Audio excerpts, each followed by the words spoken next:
Even without Grandma Yu's rules, so many people can't fit in the house rented by Xia Xiaolan.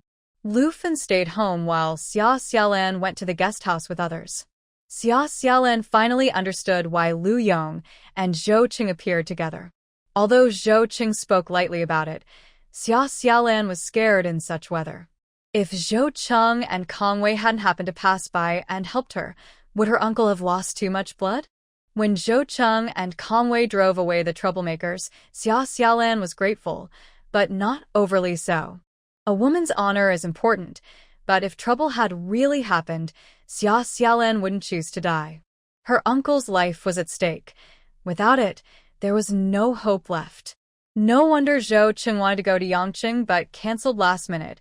He was probably at the hospital in Shanghai watching over her uncle. Xia Xiaolan was truly thankful. She said thank you 3 times, her voice soft but filled with emotion. Xiaolan, it's the least I could do. Even if they were strangers, Zhou Qing would have helped in that situation. If it weren't for Lu Yong being injured, Zhou Qing would have just taken the person to the hospital and covered the medical fees. Since Lu Yong was hurt, Zhou Qing had to stay and make sure he was okay.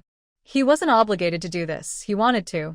Because of Xia Xiaolan, he felt a connection with Lu Yong, someone he wouldn't have interacted with otherwise, and he was happy to do it. Whether one calls him despicable or selfish, when Zhou Qing saved Lu Yong, he thought it was fate. Finding Xia Xiaolan's injured uncle along the way, who could say Xiaolan wasn't meant to be his wife. Zhou Qing looked at his future wife, joy radiating from him. His feelings were so obvious that Li Fengmei, who had been distracted, began to notice. Did he like Xiaolan? It wasn't surprising. She had never met a young man who disliked her.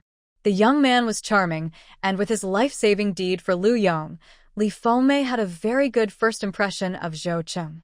Chen Qing also looked excellent, but compared to Zhou Qing, he seemed less impressive. People often judge by appearances. Who wouldn't want a good-looking son-in-law or daughter-in-law? Even in the 1980s, a handsome young man could find a wife, even if his family was poor. Lu Yong has been with them for several days, so he should know some details. Li Fengmei plans to question him thoroughly tonight. It's a hassle to keep sending people back and forth, so Xia Xiaolan simply booked a room at the guest house. She is going to Yangqing tomorrow, and her ticket is already booked. Lu Yong's sudden injury has disrupted her plans. Xia Xiaolan is torn about whether to cancel her ticket. She needs to have a serious talk with Lu Yong. She still doesn't know that Lu Yong is involved in smuggling, but after a dangerous outing, she realizes her uncle's way of making money is truly risky. Although some people joke that it's easy to get rich in the 80s and 90s because all the ways to make money are written in the criminal law, this also implies that many of the early wealthy individuals use shady methods. However, the level of risk varies. The path her uncle chose is clearly life-threatening. Losing money is not the worst. Losing your life is. If you lose your life, everything is truly gone.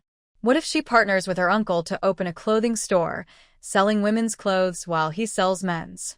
But her uncle is not someone who can stay in one place, and Xia Xiaolan herself won't always be reselling clothes. She thought a lot and tossed and turned for a long time before finally falling asleep. On the other side of the wall are the rooms of Zhou Qing and Kong Wei, who also cannot sleep. Kong Zi, after this run, I want to quit. What will you do? We need to discuss this. Kong Wei jumped up from his bed. Brother, I'll follow your lead. Whatever you decide, I'll go along. Don't get too excited. I'm not trying to break up our partnership or force someone into our business. It's just that Lu Shu's situation has really impacted me. Running the business personally can bring in more profit, but you've seen how dangerous it is on the road. We won't always be so lucky. Robbers target smugglers, and smugglers can turn on each other. Lu Yong is risking his life for money. Robbers also steal their vehicles. Valuable cargo is never worthless. How much is an entire truckload of cigarettes worth? Even if stolen, they can be sold easily. Zhou Qing is quite confident, but he won't always be running with Kong Wei.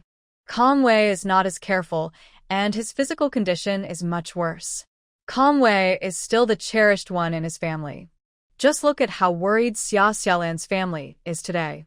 If something happened to Kong Wei, his grandmother would surely be devastated. Zhou Chen wants to help Kong Wei, but he doesn't want to lead him to danger. Kong Wei fell silent at Zhou Cheng's words. This road is really profitable. Every box of cigarettes is a legitimate product. They are not smuggling. They just move cigarettes from one area to another, taking brands that don't sell well in the Shanghai market to Hunan province, and then bringing them back to the capital. Although the profits are huge, the risks are also significant. Kong Wei shivered, and his mind, clouded by the huge profits, finally began to clear. Brother Qingzi, let's stop this. Kong Wei is timid. Sometimes it's a flaw, but sometimes it's a strength. It helps him understand the importance of respect and prevents him from becoming reckless due to his family's indulgence. Seeing that he took his words seriously, Zhou Cheng stopped scaring him. Stopping is not necessary. We can continue in a different way. Let me think about it. Kong Wei nodded vigorously, hoping he would think it through.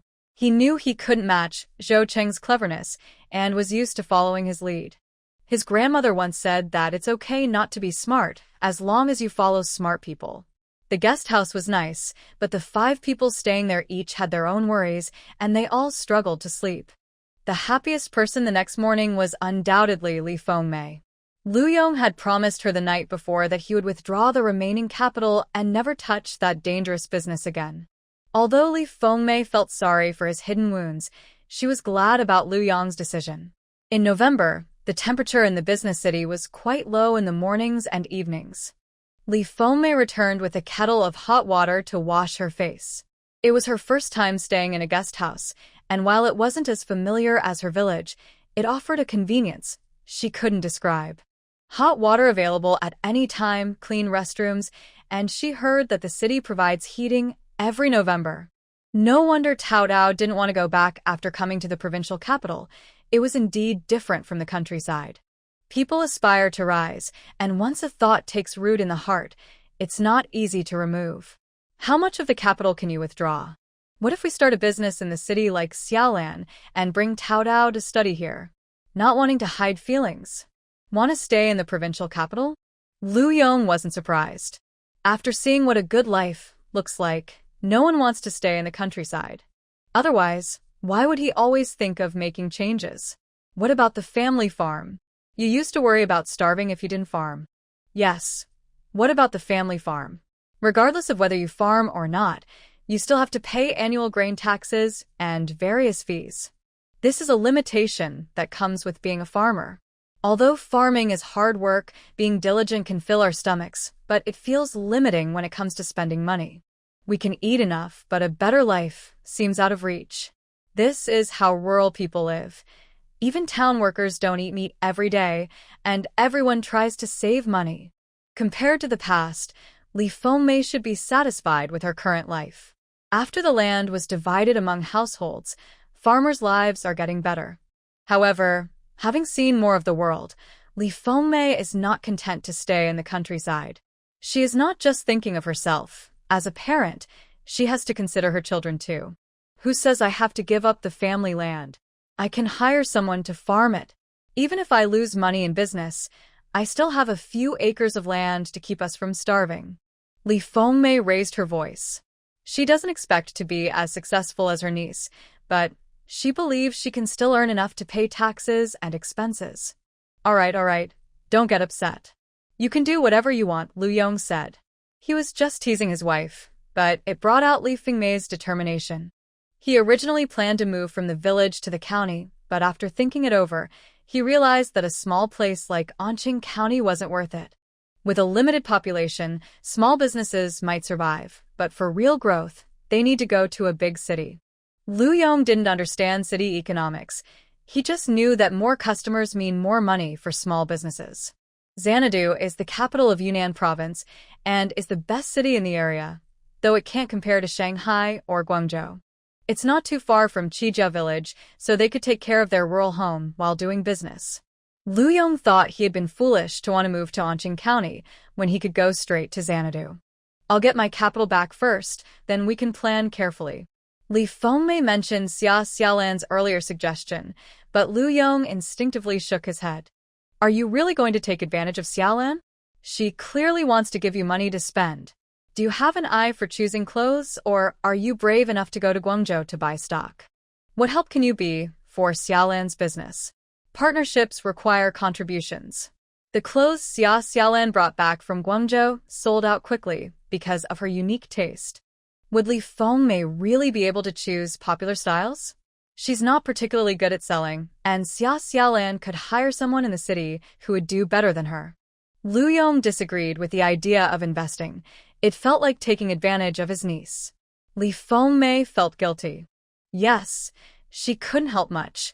But wasn't it just taking advantage? What about Tao Dao? There's money to be made, and you need to take good care of our son. The Lu family has no elders to help. Lu Yong's parents passed away early, and Li Fengmei's mother has to take care of her brother's children and do housework, so they can't find anyone to look after the kids. Lu Zitao is not 16. He is only 6 years old. The couple's views are quite different from most people today. They may not have much education, but they believe in the importance of parents spending time with their children. Nowadays, many families have both parents working, and not every family has elders to help with childcare. Kids as young as a few years old can go home by themselves after school. Parenting can be quite rough. There isn't much time for companionship or after-school tutoring when parents are busy working to support the family. Even without any family planning, Tao Tao is their only child. Lu Yong married late, and Li Fengmei is on her second marriage, so they are not young anymore. Lu Fen arrived at the guest house early in the morning. She didn't know what Zhou Cheng and Kong Wei liked to eat, so she didn't bring breakfast. The city has plenty of breakfast shops, and Xiaolan and Zhou Cheng are quite familiar with the food street, so they led everyone to eat breakfast. Xiaolan felt a bit strange inside. No one knew that she and Zhou Cheng had been to the food street before. They also didn't know that Zhou Cheng had sold eels and eggs with her. The telegram he sent her, the self-defense electric shock device he gave her, and the hand-holding at the train station, along with Zhou Cheng's hug before the train left. They had a secret that no one else knew, almost like they had formed a special bond. Zhou Cheng, acting shamelessly, pretended not to understand. Xiaolan, what do you want to eat? Xiaolan held back the urge to glare at him. A bowl of donkey meat soup. Zhou Cheng smiled widely. That's too little. You're too thin. You should eat more.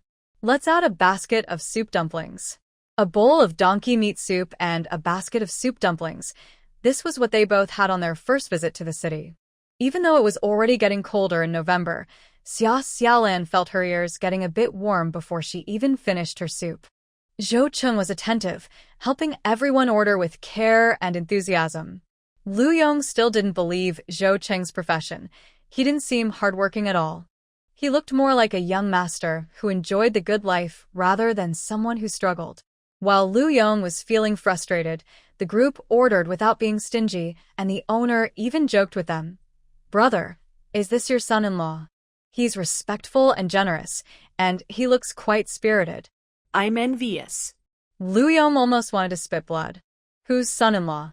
If you envy him, why not take him home? Everyone can see that Zhou Cheng likes Xiaolan. Li Fengmei knows, and Lu Fen has noticed too.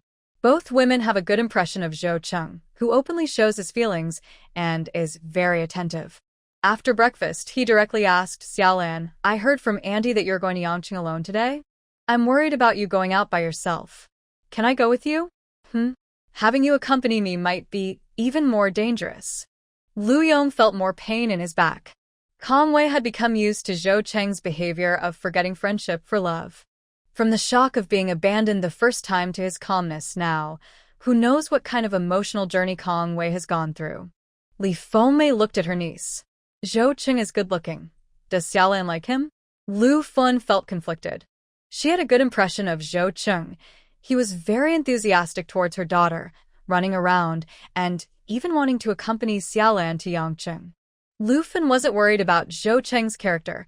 She was more concerned about Xiaolan's college entrance exam. Running a business is distracting enough. Can she also date someone? Xiaolan didn't expect Zhou Cheng to be so bold. He said it in front of everyone, and even if she refused, Zhou Cheng could find a way to go by himself. However, Xia Xiaolan realized she didn't really want to refuse him. After all, Zhou Qing could help carry things. Okay, if it doesn't take up too much of your time.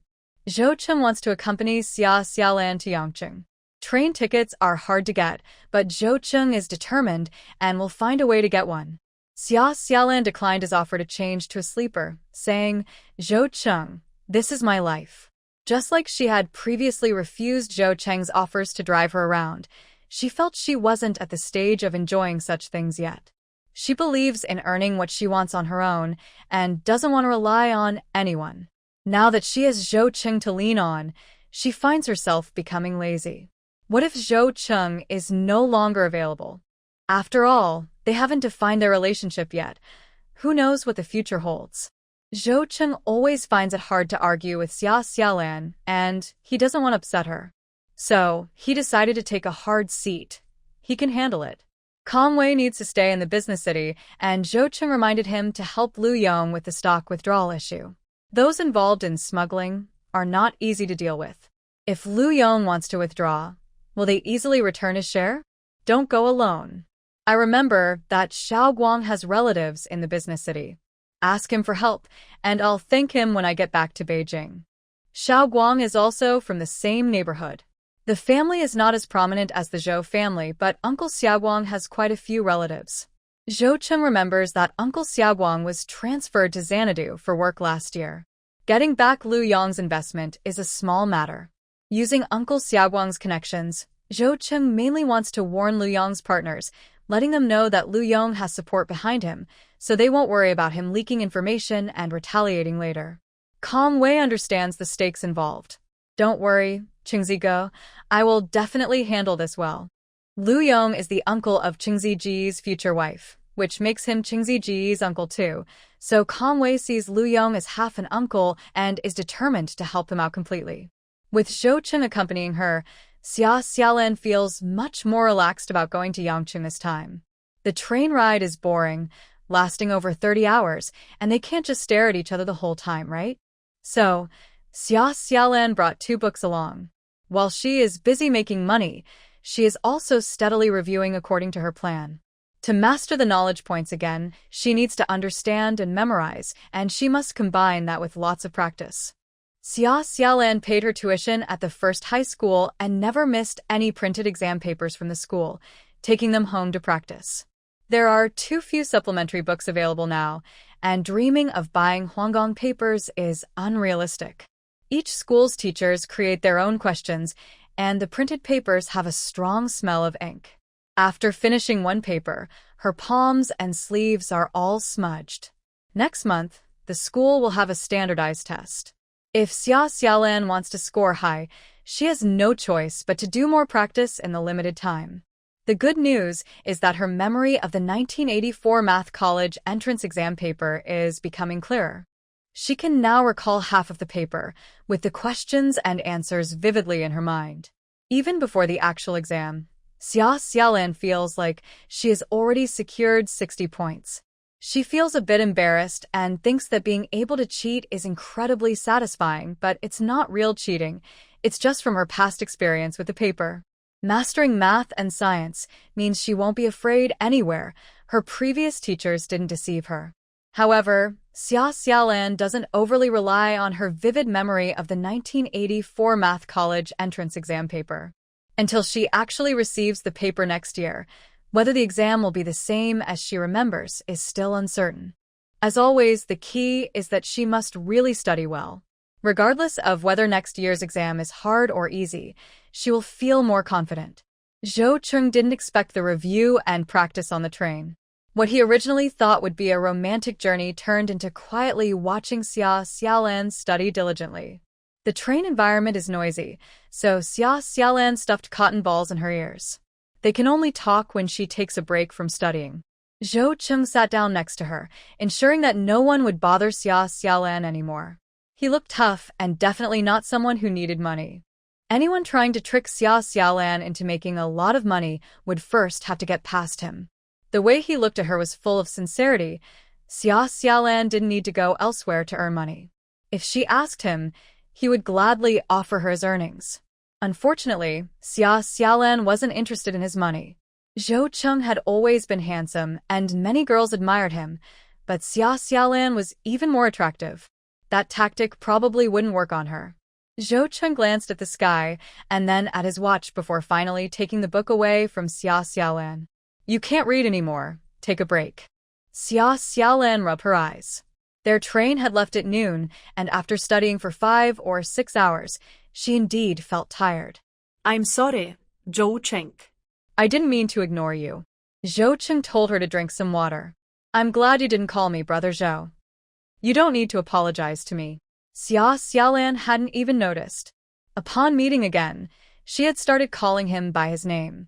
She usually called older men brother, which was a respectful way of addressing them.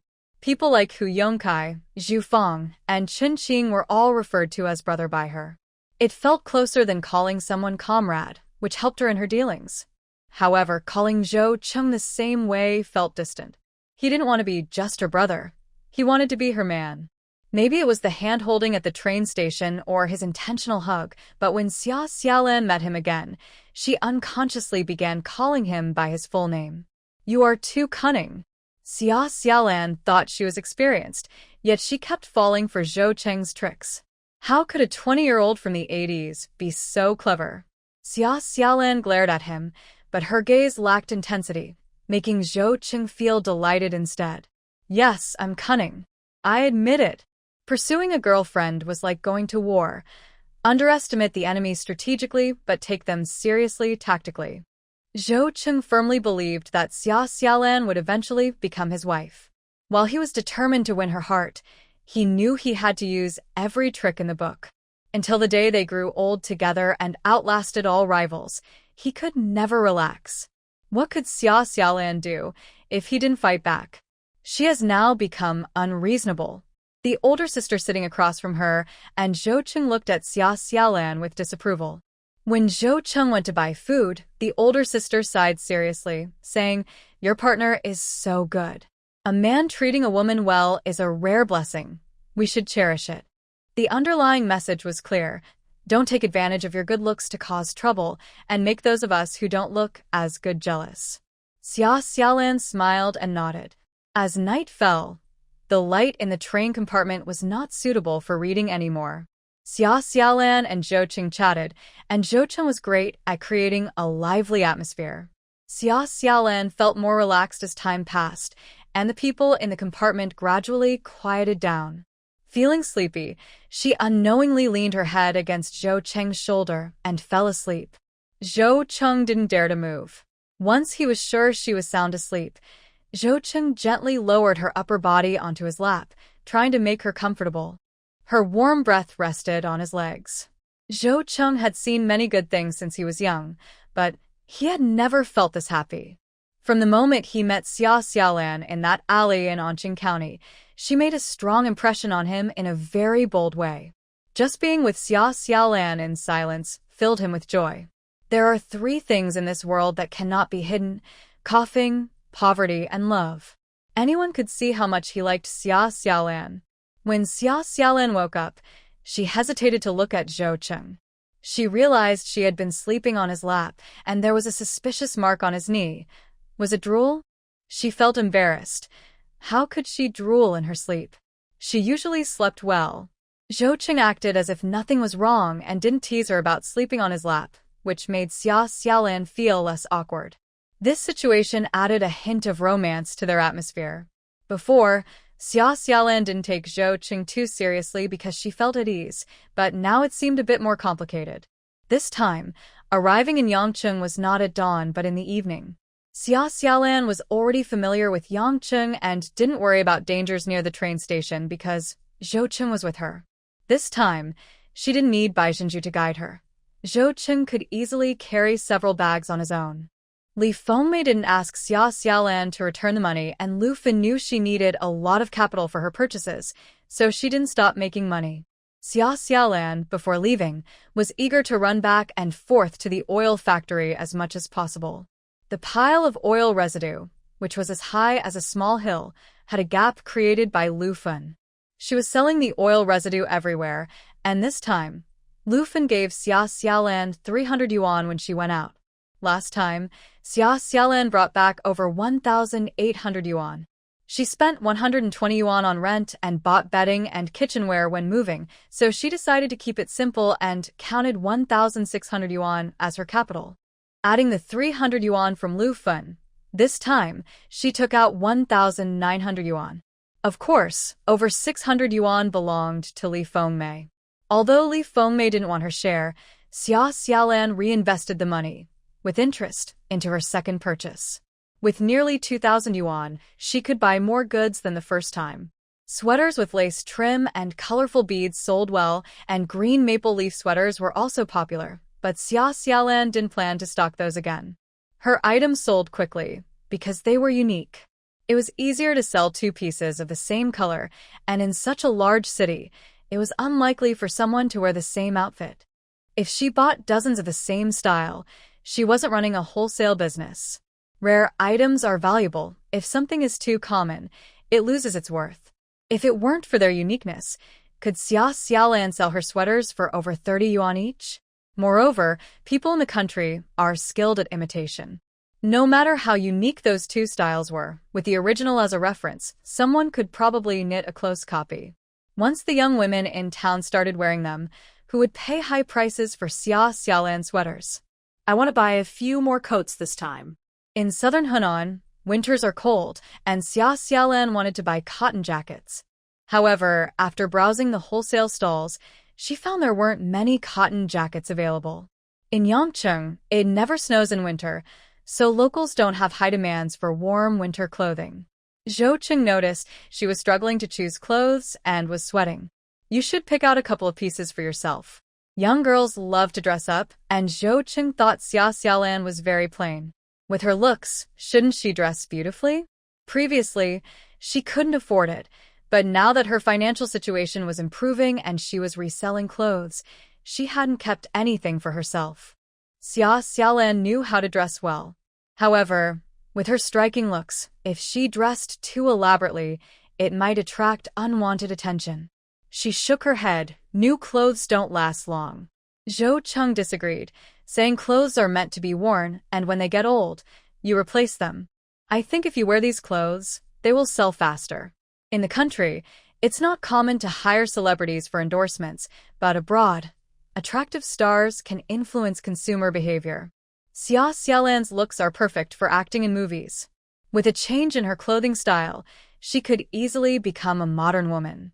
The outfits she wears are sure to spark a strong desire to buy among female customers.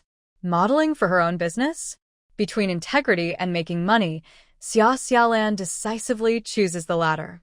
She searches through wholesale stalls, skipping over high-neck tight sweaters, and finally selects a beige chunky knit sweater. Instead of a plain mid-length coat, she opts for a short red plaid wool coat, paired with flared jeans. Xia Xiaolan can already imagine how she would look, and the female customers in her city would find the outfit familiar, as similar styles appear in Japanese dramas. She knows she has a charming appearance, and at just 18, she doesn't need to dress too maturely. Of course, she still needs a simple pair of white shoes. Jeans are the focus of Xia Xiaolan's shopping trip. They are popular worldwide and are starting to trend in her country as well. She also picks up some inexpensive scarves and gloves. With only about 100 yuan left, Xia Xiaolan decides not to explore more in Yang City and heads back to her own city. Is Bai Jinju, who picked me up last time, trustworthy? Yes, but I haven't met her. Zhou Cheng is quite cautious, worried that Xia Xiaolan might misunderstand. Xia Xiaolan wouldn't connect Bai Jinju with Zhou Cheng. She ponders, so you really weren't lying. Zhou Cheng straightens up, I don't lie. I can show you my ID next time.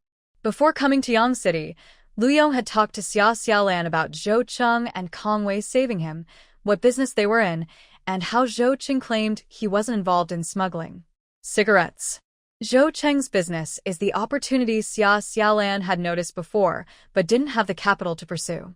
They both thought of it together, but Zhou Cheng had started the cigarette business even before her rebirth. The tobacco trade is specialized, and Zhou Cheng is quite bold. He has already made a considerable fortune. Given the scale of Zhou Cheng's business, spending thousands on a Rolex isn't the big deal. Zhou Cheng is full of mysteries. How did he get into business? Seeing Xia Xiaolan's expression becoming distant again, Zhou Cheng is confused. Their relationship had been improving over the past few days. Is it because of his profession that Xia Xiaolan is retreating? Zhou Cheng is puzzled. Don't you like this profession? Zhou Cheng couldn't help but purse his lips. His wife wanted him to change careers if she didn't like him. No, I like and admire you. Xia Xiaolan had some awareness about this. Before Zhou Cheng could feel happy, he heard Xia Xiaolan continue, admiring you doesn't mean I want to marry you. Long-distance relationships are tough. Zhou Cheng, I think I might like you a little. Xia Xiaolan realized she had feelings for Zhou Cheng. In the past, she didn't care if Zhou Cheng was involved in smuggling or drug dealing, where he lived, or what his background was. Even though Zhou Cheng and Kong Wei had saved her, she felt that a favor was not the same as love. She could repay a favor, but love was different. However, Zhou Cheng claimed he wanted to be friends but kept pushing and teasing her feelings. Xia Xiaolan wasn't naive. It was hard not to feel something with such a charming guy showing her attention. Having developed feelings, Xia Xiaolan began to question Zhou Cheng's identity. He was from the capital, and his job. She felt like she was slapping herself for saying she wouldn't think about personal feelings until her career was successful. Xia Xiaolan felt frustrated. Feelings weren't something you could just turn on and off like a faucet. She believed she was being enchanted by Zhou Cheng's good looks. Zhou Cheng didn't care about anything else. He focused on the fact that Xia Xiaolan admitted she had feelings for him. He picked her up and spun her around, causing her to gasp. Put me down, Zhou Cheng. Zhou Cheng. I won't. You said you like me, so let me hold you a bit longer. Xia Xiaolan's hair brushed against Zhou Cheng's face, and she could smell his fresh scent. Even in the dark, his actions felt too bold. Fortunately, this was an open-minded city. Zhou Cheng took a deep breath of her fragrance before putting her down. You said you like me, so you can't back out. I've never been in a relationship, so you have to take responsibility. Xia Xiaolan almost fainted from anger. So liking someone meant she had to take responsibility now. She hadn't taken advantage of Zhou Cheng. She couldn't help but argue. I didn't say I wanted to date you. Zhou Cheng thought she was just being stubborn and ignored her protests. Is it wrong for me to want to date you? Don't worry, I won't make it hard for you. Who said marrying someone like him was always hard? He wanted to bring Xia Xiaolan all the glory she deserved. Someone as wonderful as her should enjoy all the good things in life. Following him is not suffering, but enjoying life. Zhou Cheng was full of energy, and Xia Xiaolan couldn't stop him from talking to himself.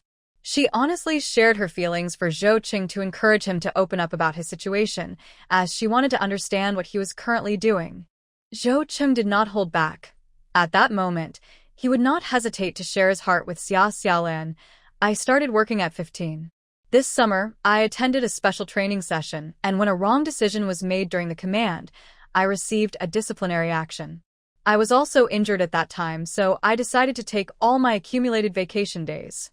I still had a month left on my vacation, but before I came out here, my disciplinary action was reviewed and cancelled. So when I return to Beijing, I have to go back to work and won't be as free anymore. Zhou Cheng felt frustrated. Had he known this would happen, he wouldn't have returned to Beijing. He could have spent more time building a relationship with Xia Xiaolan before the order came down. Who knows? She might have already opened up to him. As for how Kong Wei would drive back to Beijing, Zhou Cheng chose to forget about that for now. Do you have a fiancé? No. Is there someone you can't forget? What do you mean? Someone you think about all the time, someone special who stands out among others. Well, I do have someone like that. Xiaolan is my special person. The moonlight in Yangqing tonight was beautiful, and Zhou Cheng felt the metaphor of special person was very fitting. Xiaolan spoke clearly and confidently, without any hint of being rough around the edges. The metaphor felt like a feather brushing against Zhou Cheng's heart. He started working at 15, so he never had the chance to go to college. Thinking about how Xiaolan would be a college student next year, he considered taking some courses himself. With no fiancé and no one special, Xiaolan felt Zhou Cheng's personal life was quite clean.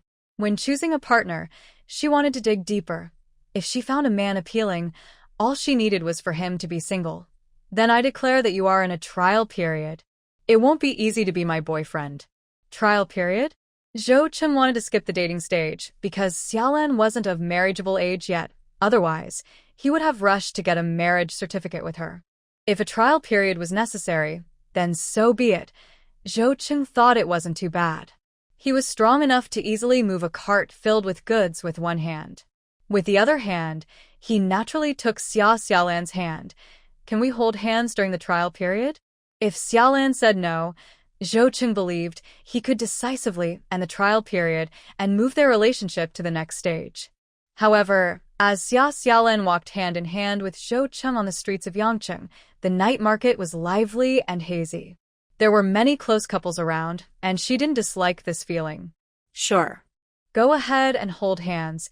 They had already done it before, and since she didn't pull away then, why be shy now? Xiaolan thought to herself, feeling a bit silly, and her heart was racing. Indeed, being in love meant dating a handsome boy. She couldn't possibly like the men she met through blind dates, especially those who asked her about adding names to property on the first meeting. Xiaolan happily thought that as long as both wanted to be in a relationship, they could break up if it didn't work out. Enjoy the moment. Why overthink?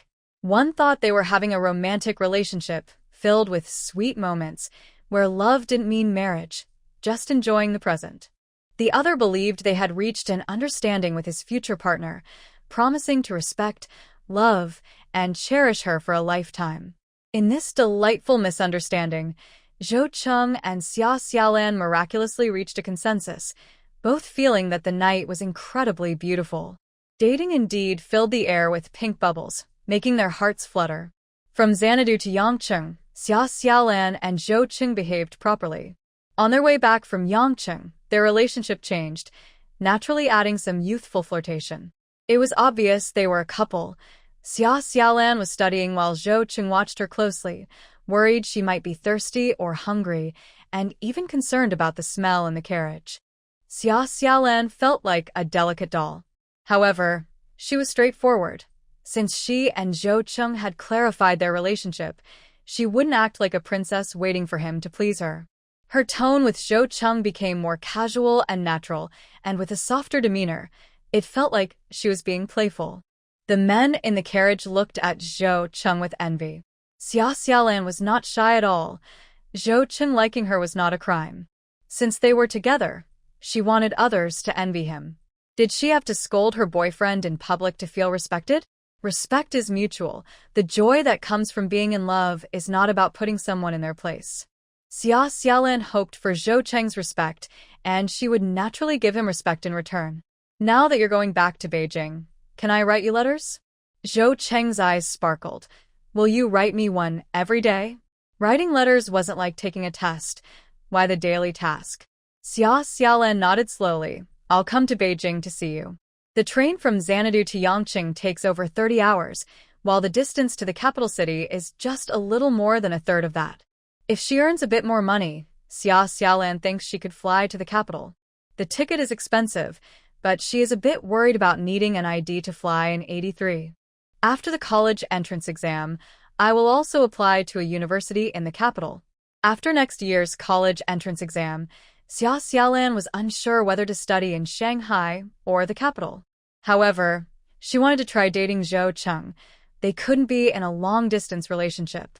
Xiaolan's preference was leaning towards the capital. She even felt determined since Xia Ziyu and Wang Jianhua were also in the capital, and she wanted to meet them. Zhou Cheng seemed to just smile foolishly. Isn't it right for a man to care for his wife? She treats him well too.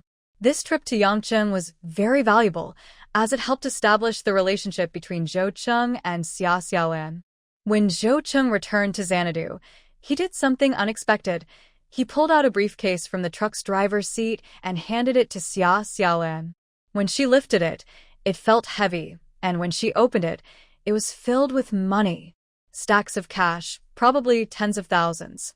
Zhou Cheng seemed to think it wasn't enough, saying, "When I get back to the capital, I will send you my savings book." For Zhou Cheng, it was natural for a man to earn money and give it to his wife. He grew up in an environment where this was the norm. Even in the Zhou family, his father didn't handle the money. His mother managed everything at home.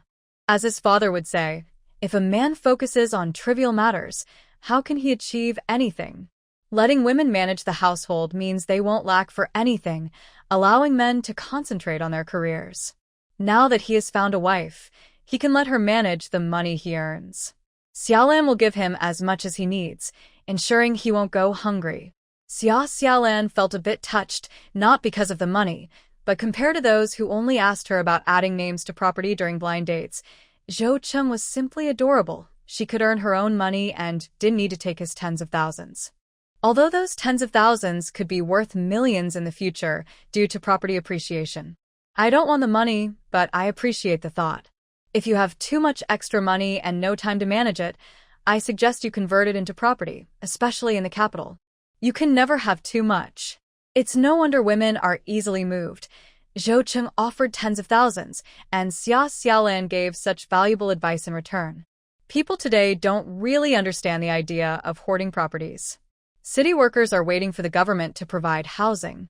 Zhou Cheng's family likely has a strong background, so they probably won't lack for a place to live. But who can predict the future? If Zhou Cheng's family faces some difficulties, the benefits that come from power might suddenly change, even if they have a solid financial foundation. Being honest and making legitimate investments in fixed assets is something no one can question. No matter how smart Zhou Cheng is, he can't see what will happen in 30 years.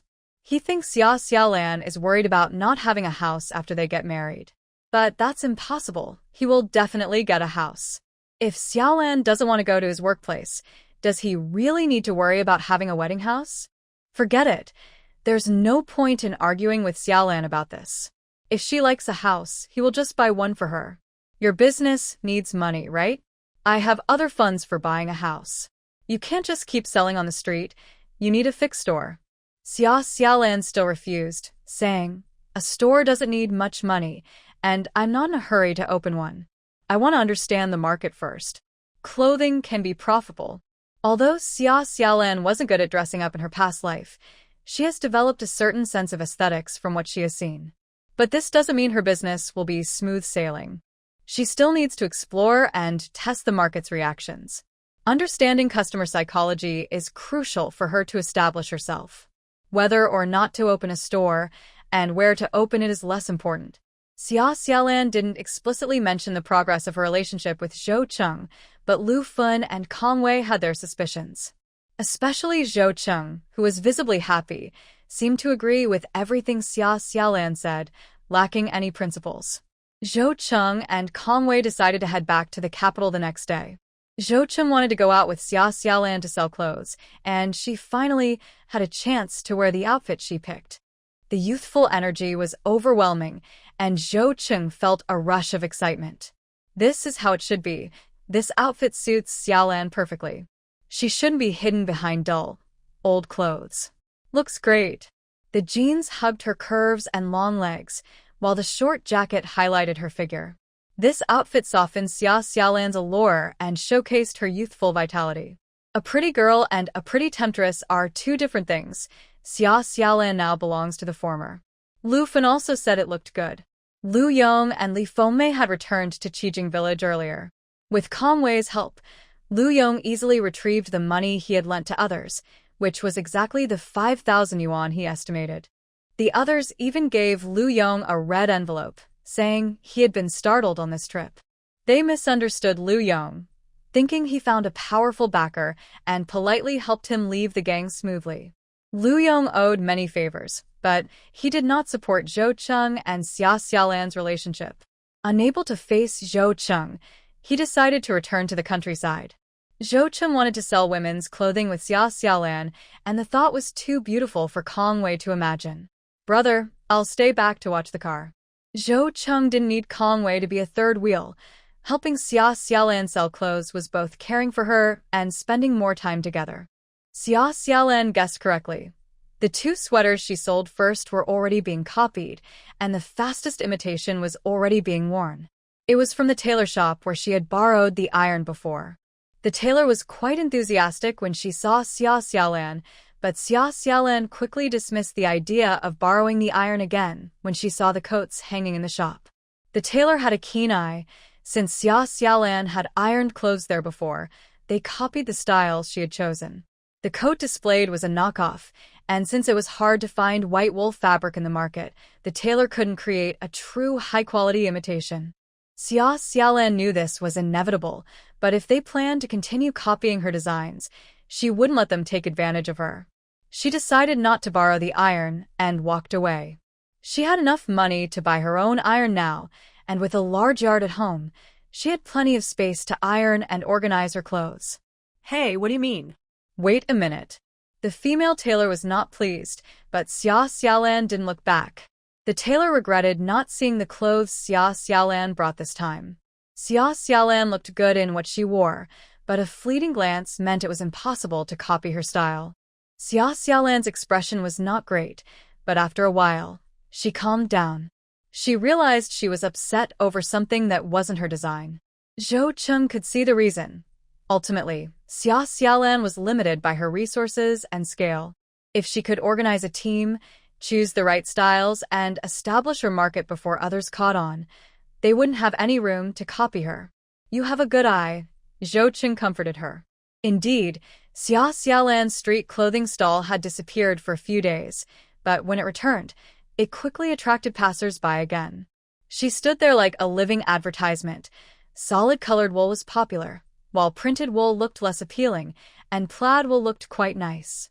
The short coat that just reached the waist wouldn't keep anyone warm in winter, but it looked so good on Xia Xiaolan that it was very tempting. Women are often not rational when shopping. The first person in the crowd asked Xia Xiaolan about the same outfit. How much is it? 98 yuan. Since you're taller than me, you should wear a medium size. Should I get one for you? Coats in department stores are only a bit over 100. How much material did this one use? It's really not cheap. The female customer's expression changed as she felt the price was too high, but she liked it and insisted on bargaining with Xia Xiaolan. She haggled hard and got the price down to 70 yuan. Selling it at that price would still make a small profit. Xia Xiaolan remained firm. In business, you can't be too generous, or it would be a waste of effort. In the end, she only lowered the price by 3 yuan. The customer almost walked away, but Xia Xiaolan offered a pair of gloves to close the deal.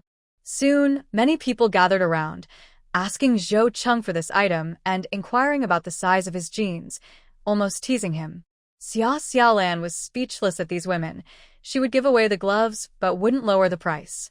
What she didn't know was that someone was watching her and Zhou Cheng selling on the street. Is that Xia Xiaolan? Zhu Feng's mother was used to having clothes made at the tailor shop. The styles might not be the latest, but as a small leader, she valued stability and elegance over trends. She chose quality fabrics, and the clothes made were very suitable for her status. Now that wool coats were in fashion, Zhu Feng's mother naturally wanted to order too.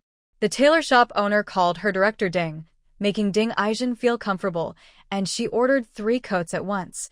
This style is quite new. It's the latest style from Yangcheng. Only you can carry it off with such flair. Ding Aijin was picky and proud, but her family was well off, both parents being leaders. Spending nearly 100 yuan on 3 wool coats was no issue, and the tailor shop owner was happy to flatter her. She wasn't lying. It really was a new style from Yangcheng. The tailor shop owner was not pleased, though. She could only make a few sets, while that girl at the street stall was truly stingy.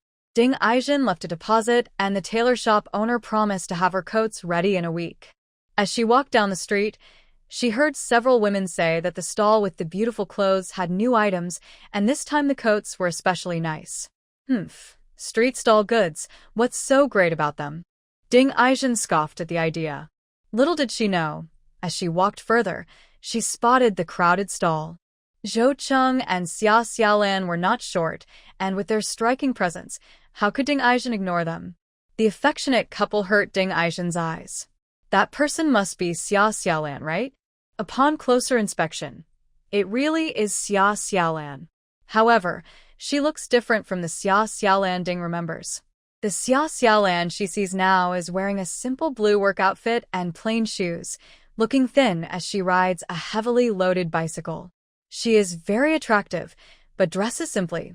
This contrast makes her son Zhu Fong infatuated.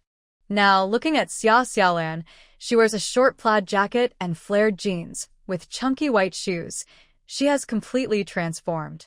Life seems to be treating her well. If they had run into each other on the streets of the city, Ding Aizhen wouldn't be so angry, but Xia Xiaolan is with a striking man, Zhou Cheng. One carries clothes, the other collects money. They look like a perfect and attractive couple. But didn't Xia Xiaolan say she was done with business and going back to school? Ding Aizhen warned her not to reach too high with Zhu Fong. A teacher from Anqing County No. 1 High School said Xia Xiaolan is a good student who could go to college, which made Ding Aizhen furious. Becoming a college student certainly doesn't mean she is reaching too high for Zhu Fong. She could look down on the waitress jobs Ding Aizhen had planned for Xia Xiaolan. From that day on, Xia Xiaolan really stopped delivering goods to the Yellow River Hotel. Ding Aizhen also saw from a distance that a simple rural woman, whom Zhu Fong said was Xia Xiaolan's mother, had taken her place. Zhu Fong couldn't see Xia Xiaolan and didn't dare disturb her studies, so he was lovesick at home. Before, he could at least ask Xia Xiaolan's mother about her, but recently the supply of eels had completely stopped and they just said there was no stock. Zhu Fong sighed at home, and Ding Aizhen felt sorry for her son. If Xia Xiaolan could really get into college, Ding Aizhen would suppress her dislike and accept her. Ding Aizhen felt she was making a big sacrifice, showing her motherly love by stepping back for her son. Then she saw Xia Xiaolan, who was supposedly studying hard, setting up a stall with another man on the street. Look at her. Xia Xiaolan never said she was dating Zhu Fong, but Ding Aizhen felt a rage as if her son was being cheated on. Ding Aizhen's logic is simple and harsh. She can criticize Xia Xiaolan for being from the countryside, and Xia Xiaolan must listen respectfully. But Xia Xiaolan refuses to follow her script, not playing the victim or acting innocent, and she sharply retorts, leaving Ding Aizhen stunned. Ding Aizhen feels humiliated by the rural girl, swallowing her anger. Zhu Fong is at home, feeling lost. What can a mother do? Ding Aizhen finally prepared herself mentally, only to realize that Xia Xiaolan was saying one thing and doing another.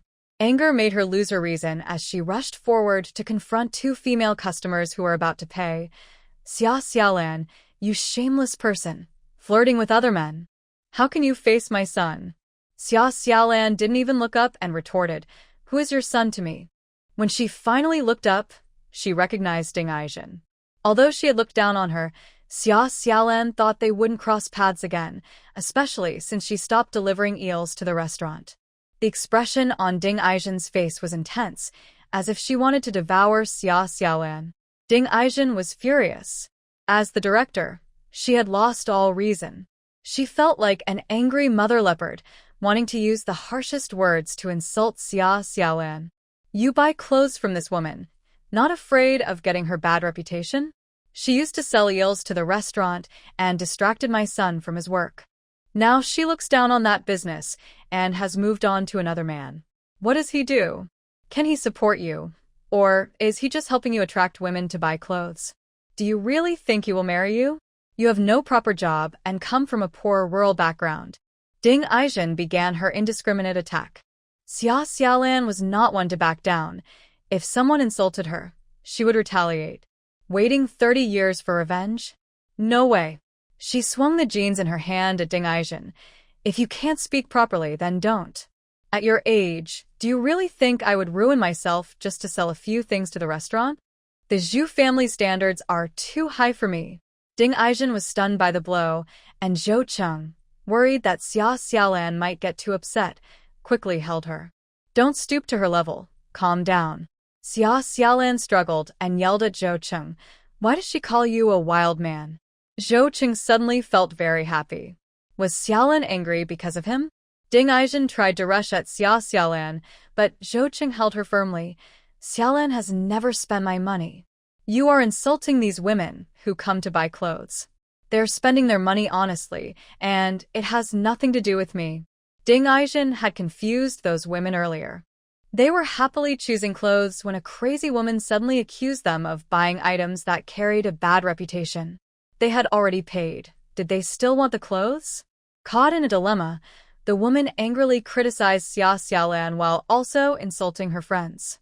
She claimed they only came to buy clothes because of the handsome men around. Well, that might be true to some extent, but saying it so bluntly, doesn't that make everyone question their character? Hearing Zhou Cheng's words, the women snapped back. Your thoughts are so dirty. Your words are too harsh. Small business owners are not less than anyone else. Can't they change their line of work? I think it's your sharp tongue that has driven them to switch to selling women's clothing. Your attitude is worse than the mayor's. Do you control everything, even street vendors? Xia Xiaolan was quite attractive, and honestly, which woman wouldn't want to look that beautiful? She had a face that made others envious, yet she was so particular about business that she barely made a profit. The clothes were nice, but spending money felt painful. Logically, they should dislike Xia Xiaolan, yet when someone criticized her, they cheered. Why were they defending her? It must be because this crazy woman was too annoying. Amid the chatter, Ding Aijin was left blushing from the insults. If you weren't attractive, why would she even look at you? Zhou Qing thought seriously for half a minute. Because I'm better looking than your son? You. You're shameless. Ding Aijin was so angry, she couldn't respond. Zhou Cheng was handsome, and she couldn't argue with that, so she could only call him shameless. Zhou Cheng's expression darkened. Clarify what you just said. Who is trying to charm your son just to sell something to the restaurant? Selling eels to a restaurant doesn't require seduction. Zhou Cheng almost laughed in anger. From the first meeting, he had never hidden his feelings for Xia Xiaolan or his financial situation, and he had openly suggested doing business together. If anyone was trying to charm someone, it should be her trying to charm him. Zhou Cheng understood that jobs shouldn't be looked down upon. Her son was just a small buyer for the restaurant, and she wasn't that impressive herself. It was surprising to be insulted by someone so insignificant without feeling angry. Xia Xiaolan was worried Zhou Cheng might get into a fight. The nature of women arguing was different from men hitting women. Xia Xiaolan thought Zhu Fang's mother deserved a beating and had even confronted her earlier. Now, she couldn't let Zhu Fang's mother insult her and walk away. Xia Xiaolan still needed to do business in the market. I supply goods to the restaurant honestly, and the quality of the eels is there for everyone to see. You insist on saying it's because I'm trying to attract your son. That insults your son's professional integrity. Is he living up to the trust of his organization by mixing personal feelings with work? Besides, I have no romantic feelings for your son. You warned me to stay away from him last time, and even hinted that you could help me find a job. I've changed careers and didn't take the job you offered. I'm far enough away from your son, so why are you still causing trouble? Xia Xiaolan spoke with clear disdain. With a mother like this, even if Zhu Fang looked like Zhou Cheng, she wouldn't be interested. Dating seemed too troublesome, let alone marrying into the Zhu family. She wondered if Zhou Cheng's mother was easy to get along with. Thankfully, she was in a different city, and the Zhou family was in the capital, so she wouldn't have to face Zhou Cheng's family anytime soon. Xia Xiaolan shot Zhou Cheng a glance, and he felt inexplicably wronged. Ding Aijin was left speechless by Xia Xiaolan's words. Xia Xiaolan clearly stated that she looked down on her son, which meant she wouldn't do business with them anymore and wanted to stay far away from the Zhu family. Ding Aijin couldn't accept that her son, who had so many good qualities, was being rejected by Xia Xiaolan. She couldn't agree with Xia Xiaolan's accusation either. If she insisted that Xia Xiaolan was trying to attract Zhu Fang, it would imply that Zhu Fang was betraying his organization's trust by mixing personal interests with work, something everyone did but couldn't openly admit.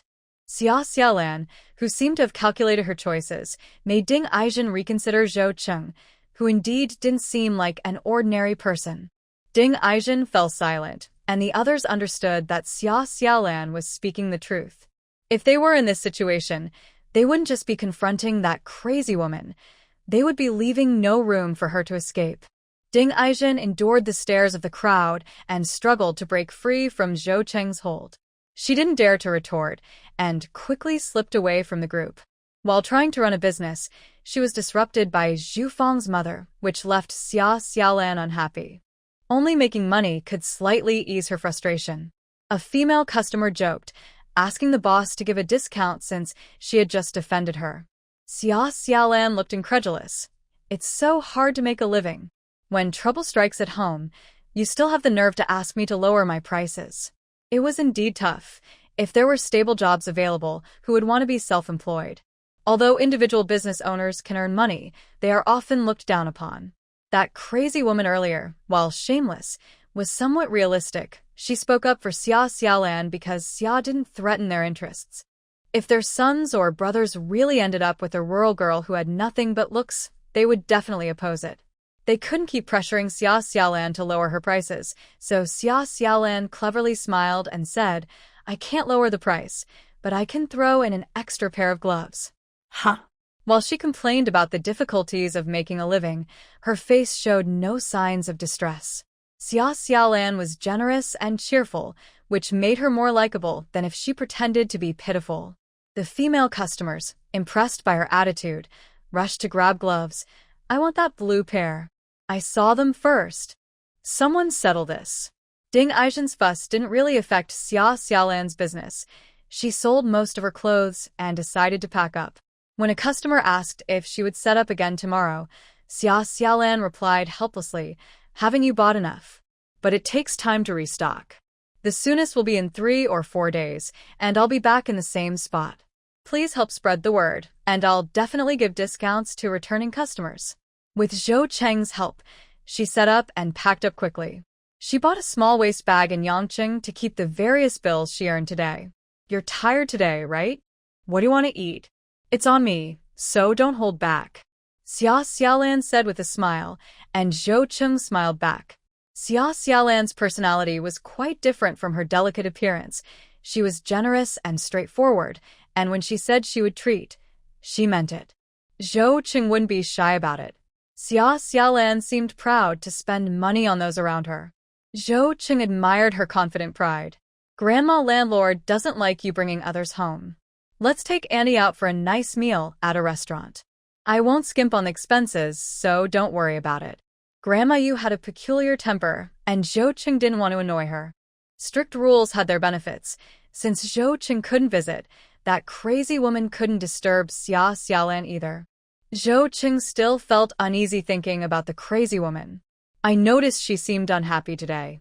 You keep setting up in the same place. Sooner or later, you'll run into her again.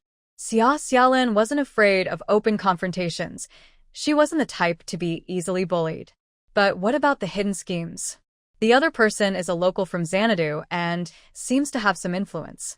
It's easier to deal with a powerful person than a troublesome one, so Zhou Cheng feels uneasy. Logic tells him that Xia Xiaolan is a smart girl who can handle life's challenges, but his emotions cloud his judgment. Xia Xiaolan squints and thinks that Zhu Fang's mother speaks too harshly.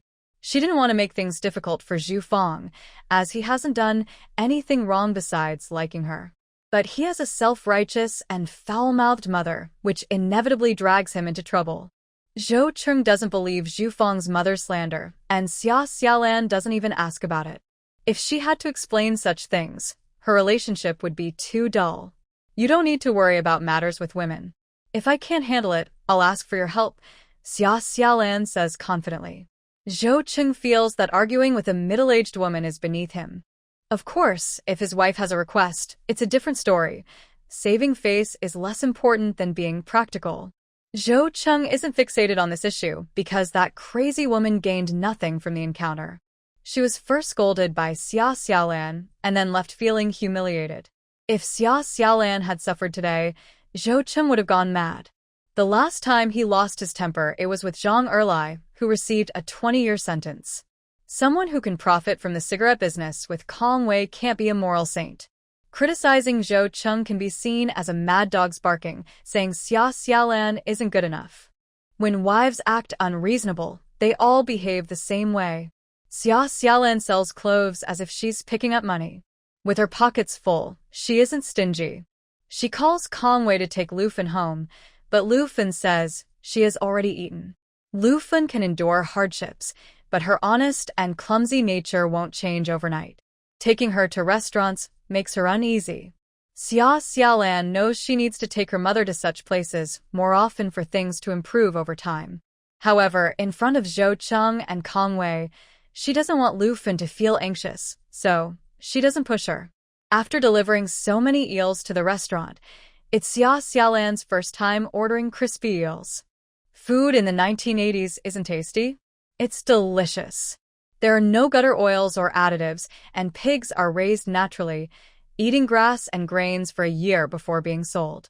The ingredients are naturally high quality, so how could the food not taste good?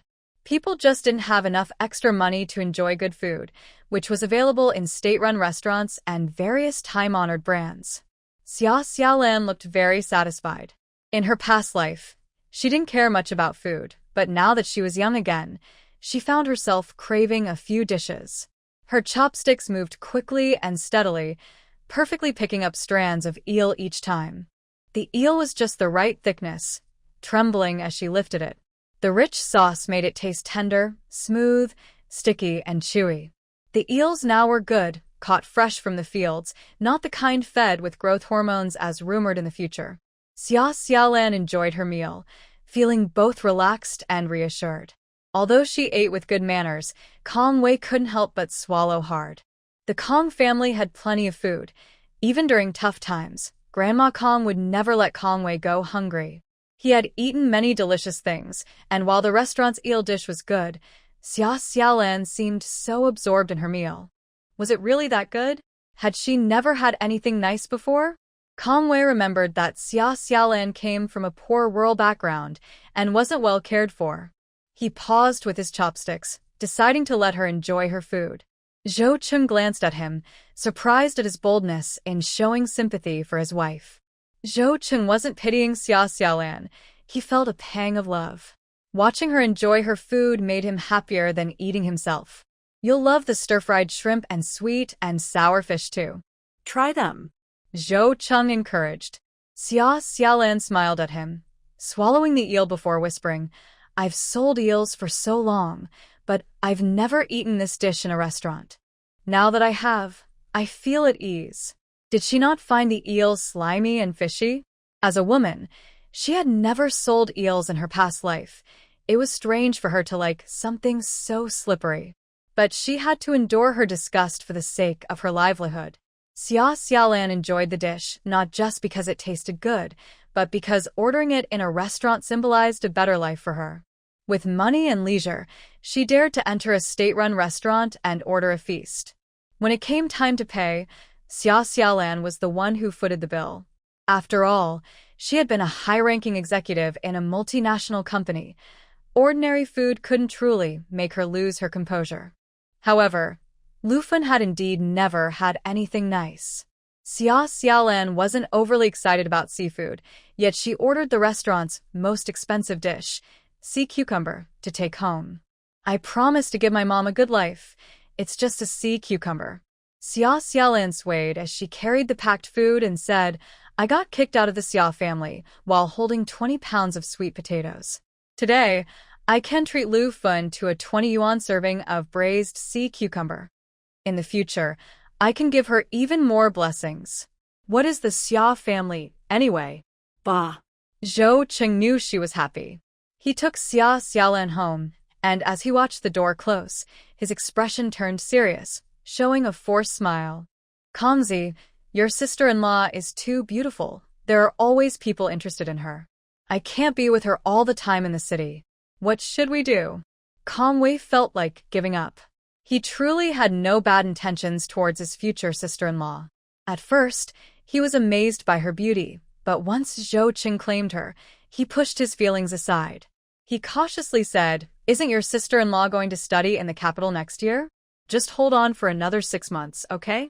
But wait, the capital isn't completely safe either. There's someone named Wang Jianhua who is rumored to be Xia Xiaolan's first love. Kong Wei almost choked on his own saliva. Should they use Uncle Xiaoguang's connections to help Lu Yong, and then also use them to cut off Zhou Cheng's rival? That would be making a mountain out of a molehill. People would surely laugh at them in the capital. To avoid being laughed at, Kong Wei sincerely said, "Your sister-in-law won't look at anyone else." Of course, Xiaolan had said she liked him, which made Zhou Qing feel a bit more at ease. Xiaolan returned home with the packed food, and the braised sea cucumber was still warm. Lu Fen had never eaten sea cucumber before and couldn't believe it cost 20 yuan a dish. Xiaolan said she brought it especially for her, so Lu Fen ate it obediently. It tasted great, and Xiaolan explained it was a type of food from the sea. Lu Fen nodded. "It's delicious. You should eat too, Xiaolan." "I already ate at the restaurant, Mom." "You should have more. This is good for you." Lu Fen was still too thin. She ran around every day, which kept her from getting fairer. But her eyes sparkled now, unlike when she first woke up as a lifeless countrywoman. It was as if a soul had been placed in a zombie's body, and Lu Fen began to have hope for the future. She cautiously asked about Xiaolan and Zhou Qing, and Xiaolan readily admitted, "I think he's a nice guy. Let's just see how it goes. We don't have to meet every day, so it won't interfere with anything." Zhou Qing drives big trucks. He works at a confidential unit and is currently on leave. Working at a confidential unit? Lu Fen suddenly thought far ahead about Xiaolan becoming a family member. In her view, dating was always aimed at marriage. She was honest and simple, never thinking her daughter could be so reckless. Love and marriage are not the same thing. Xiaolan just wanted to date Zhou Qing. Being a family member is nice, really nice. Zhou Qing was young, and Lu Fen didn't dare to think he was a government worker. She believed he was an ordinary person. Even if he was from the capital and looked good, what was there for her daughter Xiaolan to be unworthy of? Xiaolan was pretty, very capable, and she was going to college. Lu Fen didn't have the mindset of valuing wealth over character. Both partners work hard together, and it doesn't matter who earns the money. As long as Zhou Qing didn't mind Xiaolan's past reputation. Lu Fen felt a bit scared but was also relieved that they had moved to the business city, where few people knew about their past. Thank goodness for the divorce from Xia Dajuan. Thank goodness they moved. These two decisions were absolutely right, and Lu Fen couldn't hide her joy. "Your uncle doesn't seem to agree with you, and Zhou Qing. If he says something to you, just listen. He cares about you." Lu Fen rambled on, and Xiaolan was not impatient at all. She found Lu Fen a task to count the money in her bag. How can money be so easy to make? A trip to Yang City can double it. Turning 900 into 1800, then from 1800 to over 3,000? Lu Fen was amazed as she counted the money. If she went to Yang City again, wouldn't it become over 7,000? Xiaolan shook her head. "I can only carry so much merchandise by myself. I can't bring in too much at once." Although there were many people in the business city, her stall could only handle a certain size. Not every piece of clothing sold today. In 1983, people's purchasing power was limited. The more stock she brought in, the longer it would take to sell. Before she had a fixed shop, Xiaolan didn't plan to bring in too much stock. Even if she had enough capital, she set a limit of no more than 2,000 yuan per purchase. "Mom, selling oil residue is too hard. Why don't you stop?" She made more than 20 yuan on one coat, while Lu Fen had to sell 300 pounds of oil residue to earn about 20 yuan. She had to run to the oil factory twice a day just to match the profit of one coat. Lu Fen was already earning quite a bit, selling hundreds of pounds of oil residue a day. Excluding rainy days and bad weather, she still made around 600 to 700 yuan a month. It was just that Xiaolan's new business profits were so impressive that Lu Fen's oil residue sales seemed less significant. If it were like before when they were at the Xia family, earning over 600 yuan a month, would Grandma Xia still complain that Lu Fen couldn't have a son?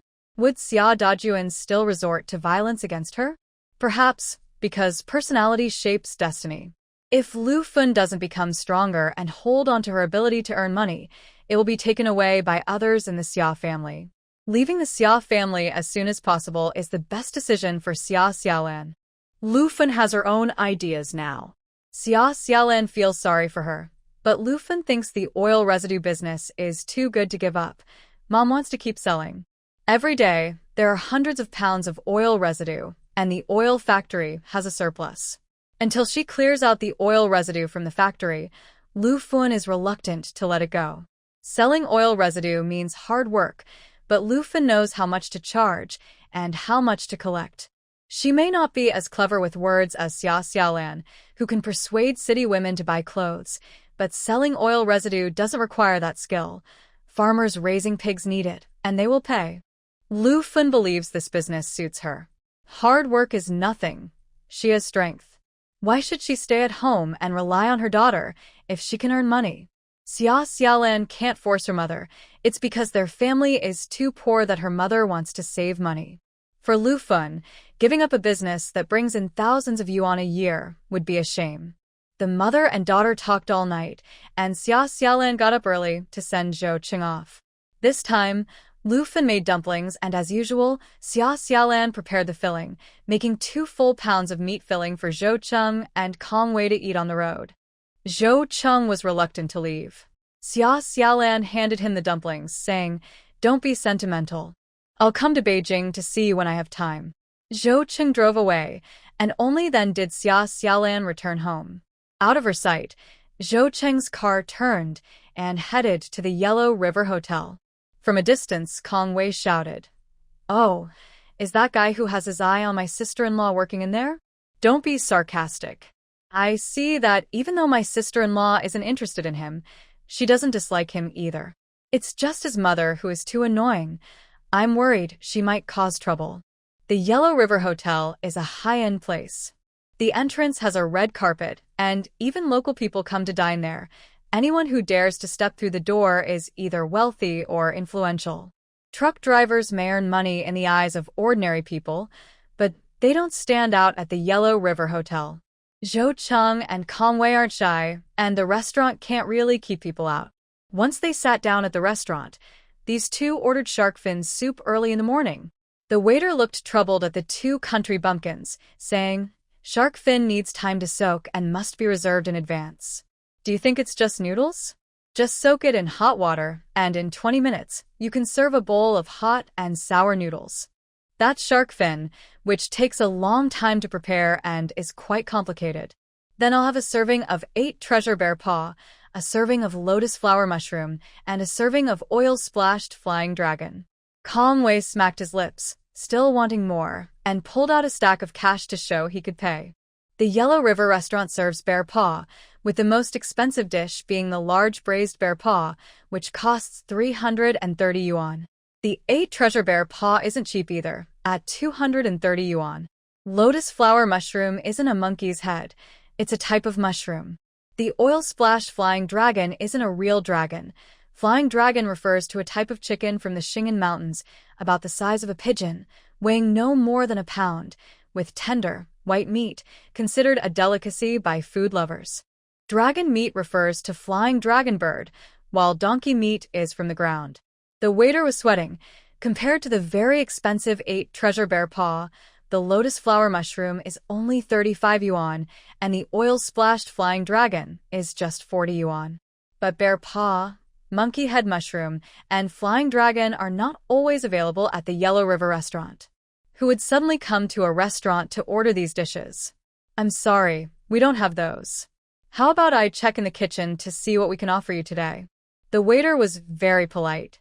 If it weren't for the money Kong Wei had on the table, these two would definitely be looking for trouble. Now they were still looking for trouble, but wealthy people can't just cause a scene. The waiter was flustered by Kong Wei's persistence, and Kong Wei elongated his voice. "Oh, you don't have any of those? Your restaurant's procurement is really lacking." Kong Wei pulled out some cash, maybe a dozen bills, and handed them to the waiter. "It's not easy to have a meal. Please accept this tip. Can I meet your procurement manager, Zhu?" Huh? Without bear paw, monkey head mushroom, and flying dragon, what does procurement manager Zhu have to do with this? The waiter looked at Kong Wei's serious face and the generous tip, suddenly realizing they weren't here to cause trouble for the restaurant, but to confront Zhu about procurement. The Yellow River restaurant accepts tips, which is not against policy, as long as the guests willingly give them. So she could accept this money, right? If she called Zhu out, she wouldn't feel pressured. She didn't like Zhu anyway. Zhu was confused. Customers at the Yellow River restaurant sometimes meet the chefs, but no one had ever asked to see a procurement manager. However, Zhu hadn't done anything wrong. He rarely took kickbacks because of his pride, so he had nothing to feel guilty about and agreed to meet. Zhou Cheng and Kong Wei do not know each other, but both young men are exceptional. You must be Zhu Fong. Please sit down, I have a few things to discuss with you. Zhou Cheng has a commanding presence, and Zhu Fong, who is usually a bit proud, finds it hard to show his pride in front of someone like Zhou Cheng, who is naturally impressive. In simpler terms, Zhu Fong, who often tries to show off, feels overshadowed by Zhou Cheng, and I can't help but want to go along with him. Zhu Fong sits down, reminding himself that the other person is a guest at the restaurant, so he will listen first. Zhou Cheng's words almost make Zhu Fong jump out of his seat. I am Xia Xiaolan's partner. Xia Xiaolan's partner? Zhu Fong can hardly believe it. He doesn't want to accept this fact. Zhou Cheng does not seem to be joking. Yes, Zhou Cheng is good-looking and not an ordinary person if he can afford to dine at the Yellow River restaurant. Zhu Fong feels crushed and grits his teeth to deny it. I don't believe it. Xiaolan never mentioned you. Zhou Cheng looks at him as if he is foolish. Why would Xiaolan mention me to you? Whether you believe it or not doesn't matter. I have two purposes for coming to the restaurant. First, to thank you for taking care of Xiaolan in the past, and second, to ask you to control your mother. She insulted Xiaolan on the street, and I have a very bad impression of her. I don't usually deal with women, especially older ones. Zhu Fong's heart feels like it has been squeezed by a sour lemon. Zhou Cheng is here to assert his claim. Zhu Fong is still struggling to accept that Xia Xiaolan has a partner, and his heart sinks again. His mother insulted Xiaolan on the street? How could she do such a thing? Zhu Fong hasn't heard it firsthand, but he can guess it must have been very hurtful, otherwise Zhou Cheng wouldn't have come to confront him. Zhu Fong knows how strong-willed his mother is, but Ding Aizhen has always seemed supportive of his relationship with Xiaolan. She even agreed to help Xiaolan find a job, but when Xiaolan decided to go to college and stopped working in the eel business, that plan was dropped. Zhu Fong's face turns red. Did his mother say something hurtful to Xiaolan that made her unwilling to come back to the Yellow River restaurant? Back then, he knew Xiaolan was single. This partner is new, and Zhu Fong's mind is in chaos as he unconsciously defends himself. That's impossible. My mom isn't that kind of person. There must be a misunderstanding. Zhou Cheng was quite impatient. I heard it myself, so there's no misunderstanding, Comrade Zhu Fong. I'm just letting you know that if you can't control your mother, I will have to handle this my way. He came to make a statement, assert his position, and give the Zhu family a chance. This young man was eyeing his wife, and Zhou Cheng was not one to overlook such matters. However, to maintain his image in Xia Xiaolan's eyes, he had to act magnanimous and composed. A stack of bills was worth 1,000 yuan, and there was still about 800 left on the table. Kong Wei clicked his tongue and pointed at the remaining money, saying, Your mom said my sister-in-law Xiaolan is trying to charm you to sell eels to the restaurant. I wonder if this amount is enough for the Huanghe restaurant to pay her for the goods? Your mom's comments make this seem really unpleasant. You can keep this money as a thank you for my brother. Kong Wei was almost implying it was a tip for Zhu Fong. How could a rival come to his workplace and offer him a tip? Zhu Fong couldn't stand this insult. But Zhou Cheng had run out of patience and stood up with Kong Wei. Both were tall and strong, typical of northern men, while Zhu Fong was at a disadvantage in height.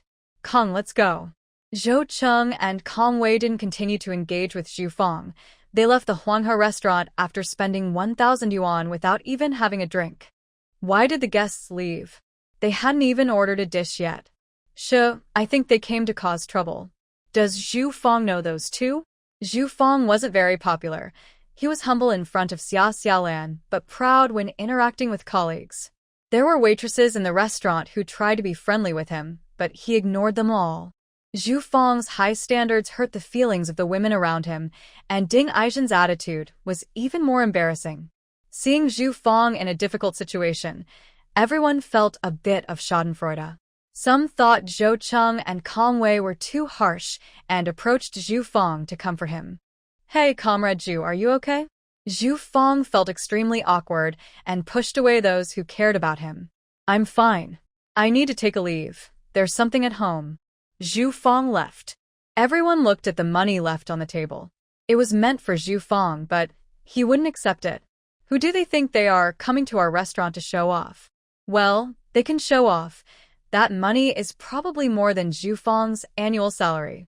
The person who took the tip had already counted the money in hand, 15 bills, which was 150 yuan. If a stack was 1,000, then the remaining money on the table was 850. Zhu Fong's monthly salary is 70 yuan, which totals only 840 yuan a year. That's not even higher than Zhu Fong's annual salary. Zhu Fong didn't take the money. It was left on the table, and no one dared to touch it. The manager thought it was inappropriate and asked someone to keep the money safe. We'll give it to Xiao Zhu when he returns. Everyone was confused about what was happening. Early in the morning, 2 wealthy guests came to the restaurant to give Zhu Fong money, which made him very angry. The restaurant staff were very curious about why he was so upset. Zhu Fong was indeed angry. He liked Xia Xiaolan, but she hadn't done anything wrong. However, he was used to relying on his mother for help. Little did he know that Ding Aijin would say one thing to his face and another behind his back. She claimed she would help Xia Xiaolan find a job, but then she insulted her. Zhu Fong felt hurt that Xia Xiaolan found a partner and suspected that his mother was causing trouble, which scared Xia Xiaolan away from the restaurant and made her quickly find someone else. What did his mother say to Xia Xiaolan? It was bad enough that she ruined his chance with her, but now Xia Xiaolan wouldn't even meet him. How could he confront her and insult her? Zhou Cheng and Conway came to the restaurant early in the morning, surely to stand up for Xia Xiaolan. Zhu Fong, who was usually proud, felt diminished by Zhou Cheng's arrogance. How would the restaurant staff view him now? Could he still work here? Angry, Zhu Fong rushed to his mother's workplace, but Ding Aijin had several meetings to attend that day. After calming down a bit, he decided not to cause a scene at her office and went home instead. When Ding Aijin finished her meetings and heard that her son had been there, she was surprised. Wasn't he supposed to be at work? His job was flexible, and he rarely visited her office. If he came, it must have been important, but why didn't he leave any message before leaving? In the afternoon, Ding Aijin left work early and found Zhu Fong lying on the sofa with a pillow over his head. Hearing footsteps, Zhu Fong lifted the pillow and jumped up, his face red with anger, looking at his mother as if she were an enemy. Mom, did you go to cause trouble for Xiaolan?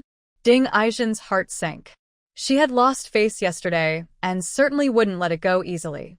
As a small leader at her workplace, she knew other people and would definitely get back at Xia Xiaolan for what happened yesterday. Since Xia Xiaolan wanted to start her own business, she could easily ask a few friends to investigate. Xia Xiaolan's business would not only struggle but also face serious challenges. The winds of reform and opening up were sweeping across the country, and the economy was improving. The distribution of land had increased agricultural production, giving farmers extra money to supply cities with more goods. However, disrupting the reform would be a step backward in history, even though the model of reform was still being explored. The difference between individual businesses and speculation is not very clear. With a monthly salary of just a few dozen yuan, half of it goes to the train ticket to Yangcheng, making transportation costs high and directly stifling speculation. Xia Xiaolan delivers eels to restaurants, which can be seen as farmers selling their own products. However, when she sets up a stall on the street, Ding Aijin sees it as speculation. Before Ding Aijin could act, Zhu Fong exposed her. Did Xia Xiaolan go to Zhu Fong to complain? Ding Aijin sat on the sofa, already thinking of what to say. I'm not causing her trouble. I just want her to understand her place. She's just a rural girl. If you think highly of her, it's like the ancestors of the Xia family are smiling down. She should be grateful, not act so capriciously. She's too wild. You've been fooled by her. Xia Xiaolan has a man by her side, and I won't accept such a daughter-in-law. Zhu Fong was about to explode. His mother's words sounded nice, but the truth was she had scolded Xia Xiaolan and planned to cause her trouble. Zhu Fong was angry not only because he liked Xia Xiaolan but also due to Zhou Cheng's provocation. More importantly, he was frustrated with Ding Aizhen's attitude, treating him like a child. In his 20s, Zhu Fong couldn't tolerate it anymore, but he didn't know how to threaten his mother. Xiaolan hasn't promised me anything. You're forcing her not to deliver eels to the restaurant, and now you want to ruin her business. Haha, her boyfriend came to the restaurant to see me today. I see Xiaolan's business is fine, but you might lose your son's job. If you keep bothering her, I'll move out right now. Zhu Fong felt like a hero, protecting Xia Xiaolan and standing up against the domineering Ding Aizhen. Ding Aizhen saw him like a firecracker ready to explode and quickly pulled him back, furious. I won't bother her anymore, but you tell me, what's this about her boyfriend coming to the restaurant to see you? Zhu Fong was not easy to deal with. After causing a scene at home for most of the day, Ding Aizhen couldn't calm him down. They had to wait for Zhu Fong's father to come home from work before the couple could finally manage him. Zhu Fong, with a flushed neck, squatted on the sofa, panting. Ding Aizhen, exhausted from her son's antics, cried to her husband, "What more can I do? Look at our situation. He's so infatuated with a rural girl that he ignores his own mother." Zhu Fong's father, not swayed by his wife's emotions, asked Zhu Fong to explain the whole situation from the beginning. Starting from when I met Xia Xiaolan, all the way to when Zhou Cheng and Kong Wei showed off their wealth at the restaurant. After hearing this, Zhu Fong's father quickly commented, "With things like this, how can you date your son, and that girl won't work out, and don't cause trouble for her. If you criticize her background, she can also question your son's situation." Ding Aizhen looked down on Xia Xiaolan's background, but Zhu Fong's father somewhat admired her. A girl from the countryside can change her fate just by marrying someone good-looking. Xia Xiaolan, however, wanted to make her own way. So what if her background is poor? They can still sell eels in the city, and she quickly connected with the purchasing department of the municipal guest house and built relationships with several other restaurants. It's not just about being pretty. She has skills. Zhu Fong's abilities are ordinary, otherwise, why would he only get a purchasing job? Finding a capable daughter-in-law would be good too. What Zhu Fong's father admired most was Xia Xiaolan's decisiveness. When Ding Aizhen showed her disdain, Xia Xiaolan immediately cut off the eel supply business and switched to selling clothes. More importantly, it was about the person Xia Xiaolan was interested in. Zhu's father knew there are many capable people in the world. He was just a small leader, and there are bigger leaders above him. If the other party had an attitude of superiority, Zhu's father wouldn't make things difficult for Xia Xiaolan without knowing the details. While he admired her, he also saw that Xia Xiaolan caused a rift between Zhu Fong and Ding Aizhen. People have their own preferences, and Zhu's father had some opinions about Xia Xiaolan too. Unlike Ding Aizhen, he was more patient. He wouldn't act rashly, without understanding the situation of the person Xia Xiaolan was interested in. Seeing Zhu Fong still stubborn, Zhu's father, though his son was useless, was still his own flesh and blood, and he said sternly, "If you can't even endure this little pressure, how do you expect to do better in the future? If you don't go to work, you think it's easy? If I let you move out for 2 months, your savings won't last. Without relying on the family, what good job can you find? The purchasing job is easy and flexible, but your monthly salary is only 70 yuan. What do you eat at the restaurant? What do you get at an ordinary workplace cafeteria?" Zhu Fong didn't have to pay for living expenses at home. His salary was all pocket money. Ding Aizhen often gave him extra support, so Zhu Fong never really faced money issues. He casually bought leather jackets for hundreds and shoes for dozens. Although he felt a bit resentful, he knew deep down that his father was speaking the truth. If mom dares to cause her trouble again, I have a job too. If someone causes a scene at the restaurant, I won't care about my job and I won't go back home. I'll just go out and beg. Can Ding Aizhen really scold Xia Xiaolan and dare to be angry with her son? She hates Xia Xiaolan deeply, but feels restricted by Zhu Fong's threat. Even at night, she grinds her teeth in frustration. "Old Zhu, I can't swallow this."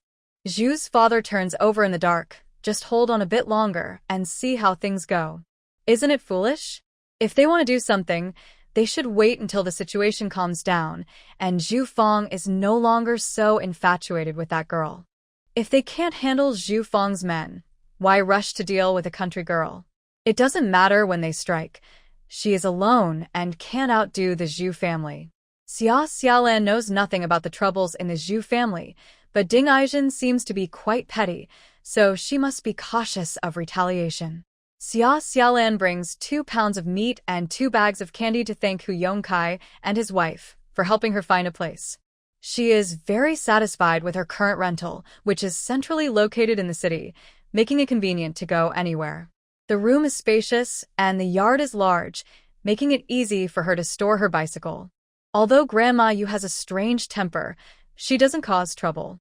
She charges 20 yuan a month for rent and never interferes with Xia Xiaolan and her mother as long as they don't bring anyone home overnight. Xia Xiaolan occasionally offers food, but Grandma Yu refuses, maintaining a clear boundary between landlord and tenant without any desire for closeness. The affection Xia Xiaolan lacks has been filled by Lu Fun, Lu Yong, and Li Fengmei. Whether Grandma Yu likes her or not, she doesn't care. She feels grateful for the good rental and wants to thank Hu Yongkai and his wife, also hoping to gather some information. Hu Yongkai knows Zhu Fang, so he must understand the Zhu family's situation.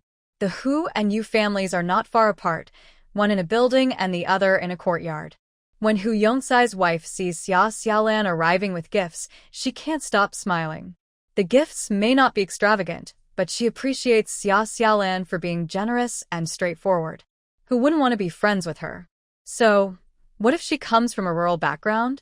Paying 20 yuan a month to rent from the Yu family shows she is not someone without means. You are always welcome at our home.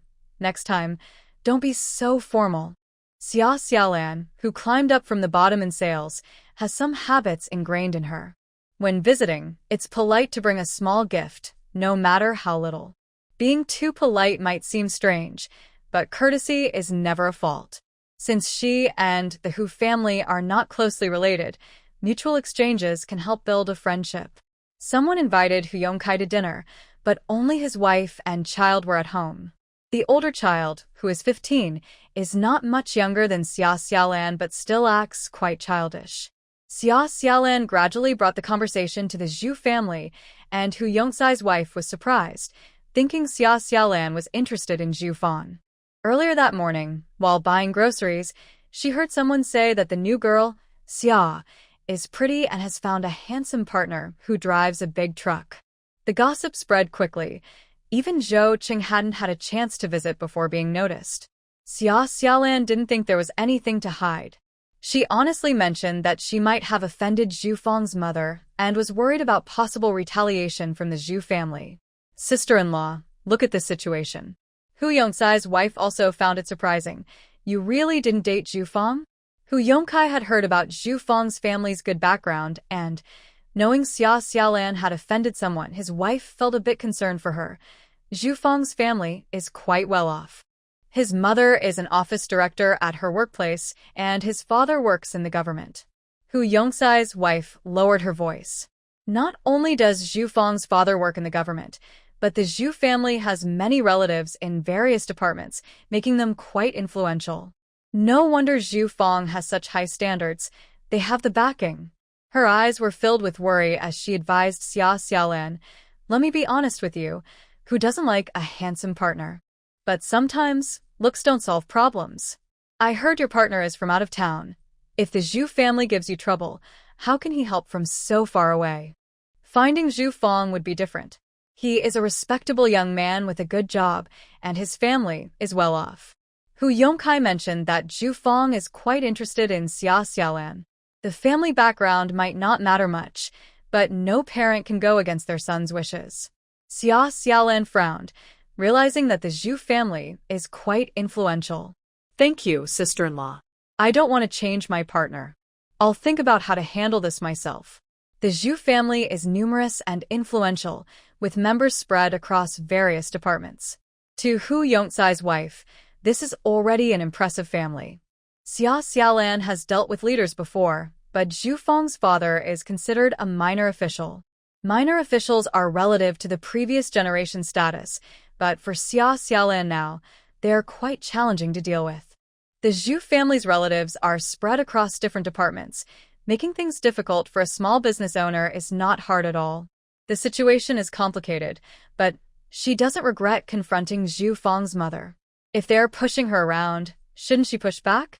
If the Zhu family really holds a grudge against her, Xia Xiaolan will have to face challenges head-on. Business is never smooth sailing, and Xia Xiaolan sees the Zhu family as a test on her path to success. It is true that she needs to change her stall location. Staying in one place makes it easy for trouble to find her. Xia Xiaolan initially didn't plan to open a fixed store so soon, but with the Zhu family as a potential threat, she needs to enter guerrilla tactics earlier than expected. Opening a store requires paperwork, and with a business license, it will be harder for others to cause trouble. Of course, having a fixed location might also attract more issues. It's easier to find her if she has a permanent shop. Compared to the troubles of opening a store, the risks of running a stall are greater. There are no city management officials yet to scare small vendors, but who will manage the city? Various departments like city appearance, business, health, traffic, and even public security can all enforce rules, making it easy to keep small vendors in check. Xia Xiaolan is also relieved that she didn't open a food stall. Selling food seems simple, but there are many more concerns. Just having skills doesn't guarantee profit. What if customers get sick? What if troublemakers cause chaos? Selling clothes doesn't require as strict hygiene, but anyone can scrutinize a food stall. It's not just the business department that checks. Health inspectors can make you comply. Looking at it this way, the Xia family's ability to open 2 successful shops near Anqing County No. 1 Middle School shows their capability. Xia Xiaolan suspects that Zhang Snack has someone backing it. If a rural person without connections tries to do business in the city, it's easy to become a target for jealousy and extortion. Xia Xiaolan isn't completely unaware. There is indeed someone behind Zhang Snack, and that person is Principal Sun of Anqing County No. 1 Middle School. Principal Sun doesn't support the snack shop for profit. He genuinely likes good students like Xia Ziyu. All students who get into college are good students, especially those who are poor yet still study hard. How could Principal Sun not like Xia Ziyu's character? He helped Zhang Cui secure a prime location after witnessing 2 troublemakers overturn her stall, spilling food everywhere. Zhang Cui was crying on the ground, lamenting her struggles, while Xia Ziyu, who had just received a scholarship from Principal Sun, helped her pick up the bowls, saying she would stop studying, and the 2 women cried together. How could she stop studying? With Xia Ziyu's grades, the hope of going to college is so high. Principal Sun chased away the troublemakers and asked Xia Ziyu how he could help.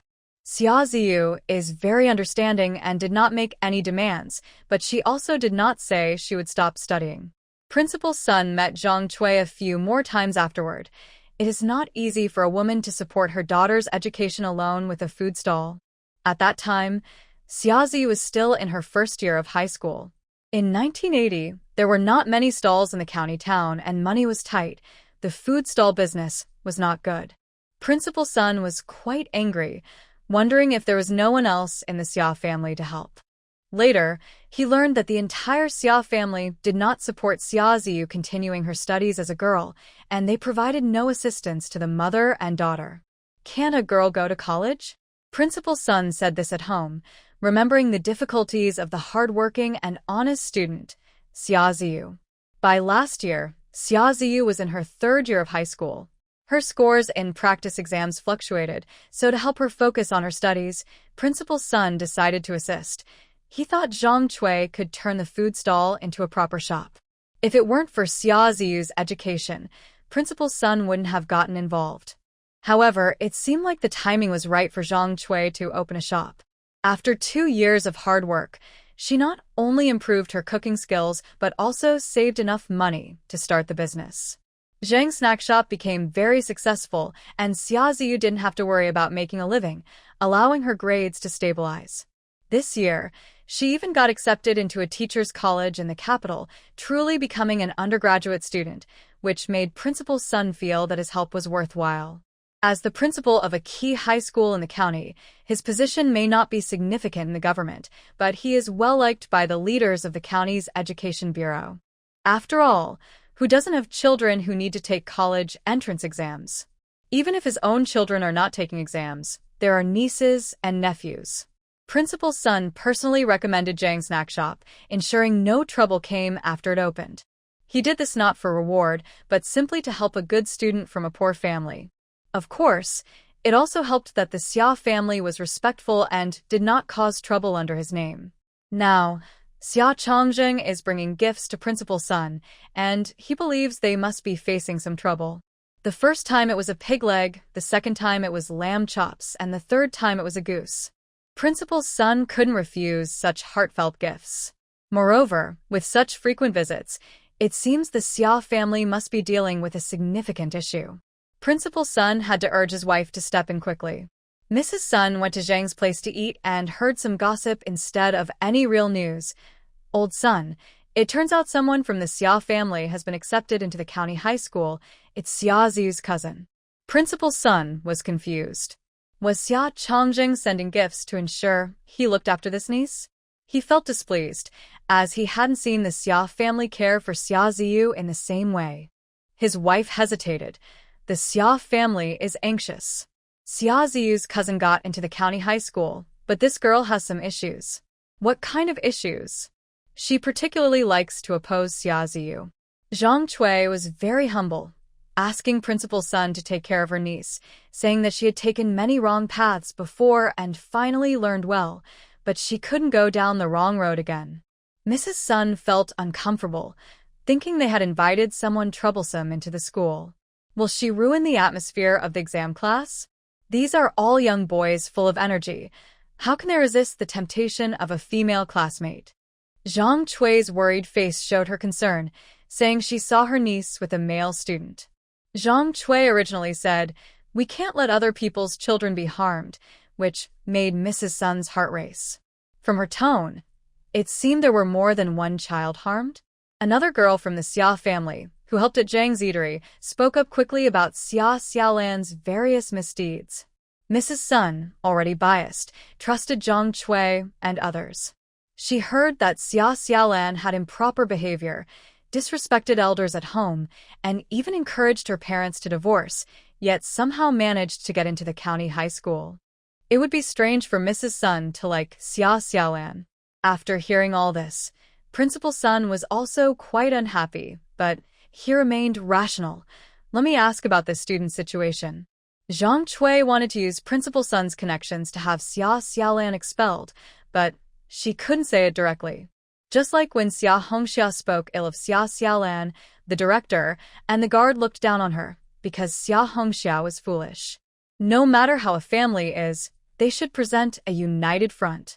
When Xia Hongxia spoke badly of Xia Xiaolan, others thought she was just jealous of her cousin. Jealousy is ugly, and no one would like Xia Hongxia.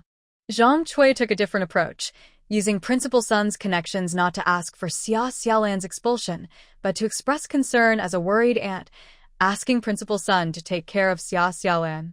Why does Xia Xiaolan need care? Through Xia Hongxia's words, it was said that the girl had a troubled past and wasn't focused on studying. She would only bring a bad influence at the county high school.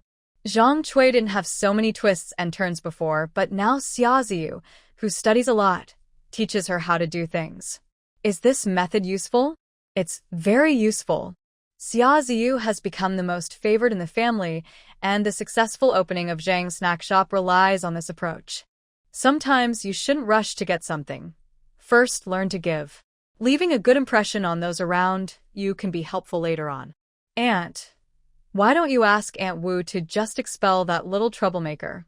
Xia Hongxia didn't understand how close Zhang Cui was to the principal's wife, but since Zhang Cui needed her help, she told Xia Hongxia that the woman was the wife of Principal Sun from County No. 1 High School.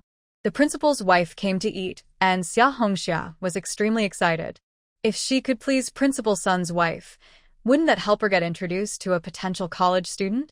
Zhang Cui suppressed her dislike for Xia Hongxia. I never said I wanted to expel Xiaolan. If Xiaolan is disobedient, can an elder really hold it against her? We can only hope for her well-being. But you mention her college plans. She hasn't been to school for several days, right? Does she really think she can get into college like this? Zhang Cui had seen Xia Ziyu preparing for exams. Every day was filled with studying and doing exercises. Besides coming up with ideas for the snack stall, Xia Ziyu didn't care about anything else. Even during holidays in the countryside, Xia Ziyu never did any work. When Zhang Cui learned that Xia Xiaolan didn't stay at County No. 1 high school, she thought she was making a big mistake. College? She must have other motives. Zhang Cui wanted to ruin Xia Xiaolan's plans. If Xia Xiaolan wanted to go to County No. 1 high school, Zhang Cui would make sure she couldn't stay.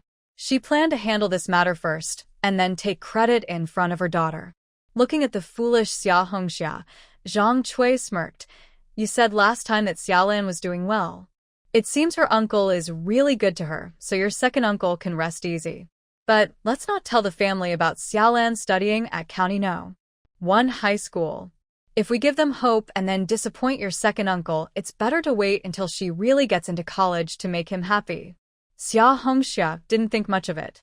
Could Xia Xiaolan really get into college? Her second uncle was destined not to hear that good news. However, Xia Hongxia had her own thoughts. The Xia family currently disliked Xia Xiaolan.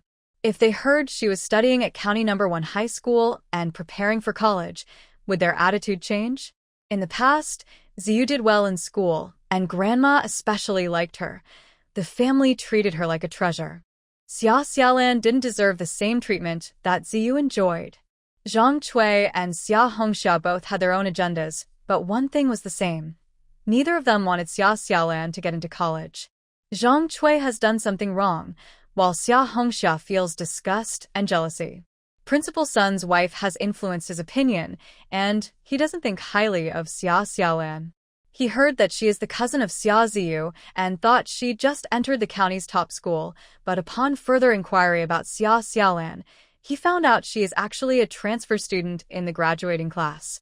She scored 446 points on the transfer exam, which was from our mock test. She's a hardworking girl, her parents are divorced, and she lives with her uncle. She has to study and support her family, so she can't come to school every day. Principal Sun, I suggest the school provide some assistance so that Xia Xiaolan can focus on her studies. She can definitely score high next year. Principal Sun expected complaints about bad students, but instead, Teacher Wang and Teacher Chi from the senior class praised Xia Xiaolan. This is nonsense. How can she manage school with such an irregular schedule? Principal Sun was angry because he felt Xia Xiaolan wasn't valuing her academic talent. If she can score over 400 without attending classes, how much could she achieve if she focused on her studies? Principal Sun forgot his original purpose and reviewed Xia Xiaolan's test papers, thinking that Teacher Wang and the others were being unreasonable by allowing her to skip school. Teacher Wang sighed. Her scores in regular tests are stable, and she even improved by 30 points in the recent mock exam. If we don't agree to her conditions, she might transfer to another school. Before Xia Xiaolan's second trip to Yangcheng, she participated in a unified mock exam at school. She completed the test quickly, leaving questions she didn't know blank and answering the ones she did. She finished the 7-subject exam in just a few hours, and her score improved by 30 points compared to her first transfer exam. Xia Xiaolan scored 446 points on her first transfer exam, 457 on the second, and this time she scored 478 points, surpassing many repeat students and current students, placing her in the top 10 of her grade. Being in the top 10 is impressive, and Teacher Wang values this because Xia Xiaolan's progress is remarkable. Each time she improves, how high will she score on the college entrance exam? Did she cheat?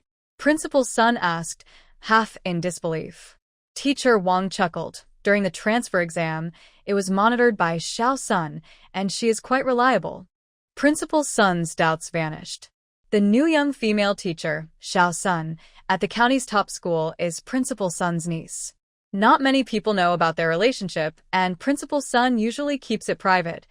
Teacher Wang is one of the few who knows. Principal Sun was certain that Xiao Sun would not cheat during the exam. He slammed his hand on the table and said, "We must keep her here and transfer her to the second high school. They can produce a good student." In his excitement, Principal Sun even used a local dialect term that means fool, showing his disdain for the second high school. He considered himself educated, but in his emotional state, he forgot his image. Old Wang curiously asked, "What made you think to ask about Xia Xiaolan?" Principal Sun felt embarrassed and couldn't admit that he was intimidated by the rustic gift from the Xia family. However, the Xia family didn't send gifts to have Xia Xiaolan expelled. They genuinely wanted to support her. Principal Sun asked a couple more questions about how Xia Xiaolan got along with her classmates. Teacher Qi eagerly answered, "She only comes to school for exams and problems. She doesn't have time to socialize. Xia Xiaolan comes from a tough background, and studying is very hard for her." Principal Sun thought there might be some issues with Xia Xiaolan's attitude. Teacher Qi was not pleased, noting that Xia Xiaolan only came for exams and left right after, and the boy she knew best was Chen Qing. If they were dating, Chen Qing's grades hadn't dropped. In fact, his English had improved significantly. Great, another person defending Xia Xiaolan.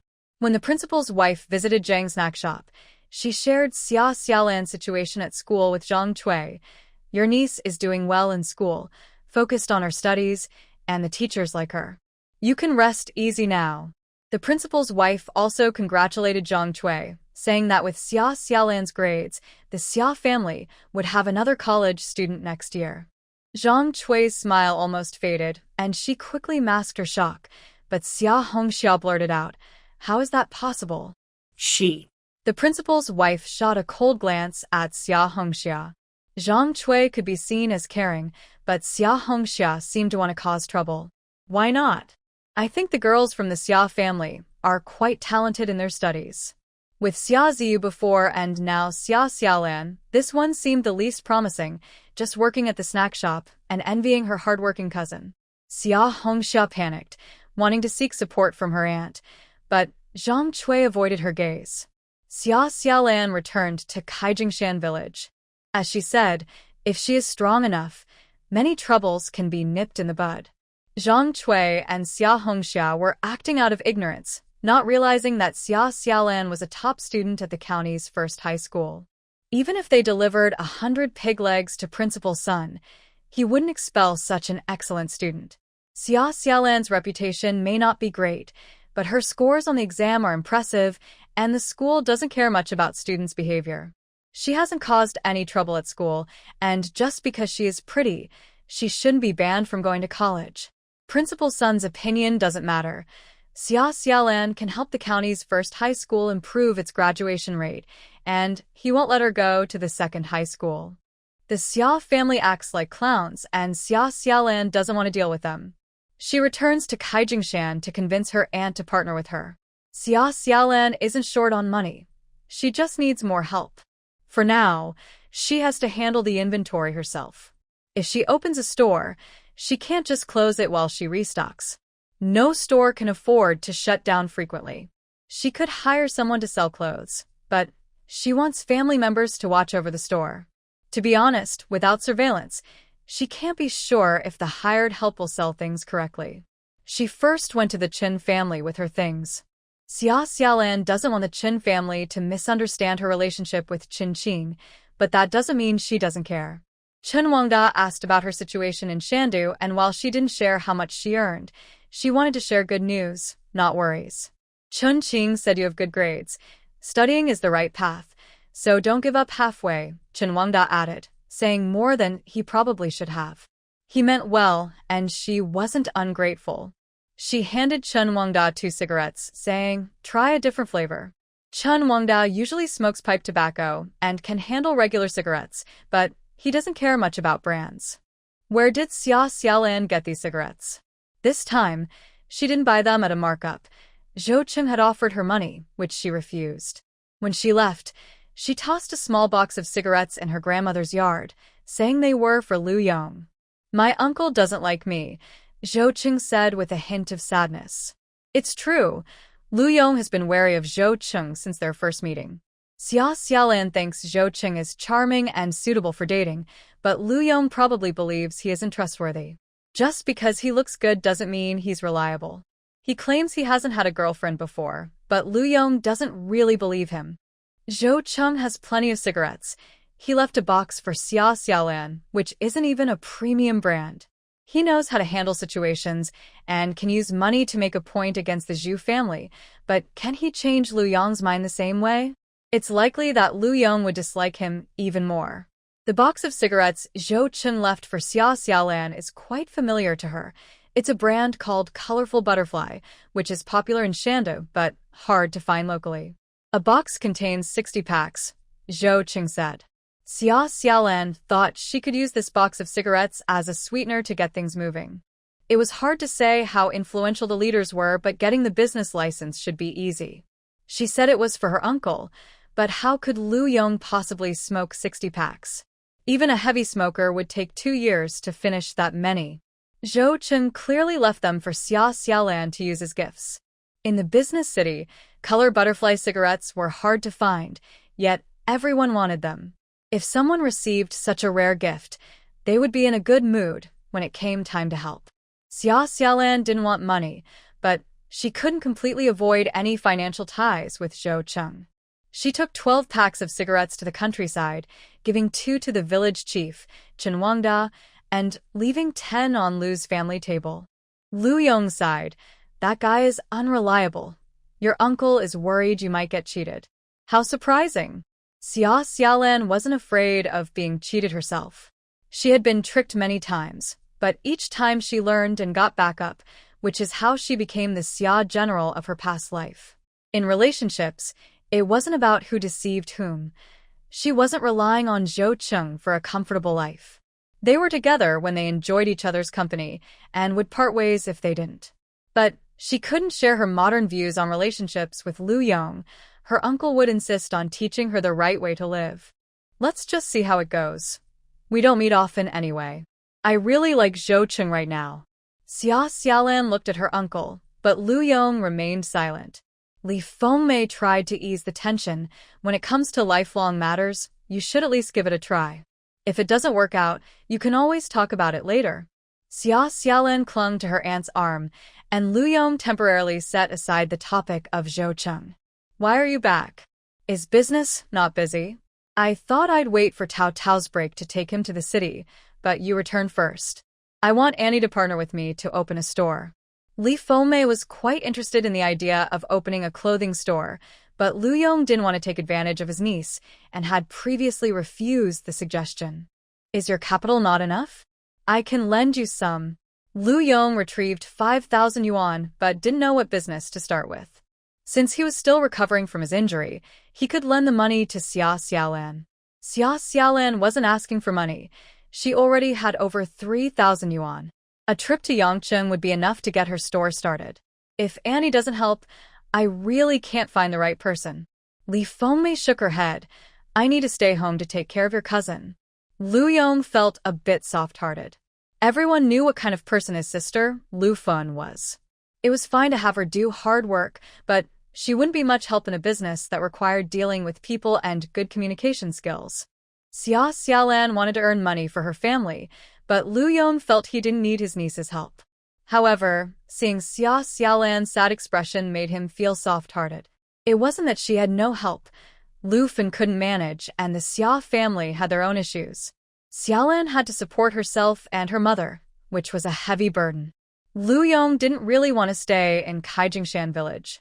He had made a lot of money before, and he had lost patience with farming. Xia Xiaolan and Lu Fen moved to Xanadu, and Lu Yong wanted to go too. He still believed he should take care of his sister and niece. Your aunt, and you can start a business together, but what about your cousin's schooling? Lu Yong asked. Xia Xiaolan thought for a moment. We still need to find a suitable store, and it will take time to renovate. In the meantime, I will try to find a good primary school for borrowing in Xanadu. Actually, it's perfect for Tao Tao to study there now. He is in first grade, and the primary schools in Xanadu can give him a solid foundation. So, they agreed to partner up. Xia Xiaolan first returned the 300 yuan that Li Fengmei had lent her. Li Fengmei didn't want a share of the profits, saying they weren't really partners before. Xia Xiaolan took a step back, agreeing that since they decided to partner today, they would share future earnings. Xia Xiaolan could contribute 3,000 yuan, While Lu Yong thought for a moment and decided to put in 2,000 yuan, you will have the larger share in this store. You make the decisions, and if the money isn't enough, ask your uncle for more. Li Fengmei was also a very energetic person. Once she agreed to partner with Xia Xiaolan, her heart flew to Xanadu.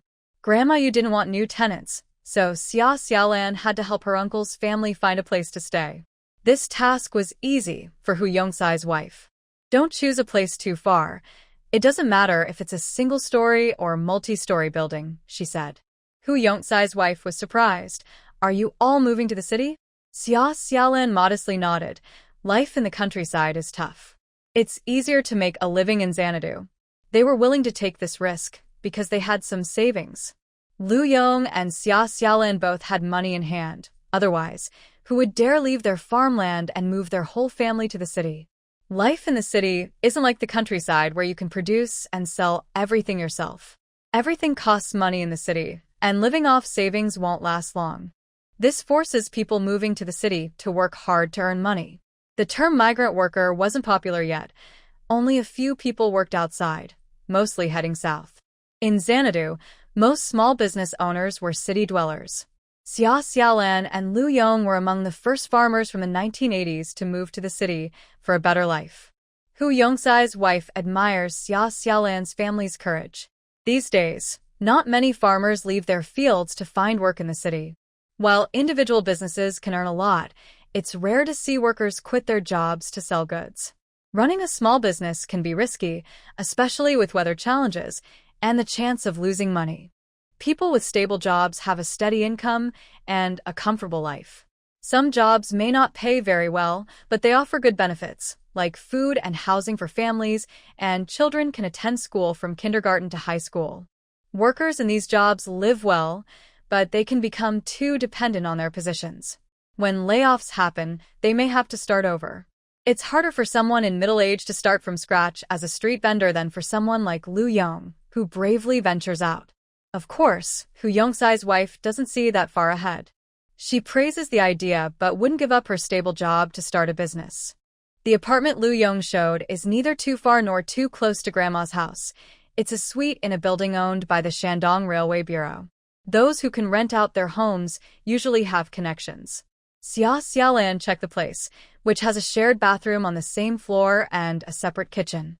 The room and small living area are not quite a one-bedroom. It's more like 1.5 rooms. Homes from the 1980s are very different from modern apartments.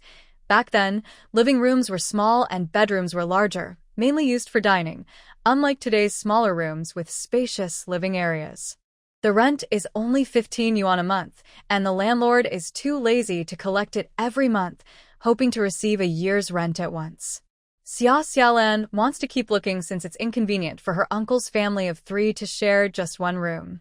Li Fengmei is satisfied, saying, "We can just put a small bed in the living room." Hu Yongsai's wife finds this odd, but you'd all be living together. Just hang a curtain in the big room to sleep. Your family has a boy. Many families live closely together. Only in Shandong is housing a bit more spacious. In big cities like Beijing and Shanghai, families often share one room, with everyone sleeping in a large space. Right now, finding a place to live is tough. Only in organizations like the Railway Bureau can young people get assigned dorms, which allows for available rentals. If someone doesn't act quickly, the 15 yuan rent, while not cheap, will attract families in need of housing. Tao Tao's borrowing issue was quickly resolved thanks to the colorful butterfly cigarettes left by Zhou Cheng. These cigarettes make great gifts, and Hu Yongkai helped connect things. Lu Yong gave a few packs of cigarettes and hosted a meal at a state-run restaurant, where he completed the borrowing procedures at a nearby elementary school. What's wrong with having a rural household registration? Are rural people not allowed to be wealthy? Li Fengmei was also raising 2 pigs and invited the village butcher to slaughter them. The people of Kaijingshan village found it surprising. Isn't it too early for them to be slaughtering pigs before the new year? They've fed those pigs well. They must weigh over 180 pounds. It's a pity. If they fed them for another 2 months, they could reach 200 pounds. Pigs weighing 200 pounds are rare, and those that don't eat feed grow slowly. Only pigs of that size can have thick layers of fat, and such meat is hard to come by. Who among the housewives could resist buying it? A few villagers helped tie the pig's legs and lifted it onto a long bench, holding it down firmly. The experienced butcher quickly made a cut at the neck, and the blood flowed into a basin filled with clean water and salt, slowly congealing into a rich dish. Fresh pig's blood is a delicacy. In the north, it's often used to make blood sausage and stewed with pickled vegetables. In Sichuan, a famous dish is pig intestines with blood, while in Anqing, it's stir-fried with green onions. Once the blood was drained, they used hot water to scald the skin and scrape off the hair. The butcher and his helpers quickly processed one pig. Lu's pig might not reach 200 pounds, but it was close. The bright red meat and white fat made onlookers salivate. Is Lu Yong's meat for sale? Since they were all from the same village, Lu Yong wouldn't sell it at high prices. It was rare to see fatty meat on the dining table, so taking home a couple of pounds would satisfy a craving. Yes, of course. Lu Yong wanted to sell both pigs whole, but Li Fengmei said it wasn't worth it and they needed to keep some meat for themselves. So, they decided to slaughter both pigs, giving away the scraps and selling the extra meat to maximize the value of the two large pigs they had raised.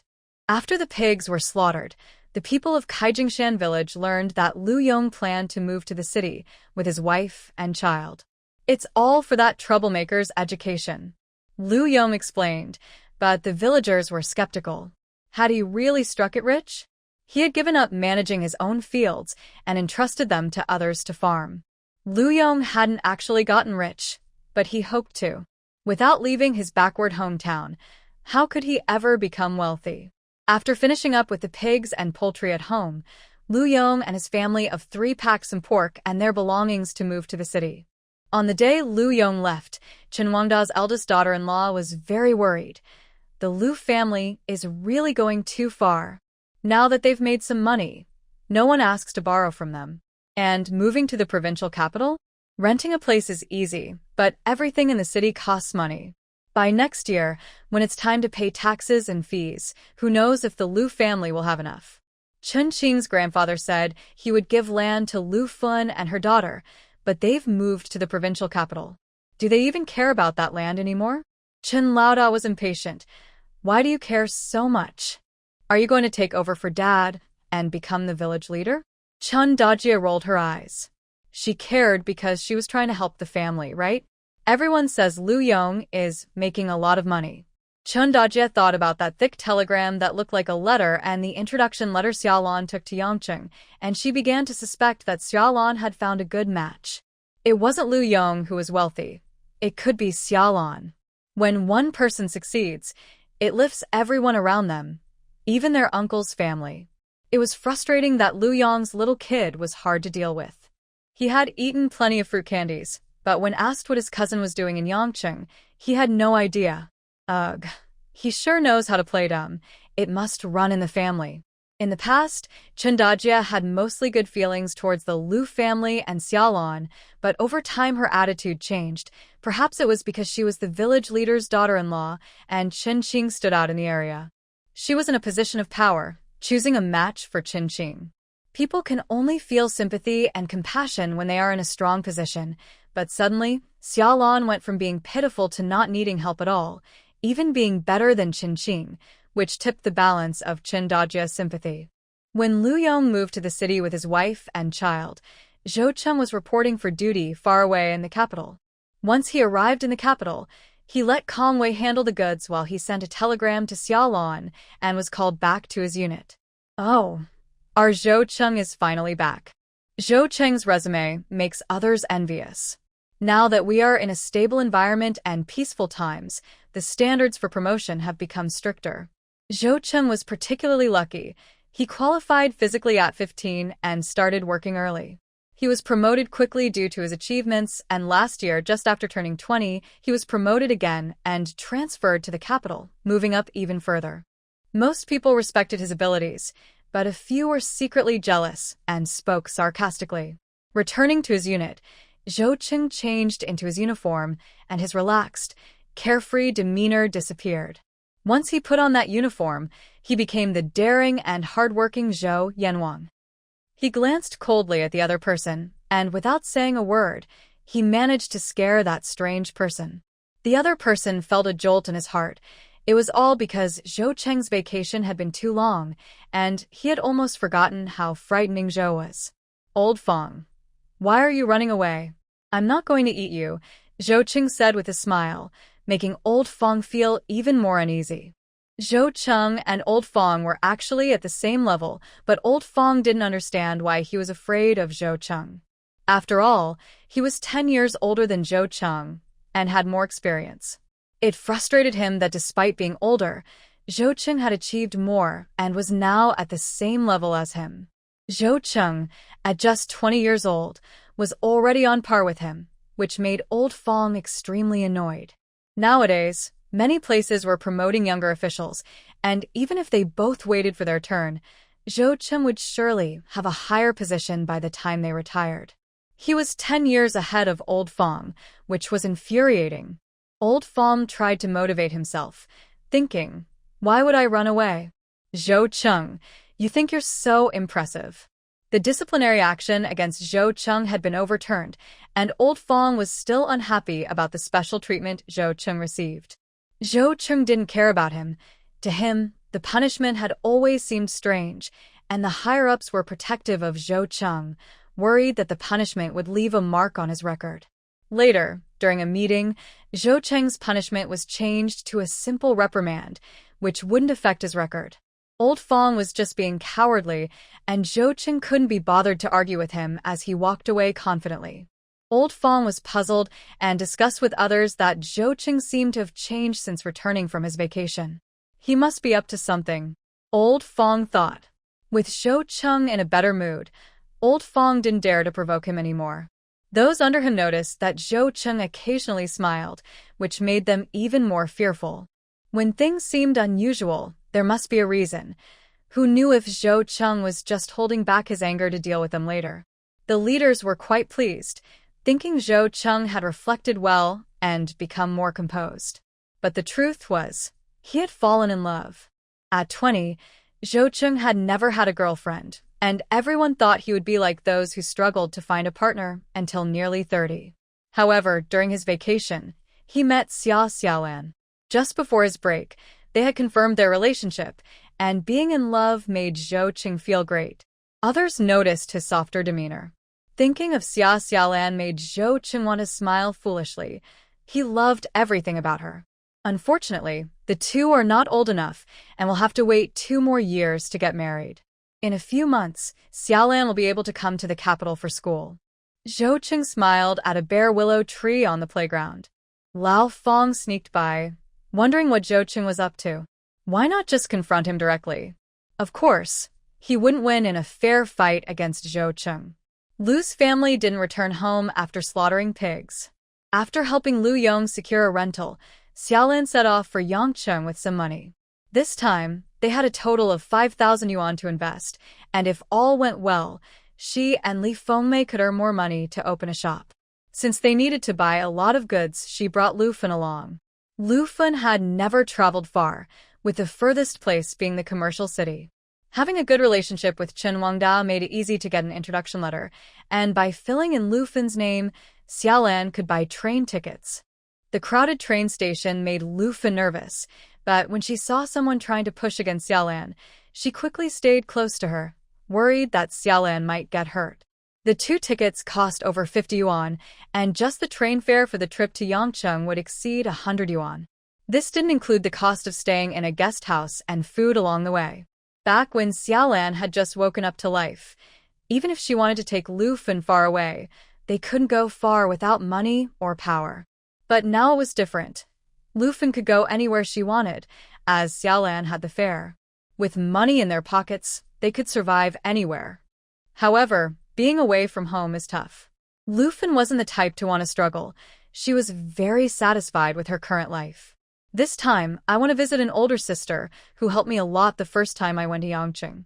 Bai Jinju runs a fruit stand.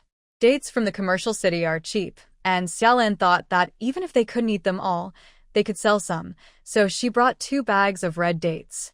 Since the mother and daughter were going empty-handed, the 2 bags wouldn't be a problem. Fresh red dates cost 0.15 yuan per jean, and Xiaolan packed 2 bags for the trip, totaling 100 jean. She spent 15 yuan, and Lufin didn't object. When they had no money, who wouldn't be frugal? Lufin now earns more than 15 yuan a day, so it was only right to thank Sister Bai for her help. After a 30-hour train ride to Yangcheng, Lufin gained some experience. However, she was used to being quiet, carrying a bag of dates while Xiaolan decided where to go without any objections. Xiaolan, can you carry that? Let me put your bag on my back too. Xiaolan refused. I can carry it. We'll take the train. Originally, there was a small trailer, but this time, Xiaolan had ordered a lot and the trailer couldn't handle it, so she might need to arrange for shipping. In a big place like Yangcheng, there are buses, which is a new experience for Lufin.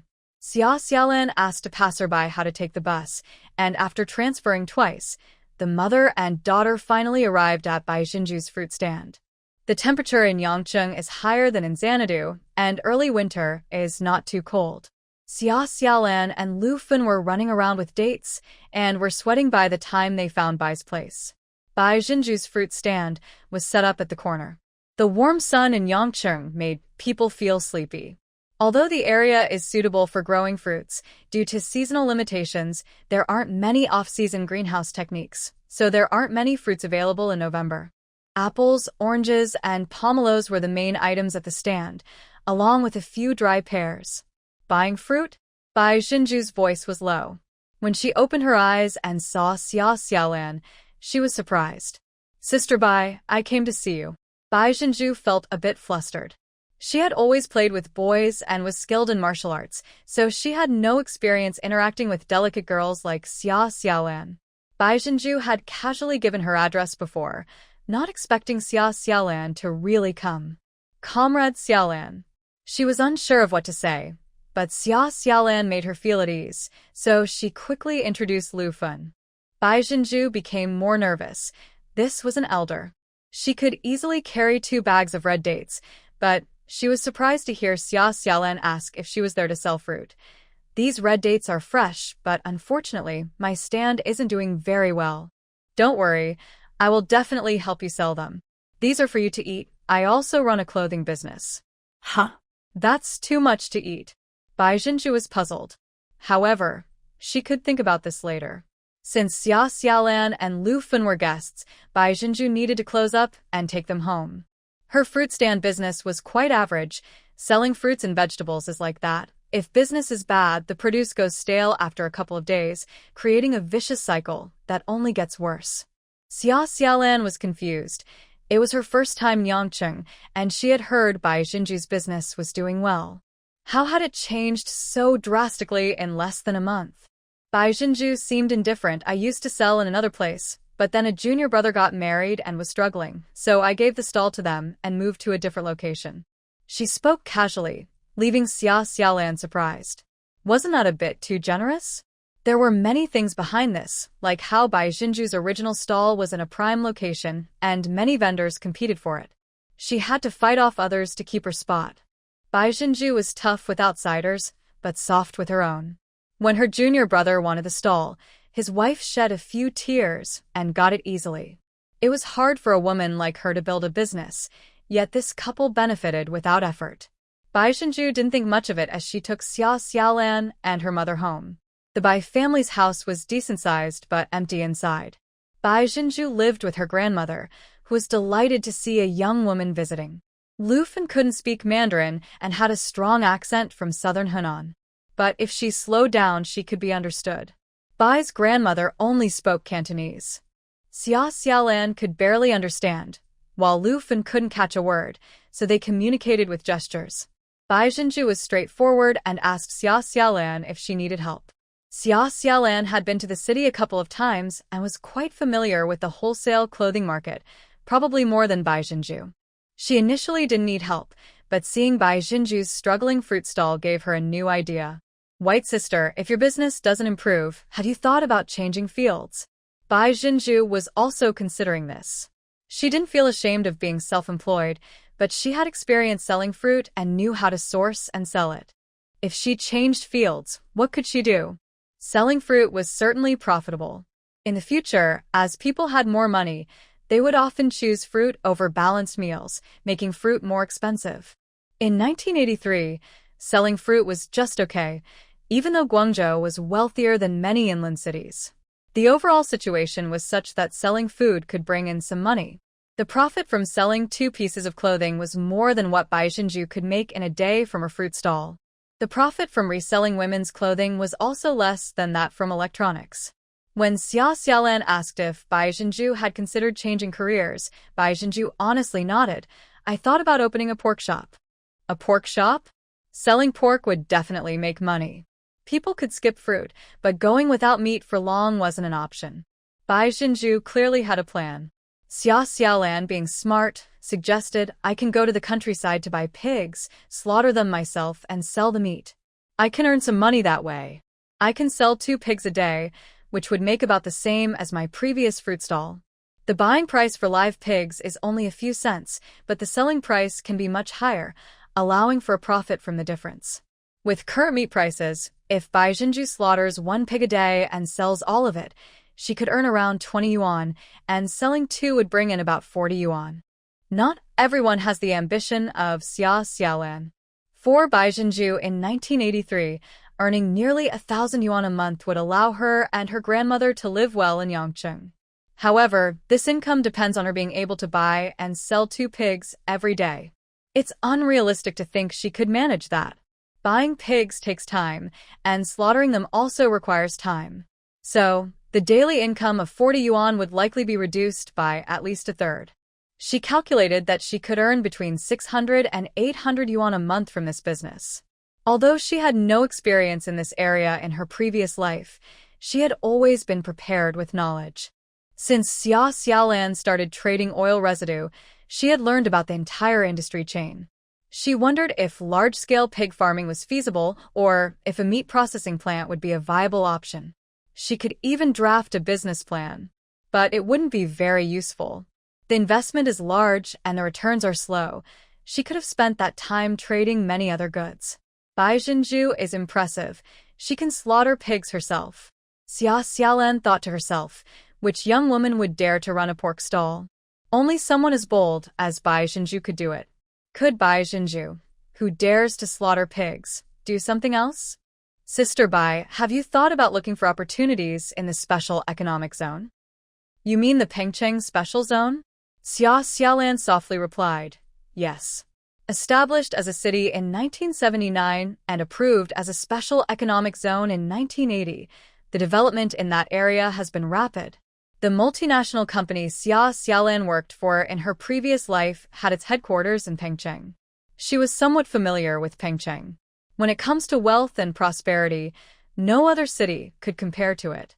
Even now, Beijing and Shanghai can't match Pengcheng's speed of economic development. With national policy support, various factories have set up in the special zone, and everything produced there can be profitable. Just thinking about the cheap electronic products and appliances made her excited. Meanwhile, Grandma Bai and Lu Fin were busy in the kitchen. After a moment of thought, Bai Xinju asked Xia Xiaolan directly, what do you want me to do? Bai Xinju is not foolish. Whoever tries to deceive her is the real fool. The junior who made Bai Xinju give up her fruit stand will eventually regret it. Giving up a fruit stand means their relationship is over. Bai Jia, you first need to get a border pass. Bai Xinju has a city household registration in Yangcheng. Although it is not easy for her to apply for a border pass to the Special Economic Zone in Pengcheng, it is not impossible. Xia Xiaolan, from a rural area in Yunnan province, has no formal job and her household registration makes it very difficult for her to get a border pass to Pengcheng.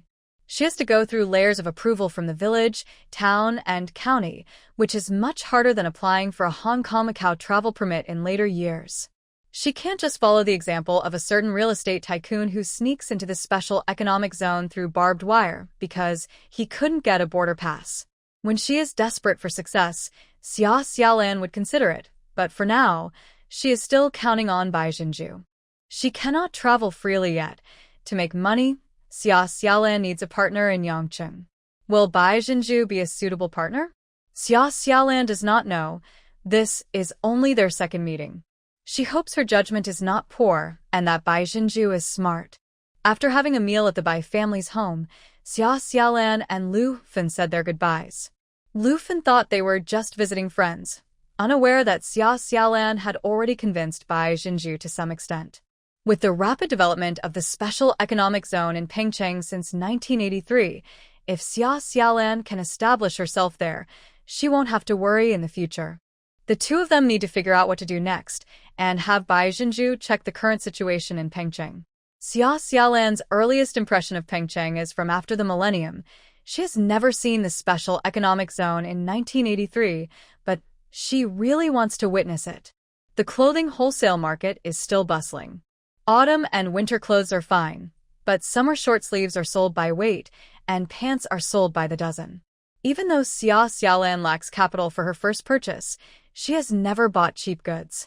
Some jeans are sold at 80 yuan for a dozen, with a wholesale price of just a few yuan. It's hard to say whether the goods she buys are foreign trade products, but in terms of quality, they are definitely better than the jeans sold at 80 yuan for a dozen.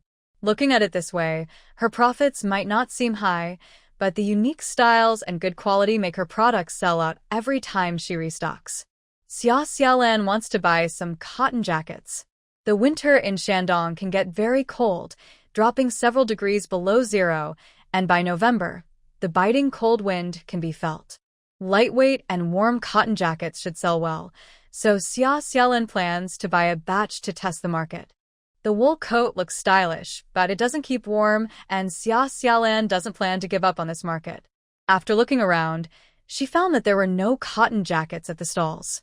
After a couple of trips, she realized that these vendors could make money from anything as long as there were customers. So she decided to ask directly. Xia Xiaolan had picked up goods twice, and the short time between her purchases showed that the items were selling well.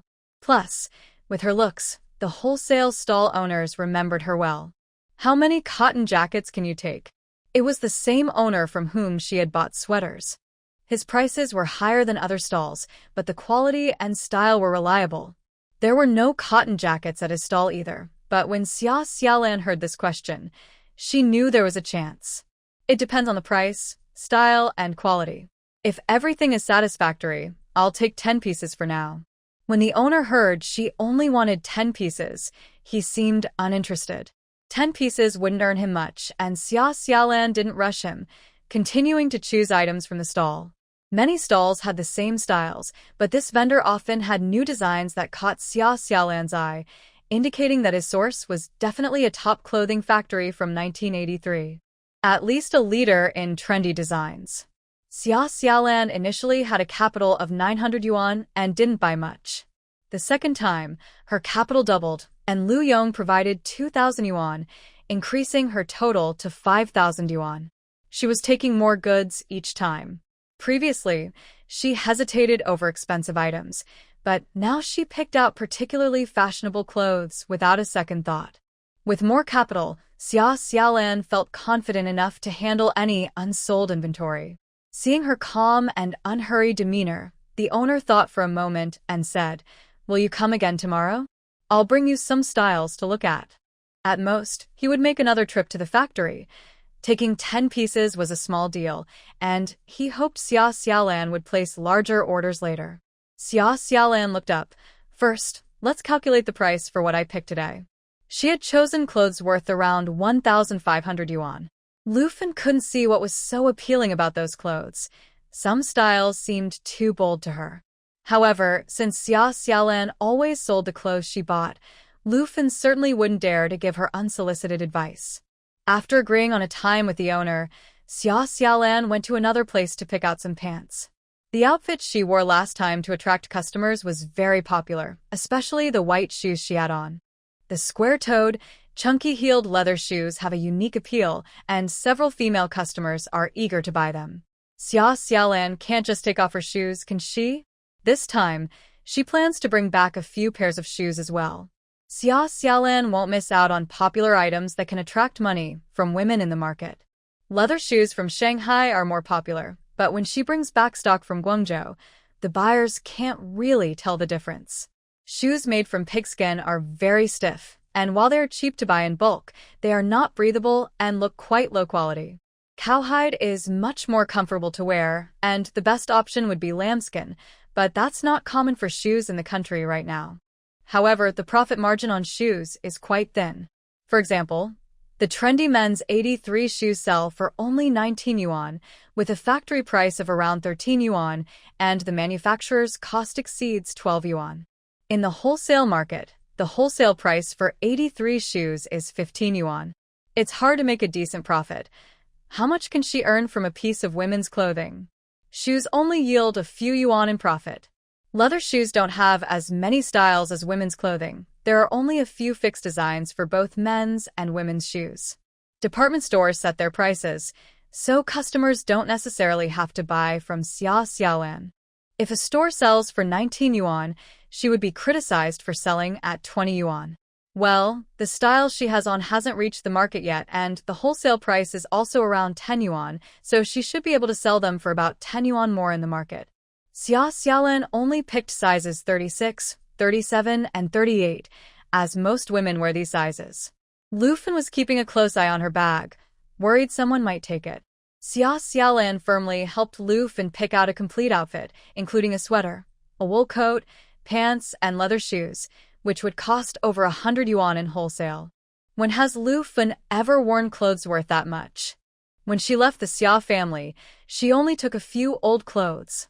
Thanks to Xia Xiaolan's earnings from selling eels, she bought fabric in Anqing County and asked Li Fengmei to help make clothes for Lu Fen.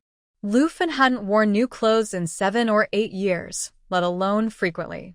She waved her hands repeatedly, saying, "Mama's clothes to wear, didn't we just make some? That was for autumn. This is for winter." Xia Xiaolan insisted on paying. Her mother doesn't have any decent clothes. The 2 cotton jackets she brought from the Xia family have been patched up many times, and the cotton inside has turned black. Besides the wool coat, Xia Xiaolan also needs to buy Lu Fen 2 cotton jackets to wear in rotation. Lu Fen couldn't argue with Xia Xiaolan. If she wants to buy, then let her buy. This is Xia Xiaolan's way of showing her filial piety.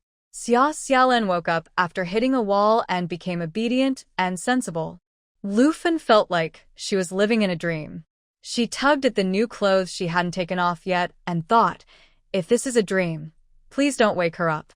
Why did Xia Xiaolan bring Lu Fen along? Did she really expect her mother to help with moving goods? Perhaps she just wanted Lu Fen to see the world, gain some experience, buy new clothes, and enjoy some delicious food in Yangcheng. At the end of 1983, this was the best travel experience Xia Xiaolan could offer her mother. She couldn't afford first-class flights or luxury cruises yet, and those weren't popular in the country either. She could buy a plane ticket, but where would she get a certificate from a county-level unit?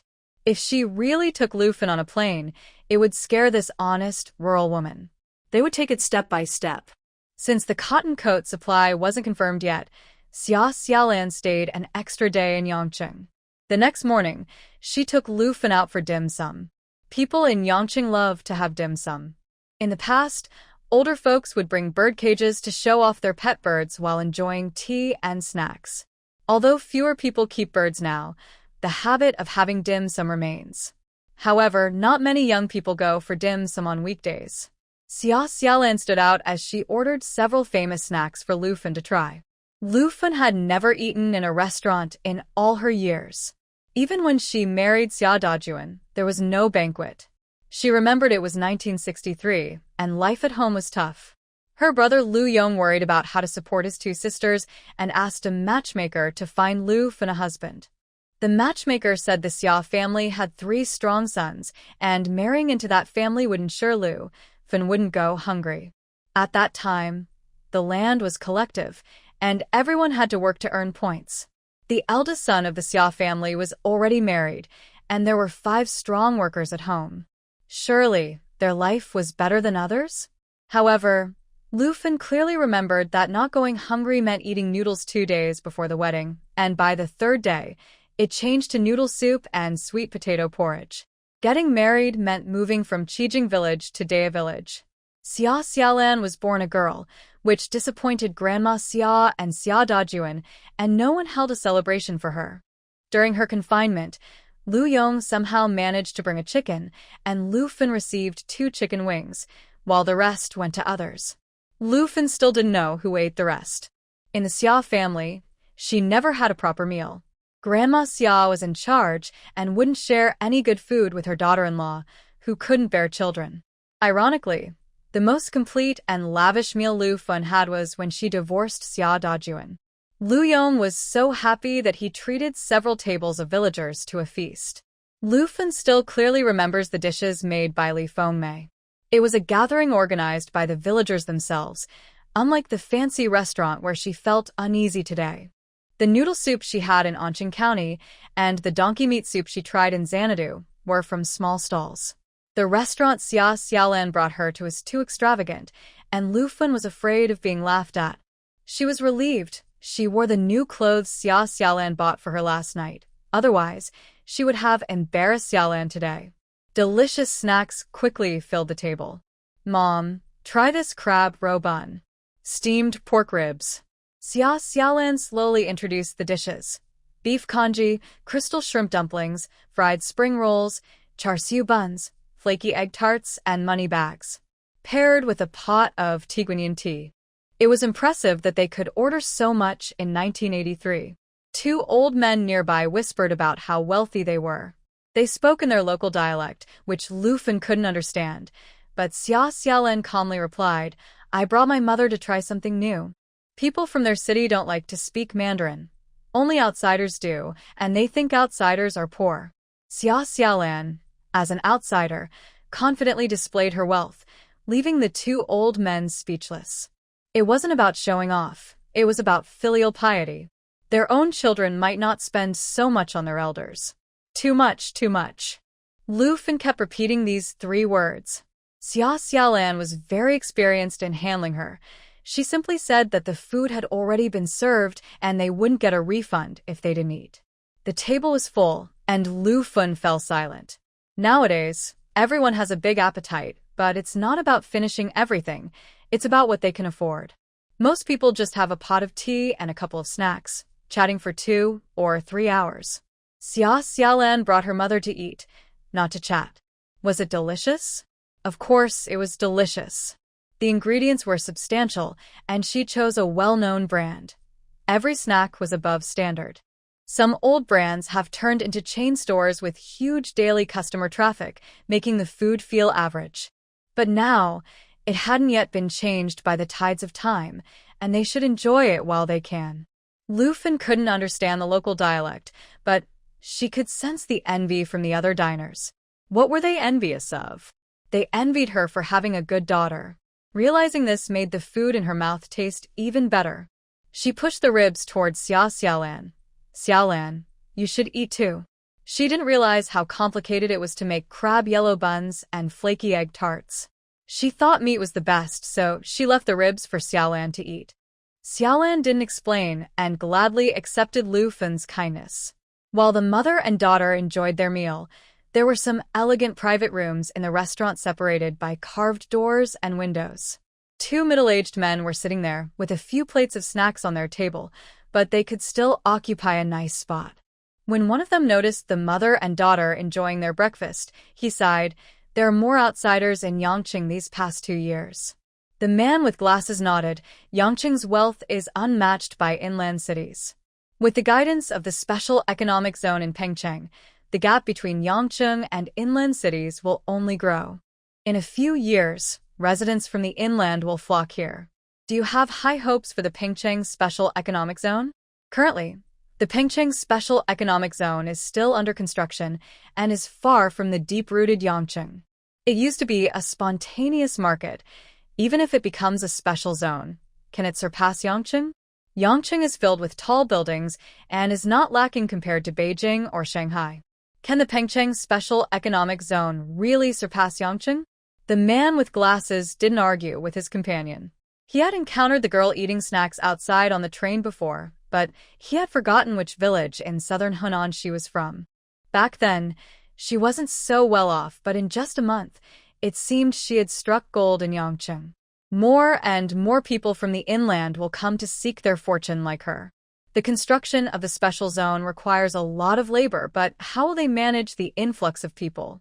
From Beizaijiao by Daping Bay in the east to Anil Village by the Pearl River estuary in the west, the 86-kilometer Second Line project, can it truly prevent capitalism from seeping into the inland?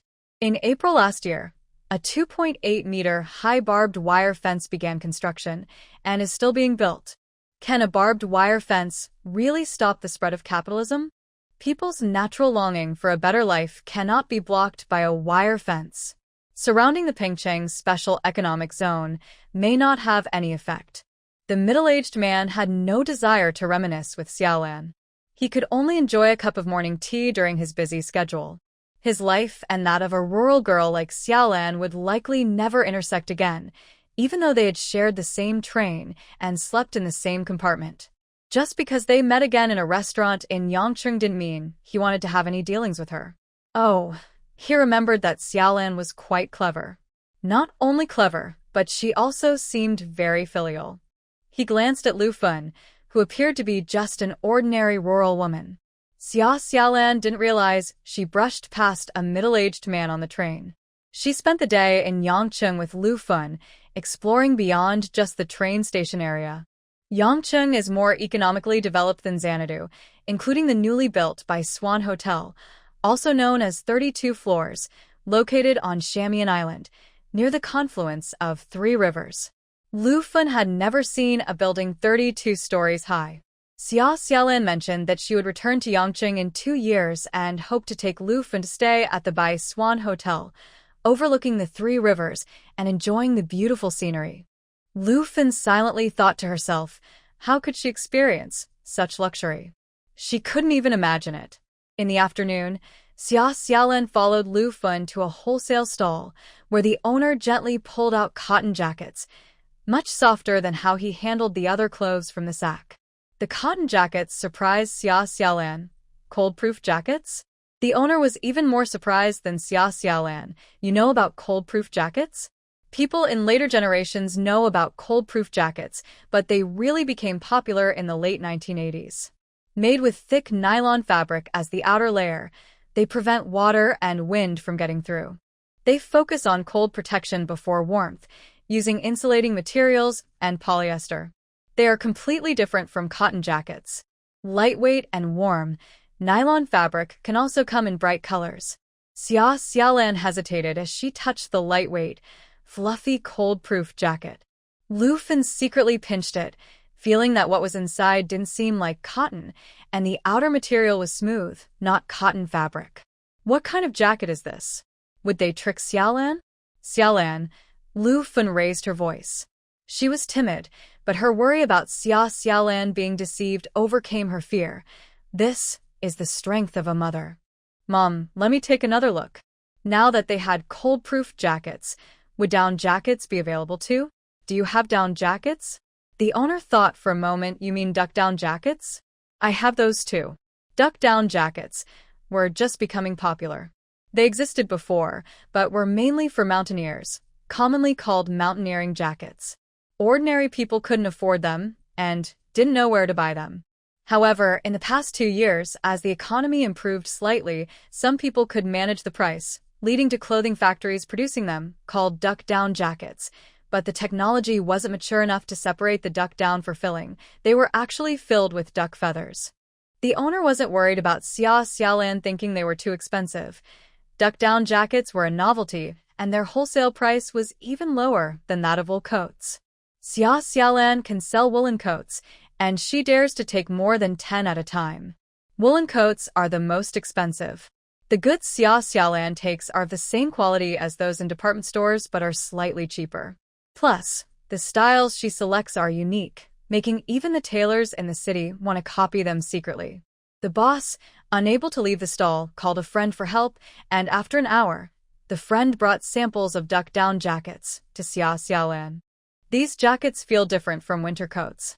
Xiaolan felt the soft fibers and could smell a faint hint of duck down, confirming they were indeed from 1983. When she inquired about the wholesale prices, the men's winter coats were 22 yuan and the women's were 20 yuan, with no restrictions on colors or styles. The The duck-down jackets were 6 yuan more expensive, priced at 28 yuan for men and 26 yuan for women.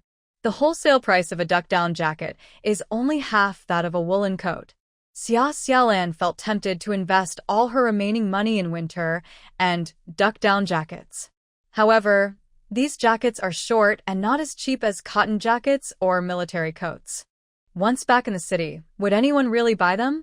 Compared to the warm duck-down jackets, women in the city might prefer woolen coats. The expensive ones are well known, and wearing them is less bulky than winter or duck-down jackets. A young girl might wear a thin base layer underneath a knee-length or ankle-length duck-down jacket, but this style isn't popular yet. Xia Xiaolan suddenly looked up. Does the factory you source from produce knee-length duck-down jackets and cotton jackets? The boss watched her warily, wondering if she intended to bypass him and source directly from the factory. But that tension faded. Without hundreds of pieces in an order, the factory wouldn't even start the machines for her. You're retailing, so you can only choose from these styles. Taking dozens of pieces indeed wouldn't allow for custom styles. The factory needs to create designs, make samples, and source materials. After all that, they wouldn't even look at an order of fewer than 1,000 pieces. Forget it. She doesn't have the capital for that. Although Xia Xiaolan was confident she could negotiate a deal to pay a deposit first and the rest later, even skipping the wholesaler and buying directly at factory prices would cost over 10,000 yuan for 500 pieces and 20,000 yuan for 1,000 pieces. Even if she and Lu Yong pooled all their savings, they probably couldn't gather 10,000 yuan. Her uncle's business this time didn't lose money, which was good enough. Don't rush. Xia Xiaolan reminded herself to stay calm. Rushing can lead to mistakes, and there are many opportunities to make money. Betting everything at once isn't worth it. She is looking for long-term development, not just playing a game of chance. Do we still need cold-proof jackets and duck-down jackets? Yes, get 20 cold-proof jackets and 20 duck-down jackets. This time, Xia Xiaolan not only ordered women's styles but also men's styles. The vendor quickly sold over 1,000 items and was in a good mood. He pulled out some special stock from the bag of duck-down jackets. How about some wool vests? Do you want to take some? This vendor was like a comedian, revealing one surprise after another. Xia Xiaolan didn't even bother to ask for the wholesale price. I'll take 5. If they don't sell, she can keep them for her family, which is 5 adults. Wait, something seems off. 5 people plus Zhou Cheng. Xia Xiaolan had already bought from this stall 3 times. She got the vendor's address and phone number. His name is Chen Xiliang. That name sounds familiar. Xia Xiaolan didn't think much of it. Chen Xiliang must be making money in clothing wholesale since he has a landline at home. She figured that sometimes she just needed to restock, so she didn't have to make a special trip to Yangcheng. In 1983, there were no express deliveries, but train shipping was possible. This time, Xia Xiaolan purchased nearly 4,000 yuan worth of goods, leaving her with just about 1,000 yuan in capital. She wondered if this money would be enough to secure a shop and do some simple renovations. She hoped this batch of clothes would sell quickly, so she could get her money back. She and Lu Fen hurried back to the market, and Lu Yong did not disappoint Xia Xiaolan. Lu Yong had spent 2 days in the market and had already shortlisted 2 shops. Lu Fen and Li Fengmei quickly ironed and organized the goods they had brought back. Li Fengmei had never seen such modern winter coats, but she trusted Xia Xiaolan. If Xiaolan says they will sell, you're just worrying for nothing. By the way, I brought some salted meat and ribs from the village, along with 2 pig trotters.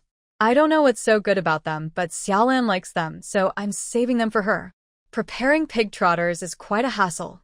You have to burn off the hair, soak them in water, and scrape off the charred skin bit by bit, then chop them into large pieces and simmer them slowly with soaked beans. Eating a bowl of that in winter makes you feel so happy. Xia Xiaolan's cooking skills are average, but she is quite good at this dish.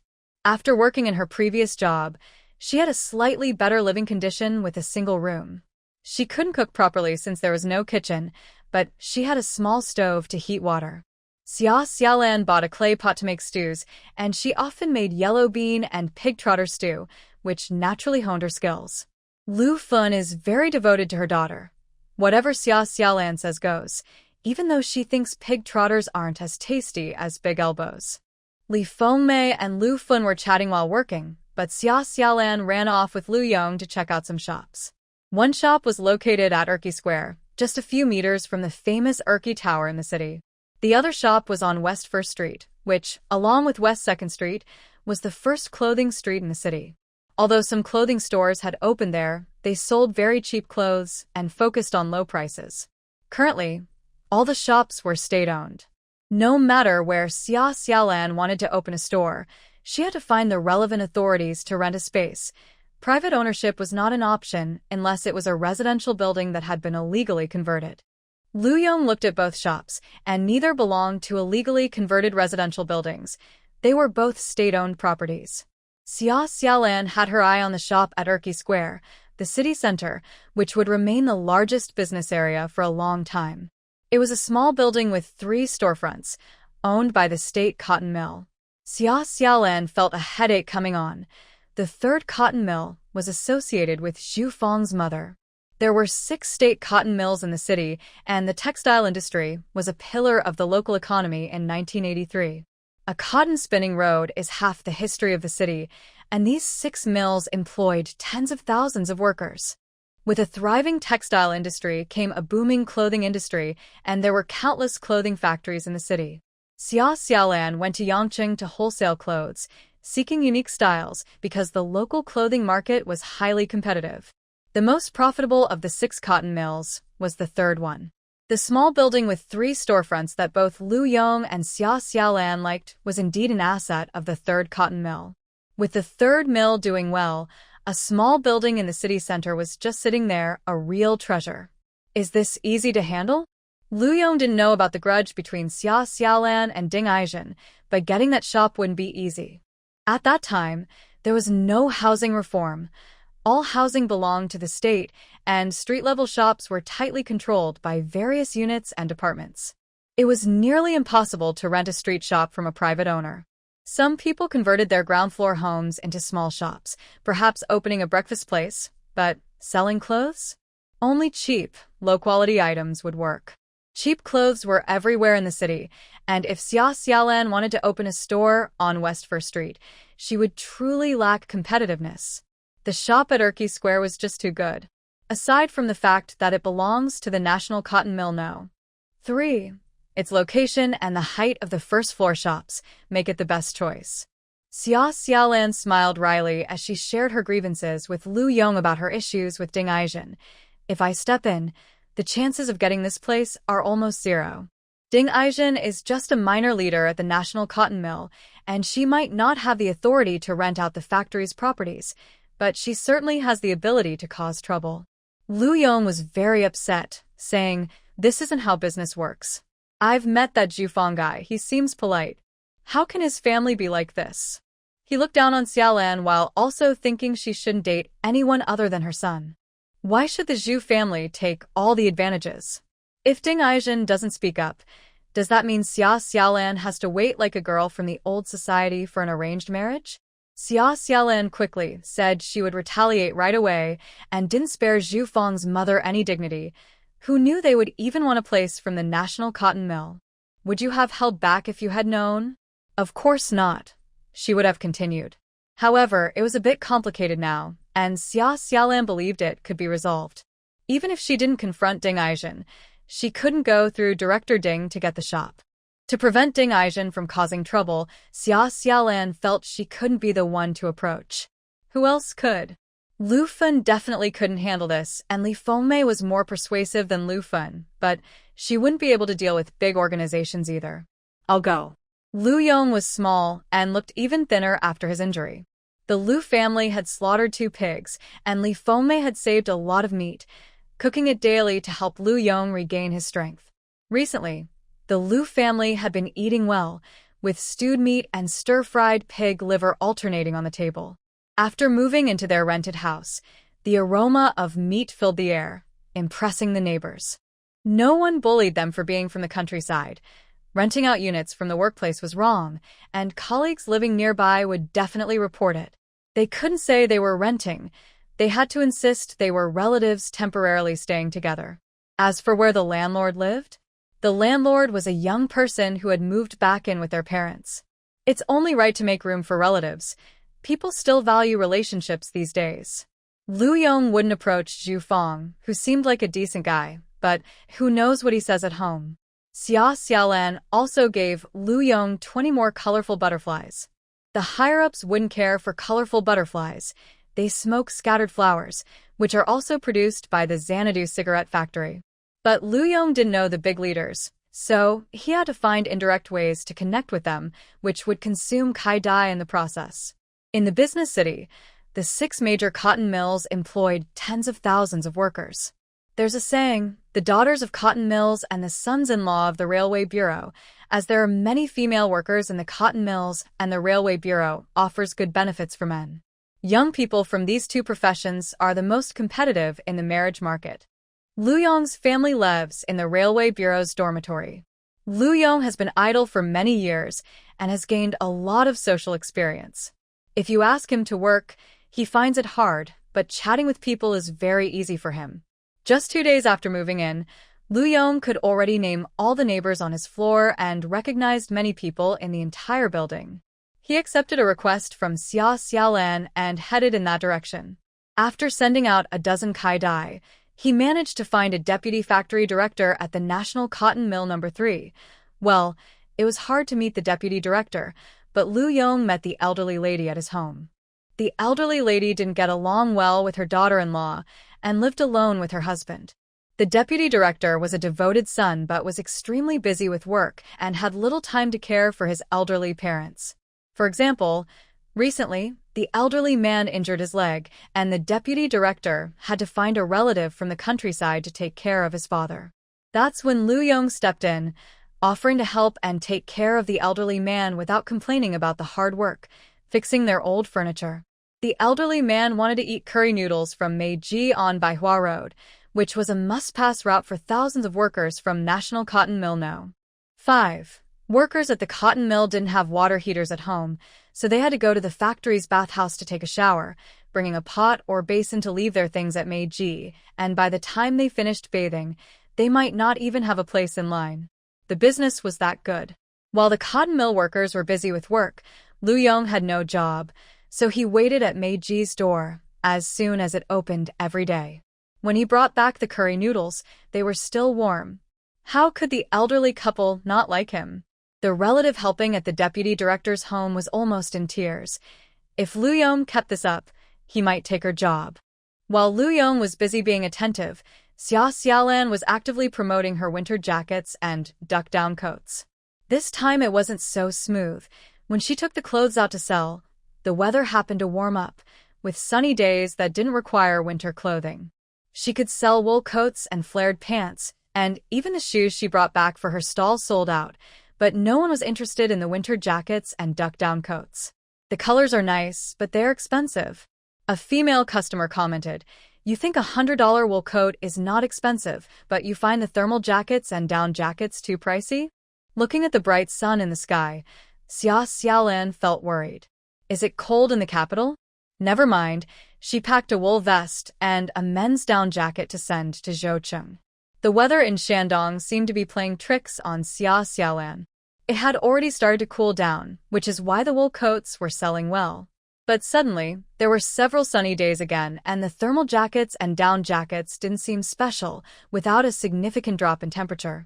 The colors were bright, but when she asked the price, the thermal jacket was 45 yuan and the down jacket was 55 yuan, and customers quickly lost interest. These jackets are too expensive. Jackets? Xia Xiaolan had to explain carefully to the customers, but most were just there to look, and no one was buying. Fortunately, she had also brought in other clothes, which sold gradually, bringing her total to over 5,300 yuan, plus what she had left from before, making it just over 6,500 yuan. She made a trip to Yangcheng and brought back nearly 4,000 yuan worth of goods, but she didn't even make double the profit. The thermal jackets and down jackets had over 1,000 yuan in costs. If they sold well, she could make around 2,500 yuan more. Her total capital was not even 10,000 yuan. Could she support a store with that? To fill 3 storefronts and make a name for herself in Shandong, she needed at least 200 or 300 pieces of clothing. The goods she had were not cheap, whether it was wool coats averaging over 50 yuan or thermal jackets and down jackets around 25 yuan. 200 pieces would cost about 7,000 to 8,000 yuan. Adding sweaters and pants to avoid empty walls in the 3 stores, with dozens of sweaters and pants, would add around 2,000 yuan more. In total, she needed nearly 10,000 yuan. As an individual from another province, she had to pay up front for the goods she wanted. If the thermal jackets and down jackets sold well and brought in the expected profit, she could gather enough money for more stock. But the 3 storefronts wouldn't be ready for business yet. They needed renovation. The building from the state-owned cotton factory was empty, and it definitely needed to be remodeled before opening. Would it just be a matter of painting the walls, leveling the floor, and hanging a big light bulb? She might as well set up a street stall instead. To create a high-end feel while keeping costs low, we want people in the city to feel proud when they buy clothes from the store. We aim to sell clothes that cost 20 yuan at wholesale for over 50 yuan. Xia Xiaolan is not being greedy. She understands business. She is not selling essential goods like food. Those who can afford expensive clothes can pay the price. The target market is mid to high-end. Can we really buy for 20 yuan and sell for just 25 yuan? After deducting travel and shipping costs, it feels more like charity. She has a rough idea of how she wants to decorate the store, but she is unsure about the specific situation. Basic renovations will cost money, and she needs to buy new hangers and shelves, which also require funds. If she can secure the store and open it before the new year, that would be a great achievement. However, it's possible that she won't get the store before the new year. Xia Xiaolan knows her uncle is trying to negotiate with the leaders of the National Cotton Factory No. 3.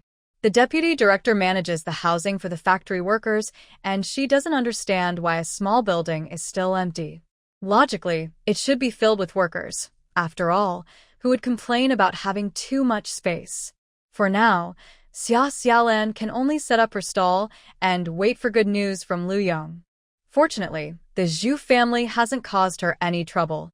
Setting up her stall feels like a guerrilla operation. After a few days, her 3rd batch of goods sold out quickly, except for the winter coats. In the evenings, Lu Fen keeps checking the clothes, worried they won't sell. Xia Xiaolan knows there's no point in rushing. She can only wait for the temperature to drop. After finishing the pig trotters that Li Fengmei brought from the countryside, Xia Xiaolan misses that taste. Lu Fen continues to sell fried dough, while Xia Xiaolan cooks some ribs in a pot. Lu Fen may be thin, but she is getting enough nutrition, and the strong UV season has passed, making her skin look a bit lighter. Riding her bike, the wind is uncomfortable on her face.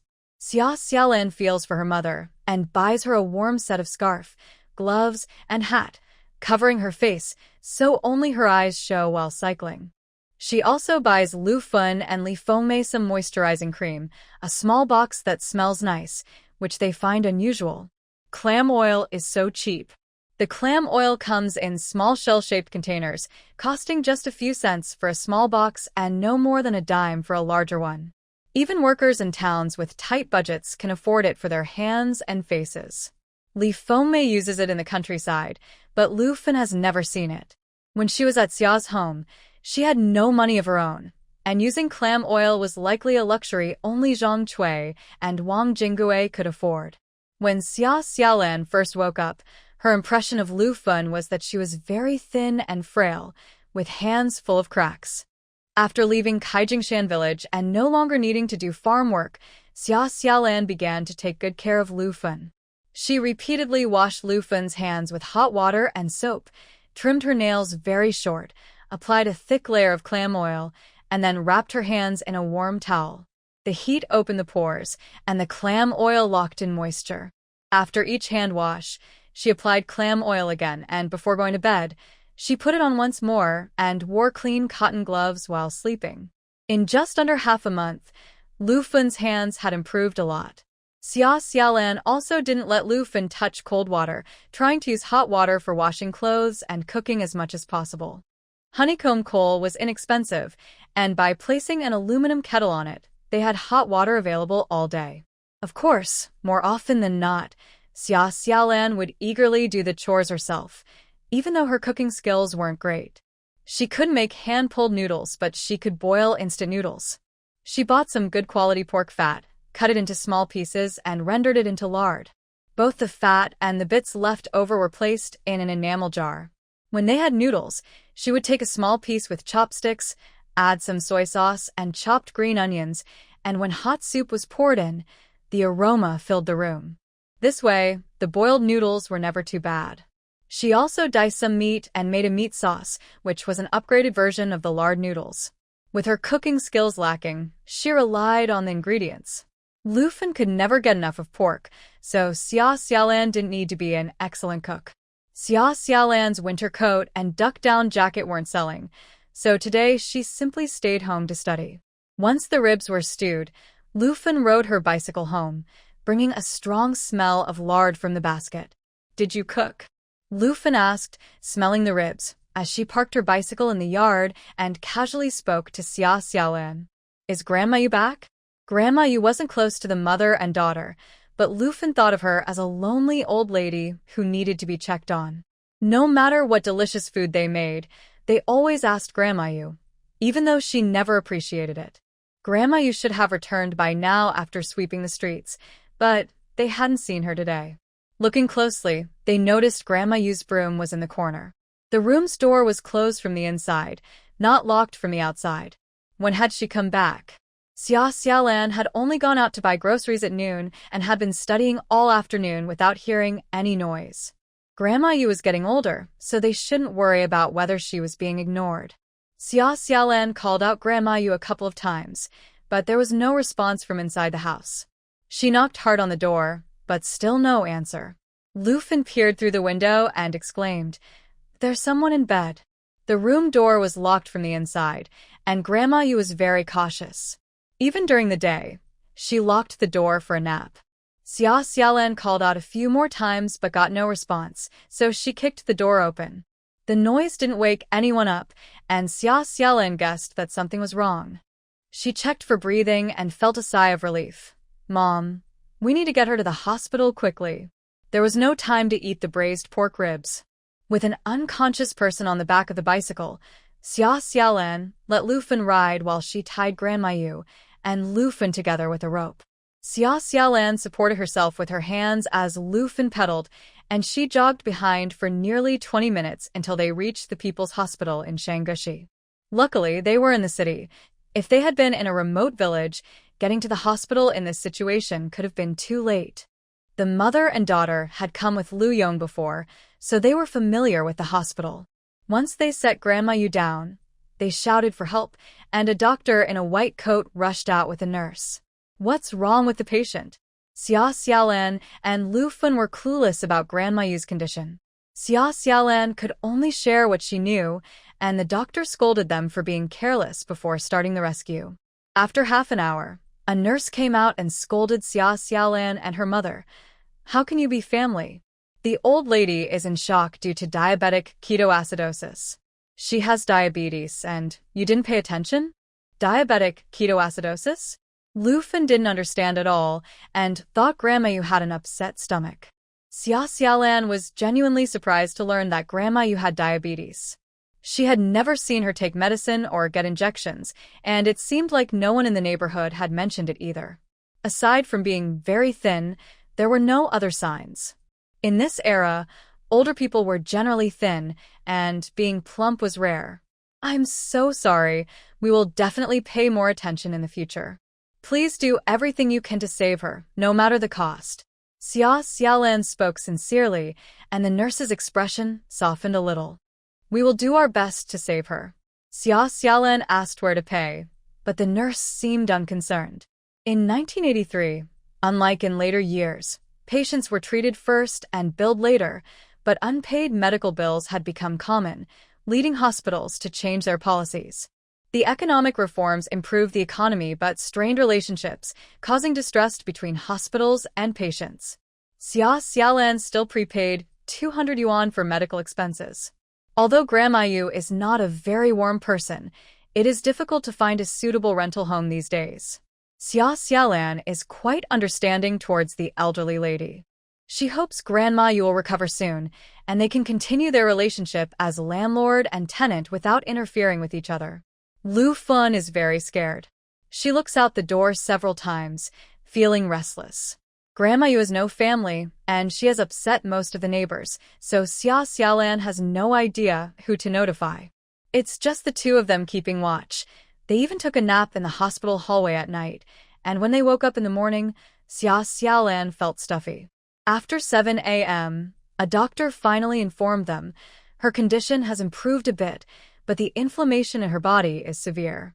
She needs to stay in the hospital for a few days. You can go take care of the paperwork. Grandma Yu truly woke up at 11 a.m. Xia Xiaolan was by her bedside while Lu Fun went to prepare some food. When Grandma Yu moved, Xia Xiaolan was startled awake. "You're awake. I'll call the doctor." Still a bit dazed, Grandma Yu didn't respond as Xia Xiaolan rushed out of the room. The patient in the next bed spoke to Grandma Yu. "Ma'am, is that your granddaughter? She's pretty and very caring. She stayed with you all night." Grandma Yu, feeling weak, shook her head firmly. "No." No? Grandma Yu refused to say anything more. The neighbor gave up trying to chat. It's hard to talk to someone like Grandma Yu, as the conversation tends to go nowhere. On the third day of Grandma Yu's hospitalization, others found out about it. The street cleaning work is managed by the neighborhood office, and the section Grandma Yu is responsible for hadn't been cleaned for 3 days. Naturally, the office staff came to check. That's when they learned she was in the hospital. Many people had their eyes on Grandma Yu's house. Even if she rented it to Xia Xiaolan and her mother, they would say it was a distant relative staying over. The neighborhood office staff expressed their concern, saying, "Luckily, you distant relatives are here. Otherwise, who would take care of this elderly lady?" Of course, they would arrange for someone to help her. But now it was officially Xia Xiaolan and her mother's responsibility. Hu Yongsai's family learned the real situation. Hu Yongsai's wife thought Xia Xiaolan was quite unlucky. She had just moved in, and now Grandma Yu was sick.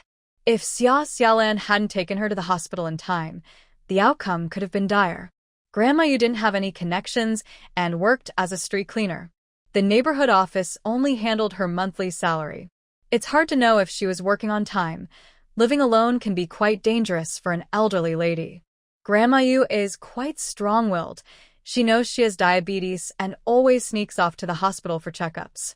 At home, they took medicine without letting Xia Xiaolan and her mother know. The others who interacted with her were also completely unaware. Hu Yongsai's wife thought that Grandma Yu would have to change her attitude now, right? But no, she still had a stern face, as if Xia Xiaolan and Lu Fun hadn't saved her that night. Despite the mother and daughter taking care of her in the hospital for days, she showed no gratitude. Hu's family knew the truth. Xia Xiaolan and the others were not just distant relatives staying for free. They paid 20 yuan a month in rent and didn't owe Grandma Yu anything. But what could you do about the old lady's attitude? Thankfully, Xia Xiaolan didn't expect anything in return. Otherwise, it would have been unbearable. On the day Grandma Yu was discharged, she paid her own medical bills. The doctor thought Xia Xiaolan and Lu Fun were family and kept reminding Lu Fun about the dietary restrictions for diabetes and the importance of taking medicine on time. Lu Fun had to ask the doctor to repeat it several times before she remembered. After Grandma Yu was discharged, Lu Fun, regardless of the old lady's sour expression, watched her diet every day, greeting her with, "Have you taken your medicine today?" Someone like Grandma Yu, who came from an old money background, was completely speechless at Lu Fun's approach. "Have you taken your medicine today? Is that how you greet someone?" Xia Xiaolan didn't bother to curry favor with Grandma Yu. Perhaps good people get good returns. The day after Grandma Yu was discharged, the city experienced a sudden drop in temperature. The sleet made pedestrians hunch their shoulders against the cold. The colder it got, the happier Xia Xiaolan became. She bought a large piece of waterproof oilcloth, tied 4 wooden sticks, and made a small shelter. The cold wind blew fiercely, but with the oilcloth on 3 sides, the wind still managed to sneak in from the street side. Li Fengmei learned to sell goods from Xia Xiaolan, and both wore puffy duck-down jackets that were warm and cozy. Li Fengmei vowed she wouldn't want to take hers off all winter if it could also cover her knees. It's so warm. Yes, it really was warm. Winter had truly arrived in the city, and the sudden drop in temperature caught everyone off guard. Compared to the old-fashioned cotton coats and military jackets, the winter clothing at Xia Xiaolan's stall, especially the bright-colored duck-down jackets, stood out among the dark military coats and cotton jackets, catching the eyes of passers-by. The sleet continued, and Xia Xiaolan and her team set up their stall in the morning and opened for business by noon. They sold a red and blue men's winter coat for 48 yuan. A man buying clothes made 3 trips in 2 hours before finally making a payment. He likely went to the department store to check prices, and Xia Xiaolan did the same. Similar clothes cost 58 yuan there, so her prices were clearly more competitive. This opening was like unlocking a treasure chest. No matter who asked about the price, Xia Xiaolan let them try on the clothes. In the cold wind with rain and snow, it was hard to take off such warm clothing. It was a bit expensive, but it was still about 10 yuan cheaper than in stores. Saving 10 yuan could cover a month's living expenses. Xia Xiaolan's winter coats and duck-down jackets struggled to enter the market in the rapidly cooling city. She and Li Fengmei sold out the remaining clothes, and word spread quickly. People waiting to buy duck-down jackets were eager to grab the samples Xia Xiaolan and Li Fengmei were wearing. In this weather, selling the clothes off their backs could be dangerous. Xia Xiaolan refused to sell her jacket, but Li Fengmei was tough. She brought a cotton coat from home and made the customers wait, successfully selling the warm duck-down jacket she was wearing. With her aunt's coat sold, how could her niece not sell? They even sold the sample jackets, and new customers with cash couldn't find any stock. It'll take at least 3 days. Should we take a deposit? What courage did these people have to give a roadside vendor a deposit? Even if it was just 5 or 10 yuan, Xia Xiaolan didn't even have a fixed store. These people were quite bold. Surprisingly, she collected deposits from over a dozen people, so she had to write receipts for each one and leave the address of Grandma Yu's house. Since her stall wasn't fixed, she worried that when the goods arrived, these people would search all over the city, so she decided to let them pick up their items at her place. The men's winter coats sold well, and the women's duck-down jackets were popular too. However, female customers didn't like the thick nylon outer layer of the winter coats. Men found the style of the winter coats more appealing. They were originally designed for climbing and allowed for easy movement, meeting men's needs perfectly. Xia Xiaolan quickly visited Anqing County No. 1 Middle School before heading south again. This time, she went to collect exam papers to take home. Why did the teachers like her? Besides her good grades, Xia Xiaolan was also very capable. Whenever she had free time, she would wait at the entrance of the top high school in the provincial capital. What was she waiting for? She spent money buying exam paper collections from graduating students of the provincial key school. Perhaps because she was pretty and generous, her requests for extra copies of the exam papers were gladly fulfilled. Xia Xiaolan obtained the exam papers from Xanadu No. 1 High School. She completed one set herself and gave another set to Teacher Wang from the grade group. Teacher Wang was almost in tears, saying, "Did you pay for these yourself?" Xanadu No. 1 High School does not share resources. Every school in Yunnan province competes against each other in the college entrance exam. Even the top teachers from Anqing No. 1 High School cannot compare. Both schools analyze the exam questions, but Xanadu No. 1 High School is clearly ahead of Anqing No. 1 High School by several levels. These exam papers from Xanadu No. 1 High School are truly exclusive. Other teachers from different schools cannot get them. Students handed the papers to Xia Xiaolan, not realizing that she would selflessly share the papers she paid for with the school. Even the most generous students tend to keep secrets when it comes to the college entrance exam. The admission scores are not fixed. They change every year based on how many students universities will accept from Yunnan province. A set of exam papers from a key provincial school can significantly boost a county-level student's score if they study hard, potentially raising it by an average of 10 points. Anqing County No. 1 High School has hundreds of current and repeat students. If each of them improves by 10 points, they are essentially creating more competition for themselves. In the face of an opportunity to change their fate, people often show their selfish side. Xia Xiaolan is not selfless. She believes that whether the students from Anqing County No. 1 High School improve does not affect her own exam results. She is already in the top 10 of her grade, and there are only a few students from Anqing County No. 1 High School who can compete with her. Her goal is to score above 550, allowing her to choose her preferred university more comfortably. A score of 550 may not get her into prestigious schools like Huqing or Jingda, but it will certainly get her into better schools than Beijing Normal University. Even if she doesn't make it to Huqing or Jingda, attending Beijing Normal University would surely frustrate Xia Ziyu. Xia Xiaolan's life is not just about competing with Xia Ziyu, but she is determined to seek justice for the original owner of her identity. She won't let the Xia family's golden phoenix live too comfortably.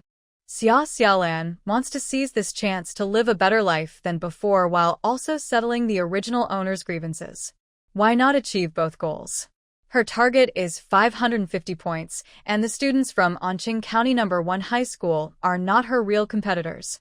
Their improvement of 10 or 20 points does not change the overall situation. Seeing teacher Wang so moved, Xia Xiaolan felt that sharing the exclusive exam papers from Xanadu No. 1 High School was definitely the right choice.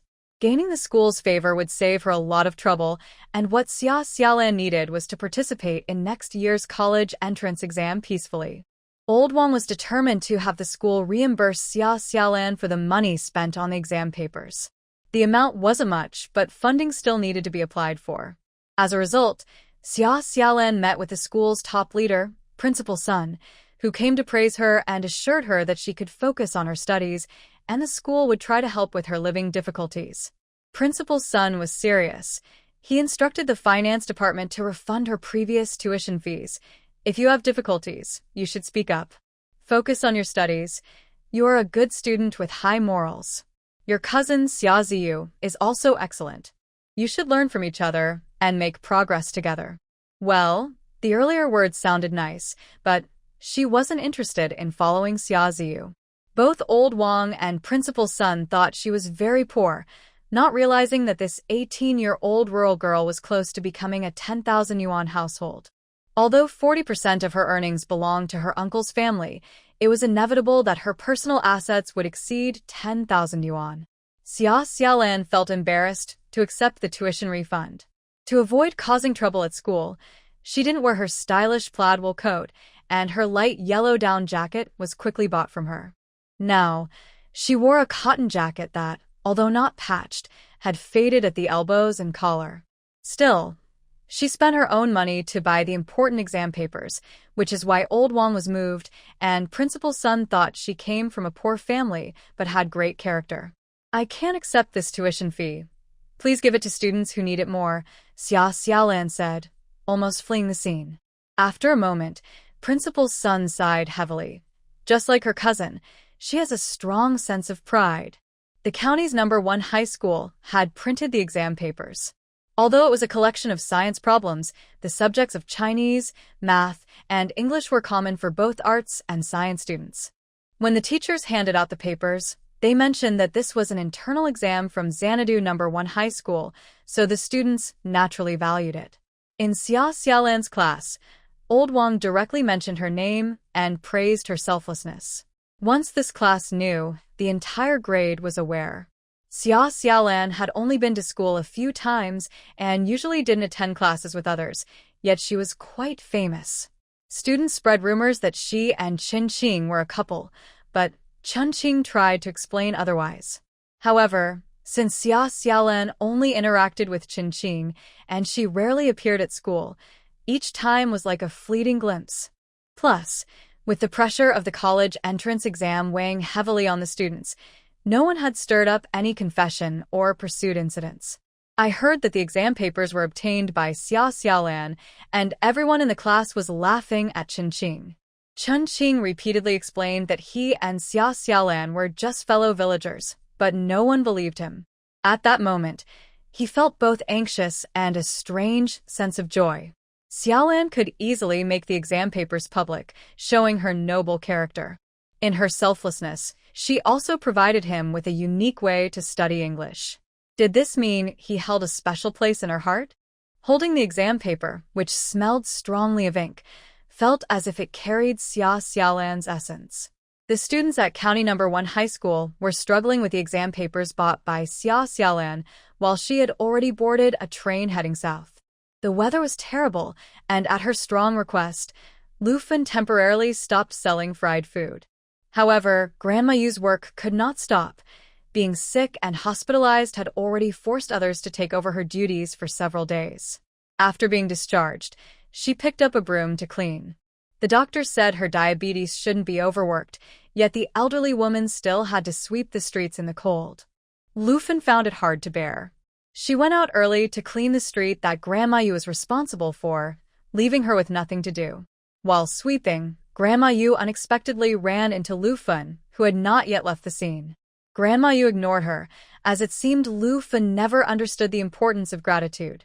The next day, the weather remained bad, and Lufan continued to help Grandma Yu sweep the streets. Only someone with Lufan's humble and hardworking nature could get along with Grandma Yu. Although Grandma Yu had a difficult personality, she was still better than the loud and rude old lady Xia. If old lady Xia hadn't bullied Xia Xiaolan so much, Lufan could have continued to tolerate such a troublesome woman. Grandma Yu simply kept people at a distance. What was so hard for Lufan to accept? The neighbors watched and inevitably whispered among themselves. With Grandma Yu hospitalized, her diabetes could no longer be hidden. She had offended everyone around her, and they were all waiting to see when the old lady would face misfortune. One person was left with 5 large rooms, while others struggled for space. Who could like Grandma Yu? Suddenly, a distant relative appeared. Xia Xiaolan and her mother moved into Grandma Yu's house, sparking much gossip. Lufan and Xia Xiaolan were both likable, completely different from Grandma Yu. Some even thought Grandma Yu was lucky to have distant relatives come to care for her after offending everyone. Do they want her house? No one is left in the Yu family. Once Grandma Yu is gone, the house will surely be reclaimed. They won't get anything. It's all for nothing. But those two have good tempers. They can even live with Grandma Yu. I heard the person is not doing well and was taken to the hospital by the mother and daughter. These discussions did not shy away from Grandma Yu. After hearing this, she fell silent and struggled to straighten her thin back.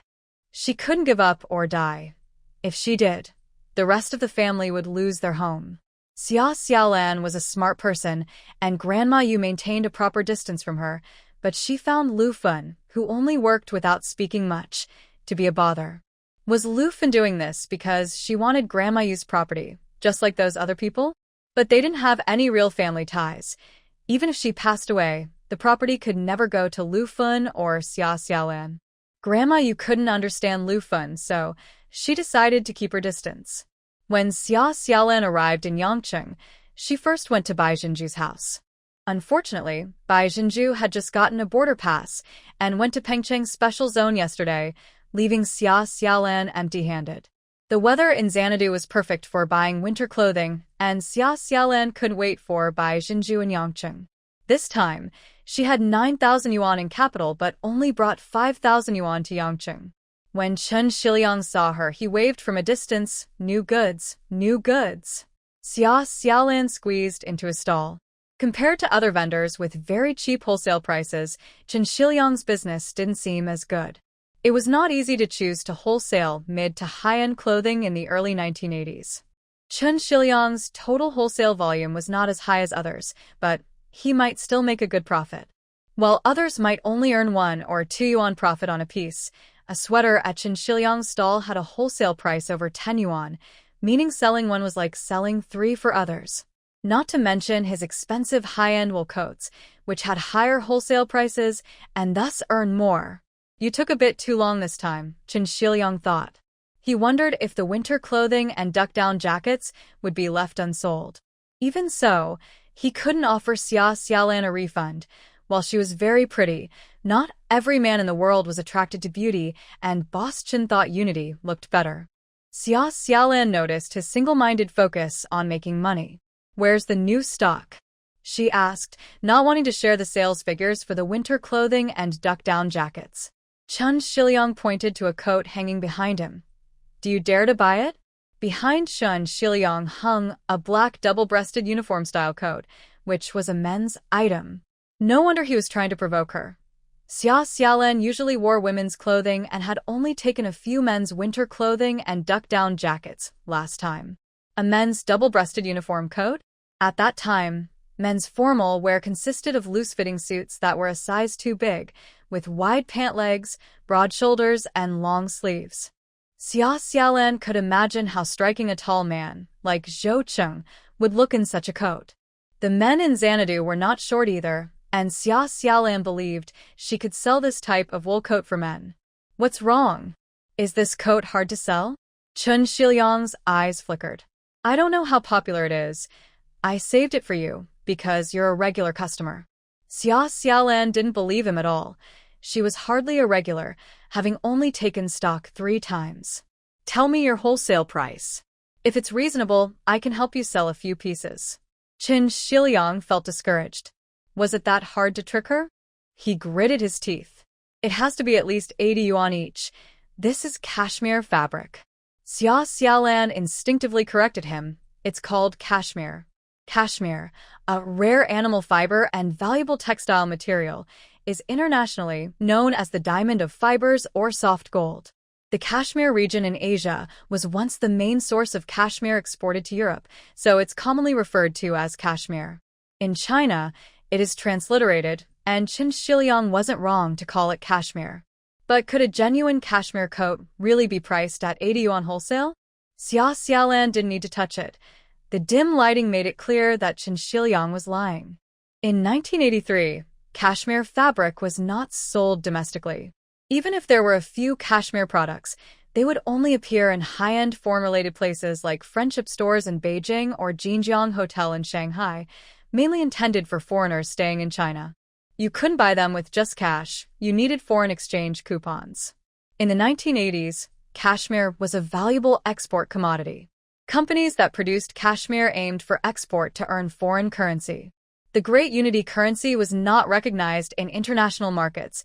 The country needed foreign exchange to import various equipment, and businesses needed it too. For instance, in 1983, the export price of a cashmere sweater was around $25. How much fabric would a cashmere coat require? A human hair is about 75 microns in diameter, while cashmere fibers are typically 15 to 17 microns. To weave such fine cashmere into fabric requires advanced combing techniques. China only developed its cashmere combing machines in 1965. Before that, they exported raw cashmere without the technology for further processing. In the early 1980s, more advanced combing equipment from Japan was introduced, leading to a rapid increase in the export of cashmere products from China. It can be said that 1983 was a busy time for domestic cashmere companies trying to earn foreign exchange, with many cashmere coats being sold in the wholesale market of Yangcheng. How does Xia Xiaolan know this so well? In her previous life, she graduated from university and worked as a salesperson, but not selling appliances. She sold large equipment. At one point, she even sold combing machines, which were domestically made. Passionate about her work, she had to understand the history of the industry thoroughly to sell the machines effectively. Her memory has surprisingly improved, as she still remembers information she learned many years ago. It's no wonder she can recall the math exam paper from 1984. Confident in her memory, Xia Xiaolan confronted the unscrupulous businessman Chun Shiliang.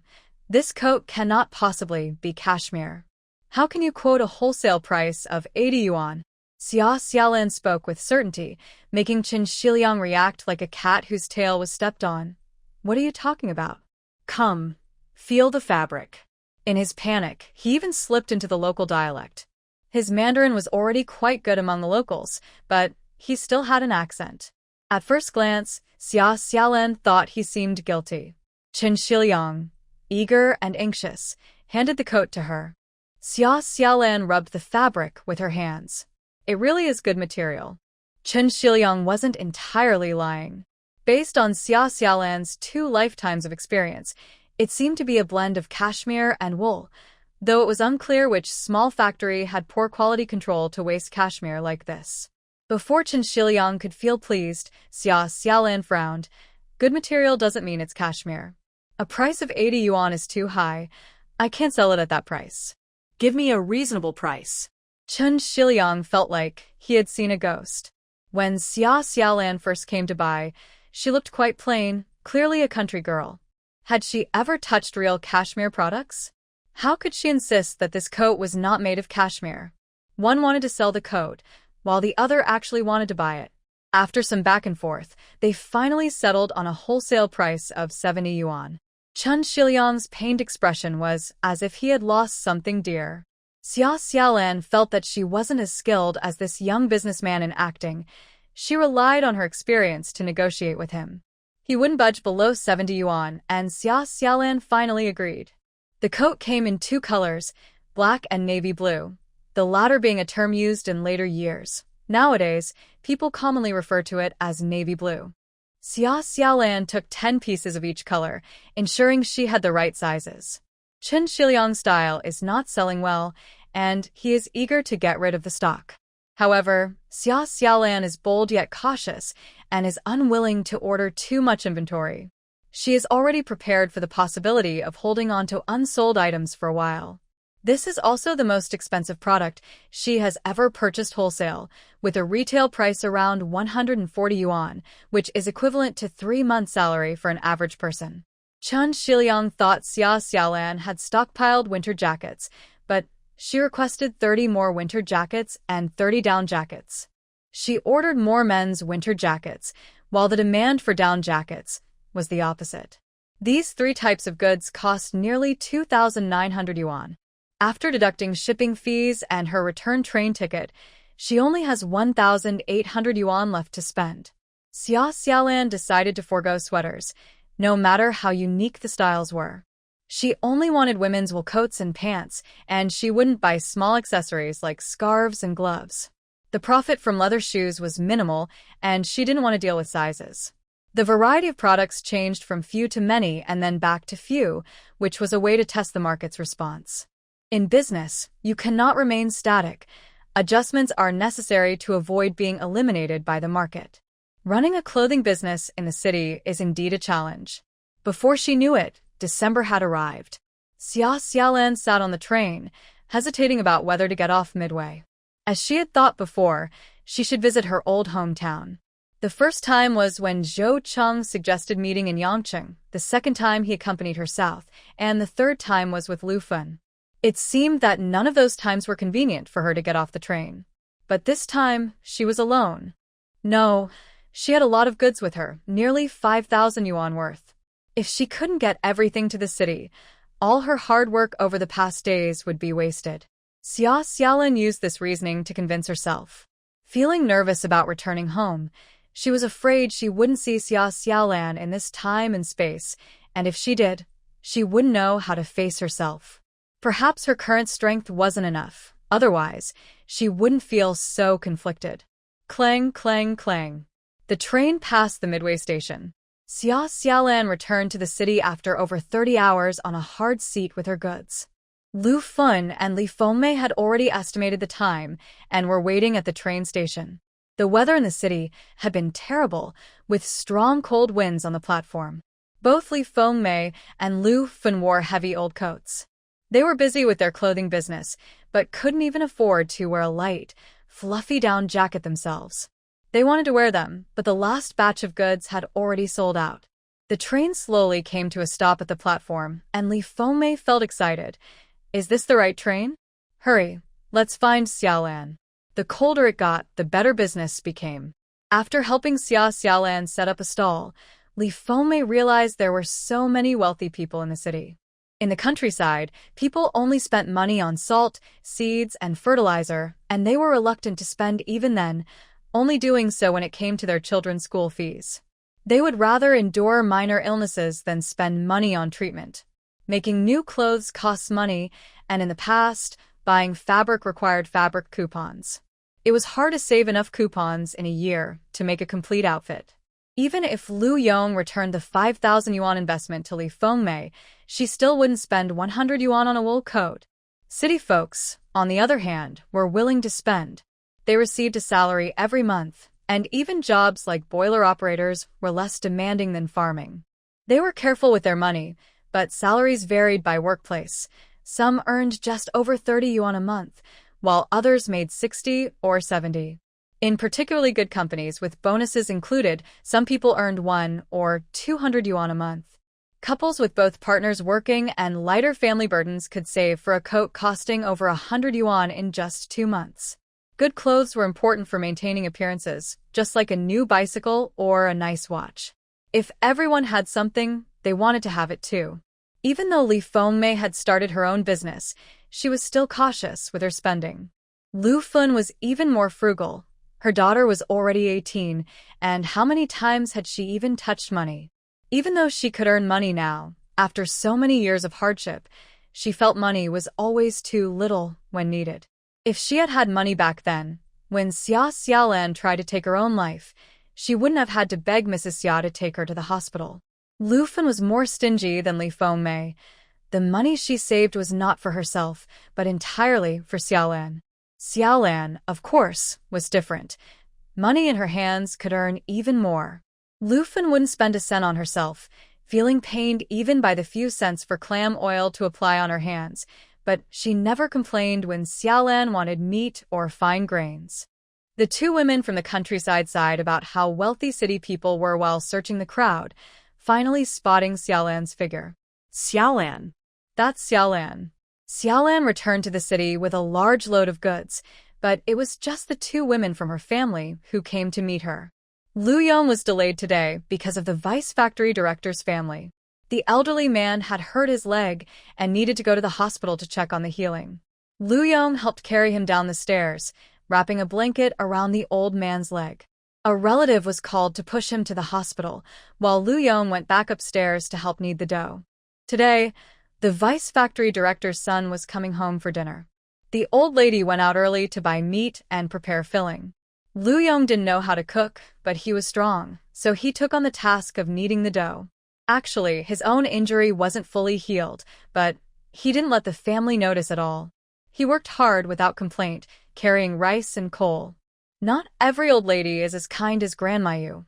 People have feelings, and this old lady thought she should help Lu Yong a bit. After they finished making dumplings, she assured Lu Yong, "Just let me handle it. Don't say anything."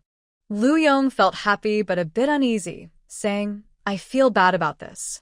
The old lady counted the round dumplings and replied, "There's no need to feel bad. It will all work out for you. Everyone knows the situation." Lu Yong wasn't related to them and didn't take a salary from the family, yet he was always running around helping. What he did was more thoughtful and reliable than the vice factory director's son. Even if he had some requests in the future, he was honest about it. Honest people from the countryside come to the city to make a living, and if they can help, they do. The old lady didn't think about any benefits. She believed in helping one another. She just liked Lu Yong.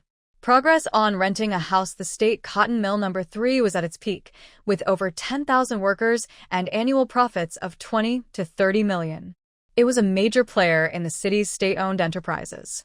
In such a busy factory, you can imagine how occupied the vice factory director was. Yuan Honggang was always on the move, and with the workers on 3 shifts, he couldn't afford to be idle.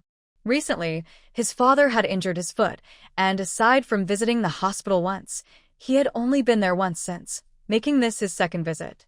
Last time he saw Lu Yong. He couldn't say he liked Lu Yong's actions, but the young man was genuinely there to help.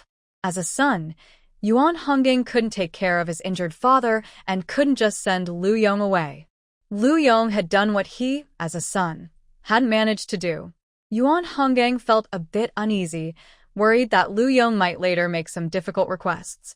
Most leaders in the current workplace are genuinely honest and focused on the factory, without any messy thoughts. If it were in the future, a large state-owned enterprise like the National Cotton Mill number 3 wouldn't have to worry about finding someone to care for the deputy factory director's father if he broke his leg. The only concern would be that less valued employees might not even get the chance to take on that responsibility. It's hard to believe that no one can see this situation. The deputy director, Yuan, is still in charge of assigning housing to the workers, and since it's difficult to satisfy everyone, he often faces harsh criticism from them. Yuan is thin with a round face, and the workers privately call him Big Head Yuan. Does Yuan Hongjing not know this? He is fully aware. But what can he do? Some workers have been with the National Cotton Mill since it was founded in the 1950s and have more seniority than he does. When faced with unreasonable demands, he can only hold his nose and walk away. Those workers are quite bold. They aren't afraid of being fired because the mill is doing well. They can walk past Yuan with their heads held high, and to keep production running smoothly, Yuan has to appease them. Despite having significant power, he finds himself in a position where he can't use it. He has to juggle work while dealing with pressure from his wife and mother, and he can't even fulfill his filial duties when his father is injured. In such a situation, how can Deputy Director Yuan respond to Liu Yang's overly familiar and attentive flattery? He doesn't feel confident or entitled. Instead, he feels anxious. After finally managing to visit home, he finds that his father went to the hospital for a checkup and he missed him. However, his mother did make him pork dumplings, and as Yuan Hongjing enjoyed them, his mother suddenly spoke up. "These dumplings are delicious, right? Today, Liu made the dough, and he has more strength than your useless mother. You're eating dumplings made by Liu, who is also taking care of your father. How can you be so comfortable with that?"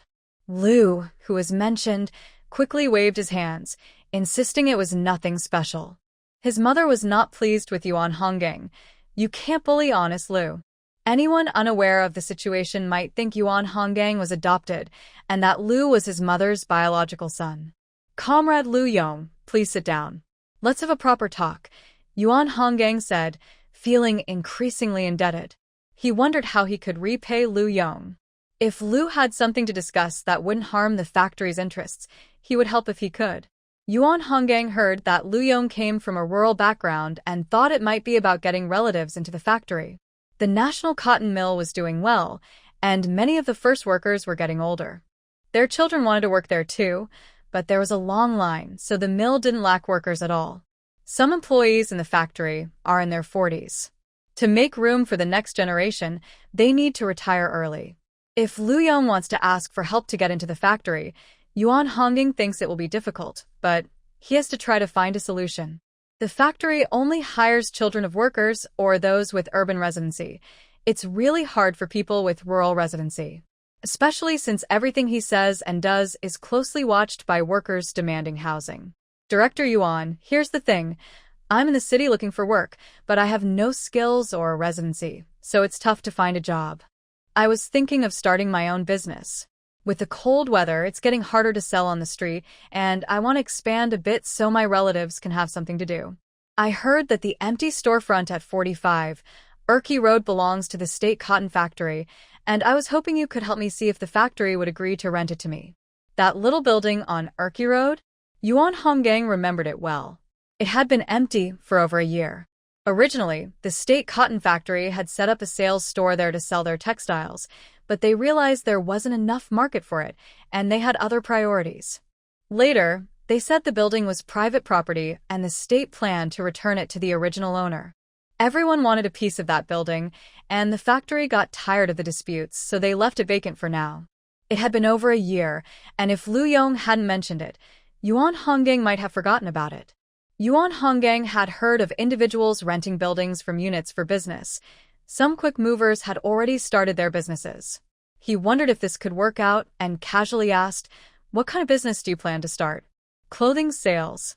Liu Yong was honest, and Yuan Hongjing thought about selling clothes in a commercial city. There are plenty of clothing factories around, so competition would be tough. He wanted to give Liu Yong some advice but worried it might be misunderstood, so he fell silent. His mother urged him, "Can't you help with this? It's just sitting empty, and the factory doesn't let workers live there. You can manage this and decide to rent it to Liu." Yuan Hongjing shook his head. "Mom, it's not as simple as you think. I can make decisions for the factory, but there are disputes over the ownership of this building. We still haven't clarified who it really belongs to." Yuan Hongjing was in a difficult position, and Liu Yong also realized that the situation was tricky, but he knew that Yuan Hongjing was willing to help. Lu Yong didn't understand the property dispute regarding the house. He only knew that the houses in the city belonged to the state, like the state cotton factory. If the cotton factory decided to let someone open a store, then that person could do so, and going directly to Deputy Factory Director Yuan was the right approach. Once Deputy Factory Director Yuan agreed, everything else became easier. Lu Yong had made a name for himself in front of the leaders of the third factory. The store was made up of 3 connected rooms, and from the beginning, Xia Xiaolan never considered renting just one.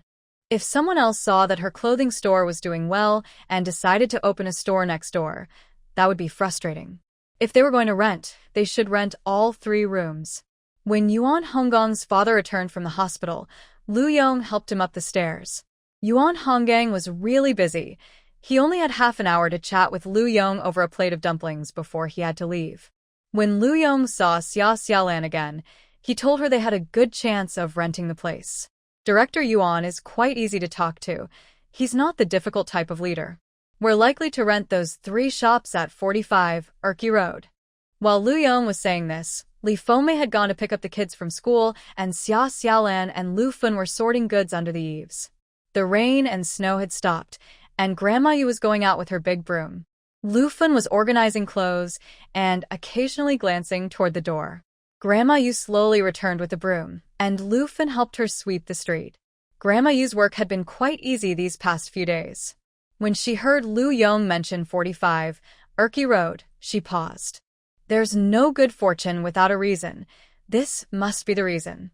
It takes about 10 hours by train from Xanadu to Beijing. Xia Xiaolan's package sent to Beijing took 9 days to reach Zhou Cheng's hands through the post office. If it were modern express delivery, a package would get bombarded with follow-up calls after 3 days. Thankfully, both Xanadu and Beijing have well-developed railway transportation. Sending a package to a remote area could take 1 or 2 months. Report. Someone called out to Zhou Cheng, "You have a package." During the training break, many eyes turned to him. It was indeed a large and heavy package, and Zhou Cheng could feel its weight as he picked it up. Since Zhou Yanwang returned from vacation in a better mood, someone boldly teased, "Captain Zhou, did your family send you something nice again?" Zhou Cheng was a generous person, and people guessed that his family was well off and cared about him, as he often received various packages. He is generous and shares food and supplies with others. The meal standards at his workplace depend on the situation. The food at Zhou Cheng's workplace is neither too good nor too bad, with some fatty meat in the dishes. They train hard and get hungry quickly. Zhou Cheng's mother worries about him and sends food to his workplace every 10 days or so. His father has often said not to treat him differently, but his mother insists on sending care packages. When Zhou Cheng receives a package, he usually shares it with his teammates. He has some savings, but he doesn't want to show off at work. He lives simply, just like everyone else, trying not to draw attention to himself. This time, the package wasn't from his mother. When he saw the address from southern Hunan province, he knew it was from Xia Xiaolan. As the saying goes, once you have a girlfriend, you forget your mother. Zhou Cheng doesn't mind tossing aside the things his mother sends, but he cherishes the items from Xia Xiaolan and doesn't want to share them with anyone. He held the package tightly and said, "This is from my wife, so I can't share it with you." Haha, team leader Zhou joked, surprised that such a generous person had a wife now. Wait, does team leader Zhou have a wife? Zhou Cheng has a girlfriend. This news spread quickly at work. Old Fong, who had always envied Zhou Cheng, nearly crushed his fist in frustration. He's only 20. Why does he need a girlfriend? At 30, he was still single. Having a wife would distract him, and spending too much time on a woman might hurt his career ambitions. Old Fong clenched his fist, realizing that if 20-year-old Zhou Cheng could find a partner, he shouldn't have rejected those blind dates. The last time, the leader even mentioned introducing him to a woman, and he had turned it down. Now he regretted it. Old Fong suddenly realized that if he didn't find a wife soon, his son might fall behind Zhou Cheng's child. "Boss, about that woman you mentioned last time. Get lost. She's been married for a year and is about to have a baby." The leader dismissed Old Fong, who was not satisfied. He blamed Zhou Cheng for finding a girlfriend at such a young age. Zhou Cheng returned to his dorm with the heavy package. The lower-rank staff shared a communal dorm, but as a leader, he had a single room. With his rank, it was impossible for him to continue sharing a room with others. He opened the package and found that Xia Xiaolan had sent quite a few things. The wool vest could be worn under formal clothing to keep his chest and back warm. This was mentioned in Xia Xiaolan's letter. Zhou Cheng wasn't too concerned about the items. His main focus was finding Xia Xiaolan's letter. Xia Xiaolan wrote in her letter about what she sent. She mentioned that her mother accompanied her to Guangzhou to pick up goods, where she found a lightweight and warm duck-down jacket.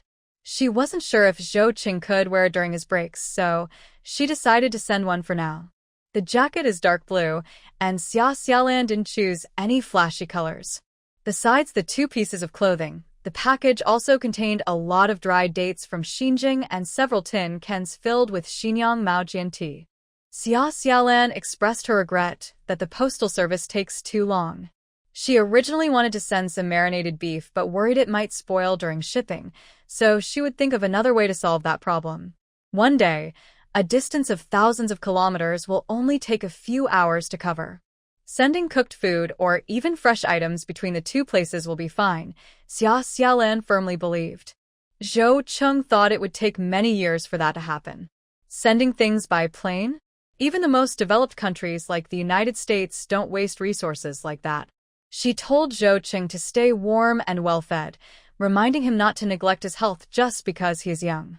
She also mentioned wanting to partner with Bai Jinju in some business and asked Zhou Cheng if the girl was reliable. Bai Jinju? She is the sister of Bai Zhiyong.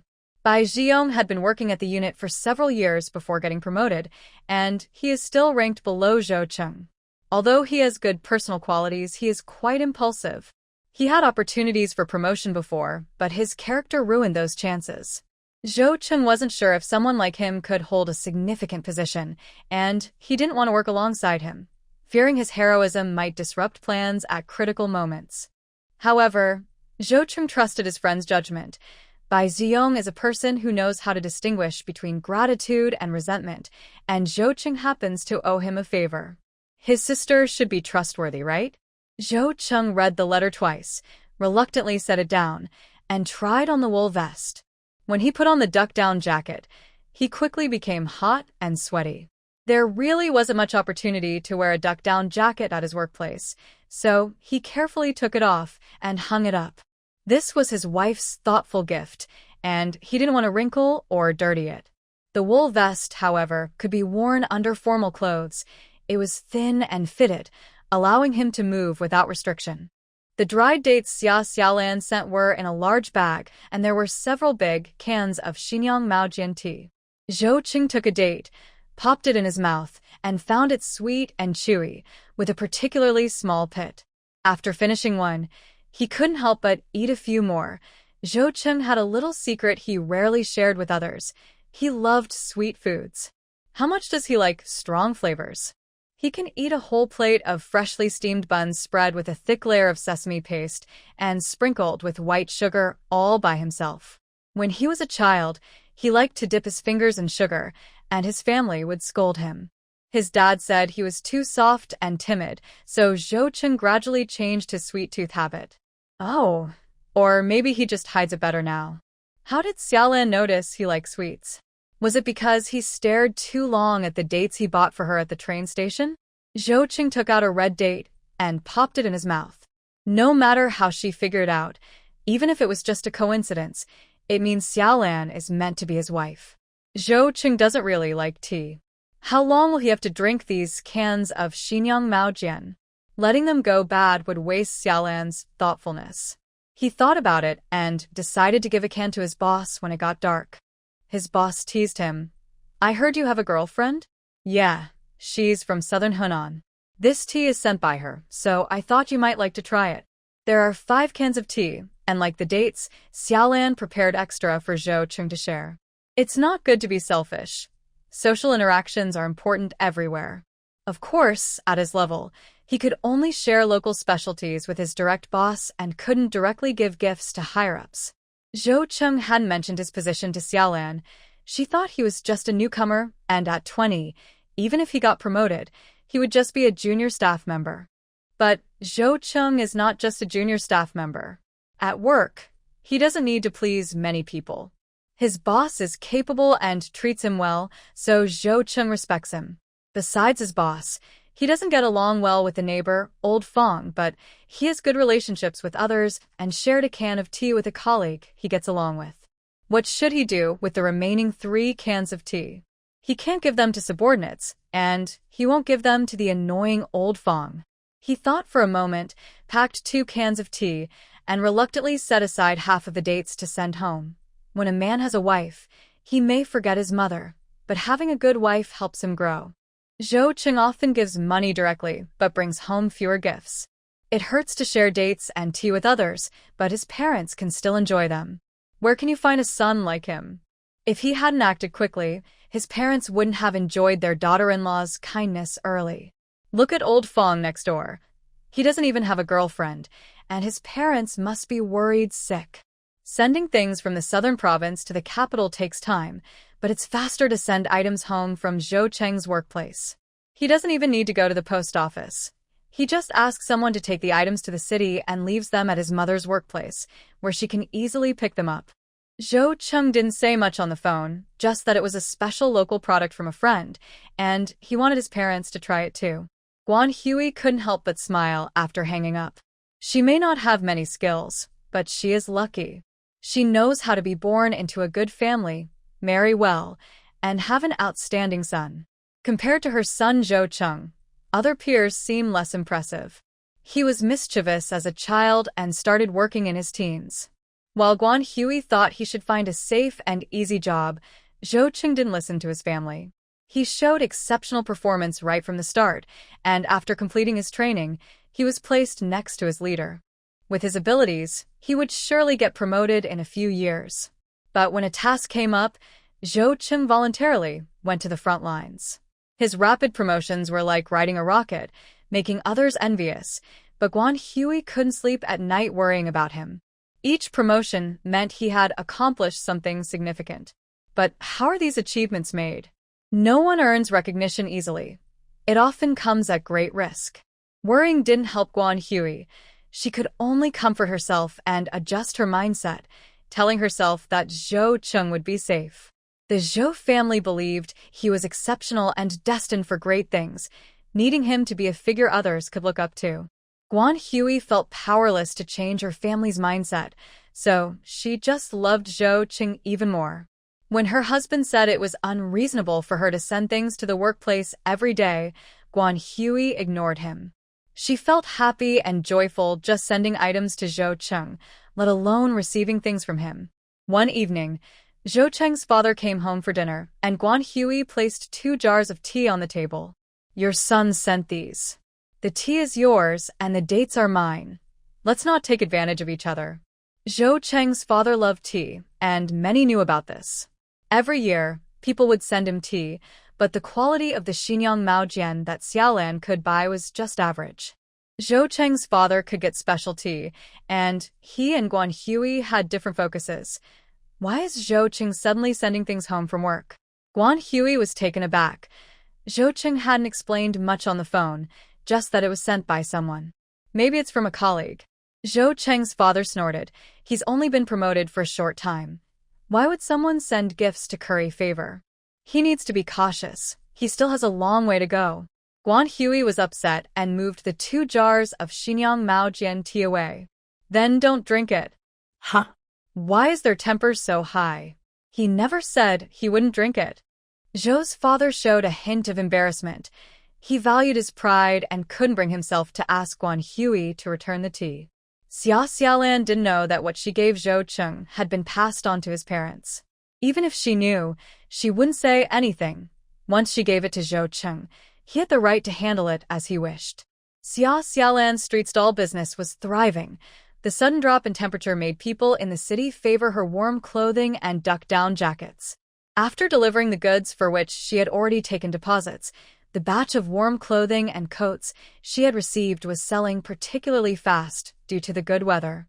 As for the men's coat that cost 70 yuan each, Xia Xiaolan planned to sell it for 140 yuan, a price many could not afford. That's too expensive. Men aren't as picky about clothing. Warm clothing and duck-down jackets usually cost only a few dozen yuan, which might be equivalent to a month's salary for some. 140 yuan is a significant amount. Even in the best-paying jobs, a month's salary plus bonuses is around that figure. Moreover, this coat is very selective. Being slim isn't enough. You also need to be tall. Tall, wealthy, and willing to spend money. Xia Xiaolan's target customers are the wealthy and handsome men born in 1983. Oh, even if we remove the handsome standard, being tall and rich is a must. Lu Yong also has money, but he's small in stature, and wearing this coat would look quite funny on him. Wealthy and handsome men definitely don't shop at street stalls.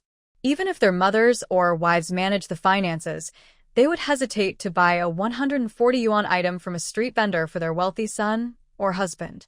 With that money, they could easily take their son or husband to a department store to choose something nice. The level of Xia Xiaolan's street stall limits the quality of the clothes she sells. That's why she urgently needs a storefront, a newly decorated one that appears upscale.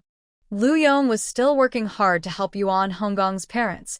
Under the pressure of personal connections, Deputy Factory Director Yuan acted quickly. 2 days later, he gave Lu Yong a response. What you asked for has been approved. Yuan Honggong looked a bit strange. You're lucky with this. Lu Yong was so grateful he didn't know what to say. He asked Yuan Honggong how much the rent would be. 2,000 yuan a year. The factory only took 1,000 yuan, and the other 1,000 yuan goes to another property owner.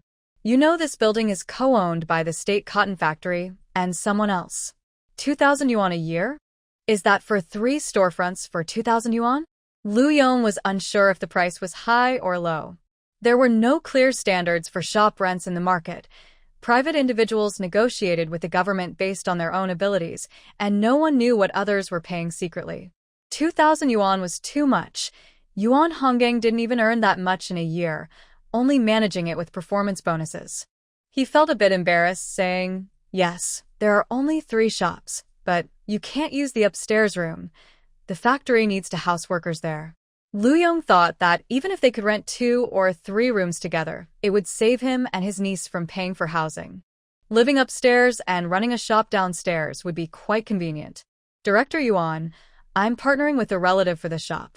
I need to discuss this price with her, and we'll get back to you tomorrow, okay? Yuan Honggong naturally agreed. When Lu Yong rushed home to tell Xia Xiaolan, she was worried about selling her expensive clothes. 2,000 yuan a year? That wasn't expensive at all. She could earn that back in a week. Renting 3 shops at Erki Square seemed like a great deal to her. Rent it. Not only rent it, but we should sign at least a 5-year lease, preferably 8 or 10 years. In a few years, there would be the first housing reform, and Xia Xiaolan thought it would be wise to secure a long-term lease, making it easier to buy the property later. This location next to Erki Square was prime real estate, and securing it for Lu Fun would provide real security. Regardless of whether Xia Xiaolan's future business thrived or struggled, Lu Fun wouldn't have to worry about her living situation. Xia Xiaolan then added, however, there are ownership issues with this property. It's said to be co-owned by the National Cotton Mill No. 3 and others, so all 3 parties must be present when signing the lease to avoid disputes later, if our business does well. Since this was under the responsibility of Deputy Director Yuan, and they were at the point of paying rent, it indicated that the National Cotton Mill No. 3 had no objections. At this moment, Xia Xiaolan wasn't worried about Xu Feng's mother causing trouble. She knew that while the ownership could be disputed, she needed to have the right to use the shop during her rental period. Otherwise, if she invested in renovations and another owner decided to withdraw the rental agreement, who would she turn to for help? This request was very reasonable. Deputy Director Yuan set the time and place for the meeting in his office. Xia Xiaolan and Lu Yong arrived on time. Lu Yong only introduced Xia Xiaolan as his niece, and Yuan Honggong didn't mind. When the other property owner slowly walked into the office, both Xia Xiaolan and Lu Yong widened their eyes. It was Grandma Yu. What is going on? How could Grandma Yu be another property owner? Xia Xiaolan was confused. She remembered that at this time, All houses belonged to the government, and it was up to them to decide who lived where and the size of the houses. It was already unusual for Grandma Yu to live in 5 rooms alone, and now she had half ownership of a small building at Urki Square? She wasn't clear about the policies at this time. After the chaos ended, the government began returning some people's ancestral property, which might include real estate. Grandma Yu, Xia Xiaolan, felt both amused and frustrated. If she had known that Grandma Yu had half of the small building at Urki Square, it would have been better to discuss renting directly with her. Do you know each other? Yuan Honggang asked, surprised. No wonder Grandma Yu agreed to rent the house. The reason it had been sitting there was due to a property dispute. Grandma Yu was strong-willed, and the state-owned cotton factory couldn't easily take advantage of a lonely old lady. As long as the government hadn't clarified who the house belonged to, Grandma Yu had the right to let the factory's employees not live there. This time, Grandma Yu made a concession. 2,000 yuan a year was certainly a lot at that time. An imported 14-inch color TV cost around 1,000 yuan. Electronics were among the most expensive items, and since houses weren't bought or sold, people didn't have the concept of owning a home yet. Bicycles were the main mode of transport, and seeing a motorcycle on the street was impressive. A price of over 2,000 yuan a year was not something an average person could afford. Cars were even more unimaginable. Imported luxury cars cost astronomical amounts. Any four-wheeled vehicle seen on the road was worth several thousand yuan. The Dongfeng truck that Zhou Cheng and Kong Wei used for transportation cost over 40,000 yuan, including taxes, and a military green Jeep 212 was slightly cheaper, priced at nearly 40,000 yuan. What could possibly be more expensive than cars? No one could imagine it. There's a saying in later years, poverty limits everyone's imagination. Knowing each other doesn't stop me from collecting rent, Grandma Yu said, still sounding unapproachable. Xia Xiaolan understood her personality and didn't mind. As long as she could rent the house, she didn't want to take advantage of an old lady. She would pay the fair price. The 3 of them sat down to discuss. Xia Xiaolan wanted to rent for 10 years. Yuan Honggang glanced at Grandma Yu and hesitated. Will the rent stay the same? Even pork prices had risen and various costs were increasing. With the economic reforms, prices could no longer be fully controlled by the government. Yuan Honggang is actually quite an upright person. Although Lu Yong helped his family, he was thinking of Grandma Yu. She paid the annual rent of 2,000 yuan. The benefits from the Guamian No. 3 factory were just the rights to use other rooms in the small building. In 1983, the factory could generate 20 to 30 million yuan for the country in a year, so 2,000 yuan was not a big deal for the factory leaders. Instead of taking that money, it would be better to allocate more housing to the workers. With over 10,000 workers in the factory, the housing situation for employees needed improvement. Currently, 2,000 yuan is still quite valuable. After 1985, prices would rise sharply. Xia Xiaolan is not a greedy person, but she is also not a fool who feels sorry for an old woman like Grandma Yu. Then let's increase the rent by 10% each year. The first year is 2,000 yuan, the second year is 2,200 yuan, the third year is 2,420 yuan. By the end of the lease, I will have to pay over 4,700 yuan. A 10% increase each year means it would more than double in 10 years. Yuan Honggang thought that was acceptable. It's uncertain whether a small business can last 10 years. Who knows what the situation will be next year?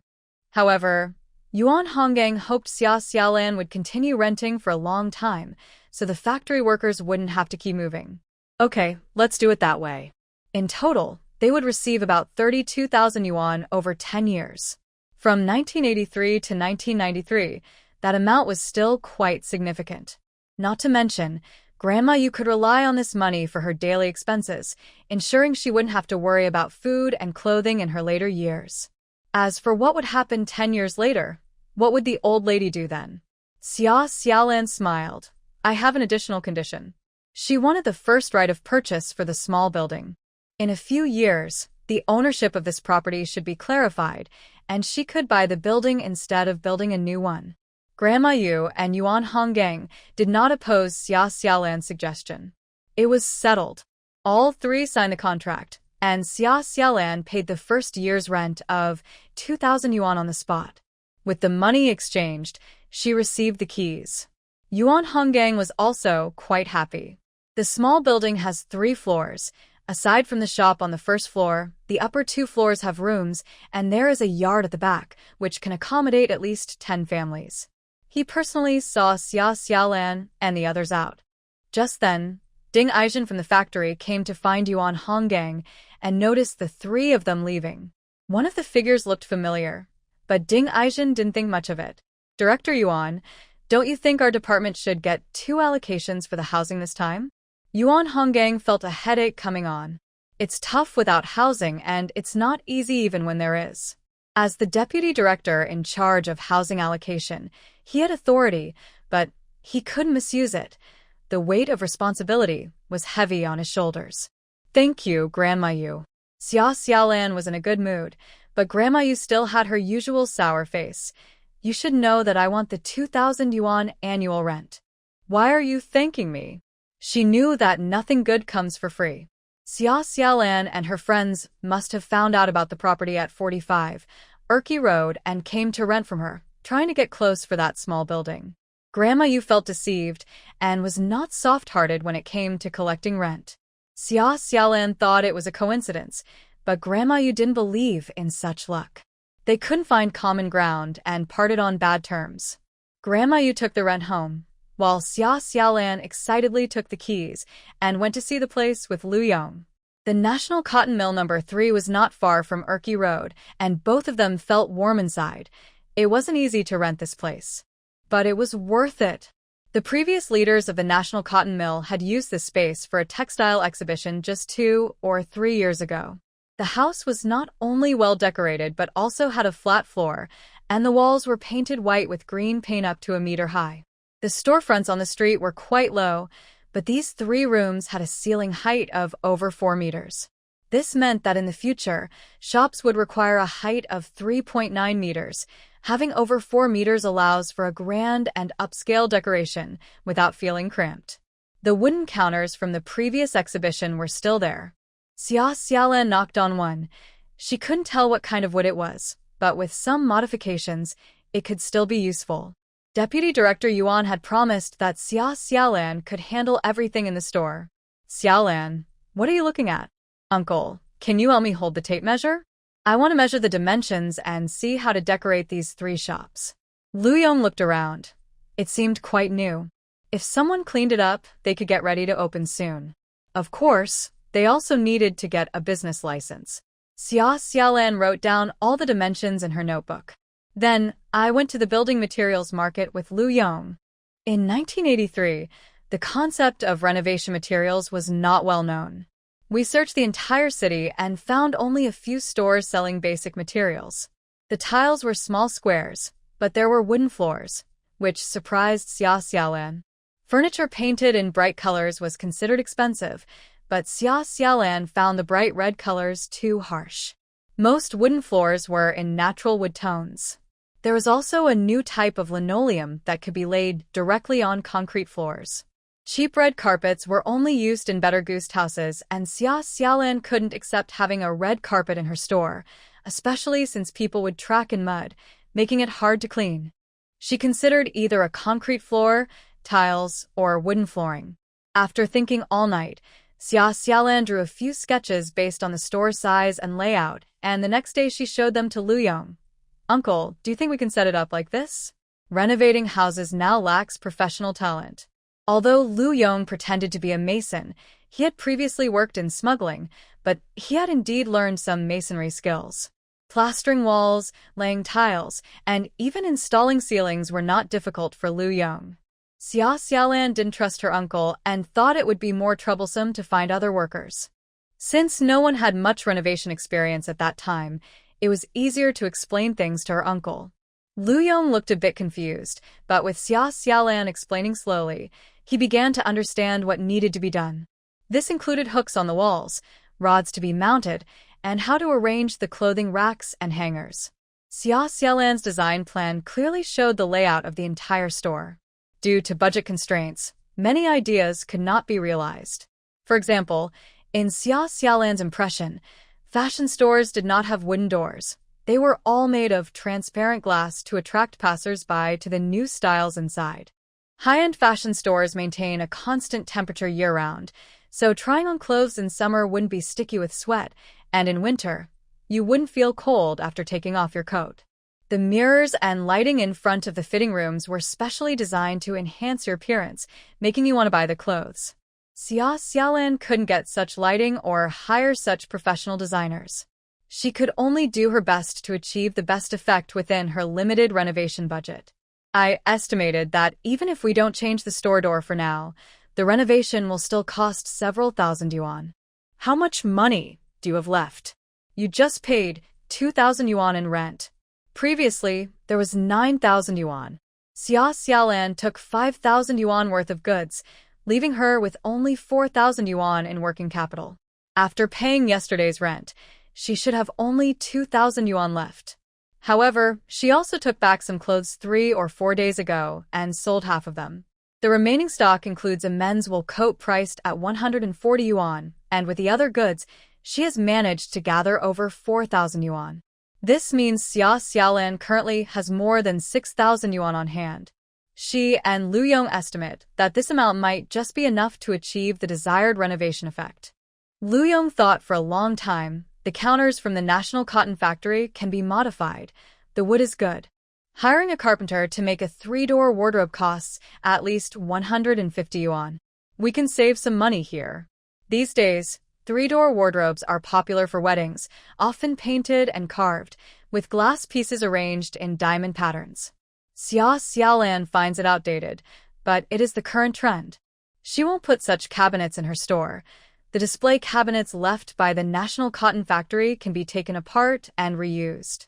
With this amount of money, she can afford the renovations. It will take at least a month to set up the shop. During this time, Xia Xiaolan will continue to sell goods at a stall, constantly using money to make more money, so she can accumulate more wealth. By the time the store is ready, she should have enough money for restocking. She knows that the shop cannot just earn money without spending. Especially since it is a partnership, Xia Xiaolan cannot freely use the capital. She relies on Lu Fan's earnings for daily expenses. Selling oil residue every day provides enough for both of them. Xia Xiaolan thinks her short-term goal is to distribute dividends before the new year. While other stores close for the holiday, her new store will likely be busy during that time. After discussing for a while, Lu Yong and Xia Xiaolan decided to start with 2,000 yuan to buy materials and contacted a bricklayer they knew to help with the renovations. Xia Xiaolan received a telegram from Zhou Cheng. Xiaolan, I have received the clothes, dates, and tea. Wearing the duck-down jacket you bought keeps me warm, not just physically, but also in my heart. The dates are very sweet, and thinking of your kindness, I don't want to share them with anyone else. However, there is too much tea, and I fear it might spoil, so I gave some to others. Bai Jinju, the sister of my colleague Bai Zhiyong, is someone I trust because I have helped him before. You can trust her too, but be cautious. Continue to observe her. I miss you all the time and look forward to seeing you again. The telegram is meant to be seen by others, unlike private letters that can be sealed. Perhaps that's why Zhou Cheng tried hard to write in a serious tone, but anyone could tell it was a message for a lover. His passionate feelings overflowed from the words. This warmth affected Xia Xiaolan, making her feel youthful and full of energy. Lu Yong was in charge of the renovations, and Xia Xiaolan needed to pay attention to the process to ensure good results. Renovations could cost thousands, and while it was a gradual expense, she was relieved that she didn't have to pay everything at once, giving her some time to manage her finances. She needed to find a way to sell that batch of men's wool coats. They were of good quality and style, so there was no reason for them to remain unsold. Xia Xiaolan felt she hadn't found the right market. Where were the wealthy people in the business city? Among the female workers, the ones with money were from the state cotton factory, so she decided to open her shop on Urki Road, close to several state cotton factories, a place with strong purchasing power. The wealthy male workers were definitely from the Railway Bureau. Xia Xiaolan decided to change her selling location. Lu Yong's rented area was near the Railway Bureau's dormitories.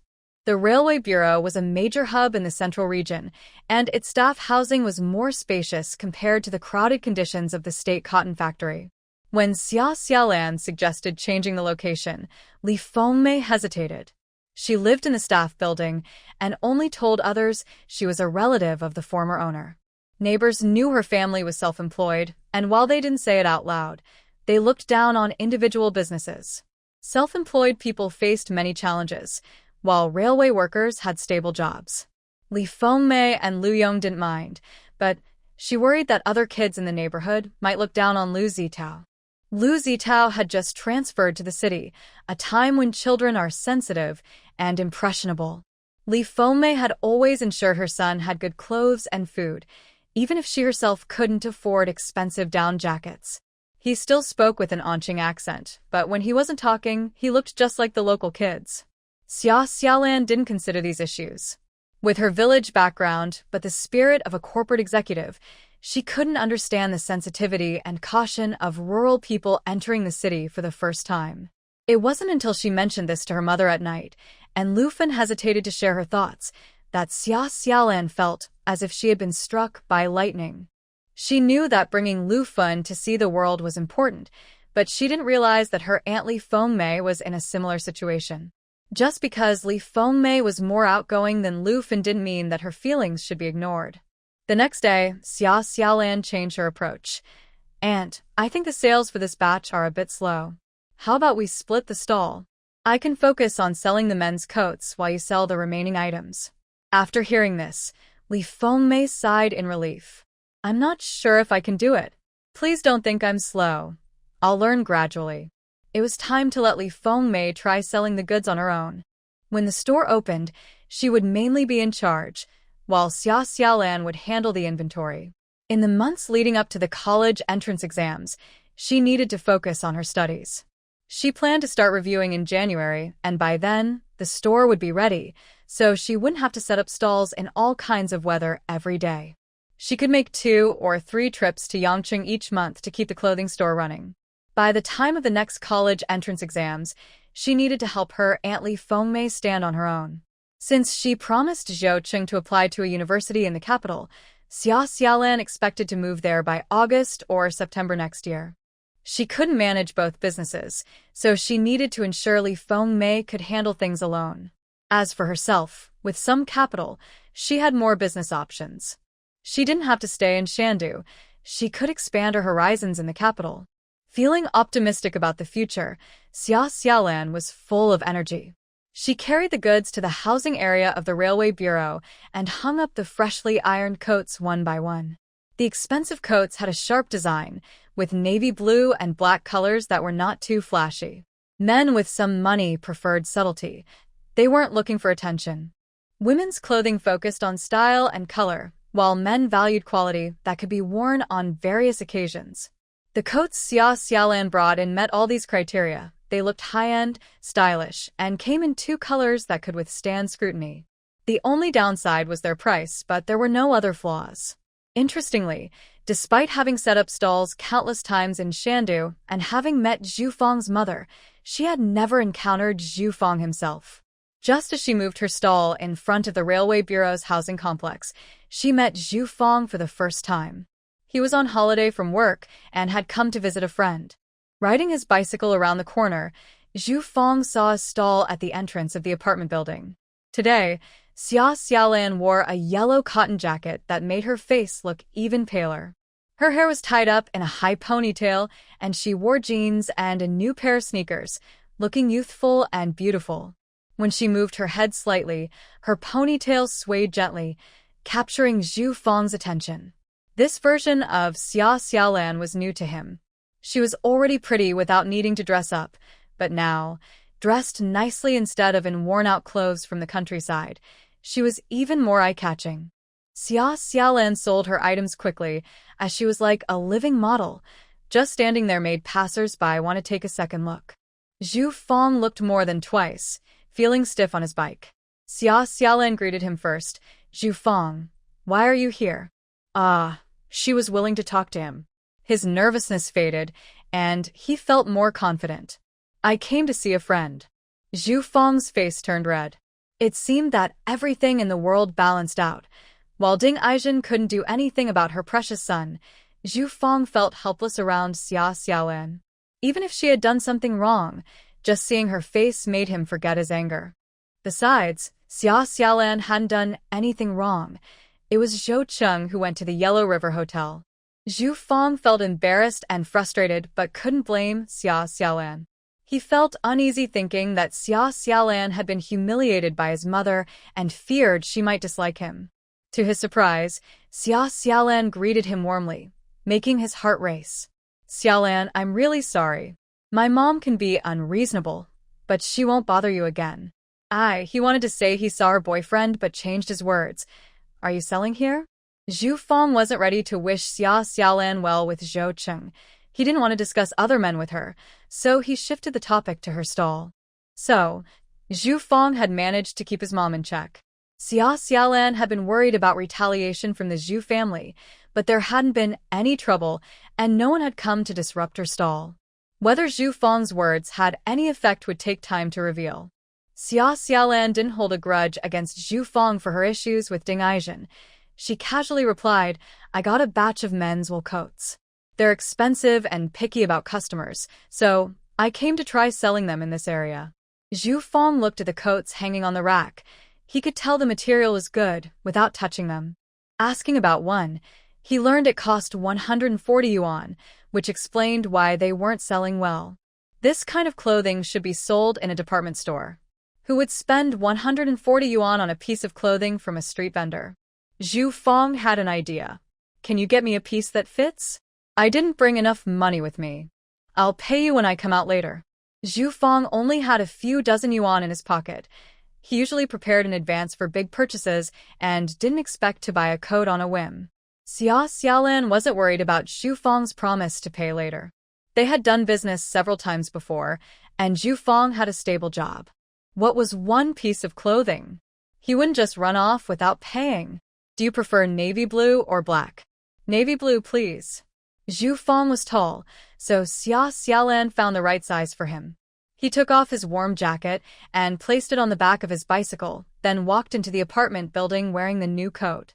The clothing was sold, but no cash was received. Business people can't ignore money. If Zhu Fong wanted to buy a coat, Xia Xiaolan would surely sell it to him. Even if Ding Aijin wanted to buy something and had cash in hand, Xia Xiaolan would definitely sell it to her too. For someone like Ding Aijin, she just set a high price. "If you want it, buy it. If not, then leave." Xia Xiaolan stood there stamping her feet. Even with 2 pairs of cotton socks, it was still cold. Her sneakers were lightweight and non-slip, but not warm. She planned to buy 2 pairs of warm boots when she went to Yangcheng. Zhu Fong was there to visit a friend. He parked his bicycle downstairs and quickly climbed to the 5th floor. The newlywed couple lived in a 1-bedroom apartment. The husband worked at the Railway Bureau and the wife worked at the National Cotton Factory. Introduced by Ding Aijin.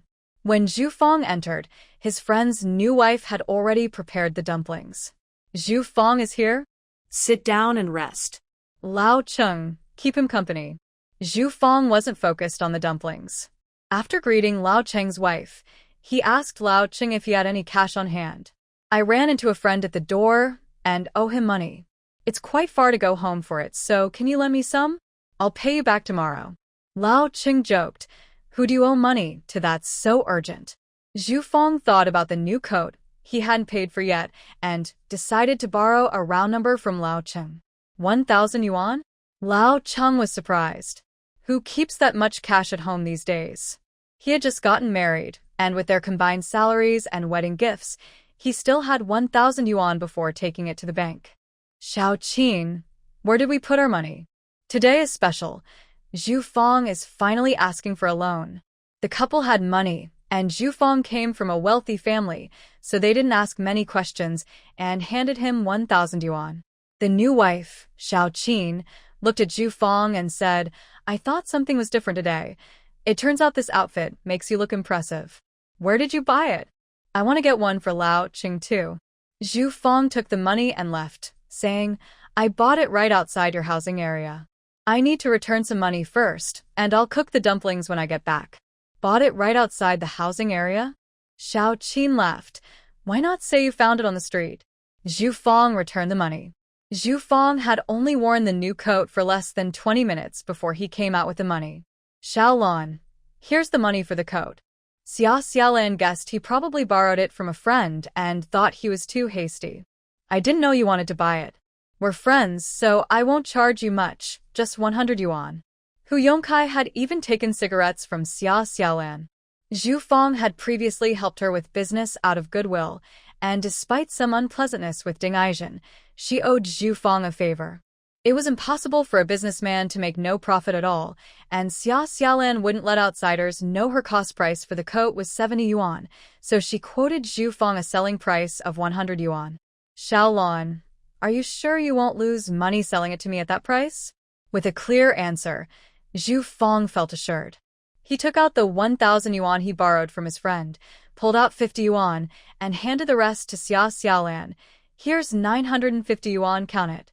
100 yuan is for the coat, and the remaining 850 is where partner left at the restaurant. I saw you today, so I'm giving it back together. Xia Xiaolan was confused. Zhou Cheng left money at the restaurant? How did Zhu Fong know Zhou Cheng? Her mind went blank for a few seconds before she suddenly realized that Zhou Cheng must have gone to find Zhu Fong. Zhu Fong didn't explain and just pushed the money into Xia Xiaolan's hands before running back to the housing area. Xia Xiaolan stood there, feeling a bit lost. She could guess the general situation. Zhou Cheng must have gone to find Zhu Fong, likely after Ding Aizhen caused some trouble before Zhou Cheng left. She didn't see what Zhou Cheng did, but she guessed he probably threw money at Zhu Fong. The 850 yuan left at the Huanghe restaurant? It was likely a tip for Zhu Fong. Any man with a bit of pride wouldn't accept that money, so it made sense that Zhu Fong returned it when he saw her. At that moment, Xia Xiaolan felt a mix of emotions. She frowned, realizing Zhou Cheng seemed a bit different from what she had imagined. Lu Yong strongly disagreed with her being with Zhou Cheng.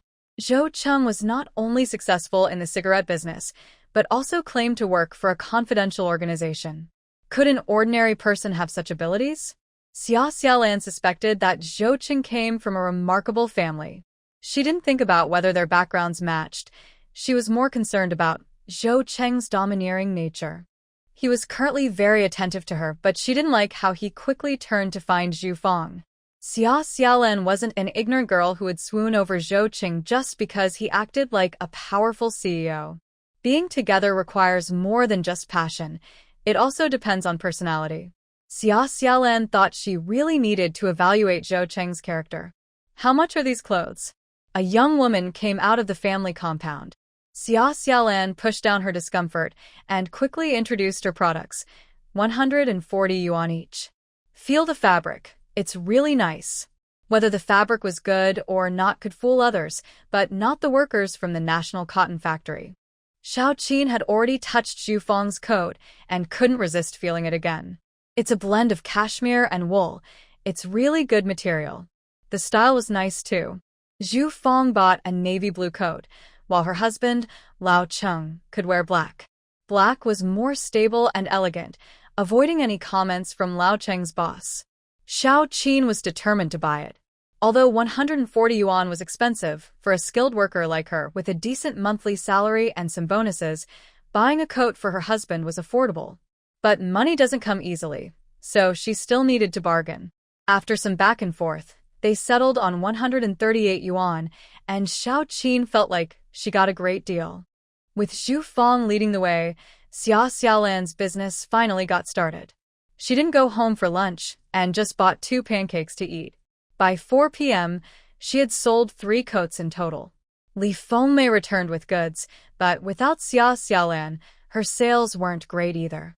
However, every time she sold a coat, she would annoyingly remind customers that her clothing store would open before the new year, inviting everyone to buy clothes on Erki Road. When asked about the store's name, Li Fengmei was stumped. The two families hadn't discussed it yet. There was no need to move the clothes to Xia Xiaolan's place. They could just carry them to Li Fengmei's home. Li Fengmei lived on the 3rd floor, while Zhu Fong's friend lived on the 5th floor across the street, with a distance of several meters between them. Xiao Qin took in the distance between the buildings. So, They are relatives. No wonder they set up a stall at the entrance. Old Chung, how does the outfit look? I hope I didn't waste my money on that $100 purchase. Not worth it. The cashmere is warm, mixed with wool, and the structured style is not too thick, making it feel light to wear in winter.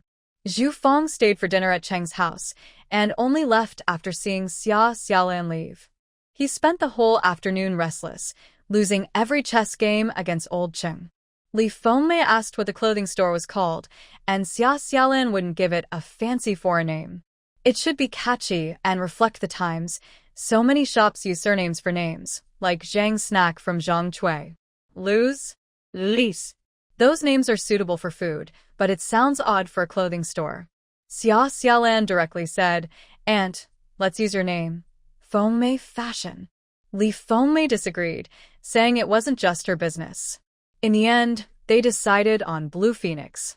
When Taodao got out of school, Xia Xiaolan patiently spent some time with him, asking if his homework was difficult. By 5 p.m., Li Fengmei invited her to dinner, but she declined, hurrying home before dark. Lu Fun had already prepared dinner at home. "You're back? Wash your hands quickly and eat. You can still read a bit before school tomorrow."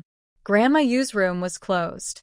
On the high cabinet, there was a bowl of tender lamb stew that Lu Fun had placed there. Grandma Yu couldn't understand.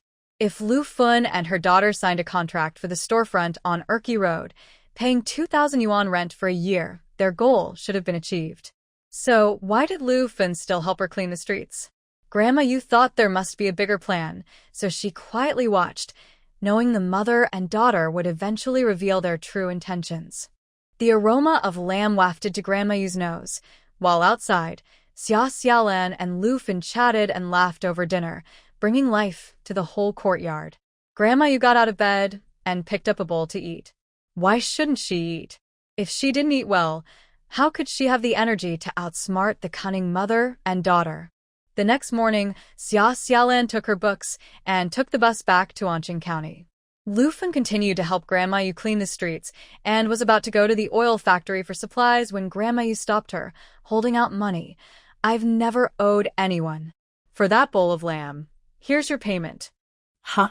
She thought the landlord was finally being reasonable, especially after eating the lamb she had given her last night. This was the tough Grandma Yu. Lu Fun had no choice but to accept the money.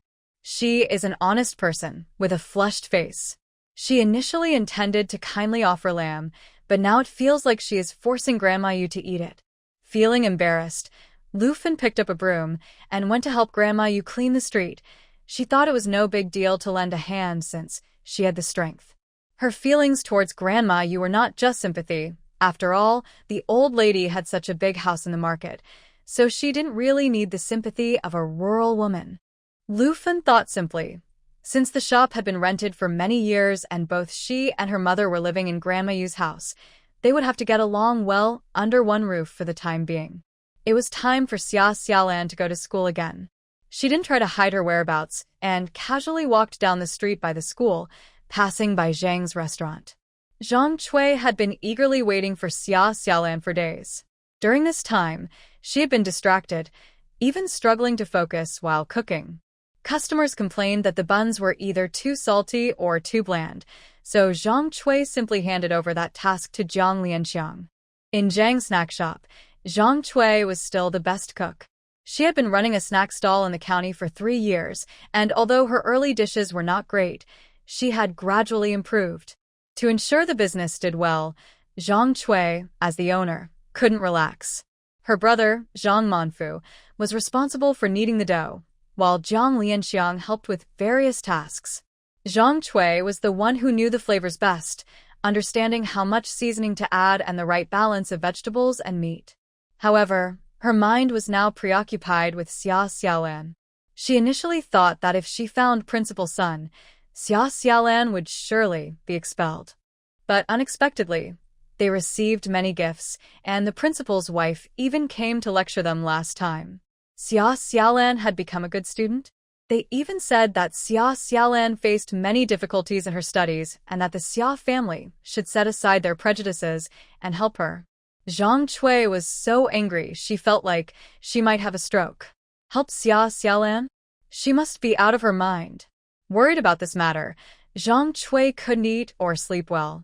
Could Xia Xiaolan really become a college student? She asked Xia Chongjing for help, who was also furious. Xia Xiaolan and Lu Fun had even moved their household registration, so the Xia family had no control over her. Xia Xiaolan neither relied on the Xia family for support nor needed their help to pay for tuition, leaving Xia Chongjing and Zhang Cui without any leverage. Let Dajuan handle it? Xia Chongjing shook his head. His second brother wasn't smart, but he wasn't foolish either. Xia Xiaolan didn't let the Xia family support her education, and if she got into college, her biological father might even take some credit. Although Xia Dajuan was a bit slow, he wasn't clueless. Why wouldn't he let Xia Xiaolan go to school? Besides, Dajuan couldn't control Xia Xiaolan. That girl was wild. Zhang Erlai from Shipozi village has been sentenced to life imprisonment. Xia Chongjing felt quite regretful. Zhang Erlai had been interested in Xia Xiaolan for a long time.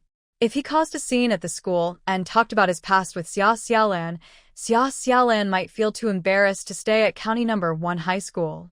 Where else could they find someone suitable besides Zhang Erlai? The crackdown was still ongoing, and the street vendors were behaving themselves, afraid of being reported. Not to mention those who dared to harass women. They were all hiding, scared of being caught by the police. How about we ask Ziyu for her opinion? Xia Chongjing and his wife initially thought they could handle the situation themselves. They believed they weren't foolish. After all, how could they not outsmart a young girl like Xia Xiaolan? But things had developed in a way they didn't expect. Since Xia Ziyu left their hometown to study in the capital, they lacked their daughter's advice, and nothing seemed to go smoothly. Using Principal Sun's influence was one thing, but Xia Ziyu hadn't given any gifts. Principal Sun had offered to help on his own. Xia Chongjing had sent many things to the Sun family, only to be scolded by Principal Sun's wife. Zhang Cui had learned a bit from her daughter Xia Ziyu, but her schemes weren't as effective outside of Daya village. Let's wait a bit. You should ask if Ziyu is coming back for winter break. A telegram couldn't explain everything. Without Xia Ziyu returning in person, how would they know about Xia Xiaolan's changes? Zhang Cui tried to stay calm, while also teasing Xia Hongxia. Xia Hongxia had been watching the entrance of County No. 1 high school closely. When she finally spotted Xia Xiaolan, she quickly reported, "Aunt, she's at school." The girl holding the books was Xia Xiaolan. Dressed modestly, she looked different now. Gone was the silly demeanor that used to match Xia Hongxia. She had become much more composed. Her frivolity and impatience had vanished, revealing her true beauty. This girl was stunning. A shadow crossed Zhang Cui's eyes. Regardless of what the elders thought, it was a fact that men were drawn to beautiful women. Xia Ziyu was wary of Xia Xiaolan winning over Wang Jianhua's heart, and this attitude affected Zhang Cui. If Xia Xiaolan got into college, would Wang Jianhua reconsider? Zhang Cui took off her apron. Hongxia, stay and help in the shop. I'll go talk to Xiaolan. She wanted to find out what that little girl was really thinking. Xiaolan is here? The gatekeeper at County No. 1 Middle School, Old Zhao, was short in stature. Since Xia Xiaolan had always been polite to him, he was quite warm towards her in return. Old Zhao kindly informed Xia Xiaolan that her cousin had been loitering at the school gate, seemingly wanting to confront her. Understanding the hint, Xia Xiaolan discreetly slipped a pack of colorful butterflies into her pocket and gave it to the gatekeeper.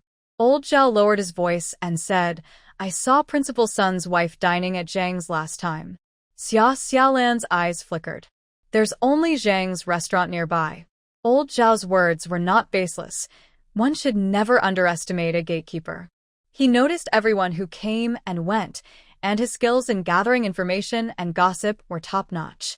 His mention of Principal Sun's wife dining at Zhang's suggested a connection between Zhang's and Principal Sunday. It turned out she could use Principal Sun's connections. Xia Xiaolan understood. No wonder Principal Sun had personally met with her last time. However, considering her exam results, the principal wouldn't openly dislike her. Holding her books tightly, Xia Xiaolan thought that her grades were her shield. With her strong abilities, how could a few rumors harm her? Xiaolan, is that really you? Just as Xiaolan was about to step into the school, a surprised voice called out from behind her. She didn't need to turn around. The Xia family had many characters, and Zhang Cui was not dull. She was dramatic. The world owed Zhang Cui a little golden statue, but Xiaolan didn't want to indulge her. Ignoring her, she quickly entered the school. Zhang Cui had prepared many words, but they all fell flat. Why didn't Xiaolan follow the usual script? That's my niece. Quite pitiful. Under old Zhao's watchful gaze, Zhang Cui refused to drop her act, her face filled with concern for Xiaolan. Old Zhao stared at her for a while, then thought of the colorful butterfly cigarettes in his pocket and nodded in agreement. It is quite pitiful. She can't even study in peace. Someone said it was her cousin who came to spread rumors. Which relative are you of Xia's? Zhang Cui's face turned red and purple. The gatekeeper at County No. 1 Middle School was truly annoying. If Ziyu were here, he would surely chase this bothersome gatekeeper away. Zhang Cui gritted her teeth, knowing that while the monk could run, the temple remained. She would wait, as Xiaolan would eventually come out of school. Xiaolan always rushed to school. Her routine at County No. 1 Middle School involved discussing difficult problems with teachers, collecting papers, and participating in school tests. But this time seemed a bit different. The teachers were friendlier towards her. During a break between lessons, someone spotted Xiaolan and several students seemed to pass by the office window on purpose to greet her. Xia, you're back at school? Xia, I have some notes for you. Do you want them? Xiaolan was puzzled. She didn't know any of these people. Old Wang laughed and explained, they are all from class 3. You're not familiar with them, right? But everyone is grateful for the test papers you brought. Xiaolan had brought another batch of exam papers. The students at County No. 1 High School had more papers to work on, yet no one complained. These days, having papers to practice on was something to be thankful for. No one complained about too many papers or demanded to lighten the students' workload. Without these papers and repeated practice, how could they compete with students nationwide? Xiaolan found it surprising. Just for some papers? Not just for papers, Old Wang said seriously. Every point mattered for their future. There weren't many people like Xiaolan who selflessly shared resources. Understanding each other was why students wanted to lend notes to her. She thought she was simply handing over the collected practice papers to the school, not realizing she was creating ripples in a calm lake, soothing the anxiety among the exam candidates. Everyone had different strengths and study methods. If they could share their techniques, the overall performance at County No. 1 High School would improve, right? Xiaolan didn't realize the impact of her actions. When she left the office, she ran into Qing, who was waiting there. Xiaolan, I want to discuss something with you. Xiaolan's family had moved to Xanadu, and Qing found it pointless to return to Kaijington. The only chance to meet Xiaolan was when she came to school, which helped Qing focus on his studies instead of his feelings for her. However, being close to Xiaolan still made Qing blush. He tried to keep his voice steady. Can I share the study methods you gave me with my classmates? Xiaolan's methods were very effective. In a short time, Qing's English vocabulary had greatly increased. His English grades improved in several quizzes. As Xiaolan said, with enough vocabulary, he could understand the questions on the test papers, and he no longer relied solely on guessing for multiple-choice questions. Qing has managed to score around 40 points on his own, which is still 20 points away from the passing mark of 60 in English. However, the percentage of students passing English nationwide is quite low. Xiaolan's expression softened. Even when she is angry, her face carries a hint of playfulness, and when she is gentle, it makes Qing too shy to look her in the eye. Of course you can. I'll tell you, and you can share it with others. Everyone can improve their scores, which is great. She was not mistaken. Qing was indeed a good person. The study methods she shared with him were a way to repay a favor to his family. How Qing chooses to use them is no longer her concern. Xiaolan is not a saint, but she is not a bad person either. Even if she were a villain, she would still want kind people around her for a sense of security. The friendly nature of the classmates in Class 3 and Shen Qing's actions made Xia Xiaolan feel surrounded by the goodness of the world, which relaxed her. If Zhang Cui hadn't been waiting at the school gate when she left, her good mood would have lasted longer. Zhang Cui was holding several buns. "Xiaolan, have you eaten? Come and try these buns." Anyone who didn't know them would think she was her mother. Xia Xiaolan didn't want to play along with Zhang Cui. "No, I'm afraid you might poison them." Zhang Cui was frustrated. "Xiaolan, don't joke with me. I care about you too much to do that." Xia Xiaolan replied lazily, "You're just jealous of my looks. Who knows what you're thinking?"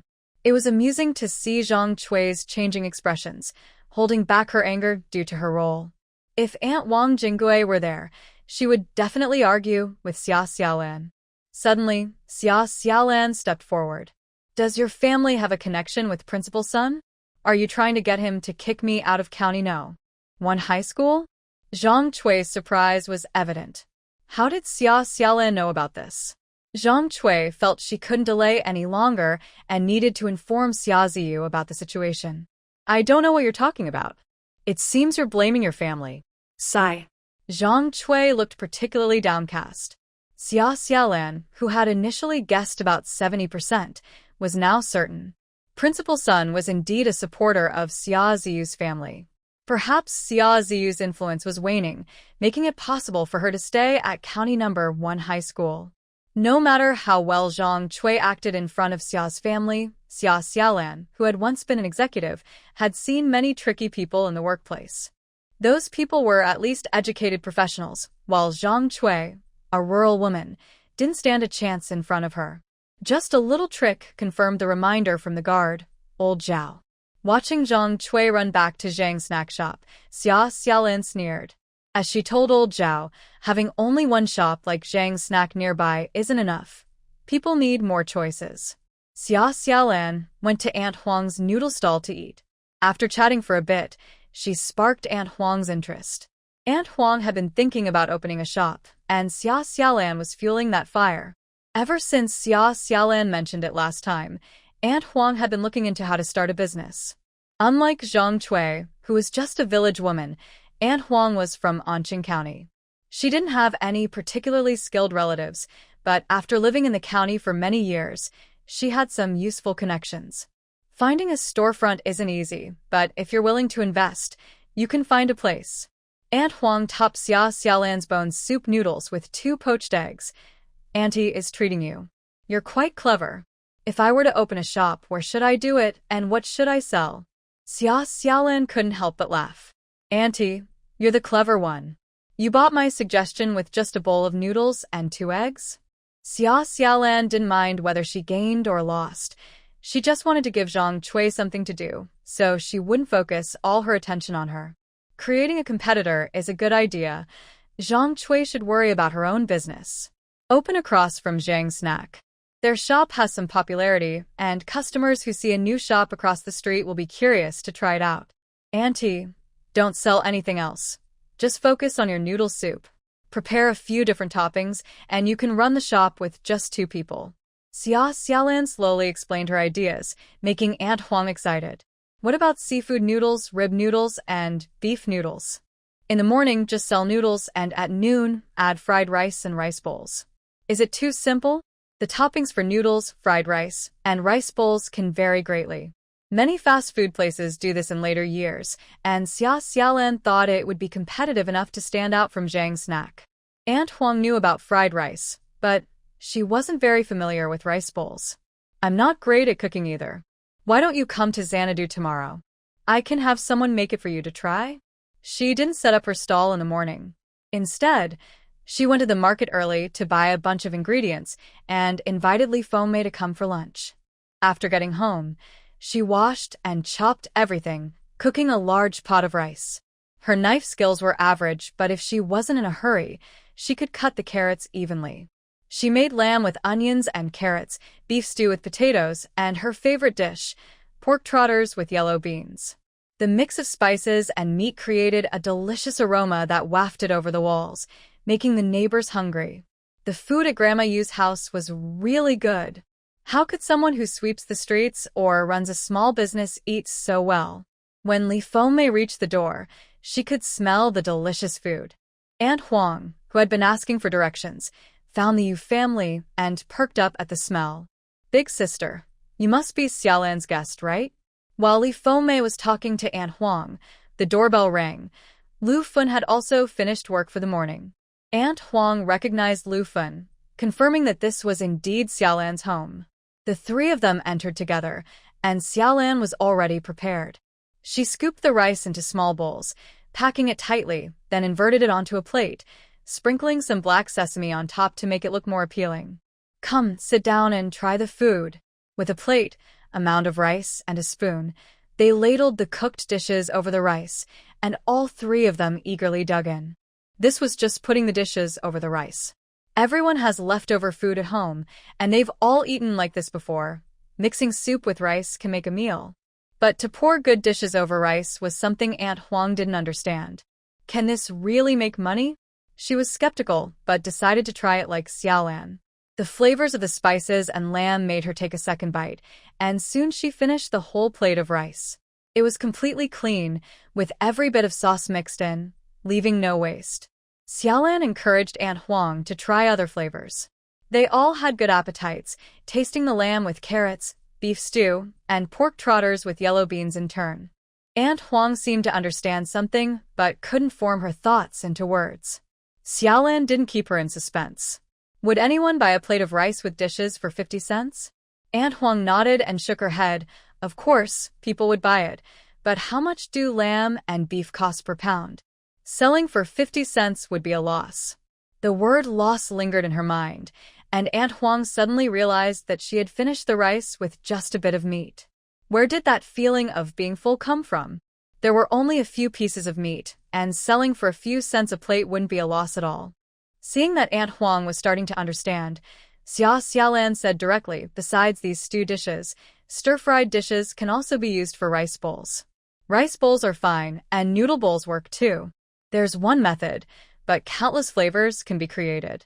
Xiaolan spoke while Aunt Huang nodded in agreement. Even Li Fengmei and Lu Fun listened intently. It didn't sound too difficult to open a snack shop. Why should this business be given to outsiders? Wouldn't it be better to keep it in the family? Xiaolan initially thought the same way. Now, however, she found the snack shop too tiring and looked down on the business, seeing it as just a way to keep Zhang Cui busy. After training Aunt Huang for 2 hours, the latter left feeling confident. Auntie, once your shop opens, I must thank you properly. Aunt Huang praised Xiaolan, not knowing how other families raise their daughters to be so smart and likable. After Aunt Huang left, seeing Lu Fun and Li Fengmei looking puzzled, Xiaolan explained the situation. She didn't want Lu Fun to remember the unpleasant members of the Xia family and didn't mention her encounter with Xia Hongxia at the entrance of County No. 1 High School. Now that Xiaolan clarified everything about Zhang's snack shop, Lu Fun became anxious. Why were those people from the Xia family so persistent? Anqing County was so big, and they wanted to open a shop right at the entrance of County No. 1 High School.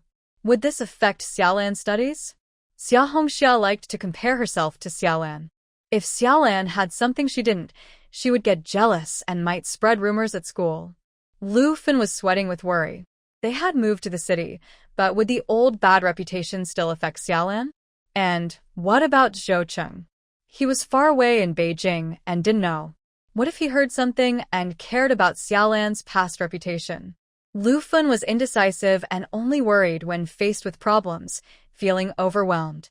On the other hand, Li Fengmei was stronger. Although surprised, she knew Xiaolan wouldn't say these things without reason.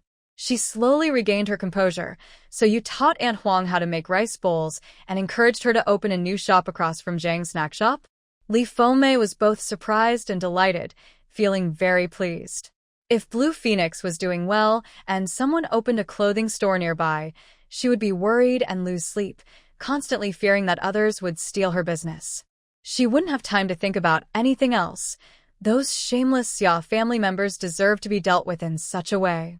Li Fengmei vented her frustrations, criticizing everyone from old lady Xia to Xia Ziyu, sparing no one. young or old. Sister Huang's shop must thrive so that Zhang Cui won't have time to cause trouble for Xiaolan. What are you afraid of? Who would dare bully my Tao Tao? I would make sure to confront her. Aren't you going to deal with Zhang Cui? Lu Fen nodded firmly. From the situation with Xia Dajuan being pressured into divorce, Lu Fen understood the dynamics. Most people in this world tend to bully the weak and fear the strong.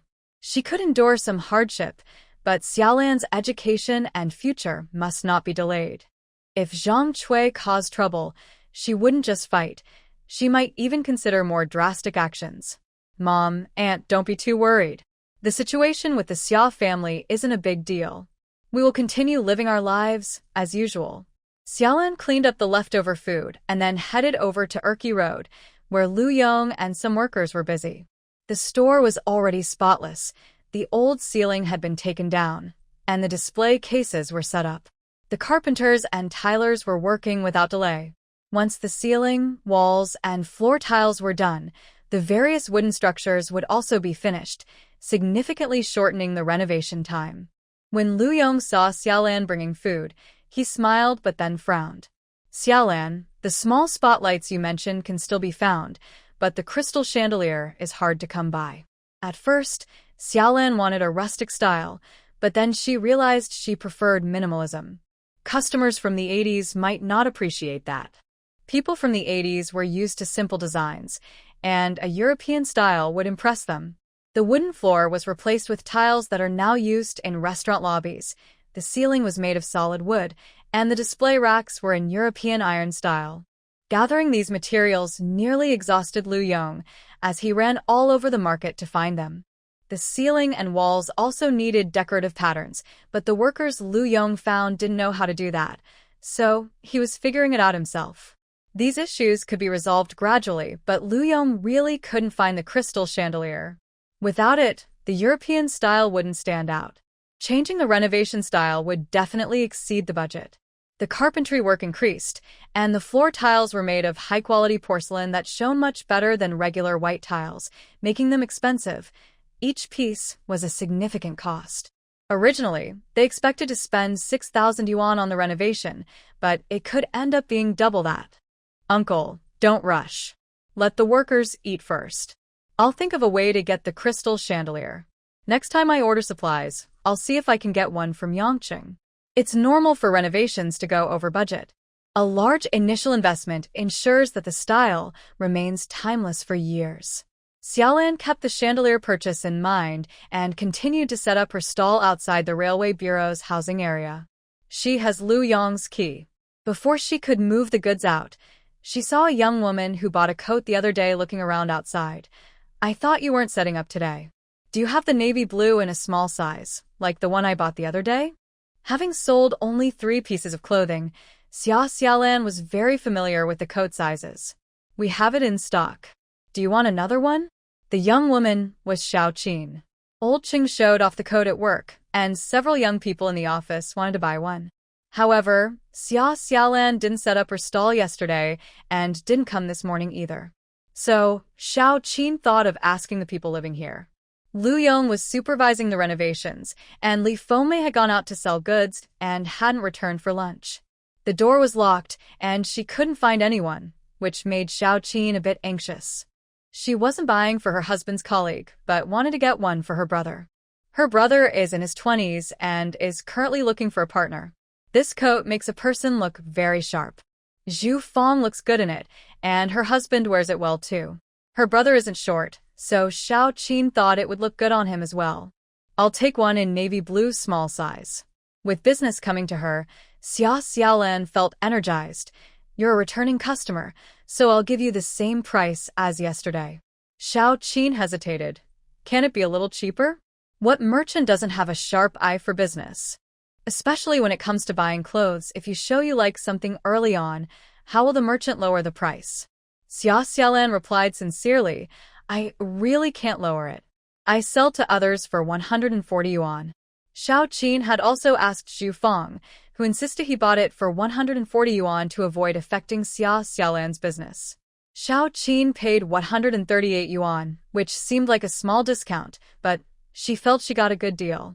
After paying, She took the coat back to her family.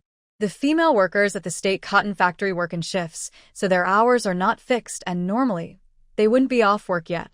Xia Xiaolan's business picks up after work. The railway workers have money, and the train attendants are tall and handsome.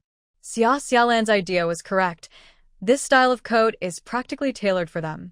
It's more fashionable than their uniforms, high quality, and suitable for any occasion. People aged 20 to 30 tend to like it, while younger ones find it too formal and older ones think it's not serious enough. Changing to a place with potential customers, Xia Xiaolan gradually sold off the men's coats she had in stock. During this process, she felt the impact of the reform and opening up policy. Although the city was not as developed as coastal cities and the changes were slower, things were still changing. People were learning to spend money, dress up, and embrace new trends. Before going to Guangzhou, Xia Xiaolan wrote a letter to Zhou Cheng. This time, she was prepared. The beef in her city was quite famous, but marinated beef doesn't last long. After buying the beef, she dried it on a small stove and made it into flavorful beef jerky to send to Zhou Cheng. She wrapped the jerky tightly in brown paper and included 850 yuan in an envelope, placing it in the package. As they guessed each other's thoughts, misunderstandings arose between them. Xia Xiaolan decided to directly ask Zhou Cheng about the situation in her letter. She emphasized her desire for an equal and respectful relationship, but was unsure how Zhou Cheng would respond. The package Xia Xiaolan sent to Beijing had not yet left her city when Xia Ziyu received a telegram from home, asking if she would return during the winter break. Xia Ziyu smiled at the telegram. Dahu village was poor, and even though Xanadu, the capital of Hunan province, was better, it couldn't compare to Beijing. After finally escaping the poverty of the countryside, Xia Ziyu had no attachment to her hometown. She believed she should stay in the big city. The dormitory at the Normal University wasn't very nice, with several people sharing bunk beds. However, this dormitory was still a far cry from Dahu village. Even though she was well-loved at home and had her own room, the dark, dusty environment and the need to avoid stepping in chicken droppings made her reluctant to return to such a poor place. Yet, she had to go back. Throughout the semester, aside from the initial money she brought to school, her family had only sent her money once.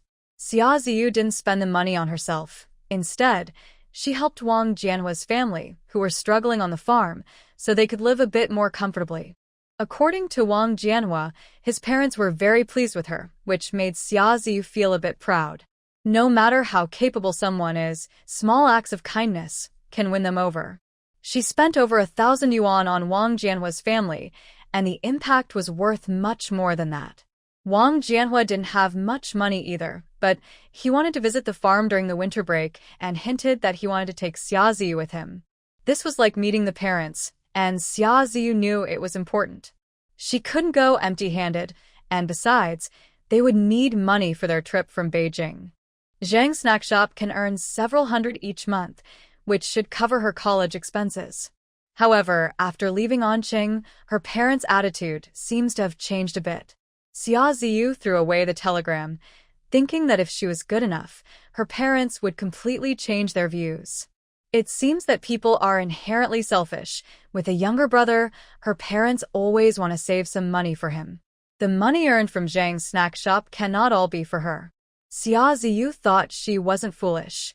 In the future, if she has another business opportunity, she will definitely keep some for herself. Xia Ziyu is not too worried about making a living. As the reform and opening up continues, she believes there will be many ways for her to earn money in the future. Most of her thoughts are occupied by Wang Jianhua, with the rest focused on her studies and social life at school. College is not easy. It's not as exhausting as high school, but to achieve excellent grades at her finals, Xia Ziyu needs to put in a lot of effort. She wants to balance her studies, love life, and relationships. After moving from a small place in Anqing County to the capital, Xia Ziyu realizes there are many smart people around her. She was among the top students at Anqing County High School. However, in her current class, she cannot afford to slack off, and her grades are only average. Is there really a difference in intelligence among people? Xia Ziyu doesn't want to admit it. She feels it's because she hasn't spent enough time studying. But she has to invest time in maintaining her relationships. She was one of the first freshmen to join the student council, and her name Xiaoziyu is well known among both students and teachers. As she walked back, she greeted familiar classmates. When she returned to her dorm, she mixed her dirty clothes with those she took from Wang Jianhua. Washing clothes in the cold winter made her fingers numb, and she developed frostbite on her pinky. It was bearable during the day, but at night it hurt and itched. Isn't Ziyu too good to her boyfriend? She's too devoted. Doesn't she care about herself? She's washing his clothes even with frostbite on her hand. These were her roommates' comments, and they felt Xiaoziyu deserved better. Xiaoziyu didn't argue. Only she knew whether it was worth it. They say that enduring hardship makes one a better person. Is washing clothes in cold water in winter really that hard? If she hadn't gotten into college and was still in a place like Dea Village, she might still be washing her whole family's dirty clothes in cold water. I really feel for Jianhua. He has so many classes and stays up late, which gives him dark circles under his eyes. He has to wash his own clothes anyway, so I might as well help him with some chores. It's no big deal. I'm used to doing this back home. Xiaoziyu's roommates immediately fell silent. Wang Jianhua is indeed impressive. His grades are among the best in their college, and the professors in the department value him highly. Another roommate from the countryside spoke up for Xiaoziyu. Isn't this the kind of work we often do back home? In the freezing winter, when the river is frozen, we still have to break the ice to wash clothes. Our fingers get so cold they feel like carrots. Ziyu and her partner support each other. I heard someone say a girl confessed to her boyfriend, but Wang refused her firmly. Wang Jianhua caught the attention of a senior from his department. This senior is not just anyone. She is the daughter of a professor at their school, from a well-off family that is far better off than Xiao's family in Dahu Village. Besides, she is not unattractive and has a lively, outgoing personality. With someone like her interested in Wang Jianhua, she wouldn't be very discreet, even though everyone knows he has a girlfriend at the same school. Xiaoziyu was a bit worried at first, but her calm nature kept her from questioning Wang Jianhua. After 2 days of rumors, it was Wang Jianhua who brought it up. I made it clear to Lu that I already have a girlfriend, so I appreciate her kindness. Do you think she will give up easily? Xiaoziyu couldn't help but ask, but Wang took her hand, noticing her frostbite. Whether she gives up or not is her business. I told her I plan to take you home to meet my parents. Theo, our family is going through a tough time right now. I can't promise how long it will take to get out of this situation, but I will work hard to make sure you have a good life. This statement reassured Xiaoziyu. She knows Wang Jianhua well. He has already decided to take her to meet his parents, which means their future together is certain. This outcome gave Xiaoziyu great encouragement. She believes that her efforts will pay off. A little money doesn't matter. Washing a couple of clothes in cold water during winter won't kill her, right? Not to mention helping out in the school cafeteria to save money to buy Wang Jianhua some braised pork. All these small acts added up and changed Wang Jianhua's attitude towards her. After Xiaoziyu finished washing and drying the clothes, she shared her plan with Wang Jianhua. Jianhua, I plan to go home for a visit during the holiday, and then we can go to the farm to see uncle and aunt. Wang Jianhua nodded. Of course, you've been away for school for a few months. You should go back and see your family. You don't have much money left, right? I've saved my allowance these past few months to buy you a train ticket. Xiaoziyu had spent all her money on him, and Wang Jianhua understood that. He relied on Xiaoziyu for his daily needs, and it was only right to use the allowance for her. Xiaoziyu didn't refuse, but a hint of hesitation appeared on her face. After Wang Jianhua pressed her, she spoke slowly. My family wrote to me and said that after we left, Xiaolan caused a scene at home. I don't know what happened, but my uncle and aunt got divorced and my aunt took Xiaolan back to her family. I'm worried that Xiaolan might be feeling really down. This was the first time Xiaoziyu openly mentioned Xiaolan. Hearing that name suddenly made Wang Jianhua feel a bit dazed, and he recalled a beautiful face. Xiaolan was truly stunning, a beauty he had never seen in his 20-plus years, brightening up the dull rural life and giving Wang Jianhua hope during his toughest times. But beauty didn't solve practical problems like food and clothing, nor did it provide any extra help. Love didn't seem so important when it came to survival. Xia Xiaolan was not as supportive as Ziyu, and being with Ziyu completely eased his worries. A man needs a supportive partner, especially when an equally capable woman is willing to be that partner. The satisfaction is hard to describe. Wang Jianhua pushed down his feelings. I've made it clear to her. If she can't handle it, there's nothing I can do. She's just being stubborn. At that time, he was quite angry when he saw Xia Xiaolan involved with a troublemaker and said some harsh words. Later, he realized that Xia Xiaolan wouldn't really be interested in someone like Zhang Erlai. But since he had already said those hurtful things, he thought it best to cut off her hopes. If Xia Xiaolan liked him, there was nothing she could do. He had decided to be with Ziyu, so he could only be her brother-in-law. Hearing about Xia Xiaolan's parents' divorce made Wang Jianhua a bit worried, but he didn't want to show it in front of Xia Ziyu. You can handle this. I shouldn't get involved in your family matters. But I can accompany you back to Yunnan, and then we can go to the farm together. Xia Ziyu lowered her eyes, realizing that she hadn't completely forgotten yet. She has given so much. Can she not completely win the heart of the man in front of her? Xia Xiaolan, besides her looks, is clearly just an empty shell, yet most men in the world only care about appearances. Xia Ziyu had many thoughts in her mind, but she felt guilty saying about us. I'm sorry, Xiaolan. I'm afraid her views are extreme, and she might go down the wrong path. Ziyu, that was my mistake. You did nothing wrong, Wang Jianhua said, gripping his frostbitten hand tightly. Even now, I don't think it was a mistake. The timing of our fate was just off, but you can't call it a mistake. A faint blush appeared on Xia Ziyu's face. When Wang Jianhua mentioned fate, it reminded her of that night.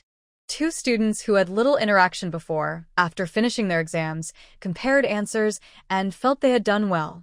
Borrowing study materials was their initial connection. Wanting to apply to universities in the capital showed their shared goals, and the moonlight along with a bottle of liquor was their matchmaker. Wang Jianhua was right. This was a destined relationship. Wang Jianhua could only be hers. 20 men's coats were still not enough for the railway system to handle. People nowadays are not afraid of matching outfits. Stylish clothes are trendy, and whoever can wear them shows their capability. Li Fengmei set up her stall alone for 2 days, and business improved. With only a few items left, Xia Xiaolan let Li Fengmei sell them while she took the money and boarded the train to Yangqing again. Thinking about buying a crystal chandelier, Xia Xiaolan had saved quite a bit this time. Currently, there were no banks offering remote storage services. Large sums of money had to be either transferred electronically or carried in person. This was Xia Xiaolan's first trip to Yangqing, and she had less than 1,000 before. Now she had 10,000. The largest denomination was 10 yuan, so 10,000 was equivalent to a significant amount in later years. In winter, she could hide the money in her thick clothes, but how would she carry it in summer? Xia Xiaolan thought this was a problem. She was already quite noticeable, so she didn't dare to be flashy when going out. Whenever she traveled alone, she wore old clothes, fearing that human traffickers might have ulterior motives. She touched the stun gun that Zhou Cheng had given her. It provided her with a sense of security. On the train, she couldn't sleep soundly. When she got off, she was immediately surrounded by people asking if she needed a ride. Human-powered rickshaws and motorcycles were already present at the Yangqing train station in '83. Here, you can really feel the changes brought by the reform and opening up. It seems like everyone in the city has become aware of making money. Xia Xiaolan frowned. She had clearly refused a ride, yet several people surrounded her, chattering away, making her grip the stun gun tightly. Xiaolan. Bai Zhenju pulled a man aside and brought Xia Xiaolan to her side. Xia Xiaolan was startled. Sister Bai, you're back? Before getting on the train, she had sent Bai Zhenju a telegram just to try her luck, not expecting her to actually return from the special zone in Pengcheng and come to pick her up today. Bai Zhenju's accent made the group back off, and someone quietly cursed, telling her not to meddle. Without hesitation, Bai Zhenju threw the man over her shoulder. He fell to the ground and took a while to get up. His companions shouted that Bai Jinju had hurt him and demanded compensation. Bai Jinju scoffed, "How about I get you a coffin instead?" Xia Xiaolan thought her words were harsh, but if Bai Jinju didn't stand up for them, these guys would bully the two women. Xia Xiaolan was impressed by Bai Jinju's skills. Her family's martial arts were indeed impressive, and that throw was executed beautifully. As she pondered how to handle the situation, someone in the crowd finally spoke up against the bullies. "Chao Yozi, are you guys trying to scam again?"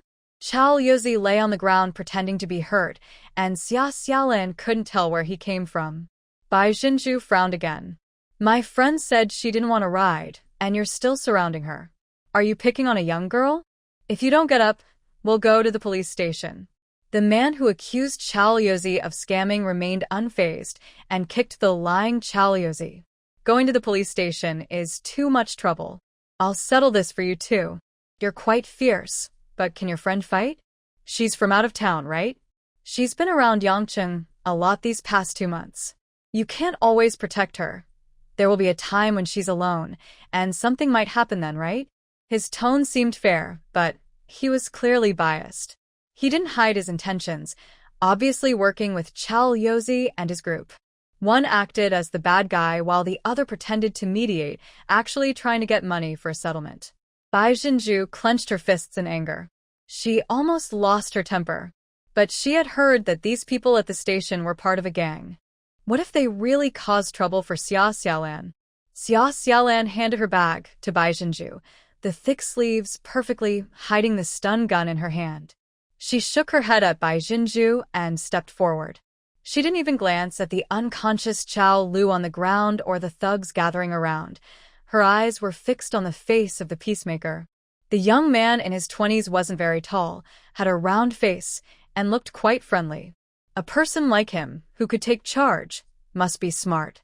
"You're in charge, right? What's your name?" Xia Xiaolan was very beautiful, and any man who could handle her gaze without blushing was likely up to no good.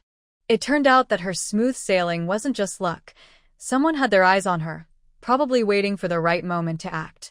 Now that she was alone in Yangcheng, they must seize the opportunity. The round-faced man smiled. "In charge? I don't understand what you mean. But if you want to know my name, does that mean you're interested in me?" Chao Lu got up from the ground and shooed away the onlookers. Xia Xiaolan's expression turned serious. "So, there's nothing to discuss?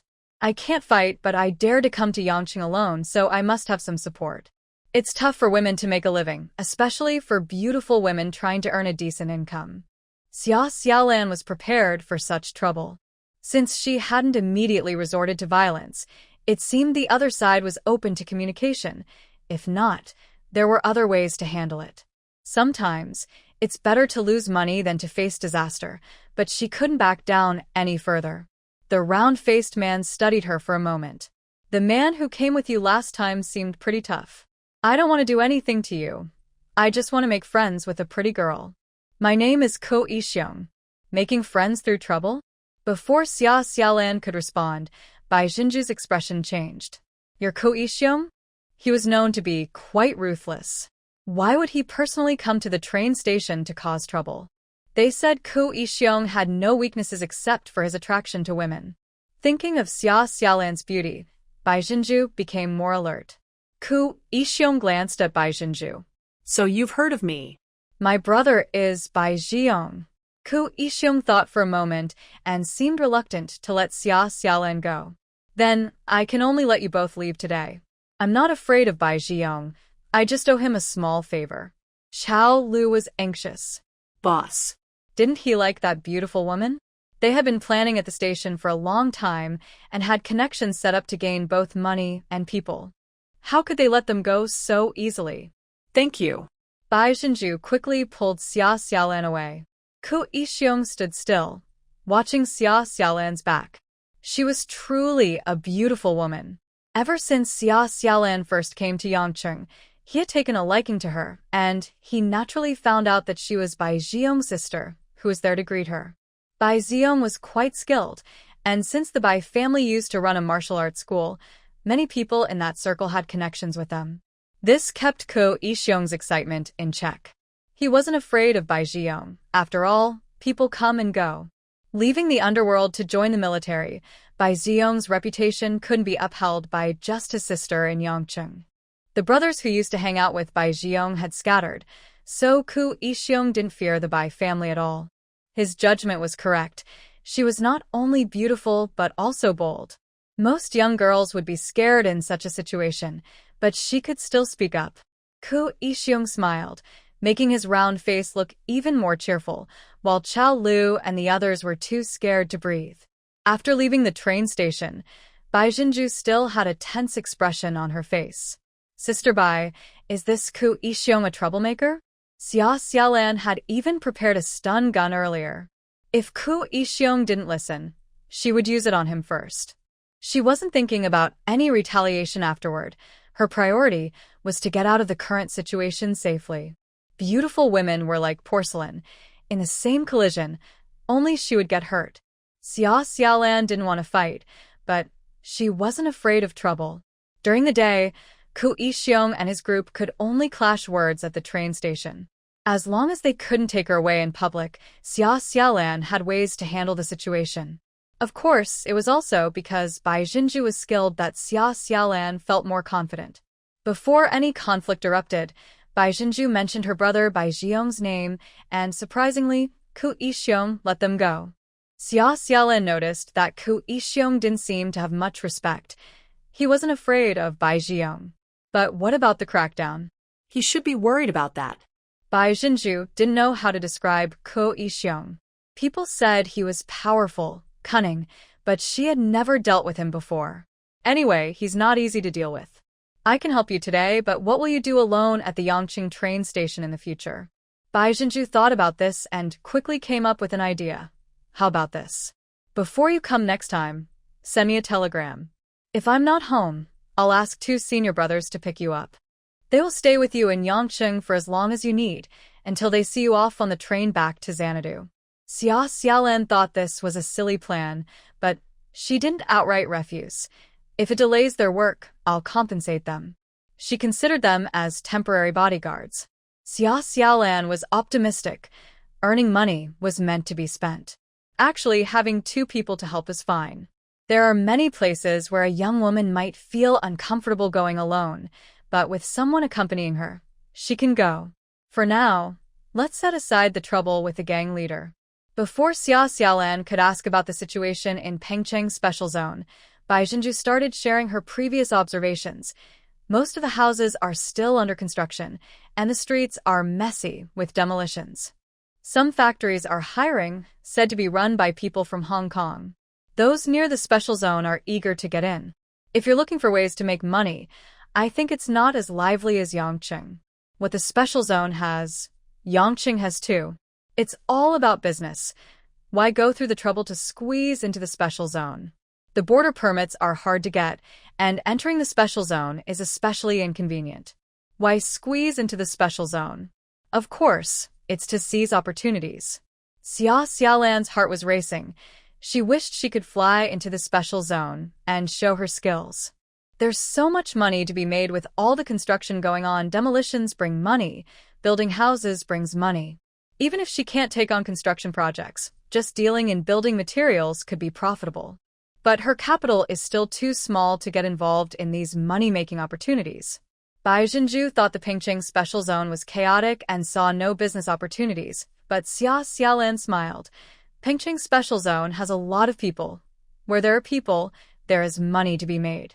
What's there to fear about the ongoing construction? With the establishment of the special zone, thousands of construction workers have come south, and at their fastest, they can build a floor in a day, known as Pengcheng speed. There are also foreign factories settling in Pengcheng, attracting all kinds of people. These people will have higher demands for food, clothing, and housing. The original residents of Pengcheng are mostly fishermen who haven't kept up with the pace of development, making it easy for outsiders to strike gold there.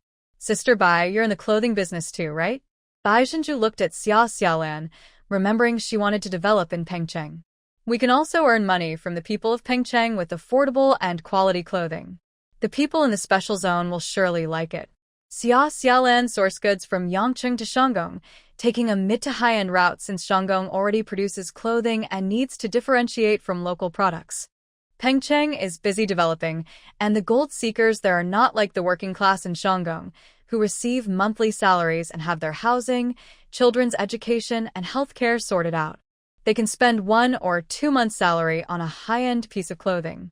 The gold seekers in Pengcheng and the original residents need affordable and quality products. In fact, the original residents also have money.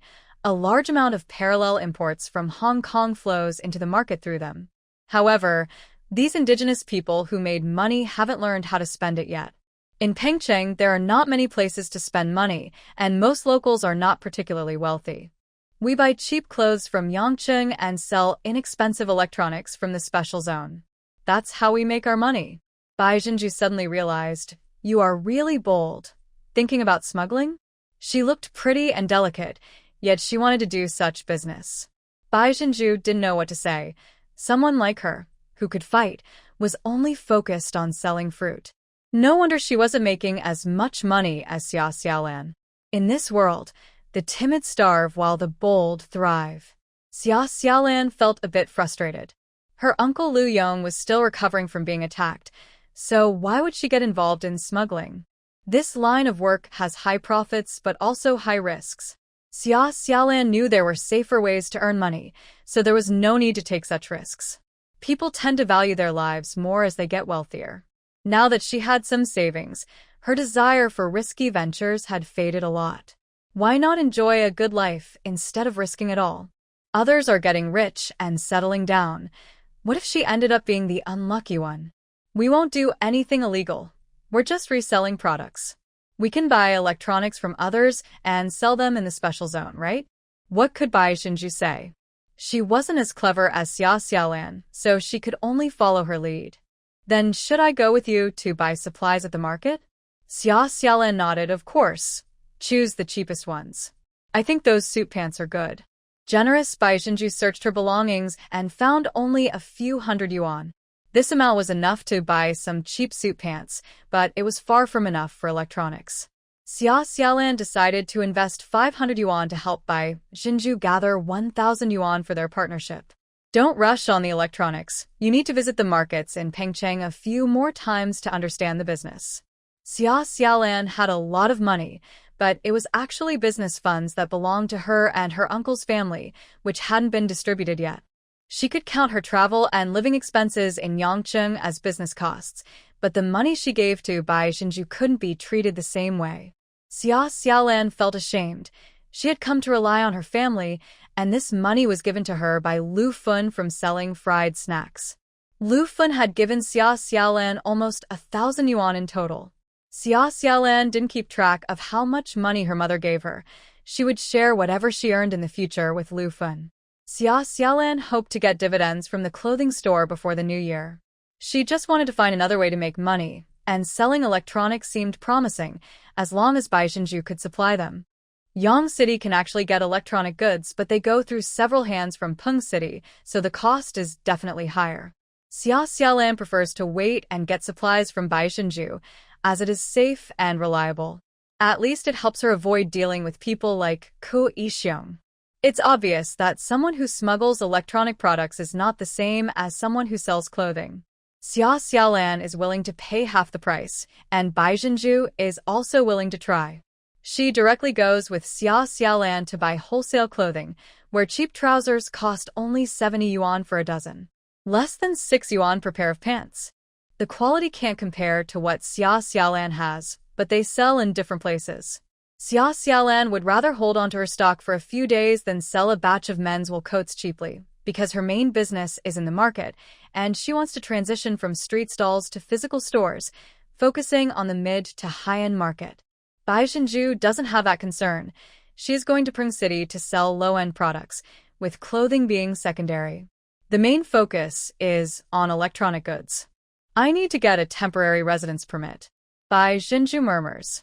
Occasionally entering and leaving Peng City requires a border pass. To stay long-term, she must have a temporary residence permit. Bai Jinju has an advantage here, as Yang City is not far from the special zone, and she has relatives there. Then let's go get it. Xia Xiaolan struggles to pull out a dozen trousers. Blue, black, and gray are the main colors. There are always buyers. Considering the customers are mainly fishermen or construction workers, delicate wool coats like the ones Xia Xiaolan brought back are not suitable. Durability and affordability are Bai Jinju's main selling points. Bai Jinju takes 8 dozen trousers and carefully writes down what she has, how much she spent, and how much she has left. Xia Xiaolan thinks this is a good start. When partnering in business, it's important to keep track of accounts rather than relying on memory. Xia Xiaolan and Li Fengmei partner up, and they record every sale. When Xia Xiaolan sees Chen Shiliang again, he greets her warmly. How's it going? Are you getting more coats? Xia Xiaolan may not take the most stock, but she is willing to buy expensive goods, which Chen Shiliang appreciates. Xia Xiaolan shakes her head. It's too expensive. It's hard to sell. I'll take 15 more this time, mainly for other goods. Making money is important, but if Blue Phoenix is already open, Xia Xiaolan would dare to take 50 men's coats at once. But since it hasn't opened yet, that's not possible. The street vendor wants to sell expensive clothes, but the stock will sit for a long time. Last time, he bought 20 men's wool coats. Only one sold for 100 yuan, and the cheapest sold for 138 yuan. The profit from the 20 coats was over 1,300 yuan. To make up for this, Xia Xiaolan needs to sell more than 60 sweaters. The profit on pants is low, only about 10 yuan each, so she would need to sell over 100 pairs of flared pants to match the profit from the men's wool coats. Cold-resistant clothing and duck-down jackets, including women's wool coats, do not sell as well. However, these items sell faster than the men's wool coats. Xia Xiaolan is focused on maximizing her profits in the shortest time possible. Ignoring Chen Shiliang's disappointed look, she insists on taking only 15 men's coats. Chen Shiliang is worried, unsure if he has too much stock or if the factory is pressuring him. Xia Xiaolan doesn't ask questions since she can't help solve the problem. She doesn't want to cause any trouble. This time, Xia Xiaolan is not just taking expensive items. She is willing to take anything with a new style that she hasn't seen in the market before. She also checks out other vendors' goods. Chen Shiliang, seeing her with many bags, remarks, "Your business is growing fast." Xia Xiaolan took goods worth 7,000 yuan, more than before, making a significant leap. She plans to sell for a few more days before heading to Yangcheng, as she must participate in the final exams. By the time she returns to Yangcheng, it might be just before the store opens for business. With less than 3,000 yuan left, Xia Xiaolan plans to buy a nice lamp to take back to the market. That night, she didn't stay at the guest house, but slept at Bai's house because Ku Yixiong, a troublemaker, made the guest house unsafe. Buying a lamp? I'll take you tomorrow. The next day, Bai Jinju introduced 2 senior brothers to Xia Xiaolan. One is a bold junior who runs a fruit stall, and the other is a more honest senior. Both are in their 30s, one is short and stout, and the other is tall and thin. Bai Jinju mentioned that Xia Xiaolan is a friend introduced by her brother, and the 2 senior brothers clearly misunderstood, saying that Xia Xiaolan's safety was in their hands. Ku Yixiong has been gaining power lately, taking over the area near the train station. The Ueshio district is almost entirely under his control. Xia Xiaolan was a bit surprised. The administrative divisions of Yangcheng at this time were somewhat different from later periods. The main urban areas are Ueshio, Dongshan, Haizhu, and Liwan, while others are considered suburbs. Ku Yixiong looks to be in his 20s, but has taken control of a quarter of the main urban area of Yangcheng. What made Xia Xiaolan feel worse was that the clothing wholesale business also belonged to the Ueshio district. She was doing business on someone else's turf. Can we find something to hold against Ku Yixiong? Isn't this supposed to be a year of strict crackdowns? It's the end of the year, and I wonder if Ueshio district has met its targets. The short, chubby senior shook his head. He never shows up himself. His subordinates handle everything. No one can catch him. Ku Yixiong has a big reputation, but few have actually seen him in person. If he didn't introduce himself, Bai Jinju wouldn't recognize the round-faced young man as Ku Yixiong. Who would dare impersonate Ku Yixiong at the train station? That's his territory. It would be like asking for trouble. Xia Xiaolan felt a bit relieved that she didn't have time to use the stun gun on him yesterday. If she embarrassed Ko Yixiong in front of Chao Lu and the others, he would definitely not let her off the hook. Even if she wanted to take him down, it wouldn't be easy. Not only would the law demand a life for a life, but his subordinates would also seek revenge to uphold their boss's honor. Xia Xiaolan might not even make it out of the train station. Did she really have to deal with a thug leader? Life is indeed fair. In her past life, she had traveled all over without facing such situations. With her current looks, it was no surprise that Zhou Cheng pursued her and that she attracted the attention of lewd thugs. Zhou Cheng was quite mysterious. After all, he worked for a confidential unit, while Ku Yixiong was a real thug. Senior brothers, can you ensure my safety and that I won't get into trouble? Xia Xiaolan learned everything she knew about the underworld from movies. Even the most loyal thugs only cared about their own people. If Bai Jinju's two seniors got involved with someone like him, Xia Xiaolan would feel guilty. Ku Yixiong has only risen to power in the last couple of years. If Zhiyong were still in Yangcheng, this guy wouldn't dare be so arrogant, not even giving face to our junior sister. The tall, lean senior wasn't as afraid of Ku Yixiong and flexed his fists. In their world, respect was earned through strength. Those trained at the Bai Family Martial Arts School were different from the street thugs. With the current atmosphere, no one dared to act violently. It was all minor scuffles, tricking outsiders at the train station, and pickpocketing. Ku Yixiong wouldn't dare get involved in serious crimes like kidnapping. Xia Xiaolan had an idea. Bai Jinju thought she should ask her brother, Bai Zhiyong, about this situation. Xia Xiaolan was not weak like a typical woman. The naive Bai Jinju still thought to ask her brother Bai Zhiyong for advice. Zhou Cheng had also given Xia Xiaolan his contact information, but she had no intention of calling him. Deep down, she believed she should solve her own problems. Zhou Cheng was far away in Beijing, and his workplace had strict rules. If he acted impulsively, it could harm his future. Her short and chubby senior was surnamed Wan, while the tall and thin one was surnamed Li. They both had families to support, and if they followed Xia Xiaolan around, she felt she should offer them some compensation. It's said that loyalty is priceless, but it shouldn't be taken for granted. Xia Xiaolan kept the contact information for Wan and Li and went with Bai Jinju to look for lights. The lighting market in Yangcheng was more vibrant than in Xanadu, with many restaurants and accommodations. They had beautiful European-style crystal chandeliers, mostly used in restaurants. Wealthy businesses might buy them, but private renovations rarely did. In 1983, the concept of home decoration was still quite outdated. Buying a European chandelier was already trendy, but installing a crystal chandelier at home? It just didn't fit the style of most houses. Bai Jinju led Xia Xiaolan to a store, and when they asked about prices, Xia Xiaolan couldn't help but grimace. The chandelier she liked was stunning and ornate, but it cost 1,500 yuan. Only wealthy businesses would buy it. In 30 years, competition in lighting would be fierce. High-end brands aside, even small brands would have very low prices, giving consumers a wide range of choices, including online stores where a crystal chandelier might only cost a few thousand yuan.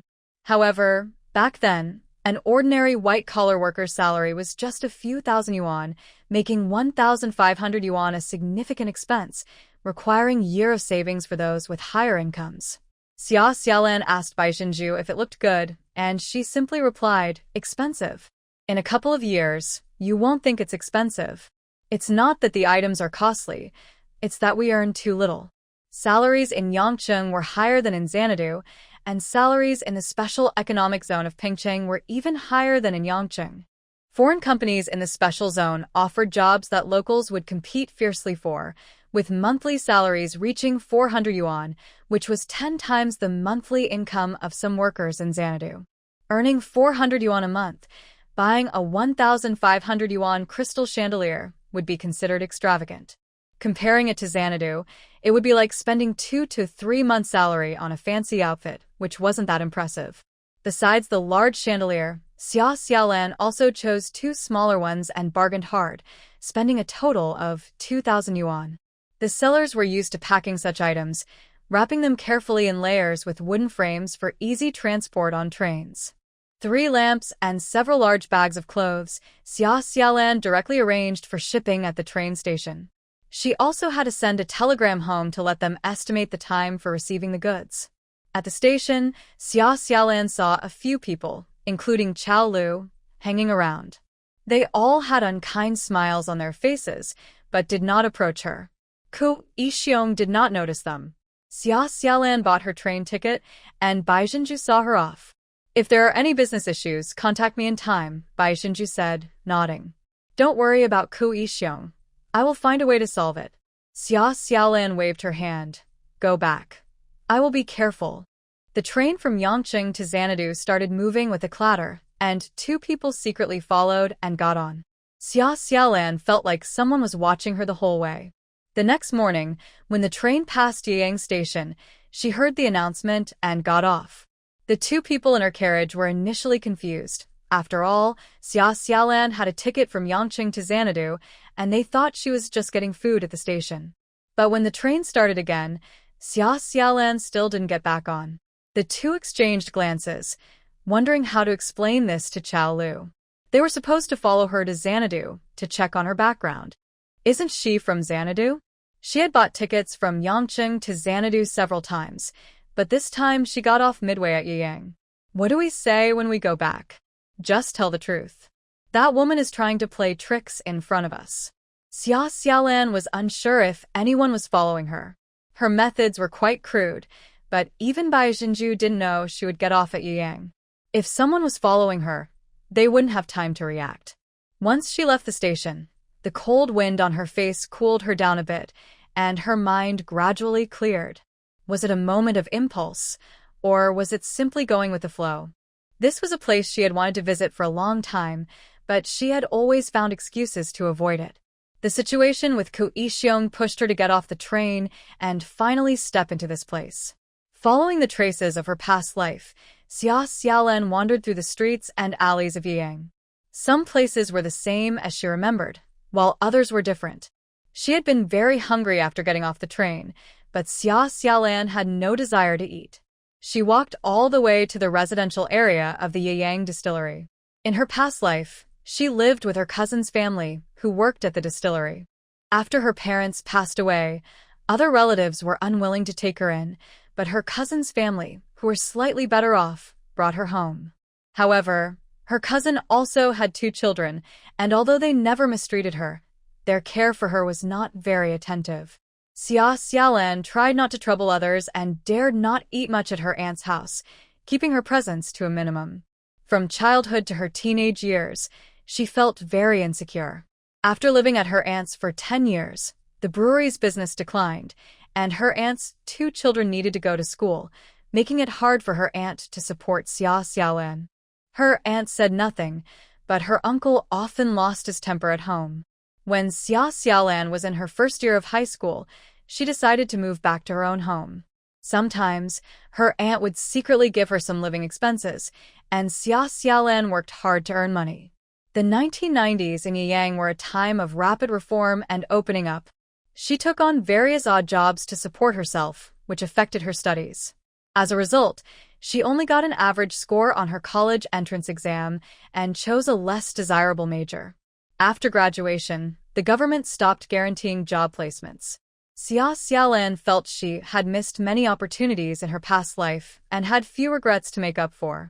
She wondered why fate had chosen her to be reborn, especially in someone else's life. Her childhood experiences and struggles were tough, but she had succeeded in her efforts. She owned a big house and a nice car, and she had a good position at work. What more could she regret, except not being married or having children?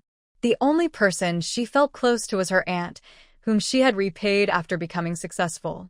After the brewery was acquired, both her aunt and uncle lost their jobs, and life became harder for them.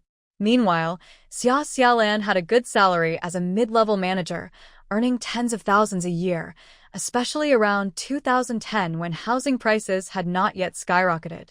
The average price of properties in Yiyang was around 3,000 yuan per square meter. Xia Xiaolan bought 2 apartments for her aunt, spending her entire annual income. By then, she had graduated from college for 14 years and had started to establish herself in the big city. 2 years later, her career took off, and her annual income included not just salary and bonuses, but also company dividends, firmly placing her in the executive ranks. She still vividly remembered the look on her uncle's face when she bought the houses. Who would have thought that the girl they had raised for 10 years would turn out to be so much more successful than their own children? She felt she had already repaid her debt of gratitude.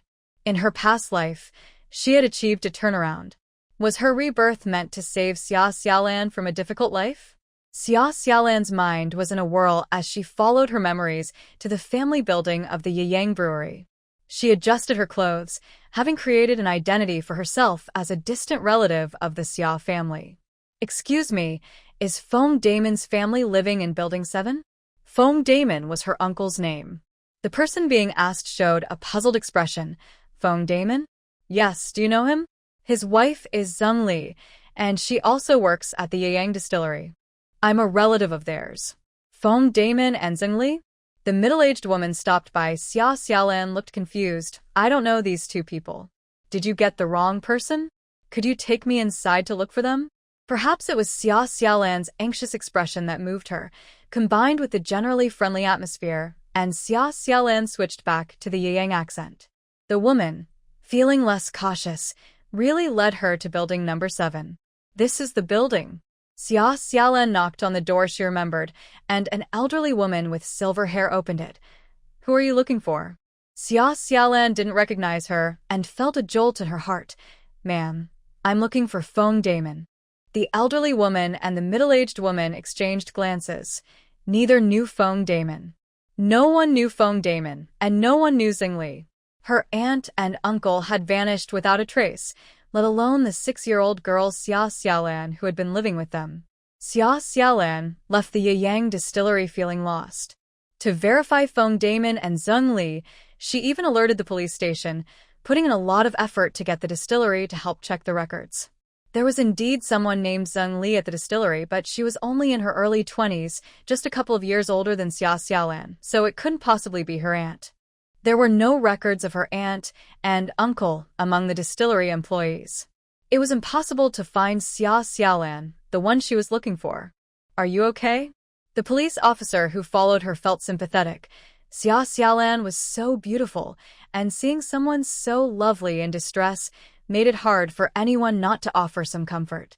With no sign of her aunt and uncle, and no trace of her late biological parents, Xia Xiaolan knew she had completely bid farewell to her past life. Though she had prepared herself for this, the sense of loss and confusion was still hard to bear. "I'm fine." The police officer looked at her. "If you say you're fine, then why are there tears on your face?"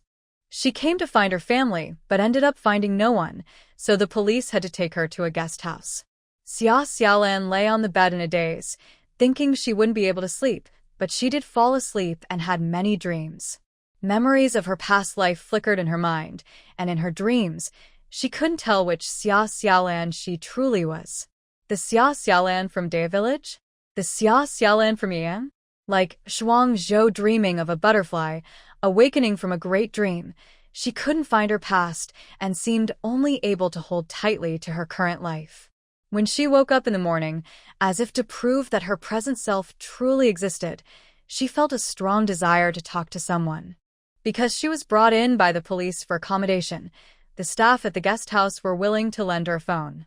The long-distance call involved numerous transfers, and after waiting for over an hour, she finally heard Zhou Cheng's voice on the line. "Xiaolan?" Zhou Cheng was both anxious and angry. Yesterday, Bai Zhiyong's sister had called the office, saying that Bai Zhiyong was looking for him and mentioned the trouble with the local troublemaker, Kui Xiong. Zhou Cheng was also worried about Xia Xiaolan's safety, knowing she had taken the train back to Xanadu. He guessed she would contact him once she got home. By the timeline, she should have arrived yesterday, but he hadn't heard anything. Was she safe at home?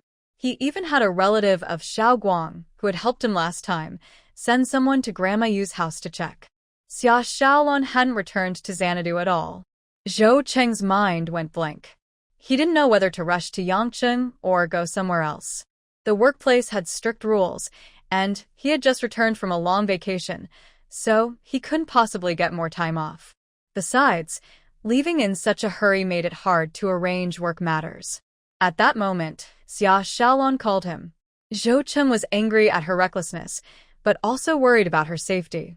When he called out Xiaolon, his voice was particularly loud, but he could hear that her voice sounded a bit hoarse on the other end. "It's me. Zhou Cheng, I miss you a bit." His anger was doused like a splash of cold water, and his heart ached. Xia Xiaolan's voice didn't sound right. "Xiaolon, where are you now?" "I'm in Yiyang. I ran into some trouble in Yangcheng, so I sent the goods back to Xanadu and got off at Yiyang Station. I'm planning to buy a ticket back to Xanadu today." Zhou Cheng breathed a sigh of relief. As long as she was okay. He wasn't really angry with Xia Xiaolon. "I heard about the situation in Yangcheng from Bai Jiong. You should avoid going there for now, and let me figure out how to handle this." "Okay, I won't go back until after the new year." Zhou Cheng sensed that Xia Xiaolon might not be counting on him to resolve the issue with Ko Yixiong. He didn't promise anything. He knew that actions spoke louder than words, and he would show her the results. Many thoughts raced through Zhou Cheng's mind. "The next time you go to Yangcheng, I'll have Kongzi accompany you." Zhou Cheng thought the odd tone in Xia Xiaolan's voice was due to being frightened by the troublemaker. What he didn't realize was that Xia Xiaolon had just awakened from a nightmare and, after thinking it over, felt that only Zhou Cheng could talk to her about it. This was her biggest secret, and with her mindset, she couldn't share it with anyone else. Even a close partner might turn into an enemy, especially since she and Zhou Cheng had just started their relationship. Life teaches you that until you grow old, you won't truly know if someone is trustworthy. Xia Xiaolan wasn't planning to test human nature. When she heard Zhou Cheng's voice, her heart, which felt like it was floating, slowly settled down. She was indeed real. In the year 1983, she even had precious things she didn't have in her past life. With Lufin caring for her and her uncle's affection, she followed her feelings and started dating a boyfriend. Her relationship with Zhou Cheng was purely based on mutual affection, without any ties to school districts or financial interests. Xia Xiaolan found this way of being together very comfortable. She felt she was living her best life. Thinking about this made her voice softer.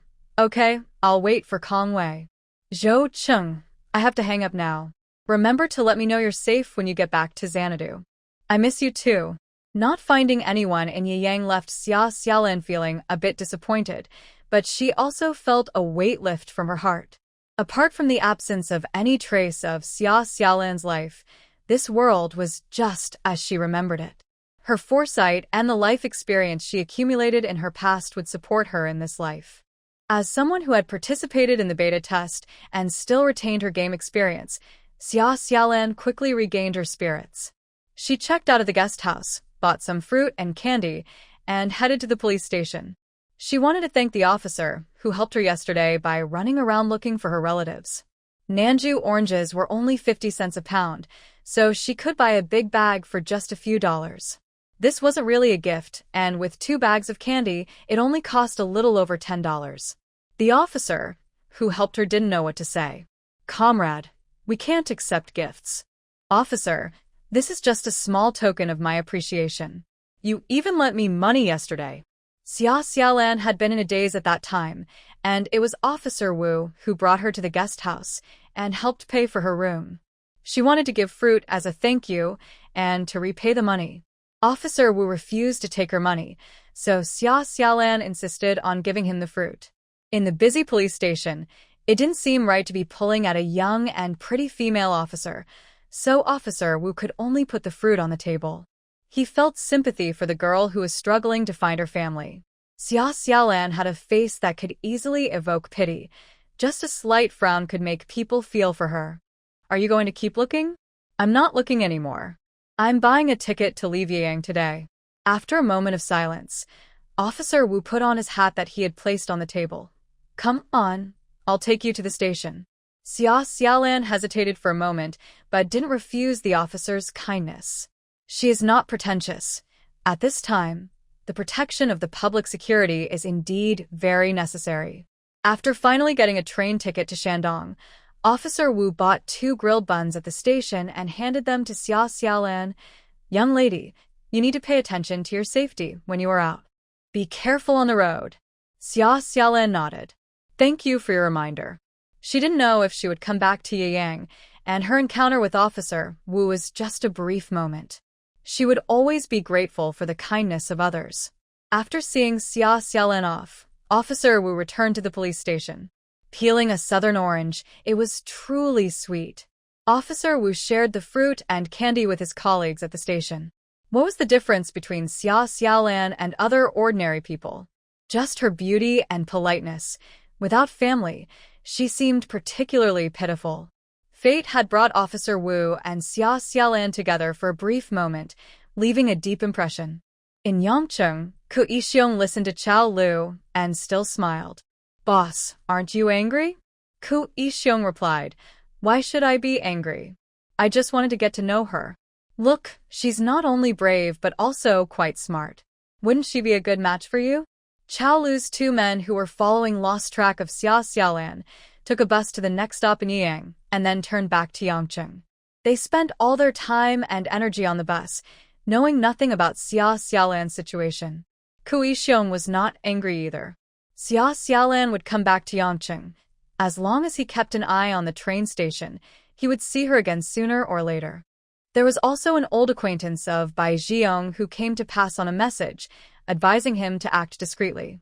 Ku Yixiong wondered why Bai Zhiyong wanted to protect her. Was she Bai Zhiyong's woman? Following Bai Zhiyong, one would struggle to maintain their family business and survive on the streets. What future could a poor soldier have?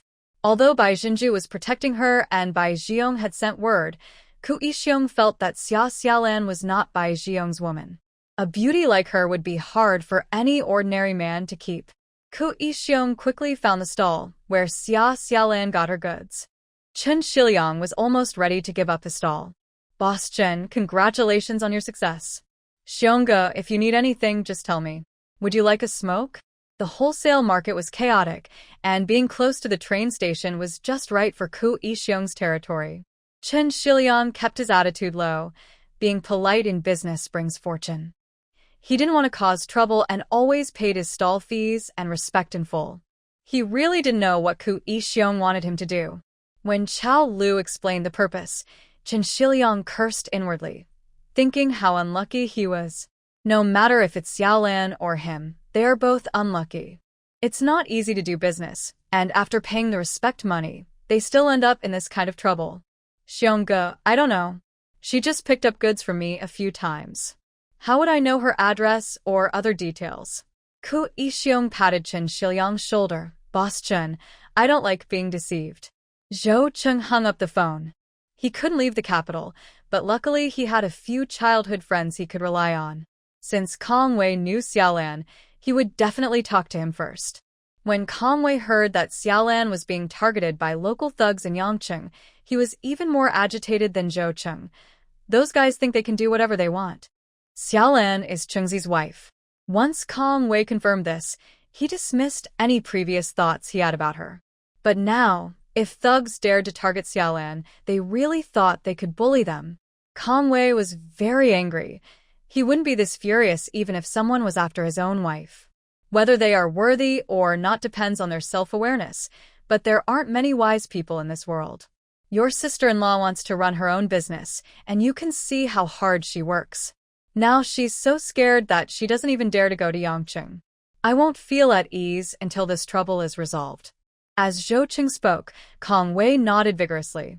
Initially, Kong Wei was impressed by Xiaolan's beauty, but after hearing her reputation, he had doubts and even felt some dislike. After a few interactions, he got to know her character, especially her determination to succeed on her own, which he greatly admired. Kong Wei felt he couldn't do the same. Who wouldn't want an easier path? He also relied on Zhou Cheng to make money. Xiaolan could resist that temptation, dealing in cigarettes. Chengzi was willing to give her his share, but she refused. Traveling back and forth between Yangcheng and Chengdu, it's exhausting to spend over 30 hours on a train for just a few thousand yuan. For an ordinary person, that's a lot, but compared to the cigarette business, it's not much. Even if Xiaolan made a few thousand yuan a month by going to Yangqing once a week, the total would be about the same as what they earned in one trip. What Xiaolan was putting out wasn't just tens of thousands, but many tens of thousands. Qingzi, I'll do whatever you decide. Next time your sister-in-law goes to Yangqing, you should go with her and see that thug leader for yourself. Zhou Cheng didn't shout or make a fuss. This kind of matter shouldn't be left to Kong Wei. But Kong Wei definitely has other ways. He chuckled, sure, last time we talked about expanding the business to Yangqing, so it's a good chance to check it out. Zhou Cheng wasn't involved in the racing cars, and it wasn't safe for Kong Wei to go alone. The two had already discussed a new plan. Their connections and channels remain the same. They would transport goods by train. As long as Zhou Cheng's connections were intact, cigarettes could still be sold in cities along the route from Beijing to Shanghai. The tricky part was that Kong Wei had to manage how much cargo each train would carry. He had become very familiar with train schedules across the country. Even if he stopped this business, he could use that skill to get a job in the railway system. But Brother Cheng, can we really not involve my sister-in-law in this business? Solving this issue would lead to more in the future. Being too beautiful can attract trouble when out and about, and luck may not always be on their side. If Kong Wei had his way, he would assign a route to Xia Xiaolan, letting her manage receiving goods at the Shandong train station, and maybe even arrange for cargo to be loaded there. The money earned would surely be more than dealing with clothing. Assigning a route to Xia Xiaolan? Zhou Cheng fell silent. He had received a letter from Xia Xiaolan which included 850 yuan, making him want to strangle that buyer named Zhu Fang. How could a grown man go to Xia Xiaolan to complain? What a nerve! Xia Xiaolan didn't scold him. She just mentioned mutual respect in the letter, which already made Zhou Cheng feel frustrated. He didn't know where he lacked respect for Xiaolan, but he understood she was not an ordinary girl. She had her own ideas, plans, and the ability to achieve them. Zhou Cheng was worried Xia Xiaolan would ask him if he received the letter, and the timing of that troublemaker from Yangqing pushed the question of mutual respect aside. Your sister-in-law has her own thoughts. You should ask her. Was that mutual respect? Zhou Cheng was the first to contact Kong Wei, and the second was Xiao Guang. Xiao Guang, whose full name was Xiao Guangrong, was also in the same circle. From the last time they borrowed manpower from Xiao Guangrong's uncle to help Liu Yong escape from a smuggling gang, to this time when Zhou Cheng asked Xiao Guangrong for help finding someone in Shandong, Xiao Guangrong felt like there were 7 or 8 cats scratching at him inside. Zhou Cheng still needed to make a phone call, but Xiao Guangrong confronted him directly. He grabbed Kong Wei by the neck and said, Kong, tell me the truth. Is there something going on with Cheng in Shandong? He seems too concerned about that place. He's back in Beijing, but someone still has his heart there? The Zhou family had no connections in Shandong, and Zhou Cheng wasn't trying to hide anything, which made Xiao Guangrong feel something was off. Kong Wei initially didn't want to speak, but Xiao Guangrong kept following him everywhere, almost making Kong Wei kneel down. I can't say anything. Who knows if Zhou Cheng has told his family about his relationship.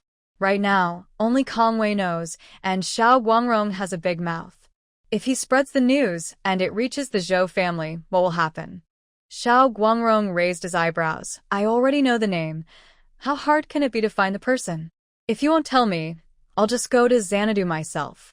Xiao Guangrong accurately mentioned the name Xia Xiaolan, which made Kong Wei anxious. You can't go. Why can't I go? I'm going to see my uncle.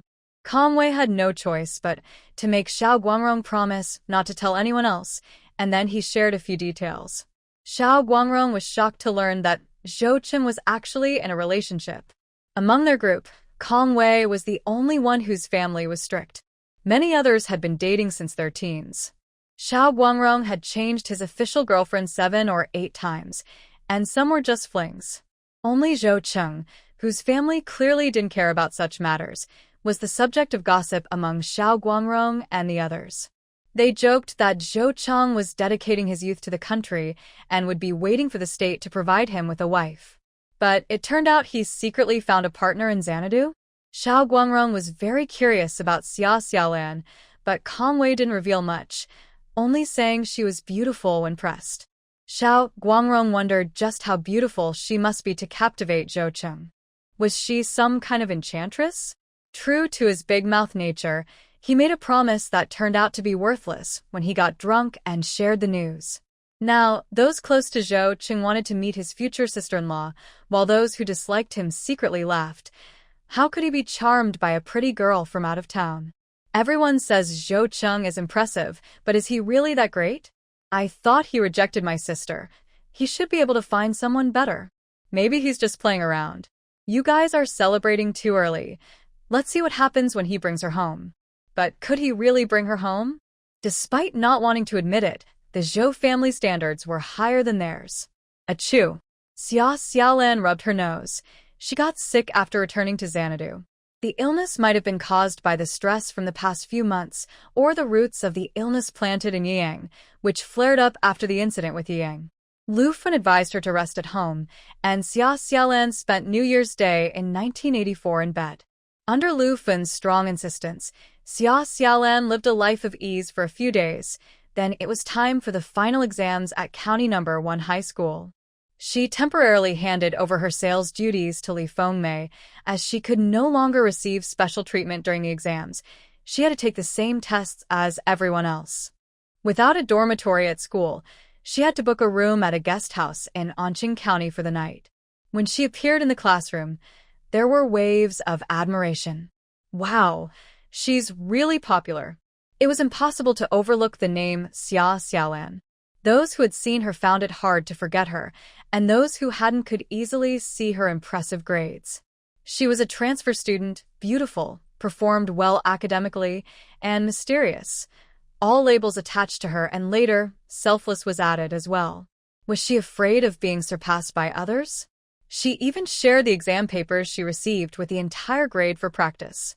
Moreover, Chunqing shared study methods that were effective not only for memorizing English words, but also for other subjects. Even if Xia Xiaolan had a bad reputation at County No. 1 High School, for these two reasons alone, many would be grateful to her. Besides, she rarely appeared at school, making it hard for even the girls to envy her. She dressed simply and kept a low profile, endearing herself to all the senior students. Was she worried about others catching up? While top students struggled to improve their scores, Xia Xiaolan was rapidly advancing. Others were making progress, but they couldn't keep up with her pace. Of course, a few people whispered behind her back, "Why is she improving so fast? She must have some secret study methods." Pfft, she doesn't owe you anything. If you don't want the papers she offers, then don't use them. Ungrateful. Most students had a positive outlook, and those who spoke negatively were quickly shut down. The college entrance exam was a competition against students nationwide. Why focus on Xia Xiaolan? The same study methods could work for anyone, and it wasn't fair to say her intelligence made them more effective. From Chunqing, the classmates learned that Xia Xiaolan had graduated from middle school and self-studied for 3 years at home.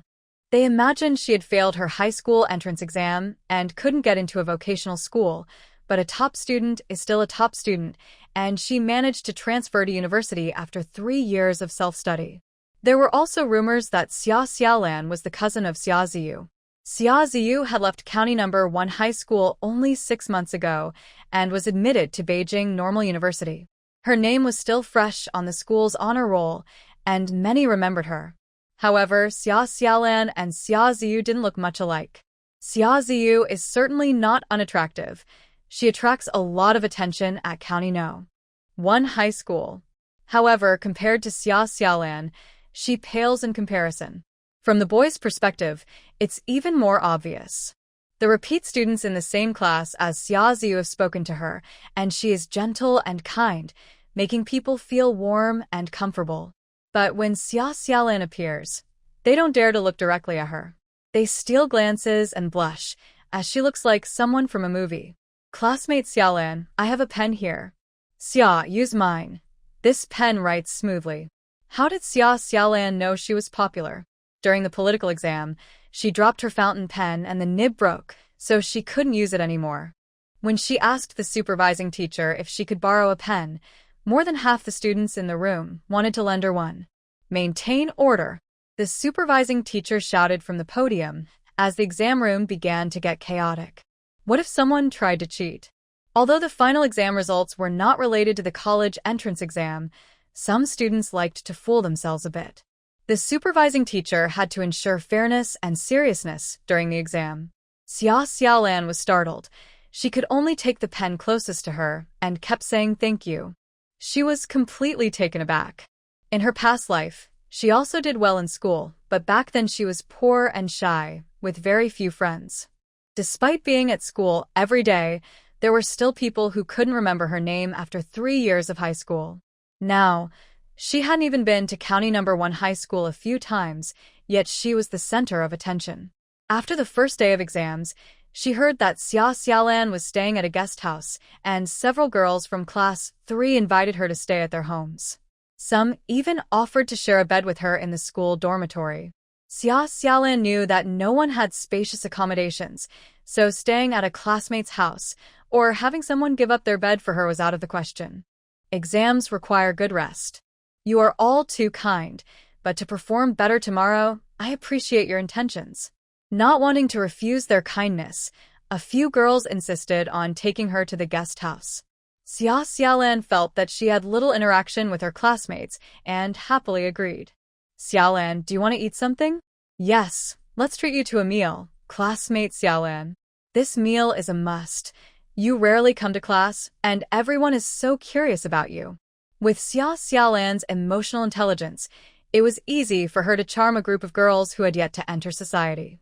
They all found her beautiful and easy to talk to, and chatting with her was genuinely enjoyable. They eagerly wanted to treat her to dinner. These girls came from decent families, so spending a little money was not a burden for them. A group of people surrounded Xia Xiaolan, saying they wanted to eat at Zhangji. Xia Xiaolan pointed to a newly opened restaurant across from Zhangji and suggested, "How about trying this place?" Let's listen to Xiaolan. Come on, let's try something new. Right across from Zhangji was Sister Huang's fast food. Sister Huang was indeed quick with her service. However, Zhangji had been around for 3 years near the high school, and its taste and reputation were well established, so Sister Huang's business was not very busy at first. Xia Xiaolan led a group of girls into the restaurant and winked at Sister Huang, who pretended not to recognize her. What is Gai Jiaofan? It smells good like beef. Only 60 cents a serving? What flavor do you want, Xiaolan? They all chatted and ordered food, and Sister Huang showed them what fast food really meant. In the time it took to cook a bowl of noodles, the Gai Jiaofan was ready to be served. The rice was turned out onto a plate, topped with rich sauce, meat, and vegetables, making everyone feel hungrier. At first, some people talked to Xia Xiaolan, but soon everyone was focused on eating. Gai Jiaofan is quite delicious. Zhangji had always been the only eatery at the entrance of the high school. Until New Year's, when Sister Huang's fast food opened across the street. After some firecrackers were set off, Zhang Chui realized they had a competitor. At first, Sister Huang was busy cleaning and preparing the place, which made Zhang Chui feel uneasy. Within just 2 or 3 days, Sister Huang's fast food opened, catching Zhang Chui and Xia Changjing off guard. The couple discussed strategies at night, and Xia Hongxia noticed their low spirits, so during the day, they worked hard and didn't wander around. After 2 days of operation, Zhang Chui's expression became more relaxed. The Gai Jiaofan wasn't very popular. Students from the high school and passing workers still preferred to eat at Zhangji, making Sister Huang's business quite average. In the morning, she sold noodles, and at noon, it was fried rice and Gai Jiaofan, but the menu was too limited. Unlike Zhangji, which offered a variety of breakfast options like buns, steamed dumplings, and spicy soup, requiring several staff members to handle the workload. The hard work paid off. Zhangji's food might not be exceptionally tasty, but each flavor was well balanced. However, in the morning, the noodles were fine, but by lunchtime, Sister Huang would lift the pot lids, and the strong aroma of beef and lamb would attract some customers to her restaurant, taking away some of Zhangji's patrons. Zhang Chui asked Xia Hongxia to pay attention to the movements across the street. That day, Xia Hongxia saw her least favorite person, Xia Xiaolan, surrounded by a group of female students, happily walking into the Huang Sa fast food restaurant across the street. Auntie, look. Xia Hongxia pointed. The street was only 10 meters wide, making it easy to see what was happening in Huang Sa's shop. Xia Xiaolan was sitting with her face towards the street, so Zhang Cui could see her clearly. Zhang Cui felt helpless against Xia Xiaolan. She couldn't reach out to Principal Sun for help, and Xia Xiaolan was slippery like an eel, making it hard to catch her in a mistake. Zhang Cui couldn't understand why her usual methods suddenly stopped working. She and Xia Chongjing hadn't come to any conclusions, so she patiently waited for Xia Ziyu to come back from vacation for advice. But every time she saw Xia Xiaolan's face, she felt a strong dislike. Today is the final exam at County No. 1 High School, so it's normal for Xiaolan to be there. Zhang Cui tried to stay calm. After one failed attempt, she hesitated to be harsh again. Xia Hongxia bit her lip, watching as Xia Xiaolan was surrounded by a group of girls, enjoying the spotlight. Although her outfit was ordinary, she looked vibrant and confident. Xia Hongxia, with her small mind, didn't judge people based on their achievements, but rather on their appearance. Even though Xia Xiaolan didn't wear makeup, she somehow looked even more beautiful. In the past, Xia Xiaolan was pretty, but lacked substance. That kind of beauty felt superficial. Now, Xia Xiaolan was confident in her abilities, and her attractive appearance had real support behind it. She was no longer just a pretty face. Her beauty had transformed into something commanding. Xia Hongxia couldn't think of fancy words to describe it. She just felt that every move Xia Xiaolan made was beautifully captivating. This made Xia Hongxia envious. The Xia family was generally good-looking, but among the three sisters, Xia Hongxia was the most ordinary. However, in a broader comparison, she was of average attractiveness. But she was greedy and lacked wisdom, with ambition but no ability, unwilling to work hard. She neither had looks nor the talent like Xia Ziyu to change her life through studying. Instead, she dreamed of easy success, hoping for a windfall, which only left her feeling frustrated and jealous. Auntie, she must be doing it on purpose. Huang Sa Fast Food was trying to steal Zhang Ji's business, and Xia Xiaolan deliberately led a group there to eat. Even if she claimed it wasn't intentional, no one would believe her. But Xia Xiaolan has fallen out with the Xia family, and Zhang Cui and Xia Hongxia don't want her to have an easy time. How can she still take care of Zhang's business? Zhang Cui forced herself to look away. Xiaolan has issues with all of us. Whether she comes to eat at Zhang's or not isn't important. I just wonder when our family can be harmonious again. When Ziyu comes back, let's see if she has any good ideas. Xia Hongxia's eyes lit up. Ziyu is coming back. Zhang Cui nodded. She will definitely return for winter break, and will bring your brother-in-law with her. Zhang Cui couldn't hide her pride. Xia Ziyu was her most cherished daughter. Even though sons are important for carrying on the family line, without Xia Ziyu, she wouldn't have such a good life now. If it weren't for Xia Ziyu's hard work, Zhang Cui would probably be stuck in Daya village like Wang Jinghua, and Grandma Xia wouldn't have allowed her to move to the city. But Xia Xiaolan isn't fond of my brother-in-law. Xia Hongxia hesitated, looking suspicious. Yes, Xia Xiaolan really liked Wang Jianhua. Otherwise, she wouldn't have been so upset that she ran into a wall. Zhang Cui remembered how Grandma Xia scolded Xia Xiaolan, saying she was like a toad wanting to eat swan meat, and she should take a good look at herself. Why would Wang Jianhua, who had a college student like Ziyu, be interested in someone like her? Those words really upset Xia Xiaolan, and she ran into the wall, barely conscious. Zhang Cui firmly believed that Xia Xiaolan's desire to go to college was because she still had feelings for Wang Jianhua. When Ziyu brings Wang Jianhua back during winter break, will it provoke Xia Xiaolan? Zhang Cui was worried that Xia Xiaolan might do something embarrassing to attract Wang Jianhua, but she also feared that Xia Xiaolan would hold back and wait to cause trouble after getting into college. She was weighing how to use this situation to her advantage. Xia Xiaolan was definitely being intentional. She was going with the flow, and it seemed to be working well. The quality of the rice bowl could be judged by the expressions of the female students. After eating a steaming hot rice bowl, their cold hands and feet warmed up. People in the 80s generally had a good appetite. There were no girls who felt full after just a few bites. The bowls at Sister Huang's place were large, and the rice was packed tightly. A bowl of rice likely weighed over a pound. At least half a pound was rice. Xia Xiaolan suggested to Sister Huang that the second bowl of rice should be free, but not the dishes. A pound of rice costs just over 20 cents, and cooking 2 pounds allows people to eat freely for only about 20 cents. While serving such customers might yield less profit, a rice bowl sold for 60 cents wouldn't lead to a loss for Sister Huang. Such diners are indeed rare, but it sounds different to people's ears. At least the girls in Xia Xiaolan's class were happy to hear they could get free rice. That's really a good deal. But I can't eat a second bowl. Now that's a business that cares about its customers. The female students chatted excitedly, but they wouldn't really take a second bowl of rice. Poor students usually just eat steamed buns and drink cold water. The girl who could spend 60 cents at a restaurant didn't really need that extra bowl of rice. It was hard for them to eat another bowl of plain rice without any dishes, as they had already finished the big spoonful of vegetables. Xia Xiaolan said she was going to wash her hands, but she had already given money for several classmates' meals. Sister Huang refused to take it, but Xia Xiaolan insisted on putting it in her hand. "Congratulations on your opening. This is my first meal at your place. How can I not pay?" She suggested to Sister Huang not to take a little advantage.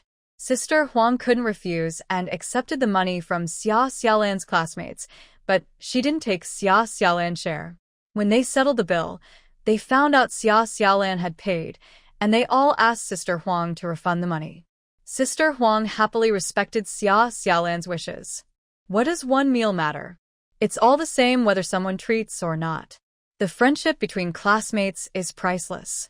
Including Xia Xiaolan, there were only 9 people. A bowl of rice with toppings cost 60 cents, so for 9 people it was only 5.40 yuan.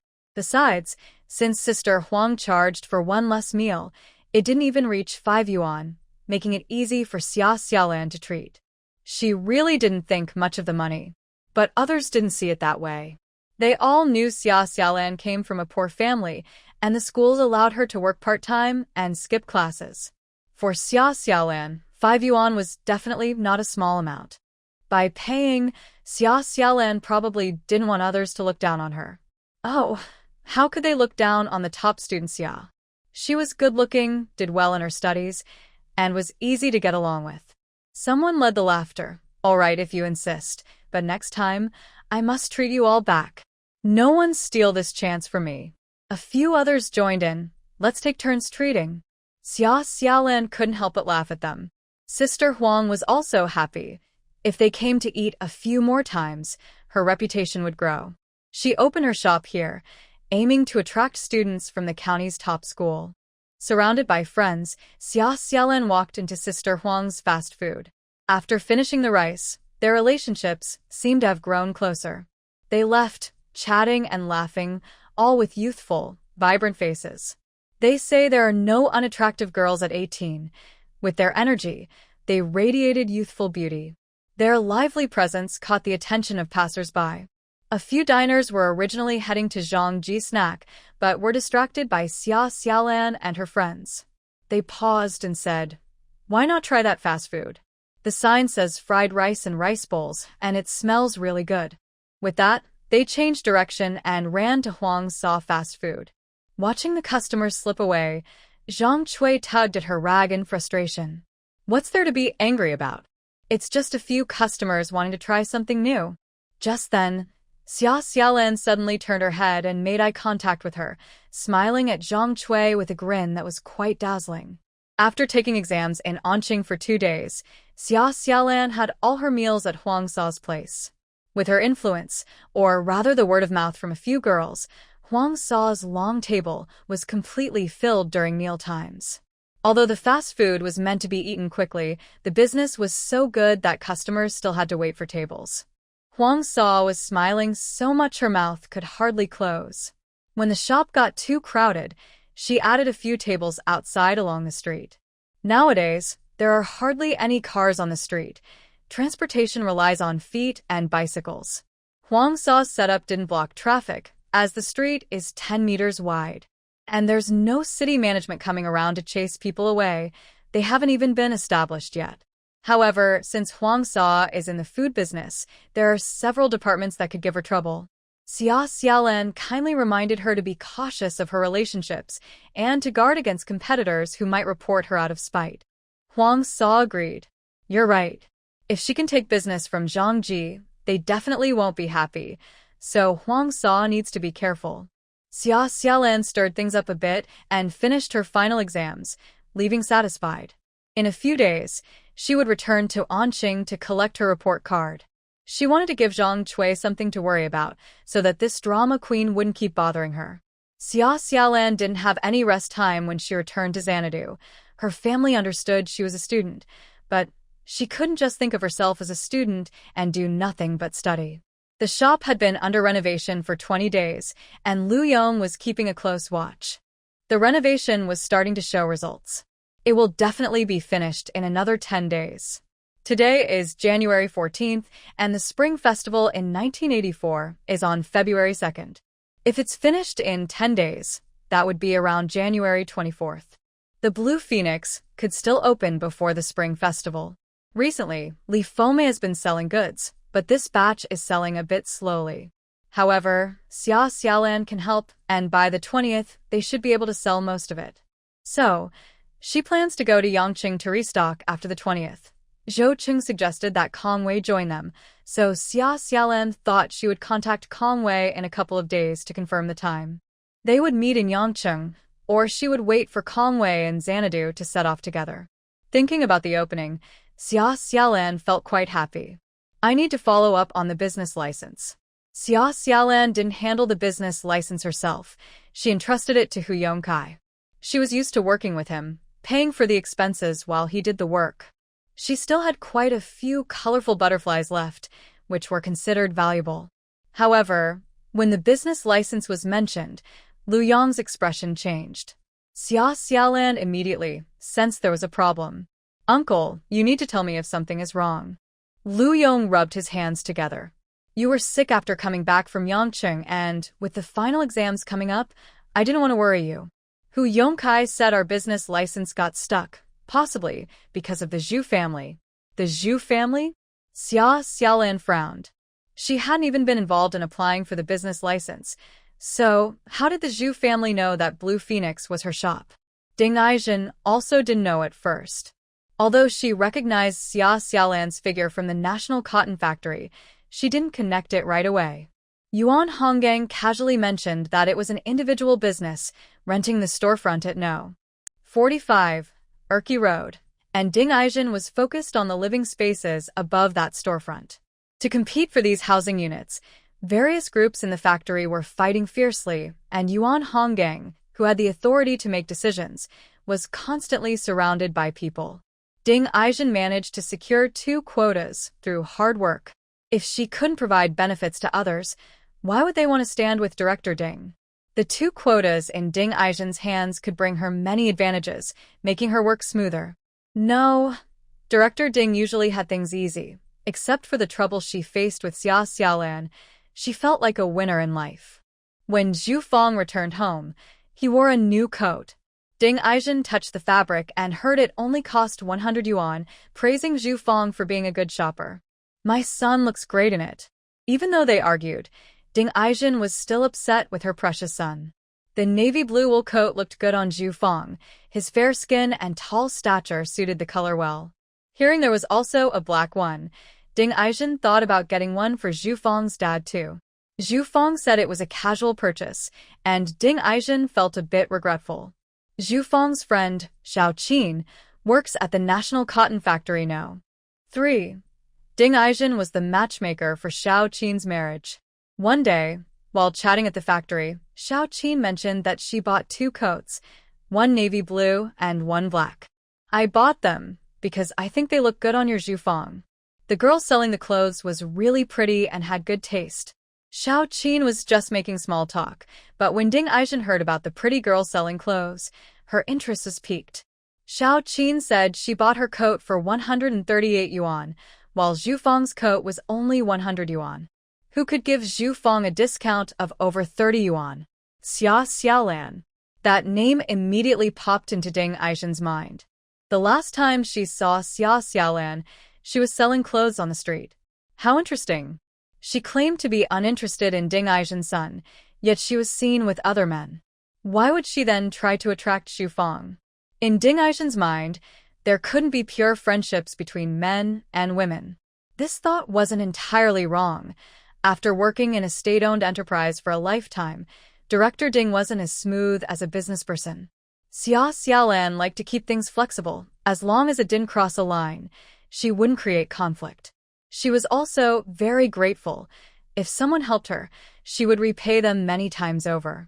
This approach combined workplace savvy with a bit of street smarts. In her previous life, Xia Xiaolan couldn't rely on her looks to get ahead, but she managed to turn many clients into friends, creating a unique network tied to her bold and vengeful spirit. Ding Aizhen carefully questioned Xiao Qin and was able to confirm that Zhu Fang's coat was likely bought from Xia Xiaolan. Xiao Qin mentioned that Xia Xiaolan's coats were in high demand and that she was planning to open a physical store. Ding Aizhen suddenly realized 3 people had come out of Yuan Honggong's office that day to sign a rental contract for No. 45, Erqi Road.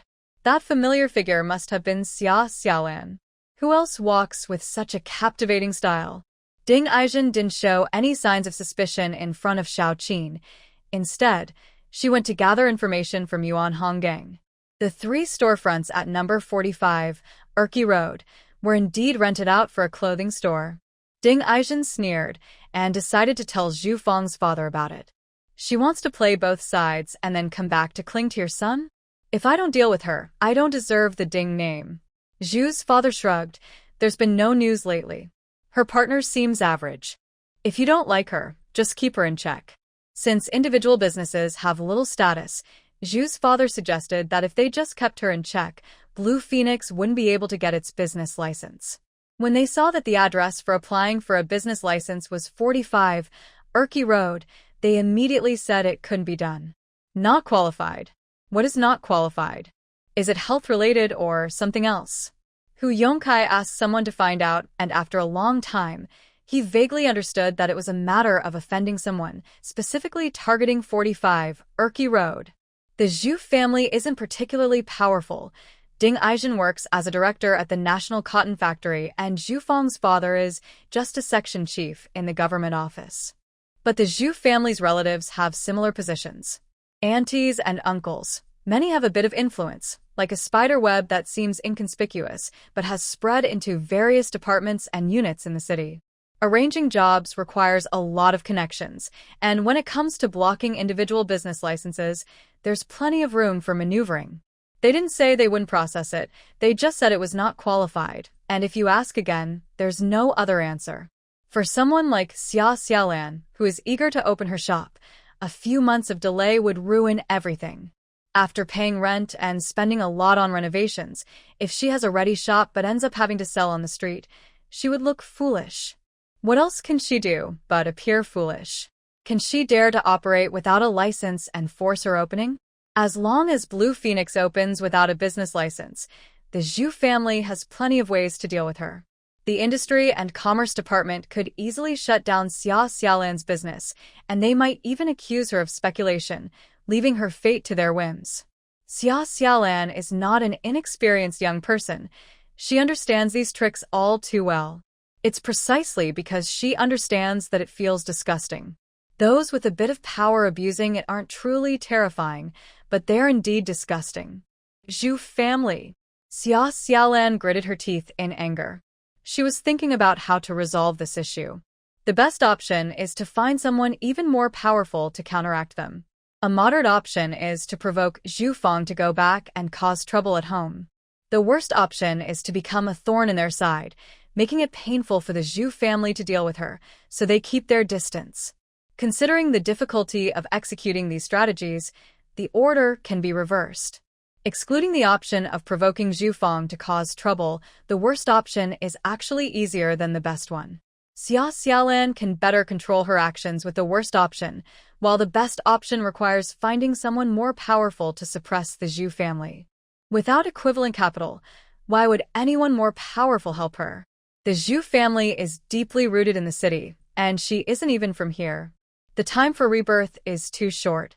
Xia Xiaolan only managed to improve her life a little by moving her family from the countryside to the provincial capital for better opportunities. Making connections should have been her next step. She knows some capable people. One is Chan Wangda, the village chief of Qijing village, a veteran revolutionary with influence in the village and some connections in Anqing County. However, in the provincial capital of Yunnan, he is not considered a significant figure.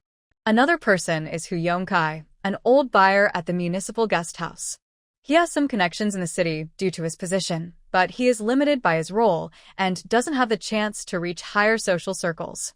Even if he knows someone in a leadership position, he wouldn't be able to help Xia Xiaolan and the Zhu family. As for connections at County No. 1 Middle School, she hopes to perform well in her upcoming exams and wonders if she can ask Principal Sun for help. But she decides against it, knowing that Principal Sun is closely tied to Xia Ziyu and might complicate things. If they can't reach a compromise and can't use power to suppress the Zhu family, the only option left is to confront them directly and find a way to hold something against them. Xia Xiaolan is lost in thought, while Lu Yong hesitates to speak. Xiaolan, last time I went to withdraw my investment at a friend's place, Kong Wei found someone to help. That person claimed to be sent by Secretary Ho. Initially, they hesitated, but once they heard Secretary Ho's name, they immediately agreed. Lu Yong is anxious. If Blue Phoenix can't open, he and his niece won't lose everything, but it will disrupt their plans.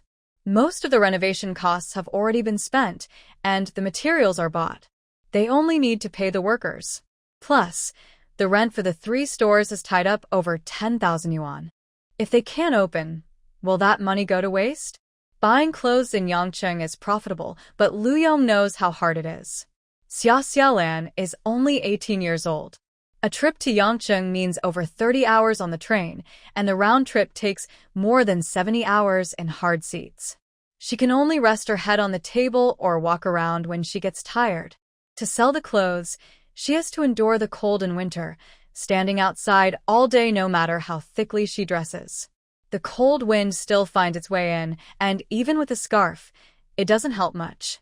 When doing business, she needs to shout, but wearing a big mask makes it difficult. Lu Yong did not set up a stall, but Li Fengmei only managed to do it for 2 days. Her feet became swollen, and at night, it took a lot of effort to take off her shoes. She boiled hot water and endured the pain to soak her feet for half an hour. Otherwise, her blood circulation would be poor, and she wouldn't be able to sleep at night. The next day, she could hardly walk. While soaking her feet, Li Fengmei gritted her teeth and said that it was not easy for Xia Xiaolan, who was running her own business. When business was slow, Li Fengmei became anxious and developed mouth sores. Working in the fields was physically tiring, but being self-employed was exhausting both physically and mentally. Everything had to be bought with money, and if it couldn't be sold, the mental pressure was immense. Making money was so hard, and although Lu Yong opposed Zhou Cheng dating Xia Xiaolan, he felt sorry for her struggles. Why not use connections? Wasn't the Zhu family also bullying others because of their little power? Zhou Cheng spoke sincerely, but Lu Yong wanted to see how sincere he really was. Are you saying that Zhou Cheng knows people with power in the city?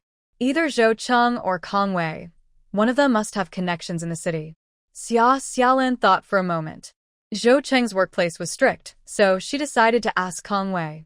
When Kong Wei received the news, he jumped up in surprise. Xiao Guang, you've been spreading news about Qingzi, and now you have a chance to make up for it. Listen, someone is bullying Qingzi's wife and not giving her a business license. Unlike their cigarette dealings, a clothing store was a legitimate business. Why shouldn't they get a business license? They were just taking advantage of Xia Xiaolan being from the countryside and unfamiliar with the city, thinking no one would stand up for her. It was truly shameful for a whole family to bully a girl from out of town. Kong Wei caught Xiao Guangrong. Xiao Guangrong had messed up due to drinking and had vowed to keep quiet, but in just 2 days, everyone knew about it. He didn't even know when the news reached the elders. Ashamed to face Kong Wei, he had been avoiding him. When he suddenly heard Kong Wei mention making up for it, his eyes lit up with excitement. Going to the city? Great. I'll personally pay my respects to your sister-in-law. Oh no, I'll go pay my respects to my uncle. A train ticket takes about 10 hours to travel from the capital to the city. Train tickets from the capital to the city are easy to buy. Conway's job at his workplace was a relaxed position, arranged by his uncle to keep him from getting too tired. Although he earned a decent salary with little work, there wasn't much opportunity for advancement. Conway wants to continue that job, but his future looks bleak. At such a young age, he is expected to settle for a job that feels like retirement. How can he be satisfied with that? But his grandmother is quite pleased. Conway's grandfather could help him find a new job, but he is very principled and won't offer. A relaxed job has its benefits. Conway can just have a title and go wherever he wants. He said he was going to support Xia Xiaolan and dragged Xiao Guangrong onto the train to Xanadu. The two of them chatted on the train, thinking about how to impress others when they arrived in Xanadu. Although Xia Xiaolan reached out to Conway, she didn't put all her hopes on him. Since the Zhu family knows that Blue Phoenix is her shop, Xia Xiaolan decided to take matters into her own hands. She calmly approached the person responsible for issuing business licenses. "Excuse me, we want to apply for a license. What exactly is not up to standard?" You might say she was just a naive country girl, speaking softly without showing any fear. Most people applying for permits are overly polite, worried about upsetting the officials, but Xia Xiaolan was gentle yet insisted on getting clear explanations. Not up to standard means not up to standard. You are causing trouble for the country, with your own issues. Don't you have any sense of responsibility? Xia Xiaolan's eyes sparkled, and she sat there properly, making it hard for anyone not to look twice. After being stared at by her for a while, the official felt a bit guilty. His earlier outburst was out of embarrassment. Xia Xiaolan asked seriously, "I am responding to national policies and willing to be a small part of the reform process, taking risks as a small business owner because the country needs people like us to gain experience. I am not a burden to the country. I support myself and pay taxes." Is that a trouble for the country? You should read up on the deeds of public servants and understand what those words mean. Serving the people is not a trouble, and can you really represent the country? Her voice was just right, loud enough for everyone in the room to hear. You are talking nonsense. The previously lazy and arrogant official was now jumping up in anger at Xia Xiaolan's words. If this got back to the office, how would the leaders view him, and what would his colleagues think? Xia Xiaolan stood up from her seat. "I don't want to make this too harsh, but true public servants work for the people. Who among the people wants to be difficult? Could you please review my documents again? I hope that when I come back next time, you can tell me what is lacking, and I will definitely cooperate to make corrections." Huh? After being scolded like that, who would dare to come back? Everyone who saw this knew that Xia Xiaolan's business license was unlikely to be approved. Xia Xiaolan smiled, dazzlingly beautiful. Hu Yongkai wished he could hide his head in his pants. He must have been out of his mind to agree to help with this, especially letting Xia Xiaolan cause a scene at the business bureau. It wasn't the staff making things difficult for her, it was the Zhu family who had intervened.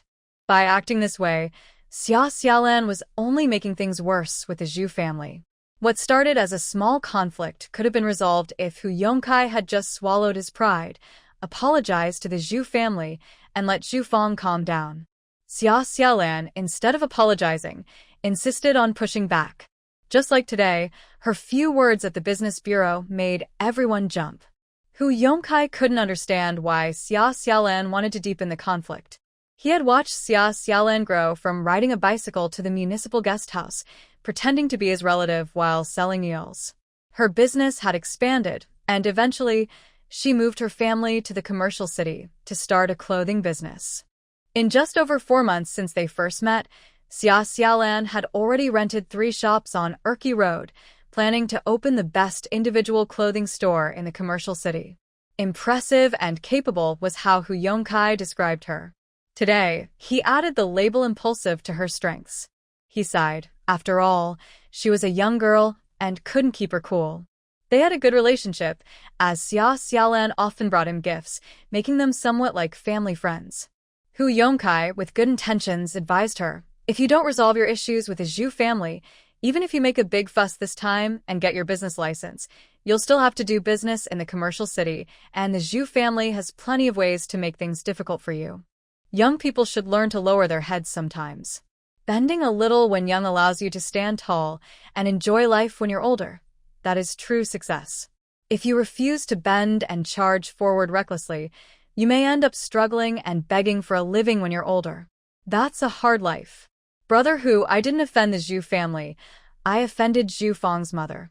After Hu Yongkai had said so much, Xia Xiaolan finally replied with this.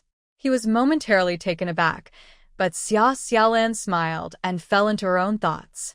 Offending the Zhu family and Ding Aizhen are two different matters. The other members of the Zhu family have no conflict of interest with her. It's just that Ding Aizhen personally dislikes her, so she is causing trouble. Xia Xiaolan was previously caught in a misunderstanding. Why should she go against the entire Zhu family?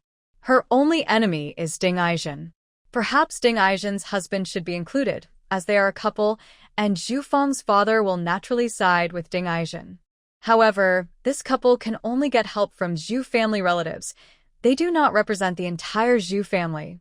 Just like that clerk who elevated themselves to the level of the state, they really overestimate their importance. If the source of the trouble is dealt with, no one will chase after her.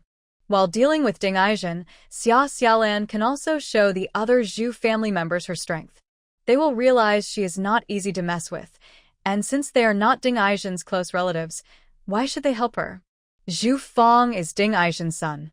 Even if Xia Xiaolan thinks he is a nice person, it doesn't change the fact that she and Ding Aizhen are like fire and water, and her relationship with Zhu Fang will inevitably become distant. Xia Xiaolan doesn't need to find dirt on Ding Aizhen herself. When someone is in a small leadership position and has power, enjoying benefits will certainly come at the expense of others. Xia Xiaolan believes there must be allies. Ding Aizhen's personality is quite annoying. Does everyone in the National Cotton Mill like Director Ding? Xia Xiaolan feels like a schemer. She doesn't want to confront Ding Aizhen directly, so she pushes others to do it. The same goes for dealing with Zhang Cui. She finds a competitor for Zhang Cui, so Zhang Cui has no time to bother her. Ding Aizhen's situation has escalated. Causing some trouble is not enough. Director Ding holds more power than Zhang Cui, a rural woman. Zhang Cui cannot significantly affect Xia Xiaolan, but Director Ding can control her fate. This is a different level of strangeness. Xia Xiaolan needs to attract fire while secretly using her skills. Some things can be tolerated, while others cannot. It's hard to define this standard. Xia Xiaolan is particularly annoyed by Ding Aizhen. Their energies clash. Fortunately, she is not her future mother-in-law. When she caused a scene at the Bureau of Industry and Commerce, it indeed infuriated Ding Aizhen. What does she want? Zhu Fang's father pondered for a long time. Does she want to escalate the situation and let the leaders in the bureau know? Ding Aizhen was waiting for Xia Xiaolan to come and apologize, but Xia Xiaolan not only refused to beg for mercy, but also caused a ruckus in the bureau. Zhu Fang's father mused. She does have a bit of cleverness. It was agreed to keep things unspoken, but Xia Xiaolan insisted on bringing it to light. The Zhu family cannot control everything. If those hurtful words reach the leaders at the bureau, they will definitely look into the matter. Xia Xiaolan's paperwork is in order. The rental agreement and the store renovations are all compliant. If this escalates, they will have to issue her a business license. If Xia Xiaolan goes to the tax office to make her case, they might even recognize her as a model taxpayer. By not following the usual rules and bringing everything to the surface, Xia Xiaolan forces the Zhu family to back down temporarily. But why is she seen as clever? By making a scene, she pressures the Zhu family, but will she still be able to do business in the city? The leaders can't oversee everything she does. As long as Xia Xiaolan is in the city, she can't avoid these situations. The only way to resolve this is to reconcile with the Zhu family and let her own family save face. The Zhu father believes that what started as a small issue has become complicated because of Xia Xiaolan's stubbornness, making it hard to settle. If the Zhu family backs down, what will others think? They might believe they are afraid of a country girl with no connections. Now, your son will eventually find out. It's strange that she hasn't approached Zhu Fang. The delay in issuing the business license has lasted several days. Xia Xiaolan has tried many ways, but hasn't gone to Zhu Fang. If he finds out, it will create chaos at home. This might be the only smart thing Xia Xiaolan has done.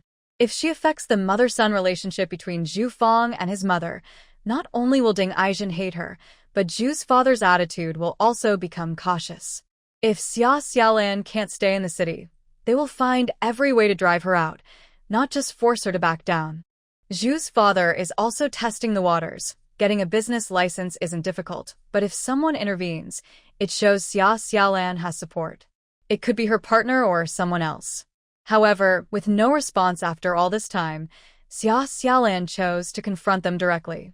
Confronting them means she has no backing, which displeases Zhu's father. Does she still dare to humiliate Zhu Fang at the restaurant? A spoiled child isn't raised by one person alone.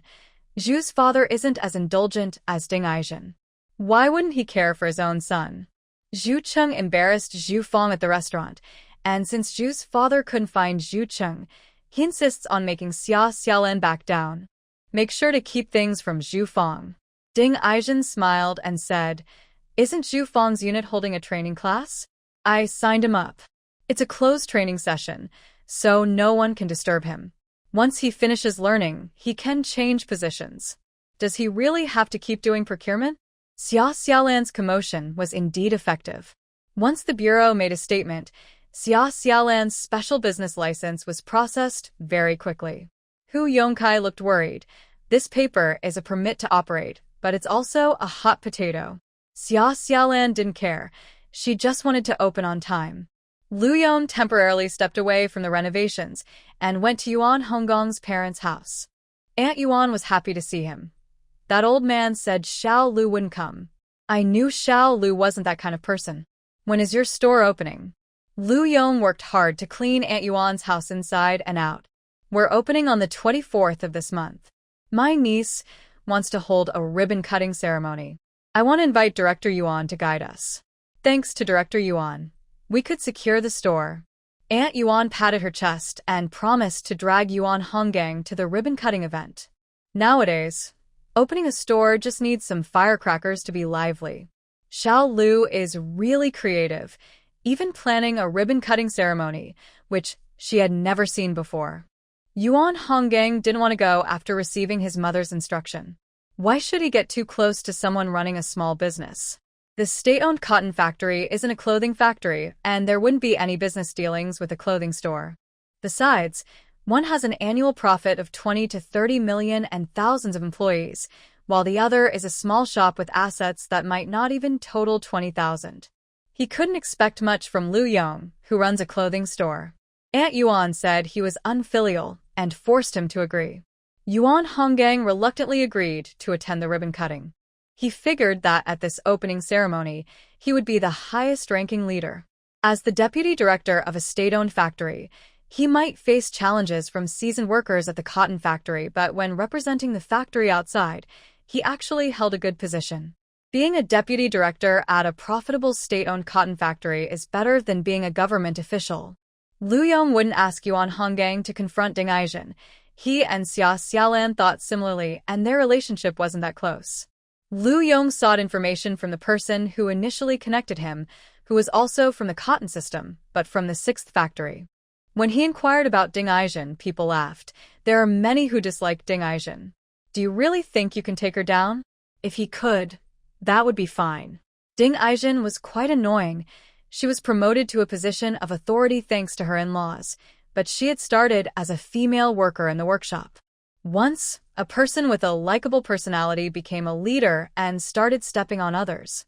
She formed cliques, and those who flattered her, even if they were not skilled, received various benefits. Those who did not please Director Ding were pushed aside. Recently, the National Cotton Mill No. 3 had 10 housing allocations available. Ding Aizhen received 2 of them, while many were eagerly waiting for housing to improve their living conditions. Instead of distributing the houses based on actual needs, Ding used the allocations as a way to win people over. There are many who dislike Ding Aizhen at the mill. Even Zheng Zhongfu has thought about getting rid of her. In 1954, When the National Cotton Mill No. 3 was being built, 20-year-old Zheng Zhongfu answered the call of the nation, spent his savings on a train ticket from the south to Xanadu, and joined the textile workforce at the mill, where he worked for 30 years. Over those years, Zheng transformed from a young man into an older one.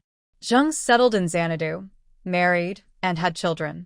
His youthful vigor faded, replaced by gray hair. Compared to other workers at the mill, he had a heavy burden. He and his wife had 4 children, with only the eldest being a daughter and the other 3 sons.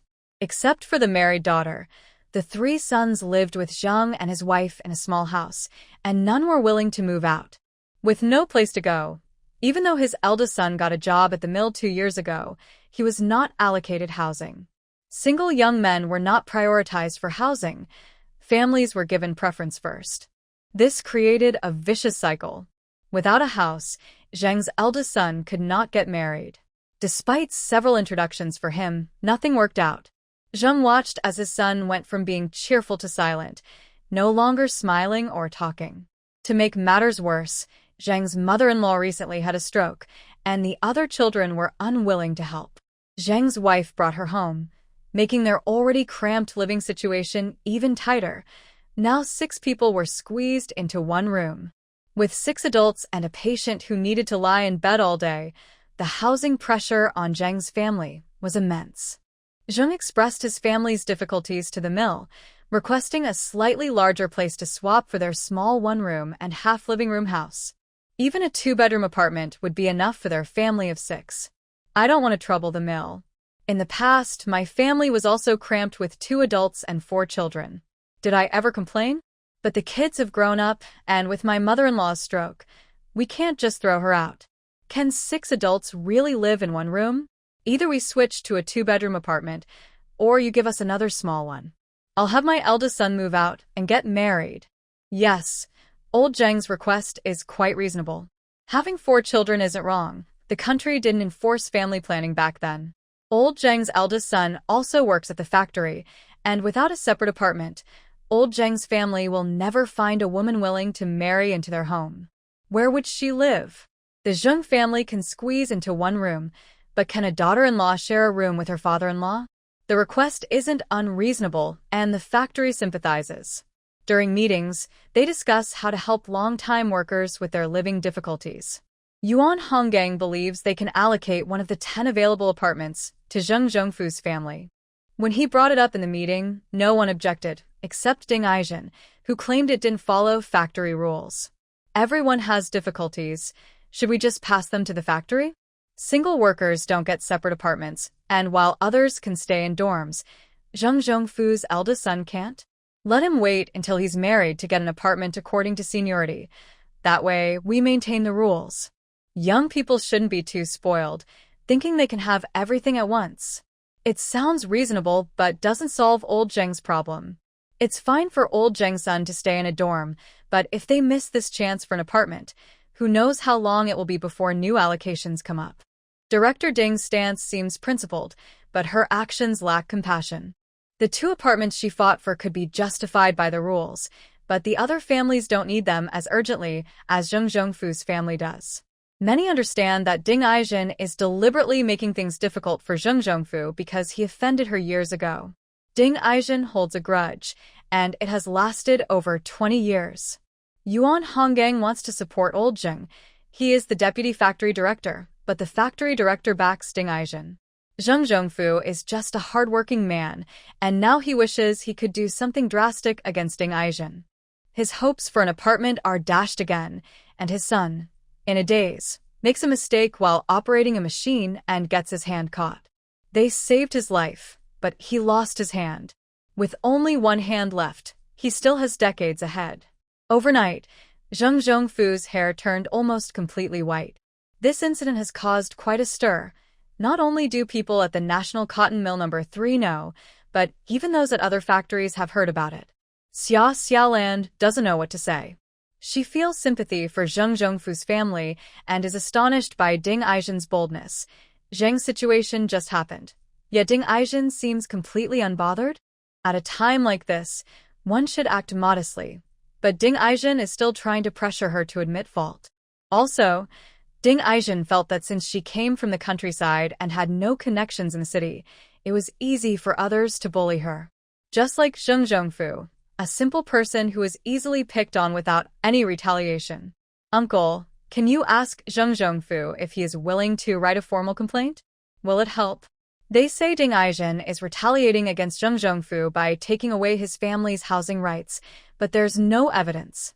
People who dislike Ding Aijin have written complaints before, but they all disappeared without a trace. Whether it helps depends on how we use it. Zheng Zhongfu is currently seen as a sympathetic figure. If he takes the lead and speaks out, it might have a different impact than before. It's one thing to endure being bullied, but Zheng Zhongfu, who is still single, has to bear it. How much longer can the Zheng family tolerate this? Why should honest people be bullied? Xia Xiaolan is dealing with Ding Aijin in her own way, while Kong Wei and Xiao Guangrong took a train to the city. Uncle Xiao sent someone to pick them up, so Kong Wei couldn't visit Xia Xiaolan in time. Uncle Xiao's secretary has been with him for several years and is quite familiar with Xiao Guangrong. Kong Wei offered to help, but Xiao Guangrong didn't bother his uncle and contacted Secretary Ho directly. However, this time Xiao Guangrong came to the city. He definitely wanted to see his uncle. Why would Secretary Ho be willing to help? It's because Xiao Guangrong is the only son in the Xiao family, and everyone dotes on him, so Secretary Ho wants to please this young Master Xiao. Kong Wei followed Secretary Ho's lead and jokingly called him young Master Xiao. Xiao Guangrong felt a bit embarrassed. Brother Ho, please don't joke. I came to the city not just to see my uncle, but I also need your help with something. In front of others, Secretary Ho smiled warmly. Since you call me brother, I'll make sure to help you. Now go on in and meet the leaders. Uncle Xiao took time out of his busy schedule to host his nephew. He was also very welcoming to Kong Wei, treating them both to a meal. When he heard that Xiao Guangrong planned to stay in the city for a few days, Uncle Xiao was quite pleased. Don't cause any trouble. Have Xiaoho arrange a car for you when you go out. Kong Wei felt very envious. Uncle Xiao's affection for his nephew is clear, while his second uncle's warmth felt superficial. He didn't expect to gain much from his uncle. Having grown up without a father, Kong Wei longed for the care of older male relatives. Let's go, brother. Aren't you going to take me to see Qingji's wife? Xia Guangrong interrupted Kong Wei's sadness. Xia, known for his big mouth, was very curious about Zhou Cheng's partner. Many young women had shown interest in Zhou Cheng, but he had never paid attention to any of them. Xia Xiaolan, come with us. Now that the business license was approved, Xia Xiaolan needed to sell all the stock from her last shipment in the next few days to free up capital for new inventory. To make the 3 storefronts look less empty, she needed to have over 10,000 worth of goods. This would be the last batch of winter clothing. Although the weather would not warm up for another 2 or 3 months, the clothing industry prepares in advance.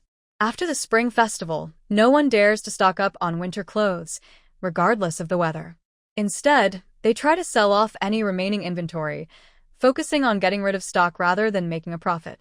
Since she had already recouped her initial investment, having less unsold stock meant that her profits were not just on paper. This batch of goods before the spring festival had to be well prepared. Even those who usually hesitate to buy clothes would want to wear something new for the new year, especially children's clothing. Xia Xiaolan was unsure whether to bring in some children's clothes for a quick sale. While adults might hesitate to buy new clothes for themselves, what about their kids? Children's clothing is different from adult clothing. Xia Xiaolan was confident in men's clothing since the classic styles were limited and sizes were manageable, especially since most people are generally slimmer now. However, children's sizes are tricky. A 3-year-old's clothes might barely fit a 4-year-old. Clothes for 5- and 6-year-olds would definitely be too small, with short pants and sleeves that wouldn't fit at all. Each age corresponds to a specific size. There were still about 2,000 pieces of clothing left from the shipment before New Year's. Li Fengmei felt embarrassed. She wasn't as good at selling as Xia Xiaolan. She didn't know which customers suited which clothes, and her recommendations often left people unsatisfied. Xia Xiaolan had a keen eye. She wouldn't suggest tight clothes to someone with a fuller figure or long coats to someone with short legs, ensuring the length was at least 10 centimeters above the knee. Shorter people had their own styles. For instance, tucking a sweater into high-waisted flared pants created a flattering illusion. Xia Xiaolan believed that dressing well was not about height, but about body proportions. Colors also mattered. They should match a person's skin tone. Some women might not have dark skin, but wearing green could make their complexion look pale if the color didn't suit them. Li Fengmei felt lost trying to understand all of this. For Xia Xiaolan, this was basic knowledge. In the future, when buying cosmetics, one needs to try out colors to see which ones suit them, and eventually, they will figure it out. Even someone less experienced would have a good idea after trying a few lipsticks at the counter. But women in the 1980s had no such concept. Not to mention Li Fengmei, even the female customers in the commercial city who could spend hundreds on a coat didn't understand this. Li Fengmei's tastes still needed development, and Xia Xiaolan advised her not to rush. It's nothing special. Anyone can learn. Li Fengmei didn't set up her stall separately and stayed with Xia Xiaolan.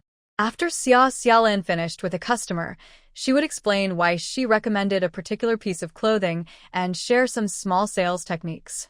To win over customers, flattery is important, but it must be believable and make them happy enough to spend money. Money is valuable right now. Do you really think a few kind words will make someone spend a lot? You need to touch the customer's heart and know how to flatter them effectively. That woman just now was short and had a dark complexion. I can't believe you found something nice to say about her, Li Fengmei remarked. Xia Xiaolan blinked, but I didn't lie. Her eyes are quite pretty. Li Fengmei had to admit she was right. Their business was going well today, and as noon approached, Li Fengmei planned to buy some food when a few people wearing armbands approached them. You can't set up a stall here. What's going on? There weren't any designated areas for stalls, and street vendors and patrolling officers were always in a cat-and-mouse game. Xia Xiaolan had been caught before, but after some polite words and agreeing to move her stall, they usually let her go. She had paid fines for city appearance violations a couple of times, thinking this time would be the same. Besides, she wasn't setting up in another location. She was in front of a shop that was being renovated.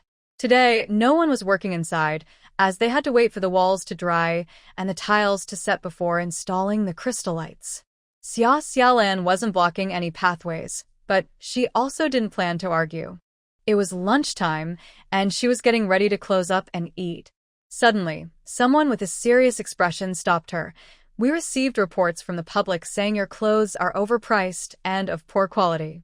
We suspect you are deceiving customers and taking advantage of them. Poor quality? It's actually quite hard to find clothes of poor quality nowadays. Even those wholesale pants that cost only a few dollars per dozen aren't necessarily bad. They just use very cheap fabric. Moreover, the clothes that Xia Xiaolan sells are expensive to source, both in terms of fabric and workmanship, and there are no flaws to be found. Even if she bought some cheaper clothes this time to recover her costs faster, they're still relatively inexpensive compared to the wholesale prices from Qinshiliang. The quality of the clothes is fine. Xia Xiaolan checks each piece while ironing. She wouldn't set up a stall in front of her unopened store to sell inferior goods, as that would ruin her future reputation. The accusation of speculation is even more serious. During the early days of reform and opening up, it was a charge that could drive individual business owners to despair. Xia Xiaolan sensed something was off. These individuals with armbands were coming for her. Comrades, how could there be a problem with our goods? Li Fengmei, anxious, stepped in front of Xia Xiaolan and tugged at a pair of pants. The seams didn't even come apart, let alone damage the fabric. Are you a vendor too? Then come with us. The nearby vendors were too scared to breathe. Xia Xiaolan reassured Li Fengmei not to be afraid and asked the person with the armband, Comrades, if you want to check the quality of the goods, may I ask which department you are from? The police station. Everyone understood that the person wearing the armband and police uniform was serious. The officer thought this would intimidate Xia Xiaolan, but she calmly replied, Officer, I would like to see your identification. The officer was taken aback. It was the first time he had been asked for identification while enforcing the law. Usually, ordinary citizens would be too scared to ask for police credentials. He actually didn't have any identification. You need to cooperate with our investigation. We won't wrong an innocent person, nor will we let a bad person go. Once we get to the police station, you can explain your situation. Who would impersonate the police to check on a small vendor like you? Xia Xiaolan held onto her display rack. That's hard to say. What if you are bad people pretending to be police to trick me? She hesitated, but everyone present understood her unspoken words.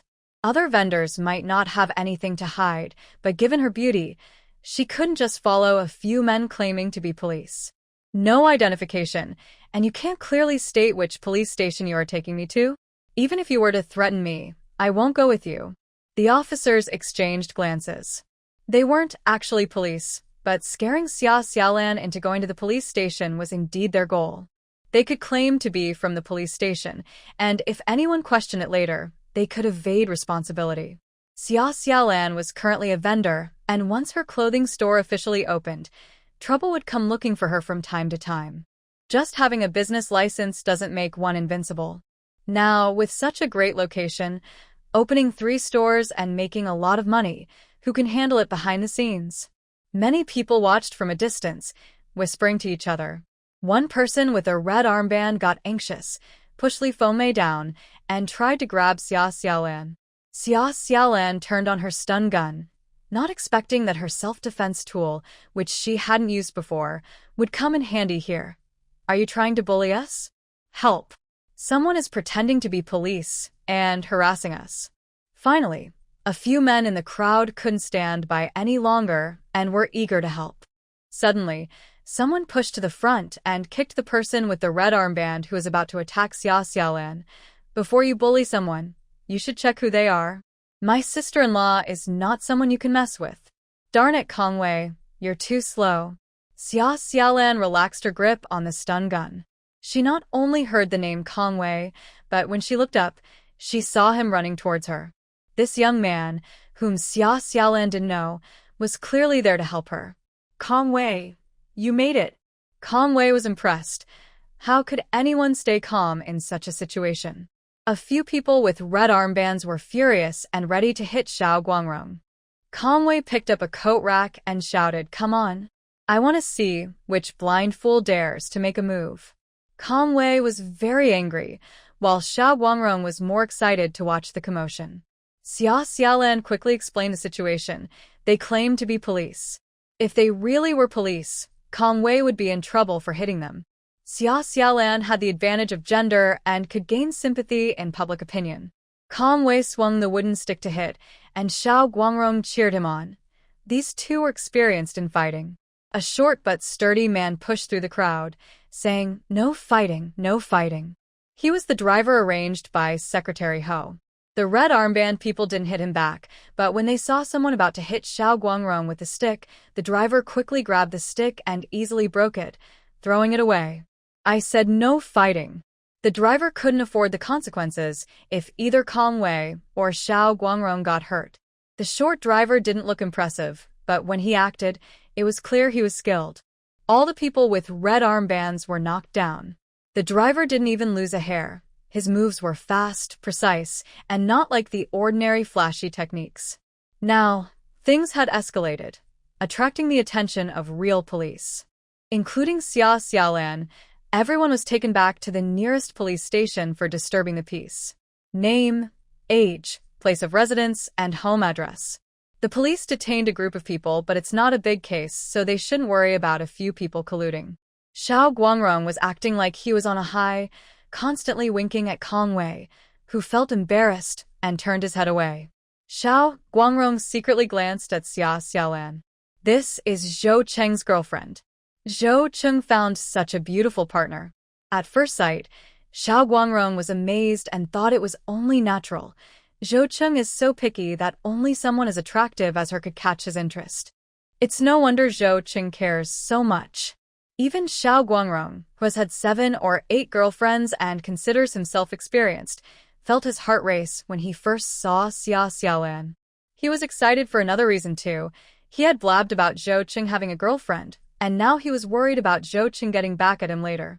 Coming to the city with Kongwei, he ended up saving his future sister-in-law.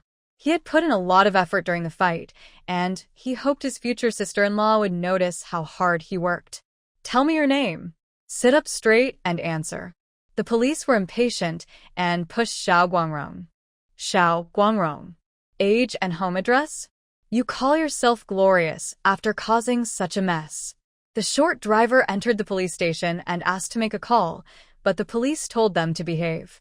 Xiao Guangrong was particularly uncooperative, while Li Fengmei, who was there for the first time, was so scared she couldn't express herself clearly. Xia Xiaolan remained clear-headed and explained how the red armbands appeared and how she reacted, insisting that Kong Wei and Xiao Guangrong acted heroically to save her.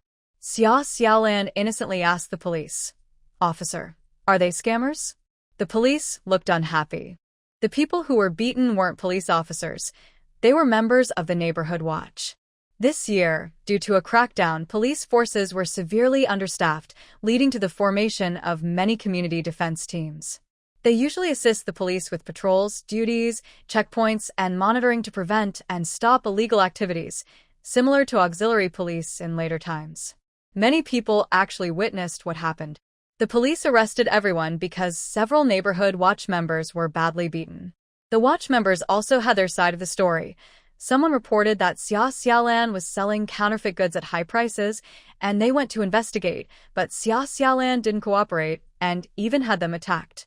"Don't you know the neighborhood watch members?" Xia Xiaolan looked innocent. "I don't know them. I'm just a country girl who just came to the city. They said they would take me back to the police station, so I asked if they were from the police and if they had identification." The officers got angry and seemed ready to act. The police officer's resolve is usually strong, but under Xia Xiaolan's gaze, he felt like he was being pressured. Beauty can lead to trouble. "Xiao Ping, you come and ask her." They decided to let the female officer, who had just entered, question Xia Xiaolan. Xia Xiaolan recognized the female officer. She looked somewhat familiar. The officer was also surprised. "From Anqing? Your name is Xia Xiaolan, right?" This Xiao Ping was actually the female officer who had previously taken Xia Xiaolan's statement at the Anqing police station. Xia Xiaolan had been blocked by 3 men with bad intentions, and Zhuo Weiping was well aware of it. Later, Zhou Cheng and Kong Wei reported that Zhang Erlai had stolen public funds, and Zhang Erlai claimed that Zhou and Kong were seeking revenge, saying how Xia Xiaolan was not respectable. Zhuo Weiping had her doubts. The director of the Anqing police station, Director Liang, set the tone for the case, so Zhuo Weiping did not investigate further. Little did she know that after being transferred back to the police system in Xanadu last month, she would see Xia Xiaolan at the station again. Zhuo Weiping instinctively looked around but didn't see Zhou Cheng. Instead, she saw Kong Wei. Zhuo Weiping thought, this is what the ancients meant by a beauty brings disaster. Xia Xiaolan had impressive results, helping the police station achieve 4 major targets in Anqing County. Zhuo Weiping guessed that the neighborhood watch team might have been attracted to Xia Xiaolan's looks and wanted to take advantage of her. However, Xia Xiaolan was strong-willed, and with help, the neighborhood watch team ended up getting beaten instead. Xia Xiaolan also recognized Zhuo Weiping. This officer had comforted her before and had a good temperament. Sure enough, Zhuo Weiping softened her tone. "You've had quite a tough time. Don't worry, just explain everything clearly. The police station won't wrong good people." Xiao Guangrong thought he would be pressured for confession, but the police officers were all very polite. It was quite strange. Xia Xiaolan not only captivated Zhou Cheng but seemed to charm everyone. Just look at the gentle tone of that female officer, as if speaking loudly would scare Xia Xiaolan. The driver, noticing they were momentarily distracted, lowered his voice and said, "Don't worry, I just had someone notify Secretary Ho. I will handle the case fairly." After New Year's, it went from 1983 to 1984. In just a few months, communication methods in the country had not improved much. There were no public phone booths everywhere, let alone mobile phones. The message was mainly delivered by people running around. From the time the fight happened to when a few people were taken to the police station, it took about 2 hours for Secretary Ho to receive the news. It felt like the sky was falling. The leader handed over the matter to him, and trouble had already started on the first day in Xanadu. Secretary Ho knew Xiao Guangrong. He wouldn't call him a good young man who embodies the values of honesty and beauty, but he wasn't a spoiled rich kid either. At that time, the children of officials were generally quite simple and didn't shout "my dad is XX" before a fight. Xiao Guangrong changed girlfriends often, but he wasn't someone who actively caused trouble. Even if Xiao Guangrong was at fault, Secretary Ho couldn't show favoritism. The driver was a veteran and had been a trusted aide to the leader for several years. Secretary Ho wasn't worried about Xiao Guangrong getting hurt in a fight. He was more concerned about the trouble Xiao Guangrong and Conway would face if they were taken to the police station. The leader was in a meeting, and Secretary Ho reminded himself to stay calm while he grabbed the messenger and headed to the police station. The police station wouldn't let the driver make calls to contact anyone, so the driver looked for someone outside to send a message. He said he was looking for Secretary Ho and gave all his money to someone else. The police were relatively polite, likely because the driver was in a car with a Shanghai license plate. In those days, could an ordinary person even afford a small car? Cars were allocated to various units, and not everyone could have one unless they were a leader. In Xanadu, it wasn't common for individual businesses to own cars, while in coastal cities, some wealthy bosses had private vehicles. Before going to the police station, Secretary Ho first contacted the police leadership. It would be foolish to go to the police station and say he was someone's secretary. The local police wouldn't recognize him. He wouldn't make such a basic mistake. Meanwhile, the Zhu family also received news. Someone from Xia Xiaolan's side had sent the joint defense team to the hospital. Ding Aizhen found it hard to believe, and then thought it was ridiculous. They really are just unrefined country folks. Now, she didn't have to worry. Those from the joint defense team wouldn't speak out of turn.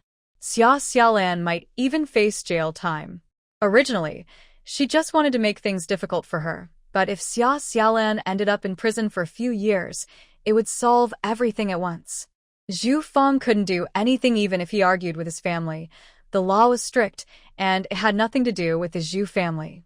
Ding Aizhen couldn't help but call her husband, saying, "How foolish. Good thing we didn't let her in." What other qualities did she have besides being pretty? She was said to be good at business, but wasn't it just because of her looks that she made men spend money? Ding Aizhen felt relieved, but she thought that Xia Xiaolan was just looking for trouble. If Xia Xiaolan hadn't rented the storefront at 45 Urki Road, the factory wouldn't have suddenly gained 10 extra housing quotas. This situation caused unhappiness and even brought up issues with Zheng Zhongfu's family. Ding Aizhen heard rumors that people were saying Zheng Zhongfu's son was disabled because of her. What did that have to do with her? It was clearly Zheng Zhongfu's son, who didn't follow safety procedures and got his hand caught in the machine. Anyway, Xia Xiaolan was just a troublemaker. Zhu Feng's father pondered for a moment. Make sure Zhu Feng studies a bit longer. Don't be too harsh. A year or two of discipline should be enough. It was easy for the couple to say that. If Xia Xiaolan really ended up in prison for a year or two and got a criminal record, her dreams of going to college would be over. A pretty girl like her would face even more challenges in prison. The neighborhood watch member insisted on checking Xia Xiaolan's stall. They had evidence: a beige sweater with an entire sleeve torn off. There was also a victim, a woman with a very distracted look. Xia Xiaolan remembered her. She was the customer who came early in the morning to buy the sweater. The beige color didn't suit her skin tone at all, and Xia Xiaolan had suggested a different color. But the customer, feeling generous, bought it without even discussing the price.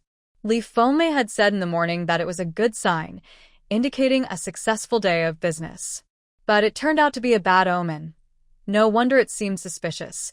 It was clearly a setup. Zhu Weiping examined the sweater closely and believed it wasn't damaged naturally.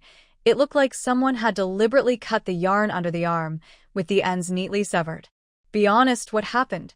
The woman, seeing that Zhu Weiping was young, smiled mockingly. "Officer, the clothes I bought are defective. This woman is cheating the public. You must not let her go." Zhu Weiping remained unfazed and asked for the woman's personal information, including her name, address, and family relations. After finishing, Zhu Weiping slammed the notebook on the table. "You are related to Guahao." Gua Hao was one of the neighborhood watch members causing trouble for Xia Xiaolan. The woman looked a bit guilty. Anyway, the item I bought is defective. My nephew works in the neighborhood watch, so I just wanted to warn him to prevent others from being scammed. I didn't expect this woman to be so aggressive and even attack the watch member. Officer, you need to arrest her. Zhu Weiping thought this was a farce.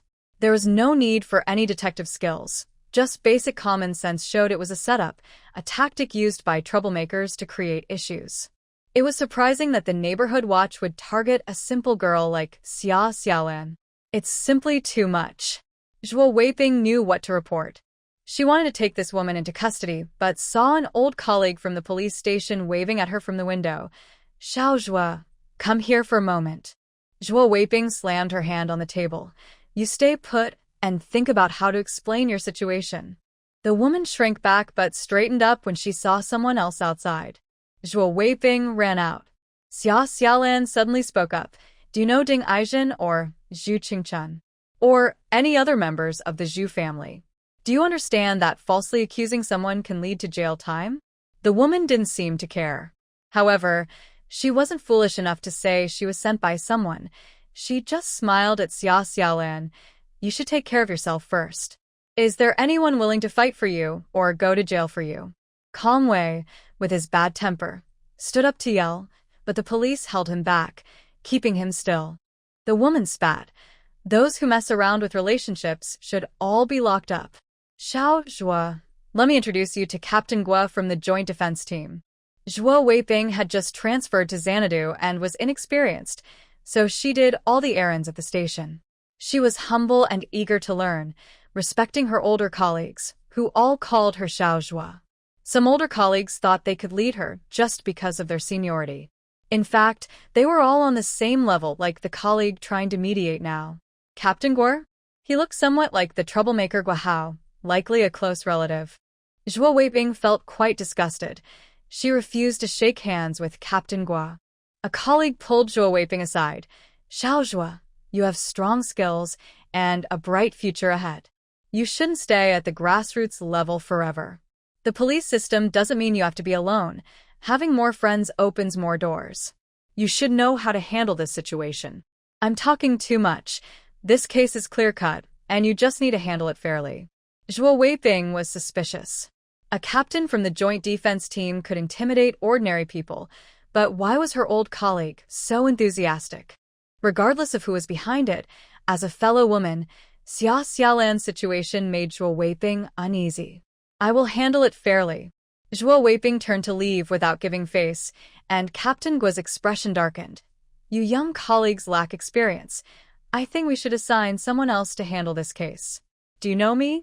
Zhuo Weiping was no longer responsible for this matter. Someone else took her place. Zhuo Weiping was not satisfied. She was like an angry little bird, assuring Xia Xiaolan, there will definitely be a fair resolution. I will take charge of this matter. After Zhuo Weiping was replaced, the situation became very serious during the reinterrogation of Xia Xiaolan and the others. Xia Xiaolan was accused of speculation, while Kong Wei and Xiao Guangrong were charged with disturbing the peace. It was extremely harsh. Xia Xiaolan was no longer calm. Speculation was one thing, but disturbing the peace could lead to years in prison. What would happen to Kong Wei and the others? Worry filled her eyes. Her uncle Lu Yong mentioned that Zhou Cheng had connections with Kong Wei, but what kind of connections? Could they survive this crisis? If she had known, she wouldn't have contacted Kong Wei and wouldn't have put them in this situation. Sister-in-law, don't worry. Kong Wei was still trying to comfort her. He had a clean record and had just acted heroically, being the child of a martyr. Xiao Guangrong was in a similar position. No one would dare accuse him of anything. How could Uncle Xiao allow Xiao Guangrong to be charged with a crime? Just be honest about your issues instead of joking around. The interrogator this time was the same seasoned officer who had sent Zhuo Weiping out to meet Captain Gua. He looked serious and somewhat intimidating. Kong Wei and Xiao Guangrong refused to answer questions, and the driver remained silent. Xia Xiaolan knew she couldn't admit guilt, so she turned her gaze to Li Fengmei. Li Fome had never seen such a situation before, an ordinary person being taken to the police station, and hearing such serious accusations terrified her. Put her in a separate room. This was not just to take advantage of a rural woman's lack of experience. It was an attempt to intimidate her or trap her into confessing. Conway suddenly stood up. Come at me if you want. Let's see if a few bad apples can cover up the truth. The police station was relatively polite to Conway and the others. Not only was there a fair officer like Shuo Weiping, but Conway and Xiao Guangrong also spoke with a genuine Beijing accent and had a car. The car had been left on the street during the chaos, and the police wouldn't let Conway and the others drive it to the station. Even though the car was low-key, those in the know could guess its significance just by looking at the license plate. Unfortunately, the neighborhood watch members didn't understand, and the police didn't examine it closely. The driver was particularly tight-lipped, and neither Xiao Guangrong nor Conway had the habit of mentioning their family background. With Shuo Weiping gone, her seasoned colleague was not so easy to deal with. After Conway provoked the officer's authority, he was immediately hit. Dang it! Xiao Guangrong was stunned for a moment before jumping up from his seat. The driver was initially caught off guard, and Conway getting hit made him very nervous. Conway, are you okay? Xia Xiaolan was also anxious. The old man was furious. What do you all want? You're not cooperating with the investigation. This is still a police station. Take Li Fome away for questioning. Conway felt a sharp pain in his back, as if even his bones were hurting. Zhuo Weiping was still receiving guidance from her superiors. Who could help them now? As Li Fome was about to be taken away, Xia Xiaolan felt a bit dizzy. She was smart, but at this moment, they weren't using their brains. Suddenly, Xia Xiaolan felt like she had been hit hard. This wasn't a future world. She wasn't a high-ranking executive with connections. This was the 1980s, and she hadn't built enough strength yet. She was just a rootless girl from the countryside and shouldn't act so boldly. What good was it to win in words? She was just an overlooked individual. Without status, no one would take her words seriously. It was her fault that her aunt, Li Fengmei, was in trouble. Li Fengmei was invited away, unable to stand straight. I said it was all my idea. She was just helping and knows nothing. Xia Xiaolan clenched her fists, feeling powerless for the first time. Wouldn't it have been easier to confess early? The old man ignored Li Fengmei and took notes, asking Xia Xiaolan to answer questions about herself. What a beautiful girl, yet she didn't know who she had offended, putting her in such a dire situation, facing years in prison. Even the prettiest person could be ruined. Xia Xiaolan's eyes glimmered with determination. Zheng Zhongfu's connections had to come into play, and Ding Aijin couldn't escape. The Zhu family had turned a small conflict into a deadly situation, far beyond Xia Xiaolan's expectations. It wasn't entirely Xia Xiaolan's fault for being careless. In her past life, although she achieved some success and managed many people, it was all due to her own abilities. She excelled in business competition, using mostly fair tactics. But her opponents were seasoned veterans, local bullies who wouldn't face her directly. If she were a big entrepreneur, the Zhu family wouldn't have been able to touch her, but she was just a small business owner. In their eyes, she was full of flaws. Xiao Guangrong's head was also buzzing. Fighting might feel good at the moment, but in the end, they all suffered at the small police station. This experience taught Xiao Guangrong and Conway a lesson. When a tiger falls to the plains, it can be bullied by dogs. They often thought they were impressive, but without their family background, they were nothing. What would Zhou Cheng have done in this situation? Conway felt a headache coming on. The driver thought that Secretary Ho said not to use the leader's name to cause trouble outside. If he didn't report his background now, wouldn't he be in serious trouble? Did he send someone to deliver a message, and the other person took his money and ran without informing Secretary Ho? The driver realized the gravity of the situation and felt a cold sweat. I want to make a phone call. The seasoned officer looked at him, and the driver said seriously, I want to call Secretary Ho from the city committee. I know leaders in the city too, but they don't know me. Who is Secretary Ho? I've never heard of him. The seasoned officer mocked. Secretary Ho was just outside the door. He arrived late to understand the situation. After determining that Xiao Guangrong and Kong Wei didn't do anything serious, just had a conflict with a few members of the Joint Defense Team, Secretary Ho relaxed. Director Yang, what do you think about this matter? Director Yang had been standing outside with Secretary Ho for a while, and now his face was pale with anger. Secretary Ho was being unfair. It wasn't Xiao Guangrong who was getting hurt, yet he was making Director Yang see the situation clearly. What could Director Yang say? His face was grim as he shot a fierce glare at the chief behind him, unable to hold back his frustration. He kicked the door open. Do you know who I am? The seasoned officer quickly wrote a lot in his notebook and was about to ask Xia Xiaolan to put her fingerprint on it. He ignored what she said and wrote according to his own ideas. This behavior made Director Yang furious, especially with Secretary Ho present. Bang! The door was kicked open. The seasoned officer instinctively reached for his baton. Hearing Director Yang's question, he thought, how should I know who you are? When he looked up and saw clearly, he felt dizzy. Director Yang? Although he was from a grassroots police station, he had seen Director Yang during his training at the city bureau. The chief following Director Yang confirmed it even more. The driver sighed in relief. He didn't know Director Yang, but as long as Secretary Ho was there, it was fine. Xiao Guangrong was even more relieved to see a familiar face. Brother Ho, if you had come any later, I wouldn't have been here. Secretary Ho almost stumbled. If he had come later, given Xiao Guangrong's personality, he might have just gotten a few hits, but it wouldn't have been that serious. Secretary Ho felt reassured. Xiao Guangrong was actually quite clever. Even though he got into a fight, he wouldn't drag his uncle's name into it when caught. Things have gotten too complicated, and it's no longer interesting. In the end, the leader can handle the situation, but some blame will inevitably fall on Uncle Xiao, with rumors about someone's nephew acting arrogantly at the police station. This is not a good reputation. Secretary Ho felt that the Xiao family had good values. However, he didn't show it on his face and was not warm towards Xiao Guangrong and the others, acting very official. This matter should have been decided by Director Yang. Xia Xiaolan felt a sudden release of tension. Earlier, things were tense, and she had prepared for the worst. Now, it seemed like the storm had passed. When the driver called out Secretary Ho from the city committee, Xia Xiaolan understood the general relationship with Kong Wei and the others. No matter what, Kong Wei and his friends should be fine. Now that Secretary Ho had arrived, bringing Director Yang with him. If the police recognized him and were trembling with fear, he couldn't be just a leader from a subordinate county police station, right? He must be from the city bureau. Xia Xiaolan felt relieved because not only were Kong Wei and the others safe, but she also wouldn't have to bear the accusation of speculation and profiteering. Xiaolan.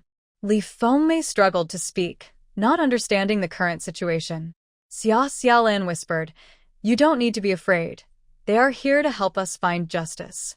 Director Yang was not only here to ensure fairness for the group, but he was also an emotionally expressive leader. He shook hands with each person, looking genuinely remorseful. "We have let innocent people suffer. Our colleagues need to be more careful. This matter will definitely be resolved fairly." How beautiful is Xia Xiaolan? In front of Secretary Ho, Director Yang wouldn't even glance at her. He was not swayed by looks. Every leader has their own depth. Yang's enthusiasm was meant to impress Secretary Ho or the leaders behind him. Even Li Fengmei got a chance to shake hands with Director Yang. Xia Xiaolan didn't show off at all. Instead, she remained quiet. Kong Wei leaned in, feeling he had handled things poorly. "Sister-in-law, we were too impulsive." Xia Xiaolan shook her head. "They were after me. You were just caught in the middle. If you hadn't arrived in time, I would have been in big trouble today." Secretary Ho looked at Xia Xiaolan closely. She was indeed very attractive. As the saying goes, beautiful women can bring trouble. Xiao Guangrong must have mentioned her 3 times, and now she had captivated Zhou Cheng, but the chances of a lasting relationship seemed slim.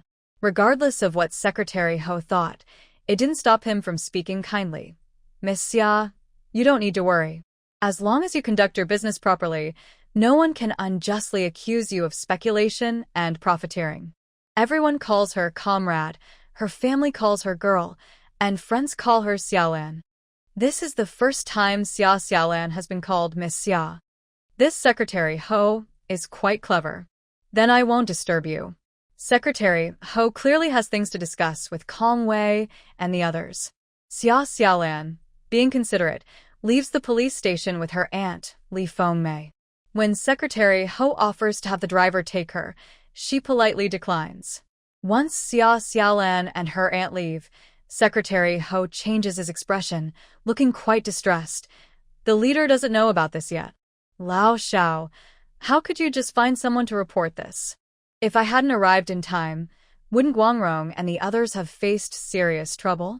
Just as Xia Xiaolan and Li Fengmei turn the corner, they see someone squatting on the ground, counting ants with their head down. Uncle? The person looks up, eyes red and swollen. It's Lu Yong. Lu Yong knows that Xia Xiaolan and Li Fengmei have entered the police station and is terrified.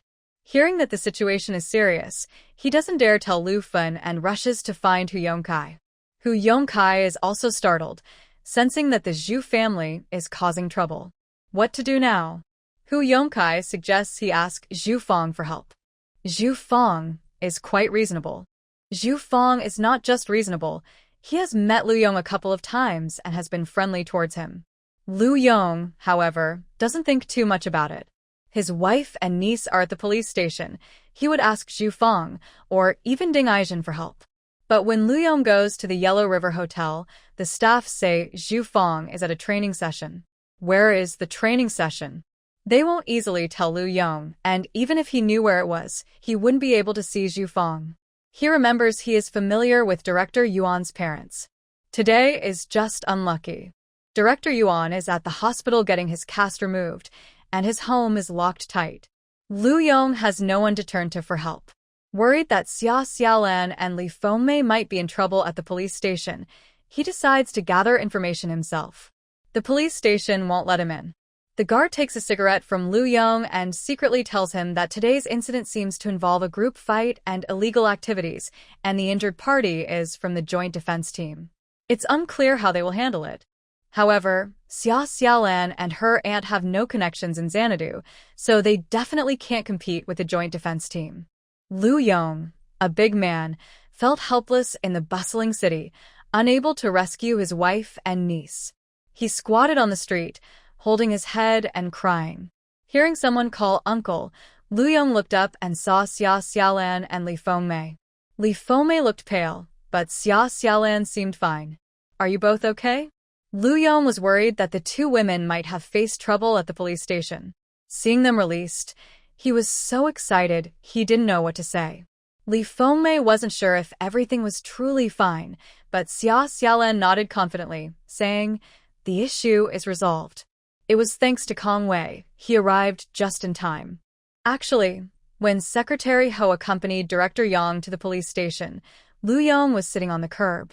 However, Secretary Ho stayed in the car and didn't personally intervene, so Lu Yong wouldn't recognize him even if they met. Although Xia Xiaolan said the matter was resolved, Lu Yong still felt uneasy. Kong Wei came? I'm still confused about what happened. The cold wind made Li Fengmei shiver as she said, "Let's go home first." They had hit a wall. The police had confiscated their stall, and they couldn't even return anything to Xia Xiaolan. The three of them returned empty-handed to Grandma Yu's house. On the way, Xia Xiaolan explained everything. No one expected that a small conflict with Ding Aijin would escalate into such a big issue. If Kong Wei and his friends hadn't shown up, those neighborhood watch members might have threatened Xia Xiaolan and truly tried to label her as a troublemaker.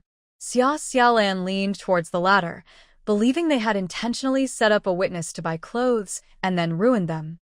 How they would deal with Xia Xiaolan depended on whether she was willing to compromise or if she could satisfy the Zhu family.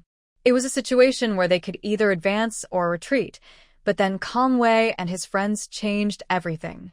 They got involved and gave those neighborhood watch members a good beating, which made the other side relentless in their pursuit of Xia Xiaolan. If it weren't for Kong Wei's support, everyone would have faced serious consequences. After hearing the whole story, Lu Yong felt very complicated. He had previously disapproved of Xia Xiaolan dating Zhou Cheng, even though Zhou Cheng had helped their family multiple times. This time, it was Conway stepping in, likely out of respect for Zhou Cheng. Lu Yong faced obstacles everywhere today, and his views on certain matters had changed. Xia Xiaolan was smart and capable, but her beauty often attracted unexpected troubles. Mingming and Zhu Fang have no real connection, yet Zhu Fang's family is making these ridiculous and cruel retaliations. Can a royal family really protect Xia Xiaolan in the future? Unless they hide her away or marry her off early, making her work hard in the fields until she loses her looks, perhaps no man would be interested. But why should that be the case? She hasn't done anything wrong. Why shouldn't she live a dignified life? To make others think twice before bothering them, they need to be strong themselves. Now, with Zhou Cheng's connections, what if Xia Xiaolan doesn't want to be with him anymore? Lu Yong says, thanks to Conway, but he is holding back his feelings, wanting to succeed more than ever. Lu Fun is timid, and the three of them agreed to keep this matter secret. Before Lu Yong leaves, he quietly tells Xia Xiaolan, Zheng Zhongfu's report is ready. Xia Xiaolan nods, let's talk about it tomorrow. She figures that by tonight, Conway will definitely come looking for her.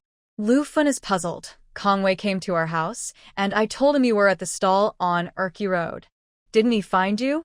She even made a lot of dumplings for Conway to eat. Xia Xiaolan lies without blinking. He has something to do, and will come after he finishes. Mom, you made dumplings?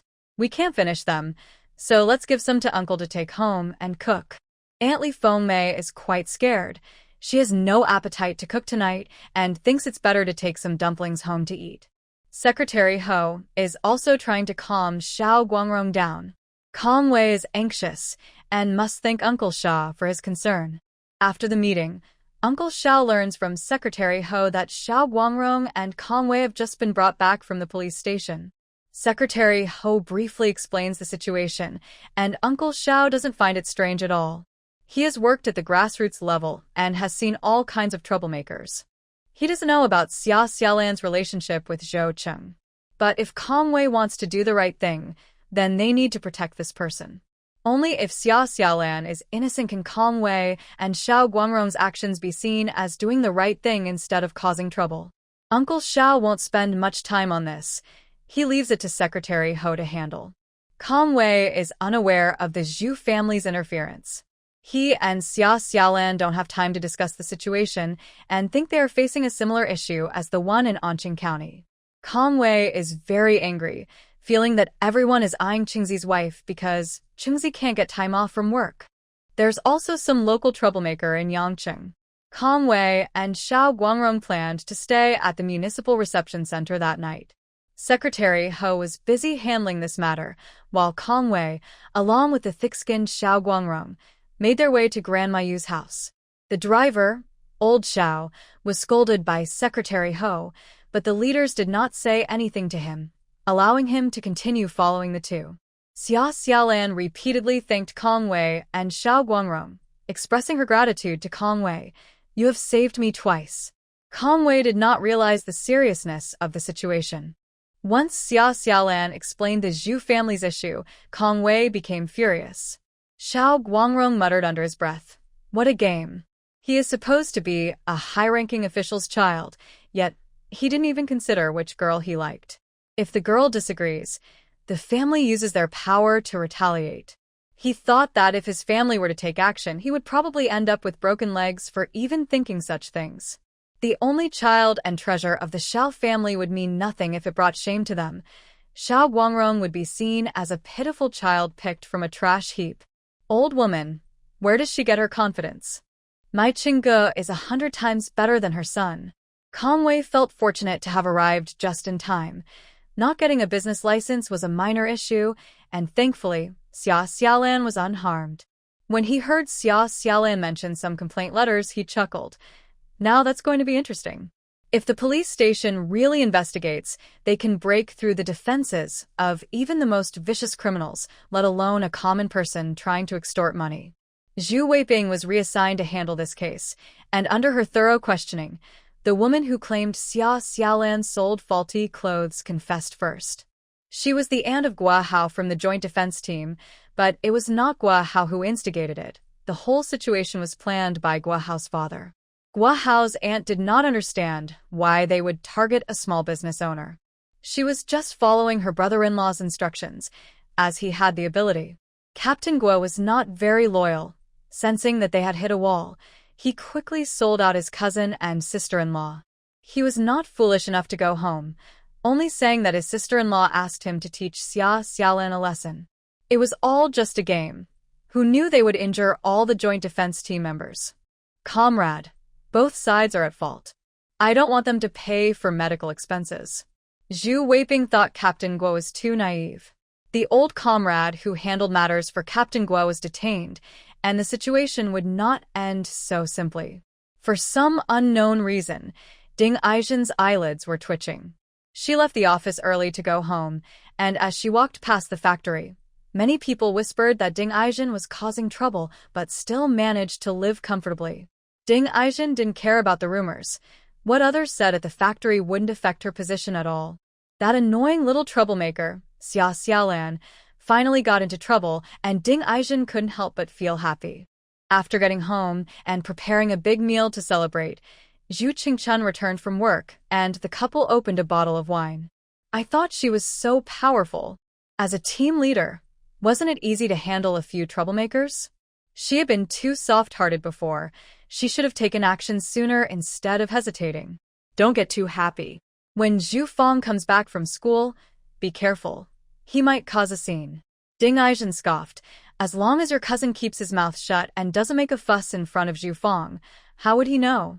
Zhu Fong was quite dependent on his mother. The work at the Huanghe restaurant wasn't difficult, and even though he was in his 20s, he lacked experience. By the time he returned from school, Xia Xiaolan's case would be settled, and Ding Aizhen had already thought of a plan. If Zhu Fong asked for help from home, she would have to pretend to run some connections. Then she would tell Zhu Fong that the family had done their best, but they really couldn't resolve Xia Xiaolan's case. She would even invite Gua Hao's mother to come and cry, asking Zhu Fong if it was worth losing family ties for a woman who hurt Gua Hao so badly. Ding Aizhen happily shared her plans with her husband, and Zhu Qingchun popped a peanut into his mouth. You're just being clever. Just then, there was a loud knock at the door. The force was anything but gentle, and Ding Aizhen was not pleased. Who is it? Who comes knocking at dinner time without any consideration? When she opened the door, she saw 2 officers in police uniforms. Are you Ding Aizhen? Yes. We need your cooperation in an investigation. Please come with us. The officers showed their badges, and Zhu Qingchun rushed out. Which police station are you from? From the Xiqing police station. Wasn't that the station that took Xia Xiaolan away? Zhu Qingchun wasn't worried. It couldn't be that Xia Xiaolan was causing trouble and the police needed to ask Ding Aizhen for information, right? Zhu Qingchun felt relaxed. I know your deputy. The officer coldly interrupted him. We need to take Ding Aizhen to the station. Zhu Qingchun sensed something was off. They lived in the family building of the National Cotton Mill, and neighbors were already peeking and whispering. If Ding Aizhen was taken away by the police, there would surely be many unpleasant rumors, and Zhu Qingchun felt it would have a bad impact. But these 2 police officers are so unkind, and Ding Aizhen is not foolish. Why do they have this attitude when asking her to understand the situation? Old Zhu. She looked worried, and Zhu Qingchun comforted her. It's okay, I'll go with you. What a shame that Ding Aizhen prepared a feast, but the couple hardly had a bite. The gossip in the family building spread quickly. In less than half an hour, many people from the National Cotton Mill No. 3 knew that the police had taken Ding Aizhen away. What did Director Ding do wrong? It's about old Zheng. Dividing houses is a factory matter. Why would the police come to arrest her? When they arrived at the police station, Zhu Qingchun realized things were bad. His cousin, Captain Gua, was also there. A female police officer came straight to the point, asking Ding Aizhen to explain how she instructed the neighborhood watch to frame Xia Xiaolan and the crime of gathering to fight. It seemed that the law didn't take framing seriously, but if Ding Aizhen was involved in a brawl, Zhu Qingchun felt a chill. The ones who were hurt were clearly from the neighborhood watch. Zhu Qingchun couldn't help but remind her, and the female officer shot him a cold glance. Then did others just stand there and get beaten by the neighborhood watch without defending themselves? You are Guahao's uncle, right? Did you know about the bad things your wife, like Guahao, and the others do? His cousin, Captain Gua, looked on anxiously. His nephew Guahao and a few others from the neighborhood watch were brought back to the police station from the hospital, covered in bandages and looking like swollen pigs. How could the situation be turned upside down like this? Ding Aijin knew she couldn't admit to anything, so the police put her in a separate room for questioning. Zhu Qingchun hurried to the deputy chief's house, who was indeed a good friend, but now he was in trouble himself. He complained to Zhu Qingchun. You said it was just a country girl, and I could turn a blind eye if you scared her at our police station. But then Secretary Ho from the city came to protect her, and Director Yang was with him. Our chief had to be careful. Old Zhu, you've really put me in a tough spot. Secretary Ho from the city. Director Yang from the city bureau? Zhu Qingchun felt overwhelmed. How could this be possible? Secretary Ho is a trusted aide of the leaders, dealing with such trivial matters. Zhu Qingchun could hardly stand, feeling dazed. If Xia Xiaolan had such a background, she should have revealed it earlier. If Secretary Ho had made a call, the business license wouldn't have been delayed for so long. Instead of using a gentle approach, she chose to cause trouble at the Industry and Commerce Office, which clouded his judgment. Did Xia Xiaolan know Secretary Ho? Zhu Qingchun's mind was in chaos. If Hu Yongkai were here, he might give Zhu Qingchun a lesson. He had already said that no beautiful female colleague should be underestimated. Just because she comes from a rural background doesn't mean she won't rise to great heights in her next opportunity. Ding Aijin was taken away, and Zhu Qingchun ran around all night, relying on his many relatives for help. As dawn approached, one of his relatives got back to him.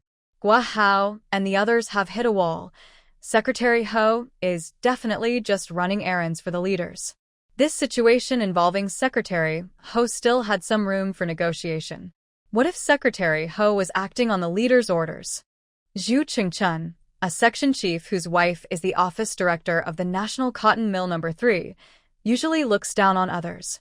They criticize Xia Xiaolan's background, thinking they can easily push her out of the city. But their small amount of power only makes their lives a bit more comfortable. With just a word from above, Zhu Qingchun would be just like any ordinary citizen. The next day, Zhu Qingchun asked for leave from work, busy trying to save his wife. Little did he know that Zheng Zhongfu from the National Cotton Mill No. 3 had gone to the city early in the morning, holding a banner and reporting Ding Aijin for abusing her position. Zheng wasn't complaining about housing issues, but rather about Ding Aijin's improper relationship with the factory director. They were misclassifying first-rate products as substandard and selling them at low prices for personal gain. This news shook the National Cotton Mill No. 3 and several other mills in the city. Secretary Ho found it amusing. It was quite a coincidence that these large mills usually didn't listen to the city's commands. Now, this issue could be more than just a minor problem. It might be an opportunity to reform the management of the textile industry in the city. Ding Aijin, a small player caught in the middle, was destined to be the first casualty. Ding Aijin was finished. Whether her husband Zhu Qingchun would be implicated was uncertain, but he likely wouldn't have the courage or energy to confront Xia Xiaolan anymore. Xia Xiaolan had played a role in this situation, but more importantly, Zheng Zhongfu, the honest man who had been bullied by Ding Aijin, was fighting back. He was determined to take action, knowing that if he couldn't take down Ding Aijin and the factory director, he would face serious consequences. Xia Xiaolan was lucky, and so was Zheng Zhongfu. Their situations coincided perfectly, and the combined effect was much greater than the sum of its parts. For Xia Xiaolan, kicking someone when they were down was no longer her goal. She had received her final exam results. Compared to her entrance exam scores 3 months ago, her progress is very noticeable. Chinese, 79, Math, 102, English, 100, Politics, 53, Physics, 66, Chemistry, 80, Biology, 34. Total, 514. Only 3 students in the entire school scored above 500, and Xia Xiaolan is second in her grade. The first place scored 526 and the third scored 508. In Class 3, she had the best score. She scored only 446 at the beginning but has already reached 514 by the end of the term. Her total score has improved by nearly 70 points, and this impressive speed of improvement has made the teachers in Class 3 very happy. With 6 months left until the college entrance exam, can Xia Xiaolan score above 550? That would not only mean a good university, but also a chance to get into well-known universities across the country. The current top student feels insecure about their position. Who can understand their feelings? To avoid being surpassed by Xia Xiaolan, they must study hard. Teacher Qi, who teaches Chinese, is still not completely satisfied. There's still room for improvement in your Chinese score. If you memorize more and practice reading comprehension, raising it by 10 points is definitely possible. Improving Chinese by 10 points and politics by 10 points means an extra 20 points overall. Teacher Qi's hopes are for Xia Xiaolan's benefit. Xia Xiaolan remembers the math exam paper from 1980 she worked on. If it were real, she might also improve her math score by 10 points. Math is out of 120, and she scored 102, already the highest single-subject score in the school. The math teacher, who is relatively young, looks at Xia Xiaolan with great affection. He has explained a few problems to her, and now he talks about her constantly, making others envious. Principal Sun has also seen the final exam results and remarked to his wife, "The girl from the Xia family really knows how to study. I think Xia Xiaolan's college entrance exam score might even surpass her cousin Xia Ziyu." It's impressive for a rural family to have 2 college students. With 2 college students leading the way, the other younger siblings may take their studies more seriously. If 1 or 2 more go to college, whether it's a bachelor's, associate's, or vocational school, they will definitely settle down in the city. Changing from a farmer's household to a stable life is significant, and knowledge has always been one of the important means to change one's fate throughout history. Principal Sun's wife smiled silently. Xia Xiaolan has been accepted, but it probably has little to do with the Xia family. Didn't they say her parents divorced, and she moved out with her mother? Last time, the principal's wife slowly figured out something else. The Xia family wasn't really worried about how Xia Xiaolan was doing at school. They clearly wanted to make things difficult for her. The principal's wife wouldn't interfere to help Xia Xiaolan, even if the Xia family was fighting among themselves. But the Xia family shouldn't use her and Mr. Sun as pawns. It made her feel quite disgusted. Principal Sun really likes Xia Ziyu. His wife wouldn't speak badly about Xia Ziyu's parents in front of him, but she no longer goes to Zhang's snack shop for food. Sun Tian is coming today. You have a meeting at the Education Bureau, so I'll take her out for a meal, she said. Sun Tian is Principal Sun's niece. At first, they kept it a secret well, but Sun Tian couldn't avoid visiting her uncle's house. Since Principal Sun lives in the teacher's dormitory, after a couple of visits, the staff at the school figured out their relationship. It turned out the new teacher, Ms. Sun, is Principal Sun's niece, and suddenly more colleagues wanted to introduce her to others, especially Teacher Zhao, who is always trying to impress Sun Tian. What do you think of Xiao Zhao? Even I've heard he's very eager to pursue you, her aunt said. Sun Tian's round face turned red. Aunt, why are you saying that too? Teacher Zhao was indeed very enthusiastic toward her, but Sun Tian always felt something was off. With Mrs. Sun not cooking at home, she took Sun Tian out to eat. Sun Tian didn't want her aunt to spend too much, so Mrs. Sun pointed to Huang's fast food and said, "Let's try this place." What's wrong with competing for business with Zhang's snack shop? She doesn't owe Zhang anything and can eat elsewhere. Their rice dishes are quite tasty. I like the radish and lamb stew, she added. When students eat at Huang's fast food, the teachers at school are naturally influenced too. Sun Tian's salary is only for her own expenses, and she occasionally treats herself at restaurants.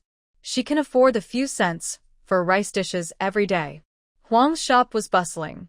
Today, students received their report cards, and teachers distributed winter break assignments while organizing a big cleanup. It was a busy morning, and the small shop was packed, mostly filled with students from Class 3. Ms. Sun? Xia Xiaolan was also there. When she saw Ms. Sun, She quickly made room for her. No need, Xia Xiaolan. Sun Tian, just over 20, has a cute round face and looks as youthful as the students. Although she doesn't teach the seniors, she has filled in for Teacher Chi a few times, and the Class 3 students really like Miss Sunday. Sun Tian came with the principal's wife, and even if Xia Xiaolan didn't give up her seat, there would be others. The fast food restaurant became livelier for a moment. Aunt Huang moved out 2 stools, arranged seats for Sun Tian and Mrs. Sun, and quickly went to prepare noodles. Business was good, so Aunt Huang had her family help out, but she wondered how much the business would be affected when the first high school took winter break. Aunt Huang wasn't too worried. The first and second years were fine. The third year had a fake winter break, returning to school on the 3rd day of the Lunar New Year. They wouldn't dare to really take a month off. Mrs. Sun sat down. It was her first time seeing Xia Xiaolan in person. She was such a beautiful girl. If she could get into a good university, her future would be bright. The Xia family seemed to have issues. They didn't appreciate such an excellent daughter and instead pushed her away. Mrs. Sun didn't understand their thinking. Xia Xiaolan spoke politely, and, although she was pretty, she wasn't at all frivolous. She was confident and quite likable. It was a relief she hadn't heard Zhang Cui and the others talking nonsense about expelling a good student, which would ruin Xia Xiaolan's future. Before the rice bowls arrived, Sun Tian greeted the students from Class 3. Today, there were not only female students but also several boys, including Qingqing. He did well on his final exams, scoring 51 in English, bringing his total to 460. Teacher Wang encouraged him to work harder. He had a good chance of being admitted to a university this year. Qingqing would be satisfied if he could get into a university. However, since his grades weren't bad to begin with, he needed to do even better if he repeated the year. Who would want to go to a vocational school if they could attend a university? Sun Tian had substituted for Class 3 and cared about their exam results. She remembered several student scores, which made them laugh when she brought it up. Teacher Sun, the best student in our class is sitting right next to you. You should praise Xiaolan. Sun Tian agreed. Of course. Xia Xiaolan, you must study even harder and progress with all your classmates. I wish you all can get into university next year. Aunt Huang's fast food business was doing well, but Zhang Cui was already upset. Today was the day report cards were issued, and Zhang Cui was very concerned about Xia Xiaolan's grades. Her concern was different from Lu Fun's motherly worry. Zhang Cui was afraid Xia Xiaolan would really surpass Xia Ziyu. She had gotten used to the idea that Xia Ziyu was the best girl in the Xia family. Accepting that Xia Xiaolan could be better would be harder for her than anything. Moreover, she had done something wrong with Xia Changzheng and feared that if Xia Xiaolan succeeded, she might seek revenge. She was still thinking about how to find out about Xia Xiaolan's grades when she saw Xia Xiaolan surrounded by a group of students heading into the Huang's fast food restaurant across the street. After a while, Zhang Cui also spotted Principal Sun's wife entering the shop and sitting at the same table as Xia Xiaolan. Hongxia, you have good eyes. Is that Aunt Wu? Xia Hongxia stretched her neck to see clearly what was happening in the Huang's restaurant. Yes, that's Aunt Wu. She's sitting with Xia Xiaolan. Xia Hongxia gritted her teeth. What's so great about that? I see those students are all fawning over Xia Xiaolan. Just as she finished speaking, a boy eating lamb noodle soup laughed. It is impressive. She just transferred this semester and scored over 500 points, ranking second in the entire grade. Zhang Cui almost dropped her bowl. Are you really talking about Xia Xiaolan? The boy looked at her strangely. Who else could it be? 514 points, can you fake that? Zhang Cui seemed to grasp something important and murmured, maybe she really cheated. Yes, she must have cheated. The boy eating the noodle soup heard her clearly. He was used to eating at Zhang's, but now found it uninteresting. A girl who looked at the boy with shining eyes was claiming that someone else's hard-earned score was cheating, which made him lose his appetite. Forget it, he had already spent the money. So, he couldn't hold a grudge against lamb noodle soup. Next time, he could just eat rice bowls across the street. Xia Hongxia also thought that the exam was cheated. How could Xia Xiaolan, with such a simple mind, score over 500 points and be second in the county's top school? She wasn't sure about the exact score, but being second in the grade definitely meant she could get into college. Xia Hongxia strongly agreed with Zhang Chui's view that Xia Xiaolan must have cheated to get those grades. During the college entrance exam, she wouldn't be able to cheat, and then her true self would be revealed. While thinking this, she couldn't help but feel her mouth go dry. "Aunt, when will you come back?" Zhang Chui steadied her emotions and smiled. "I don't know if she's on the train now, but she should be home in a day or two." Xia Ziyu was the smartest person Zhang Chui had ever met, and knowing that her daughter would be back soon gave her confidence. Why was Principal Sun's wife eating with Xia Xiaolan? Why hadn't Principal Sun expelled Xia Xiaolan? These questions would surely be answered when Xia Ziyu returned. Xia Xiaolan's final exam score of 514 felt like a heavy stone on Zhang Chui's heart, making her restless. When Xia Xiaolan brought that score home, Lu Fen was so happy she didn't know what to do. She flipped through her report card repeatedly, asking Xia Xiaolan again and again, "How did you do so well?" Li Fengmei heard that Ding Aizhen was taken by the police, and that someone had reported her. As the shock wore off, and with Xia Xiaolan's impressive final grades, Li Fengmei was able to joke, "Is there anyone who thinks their daughter did too well on the exam? If it were me, I would have set off firecrackers at the door." Lu Fen took it seriously. "Then I'll go buy some right now." Xia Xiaolan quickly stopped her. "Let's wait until the college entrance exam results come out before setting off firecrackers. It's still early." Xia Xiaolan's grades made her family happy. Hu Yongsai's wife was amazed, wondering how someone could study so hard while running a stall to earn money, and it seemed she really could get into college. Even Grandma Yu, who learned that Xia Xiaolan ranked second in her grade, started to let go of her long-held doubts. Would someone like Grandma Yu, who used to be a wealthy merchant, look more favorably on Xia Xiaolan? Grandma Yu didn't think much of the money Xia Xiaolan earned. Despite doing a job like street cleaning for a meager salary, her pride remained intact. But Xia Xiaolan's education was different. In the eyes of someone like Grandma Yu, who held old-fashioned views, a student had a different status. Grandma Yu had attended a foreign-run church school in the old society and liked girls who could read. Xia Xiaolan felt uneasy under Grandma Yu's gaze, sensing something was off. However, she didn't dwell on it too much. She and Li Fengmei were selling goods together, and they had sold most of their stock. The remaining items worth about 1,000 yuan could be left in the store to sell later. Kong Wei and Xiao Guangrong had been wandering around the market these past few days, and Xia Xiaolan was finally set to head to Yangcheng. Xiao Guangrong wanted to tag along, but Kong Wei, being sensible, knew he couldn't involve Xiao Guangrong in this matter. "You need to stay here and see how the Zhu family situation is handled. Otherwise, my efforts would be for nothing." That person with the surname Ho was really something. It turned out that Xiao Guangrong wasn't the one getting hit. Kong Wei realized this afterward and was almost furious. However, since Qingzi's wife still needed Secretary Ho's help, he swallowed his anger. Xiao Guangrong felt awkward. The obvious difference in treatment from Secretary Ho made him feel embarrassed in front of Kong Wei. Kong Wei was closer to Zhou Cheng, so it was clear that Zhou Cheng had agreed to accompany Xia Xiaolan to Yangcheng, and Xiao Guangrong couldn't really insist on going.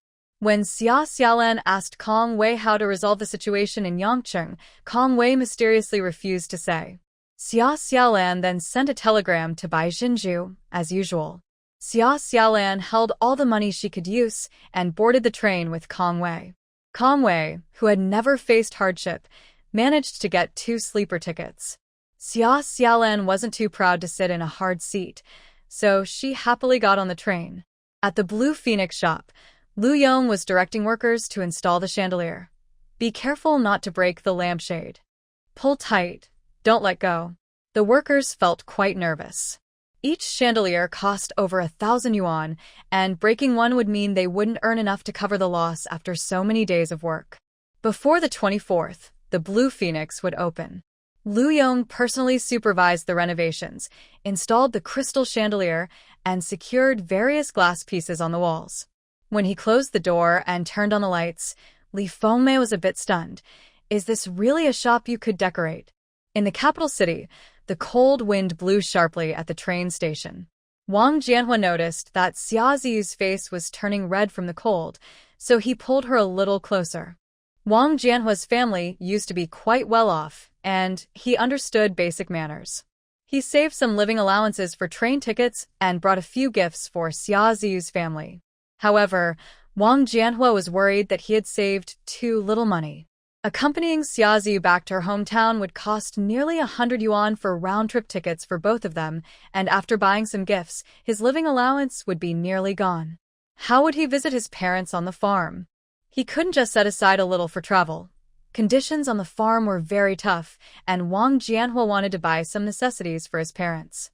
At the very least, he wanted to get them something nice for the new year. Wang Jianhua felt a bit regretful about accompanying Xia Ziyu back home.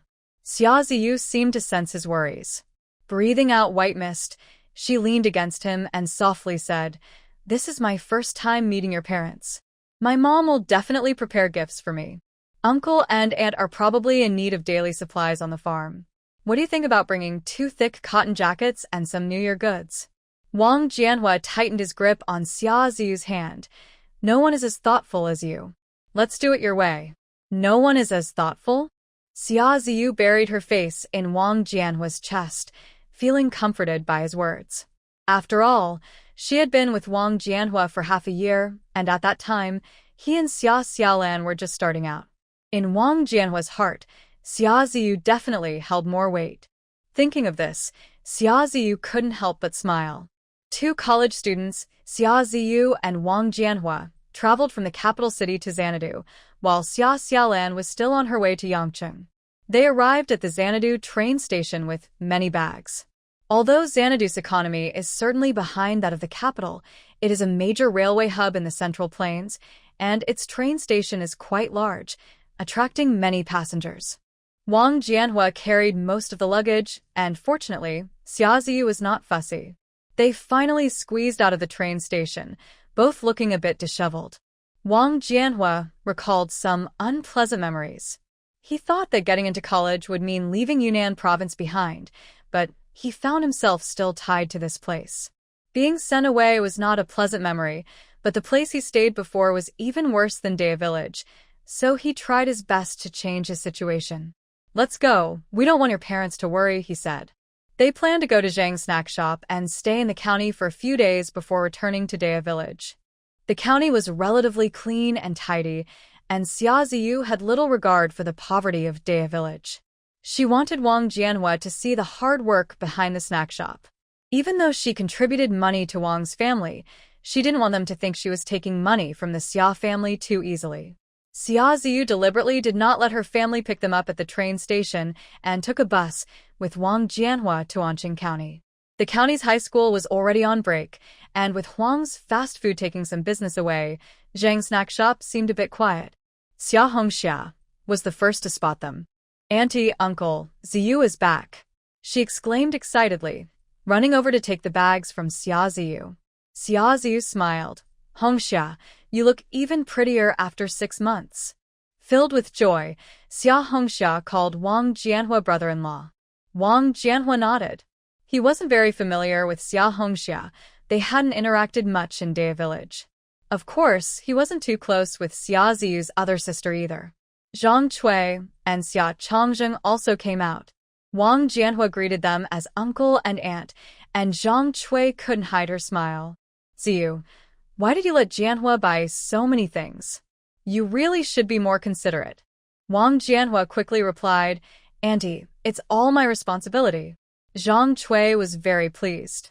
At that moment, Wang Jianhua felt a bit reluctant. His attitude towards her was still distant, even towards Xia Ziyu. After spending half a year together at school, even a heart of stone should have warmed up a bit thanks to Xia Ziyu. Wang Jianhua always gives Xia Ziyu face, and Xia Ziyu feels happy about it. Wang Jianhua is tall and handsome, and Zhang Lianxiang envies him greatly. She secretly tells Zhang Manfu, "My niece is really lucky." Zhang Manfu agrees, saying that of course his niece is lucky. Wang Jianhua looks around the 2 shops. They are clean and tidy, with the tables and chairs wiped down. The wall has a menu of snacks and prices, and the calligraphy is clearly written by Xiaoziyu.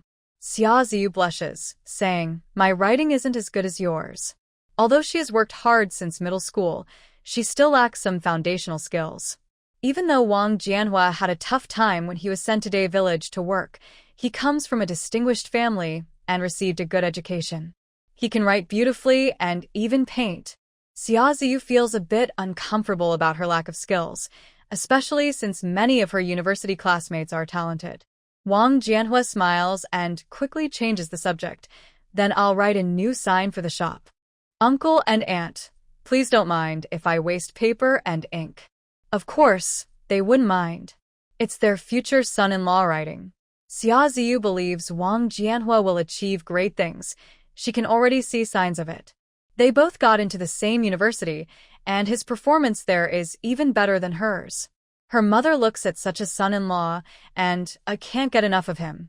It's only when Xiaoziyu reminds her that she realizes, "Oh, I forgot. You must be tired from the train ride. Please rest in the back. I'll make you both something to eat." The yard is located behind the shop, where the 5 people usually live.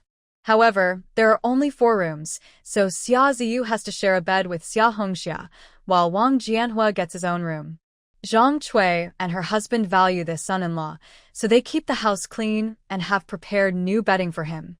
Winters in Yunnan often have snow, but unlike the Northeast, people here sleep in beds instead of on heated kangs, whether in the city or countryside.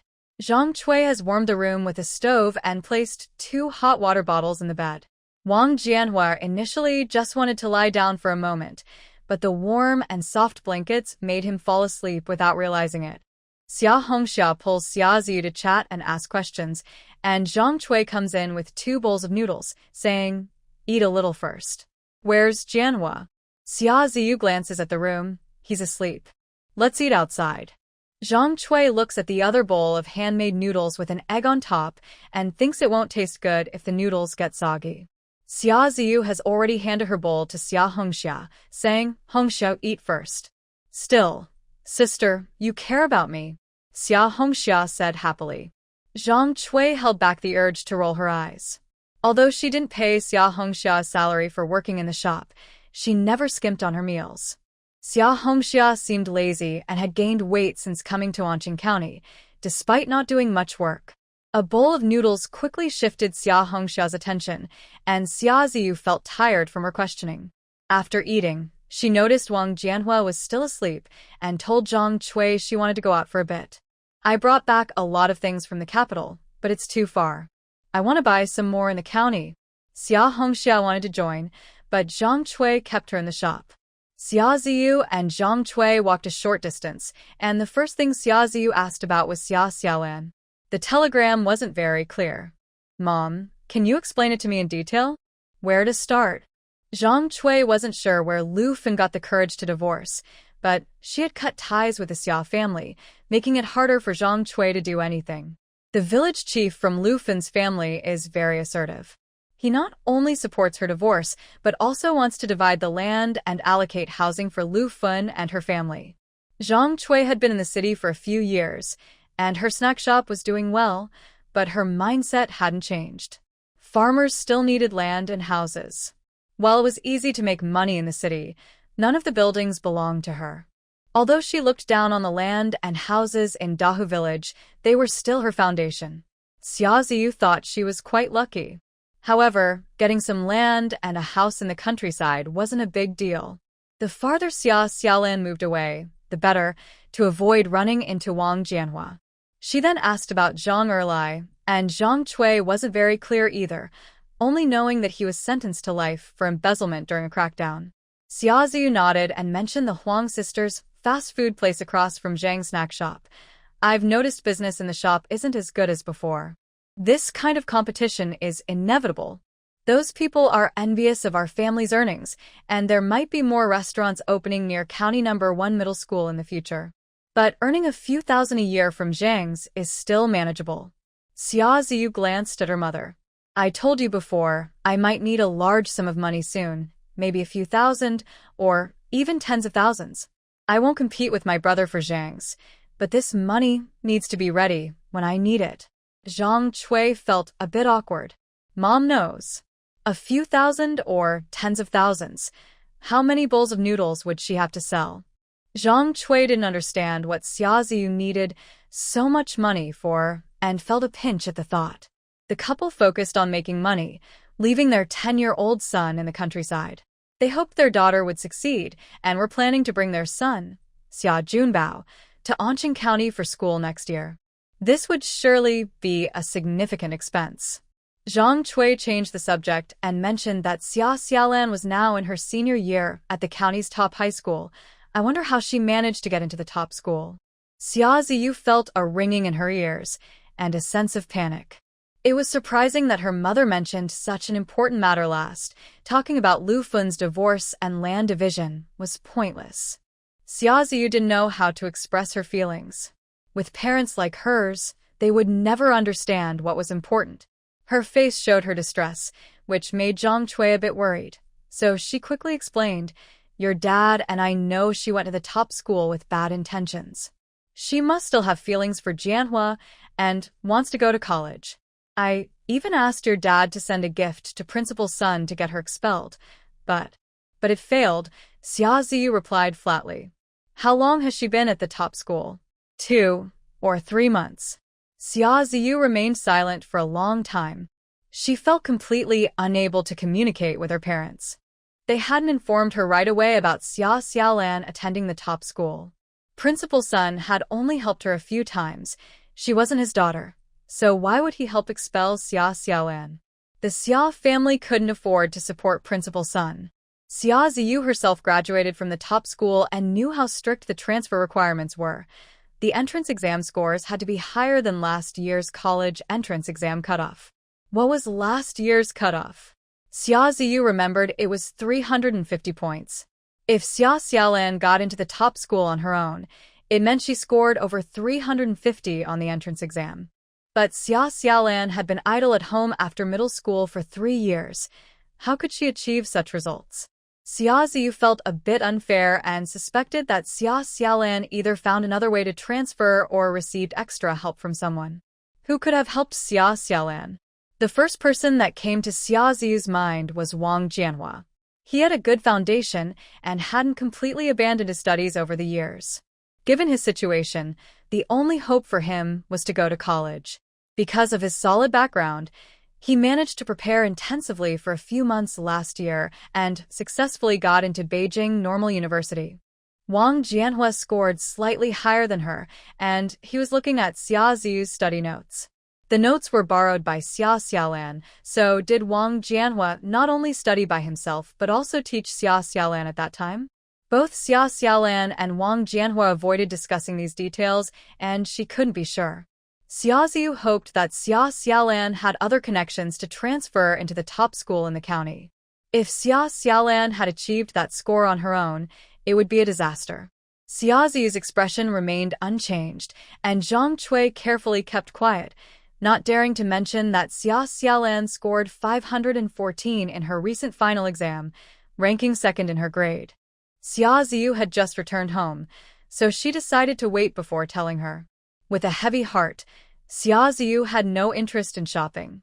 After visiting the capital, the few streets in Anqing County felt small. She bought a few random items and headed back with Zhang Cui. Wang Jianhua had woken up and was sitting in the shop eating lamb noodles. His plate had more meat and fewer noodles, making others envious. But there was nothing they could do. He was the son-in-law of Zhang's family. "Ziyu, why didn't you wait for me?" Wang Jianhua asked. Xia Ziyu suppressed her worries and smiled gently. "I saw you sleeping so soundly, so I thought you could rest a bit longer." Wang Jianhua then asked if she had eaten, and when he finished his noodles, he wanted to help clean up, but Zhang Cui and the others refused. Xia Hongxia thought that such a good brother-in-law was only worthy of her sister Ziyu. Zhang Cui was also very satisfied. When Wang Jianhua was sent to the poor village as a young intellectual, even though he was handsome, she would never consider marrying her daughter to him. Good looks couldn't feed you, and a poor guy didn't deserve Ziyu. But now Wang Jianhua was highly sought after, and Xia Ziyu never misjudged people. Zhang Cui had full confidence in him. The only downside was that he was too outstanding, attracting many admirers. Xia Ziyu had just mentioned that Wang Jianhua was very popular at school, with even the professor's daughter pursuing him. Zhang Cui was worried. Xia Ziyu excelled in everything, but what could the Xia family offer compared to a university professor? Plus, Xia Xiaolan had not given up and might try to win Wang Jianhua over at any time. A son-in-law who was too outstanding made Zhang Cui anxious. Xia Xiaolan was traveling south by train with Kang Wei, and the journey was much more relaxed. Kang Wei didn't seem as steady as Zhou Cheng and even had a boyish charm, but he was very sincere in his attitude towards others. Because he trusted Zhou Cheng, he treated Zhou Cheng's chosen bride with genuine respect. I heard that the clothing store will have a ribbon-cutting ceremony on the 25th. Kang Wei found it quite interesting. I heard that only places like Hong Kong have these ribbon-cutting events. You're really trendy, sister-in-law. Well, it's just a way to promote the store. Xia Xiaolan wanted to invite a line dance team, but it was hard to get in touch with one. It would be lively to have a performance during the opening, especially since there aren't many entertainment options around. People would definitely remember Blue Phoenix. Kang Wei heard that Xia Xiaolan invited Yuan Honggang, the deputy director of the National Cotton Mill No. 3, to the ribbon cutting and said she got a great deal. Maybe this deputy director is about to get promoted. Xia Xiaolan didn't care about promotions, but Kang Wei was getting more excited. A factory director doesn't have much influence. I can ask Xiao Guang to talk to his uncle and invite him. His uncle's last name is Xiao. It can't be Xiao Li, right? Xia Xiaolan said this casually, but Kang Wei nodded. That's him. Don't be ridiculous. What do I need a big leader for at my small shop? Xia Xiaolan felt a bit confused. Xiao Guangrong has such an uncle, which shows that Kang Wei's family background is also impressive. Kang Wei respects Zhou Cheng, but what about Zhou Cheng's family? Although they are dating, Xia Xiaolan realized she knows very little about her boyfriend's family. She felt quite naive, but she didn't dwell on it for too long. This disruption made her realize her own limitations. She always thought of herself as an independent modern woman who didn't want to take advantage of Zhou Cheng. In reality, if it weren't for Zhou Cheng, Kang Wei and Xiao Guangrong wouldn't be in the city, and without Xiao Guangrong's uncle's connections, she would definitely face difficulties.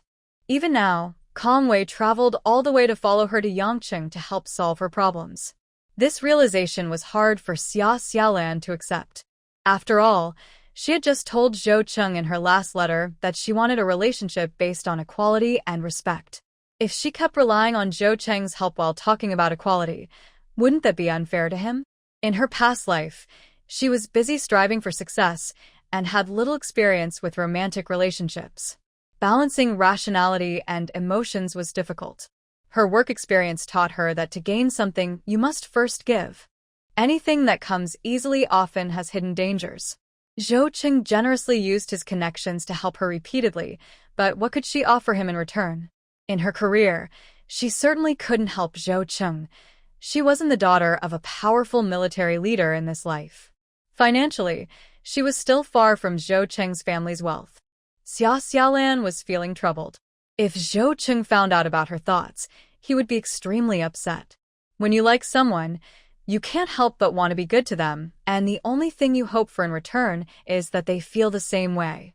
Kang Wei noticed that Xia Xiaolan suddenly fell silent, and he couldn't guess what his future sister-in-law was thinking, so he speculated on his own. It wouldn't be appropriate to invite Uncle Xiao to the opening ceremony, but what about his secretary? Since he saw me get hit twice unfairly, it would be reasonable for him to return a favor. Pan Sango was someone who had seen tough times. As they were about to get off the bus, Kang Wei said someone should be there to pick them up. Xia Xiaolan saw a dark-skinned Bai Jinju waiting on the platform, with very short hair and dressed in sportswear. If she didn't know better, she might think Bai Jinju was a boy. How could a young woman live like this? Kang Wei didn't recognize this tough girl as the sister Bai Xia Xiaolan mentioned and looked around, asking, "Sister, where's the person you talked about?" Bai Jinju smiled at him. "Xiaolan, is this your brother?" "Brother?" Kang Wei was actually 2 years older than Xia Xiaolan. Xia Xiaolan introduced them. "Kang Wei, this is Sister Bai." Kong Wei, not being very observant, couldn't see why she was called Bai. In Yangcheng, the sun is strong, and women generally aren't as fair-skinned as girls from the north. Standing next to Xia Xiaolan, Bai Jinju looked even darker. However, Bai Jinju didn't mind. Knowing she could speak freely with Kong Wei made her excited. She used to be so naive, worrying about selling fruit and losing money if she bumped into something, while also fearing unsold goods would spoil. Selling clothes was much better. She could pack pants in a bag and toss them anywhere. She had plenty of strength and didn't see herself as just a woman. With her strong spirit, she thrived in the special economic zone of Pingcheng.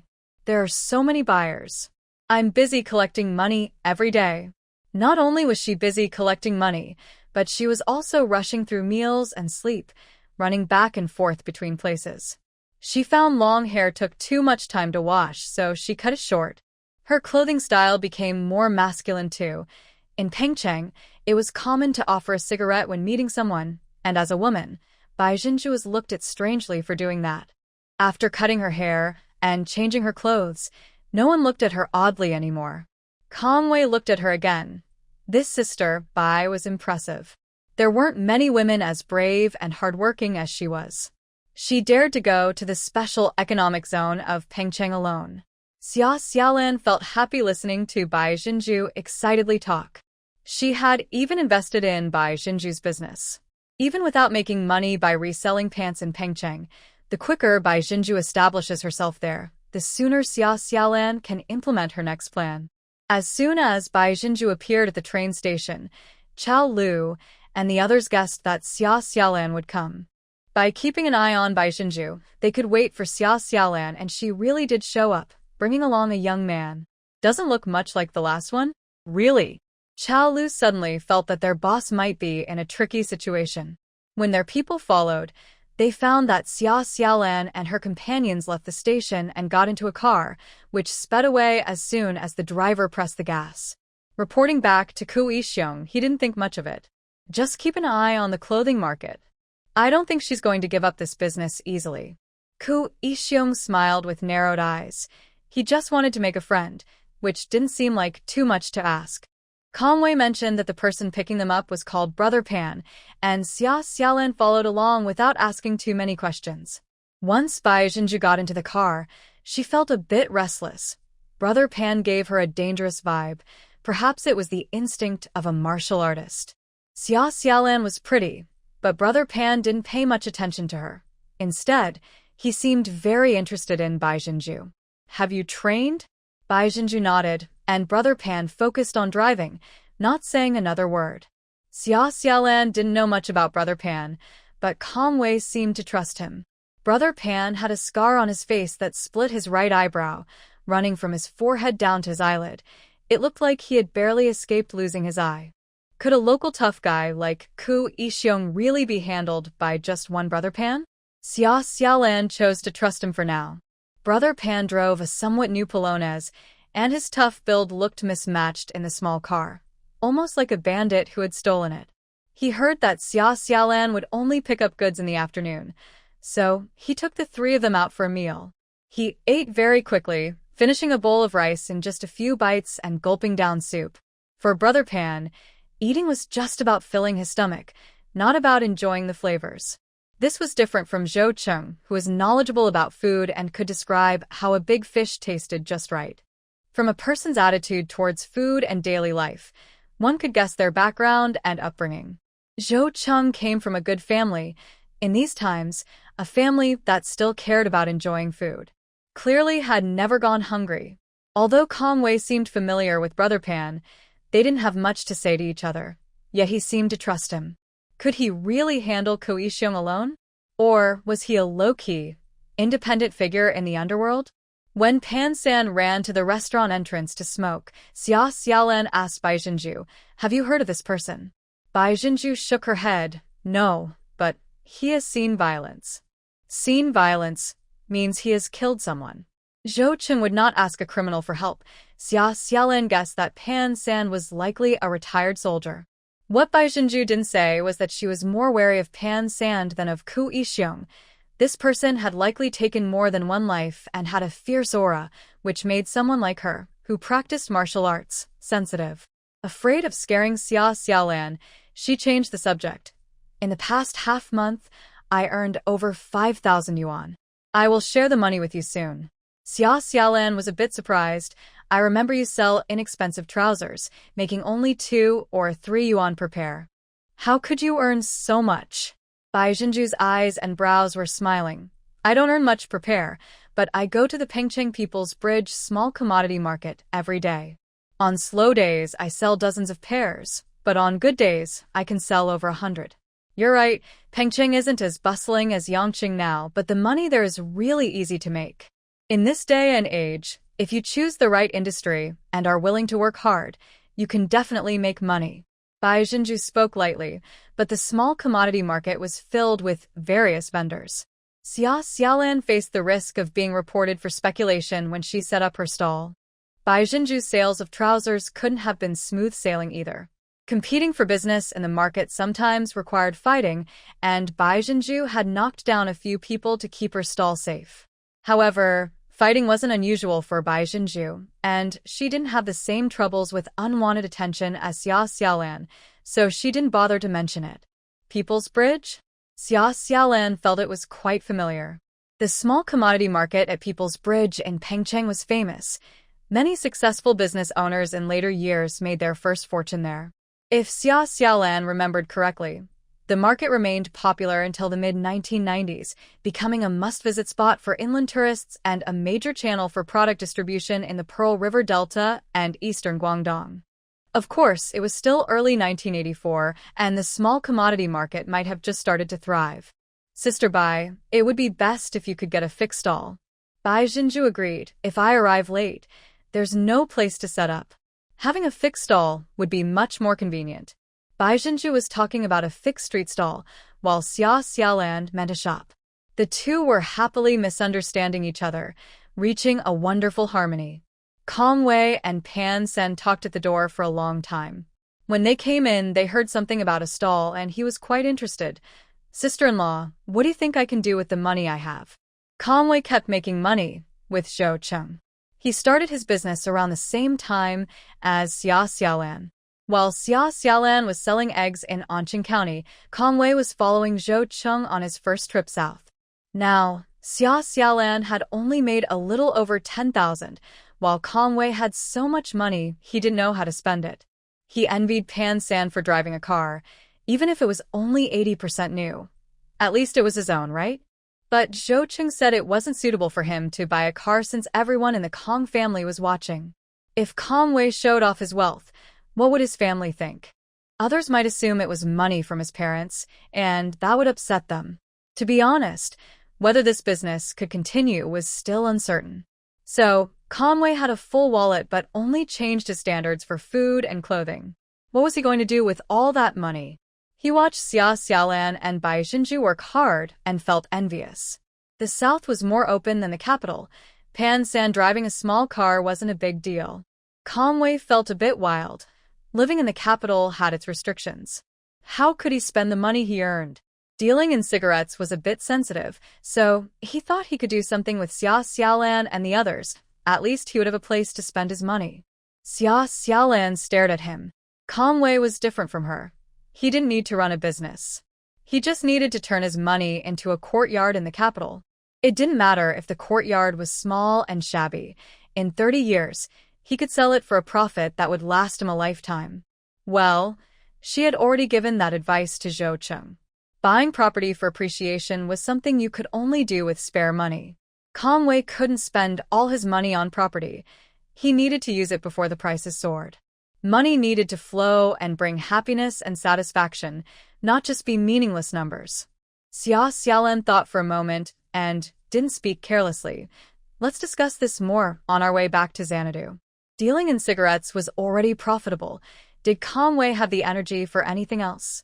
If he only invested without managing it himself, could he find someone trustworthy and capable? Kong Wei wasn't in a hurry.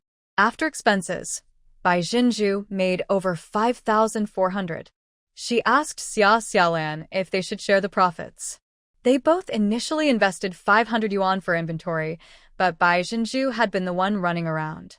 Xia Xiaolan said she would only take 30% of the profits. Sister Bai, you've already made back your investment, so I consider this my exit. 30% of 5,400 yuan is 1,600, and with the 500 yuan that Xia Xiaolan invested, she gave Bai Jinju the idea. In less than a month, the 500 yuan turned into 2,100 yuan, so what is there to be unhappy about? Bai Jinju was a bit confused. Why do you want to withdraw your investment? She felt there was something wrong with the accounts or thought Xia Xiaolan earned too little during this time. After all, Xia Xiaolan only took 30% of the profit, which didn't seem fair since they both invested the same amount. Even if we share the profits, it should be half each. You could get 2,700 yuan. Xia Xiaolan shook her head. Sister Bai, you need to consider your own labor costs. Although we invested the same amount, you're the one working hard for this business while I haven't helped much, so we can't split it evenly. I know you are generous and willing to let others benefit from your fruit stand, but I want to be a long-term friend with you, and I can't keep taking advantage of you. That's why I want to withdraw my investment. I can't provide valuable help in the clothing business in Pengcheng, so I shouldn't benefit from it. This time is a short-term partnership, and there will be many more opportunities to make money in the future. We shouldn't ruin our friendship. Xia Xiaolan wasn't naive. She could take advantage of Bai Jinju's honesty before she learned to be smart in a materialistic society. The money Bai Jinju earned in Pengcheng in a month was similar to what Xia Xiaolan made running between Xanadu and Yangcheng, and she could earn tens of thousands from Bai Jinju over a year. But then what? After a few months or longer, Bai Jinju might feel resentful, and where would Xia Xiaolan find another honest partner? Bai Jinju didn't fully understand Xia Xiaolan's thoughts, but Xia Xiaolan was undoubtedly smarter. While her junior wanted a fruit stand, Xia Xiaolan guided her on how to make money. Comparing the two, it was no surprise that Bai Jinju felt moved. Xia Xiaolan was reluctant to share her profits from the clothing business in Pengcheng, so Bai Jinju secretly resolved to help Xia Xiaolan quickly establish a route for electronic goods from Pengcheng. Okay, we can partner on something else, but this time you need to take half. Xia Xiaolan thought for a moment and agreed. If she didn't take half, Bai Jinju would likely struggle with it. She recalled Zhou Cheng saying that Bai Jinju's brother was trustworthy, and from this profit distribution, Bai Jinju also seemed trustworthy. At least for now, who knows if Bai Jinju will change in the future. One should never test human nature recklessly. Including the principal, Xia Xiaolan now had 3,400 yuan more in her pocket. This is not a partnership with her uncle's family, it's her personal savings. When she has no money, she tends to be cautious with her spending. With this 3,000 yuan, regardless of whether the clothing store gives a bonus before the new year, Xia Xiaolan and her mother can still have a good year. We must secure a stall at the People's Bridge small commodity market. If we don't do it now, it will be even harder later, Xia Xiaolan reminded again. Kong Wei perked up at the mention of the People's Bridge small commodity market. It sounded like a good opportunity to make money, and he wondered if he should get involved too. As sunset approached, the clothing wholesale market became lively. Pan San drove them to the market, as usual. Xia Xiaolan went to Qin Shiliang's stall, but he looked quite unhappy. His eyes twitched slightly, and he seemed distracted. When he noticed Xia Xiaolan didn't understand his hints, his eye twitching became more pronounced. Boss Chun, I'm taking a larger order this time. Do you have any discounts?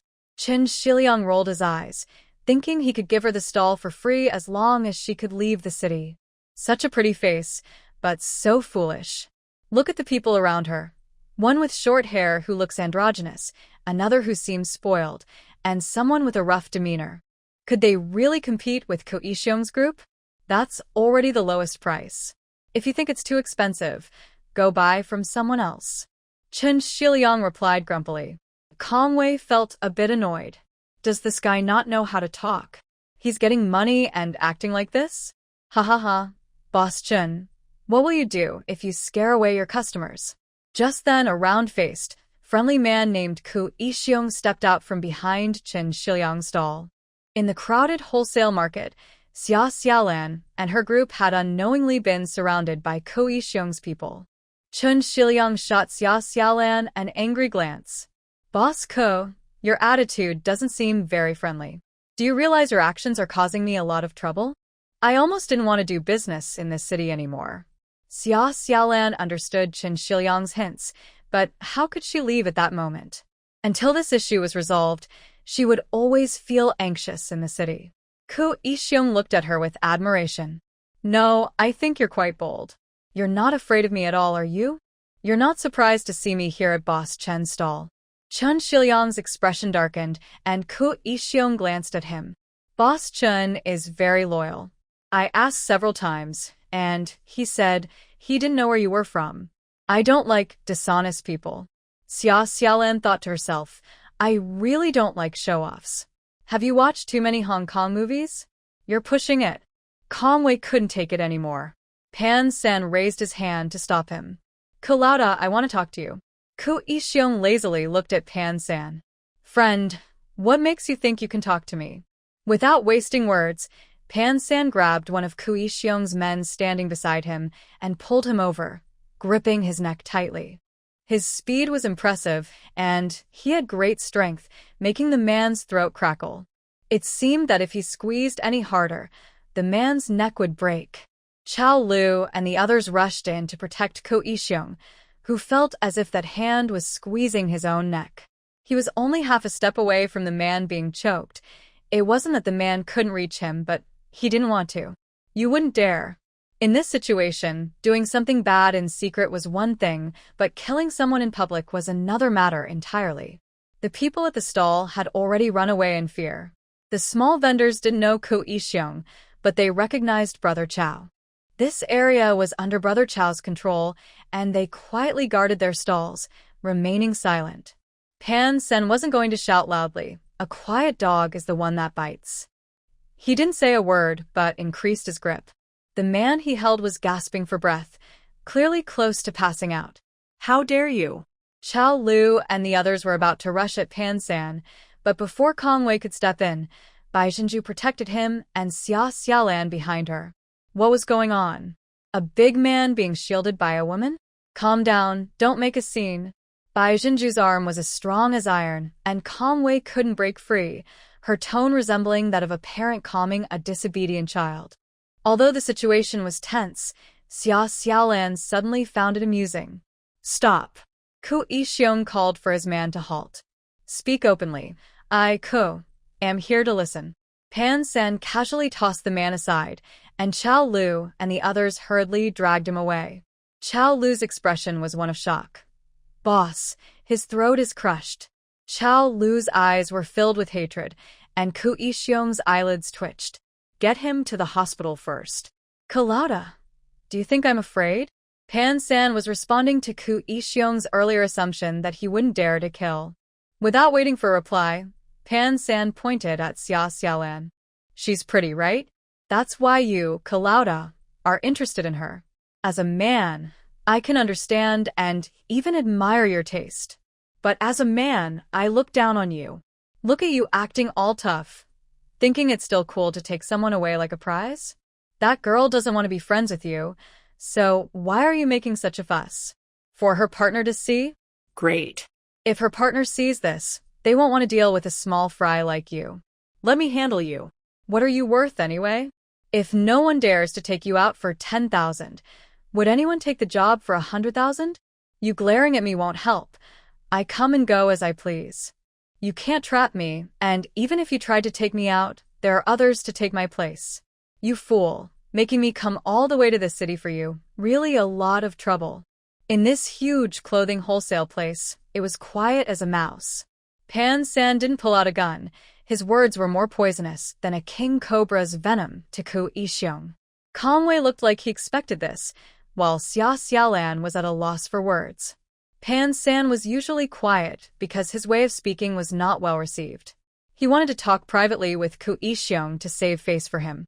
Now that Ko Yixiong was throwing away his own face, Pan San had no reservations. Chao Lu and the others were about to explode with anger, and a few of them grabbed sticks and started smashing things. Pan San was fierce with his words and even fiercer with his fists. He didn't use fancy moves, just knocked people down quickly. His words were sharp, and his strikes were hard, leaving broken limbs in his wake. Ko Ishiong looked pale. He relied on his wits to survive among tough guys. If he fought Pan San, one punch could leave him bleeding internally. So, Ko Ishiong stood still, not moving at all. Pan San took down a few people and spat on the ground. Fool! Pan San looked tough from head to toe, silencing everyone. Just by his presence, he seemed more like a gang leader than Ko Ishiong. Ko Ishiong learned how to act tough from movies, but Pan San didn't bother with that. He only spoke with his fists. Taking advantage of Bai Jinju's distraction, Wei quickly pushed her arm aside. Boss Ko, there's no need for things to get so tense. My brother really cares about his sister-in-law. Don't be angry. Brother Pan is straightforward and speaks plainly. If you feel uncomfortable, next time we can send someone else with a different personality to talk to you. Ko Ishiong gritted his teeth, looking at the young man in front of him. Are you threatening me? Wei nodded. Yes, did you catch that? I'm not joking. This world is great. In this city, there's gold everywhere. Only those who can't see it end up in trouble. Nowadays, there aren't many gangs around. Thugs are not as good as small business owners. The government encourages reform and opening up. Would they support thugs collecting protection fees? Sorry, I got a bit off track. I just wanted to convey my brother's message to Boss Ko. If my sister-in-law needs anything in the city, we can just contact Boss Ko. We're all familiar with each other. Chun Shiliang squatted behind the stall, sticking out his tongue. So intense. Ko Ishiong wanted to take a wife, but not only did he have to give up his bad thoughts, he also had to ensure Xia Xiaolan's safety in the city and act as her free bodyguard. This unexpected turn of events was beyond Chun Shiliang's imagination. If he's so impressive, why is he doing small business? After thinking for a moment, Chun realized the clothes he sold to Xia Xiaolan weren't that expensive, so he felt relieved. Ko Ishiong looked at his subordinates and then at Pan San and Wei. All right, I'll remember today. He had overstepped, thinking Xia Xiaolan only knew Bai Jinju and had a slight connection to Bai Jiong. He didn't take the Bai family's old connection seriously, not knowing that today he was facing a fierce opponent, Pan San, who could almost crush someone without showing any emotion.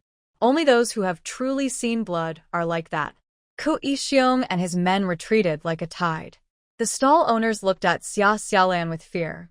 Xia Xiaolan suddenly realized Pan San and Wei's high-profile intentions.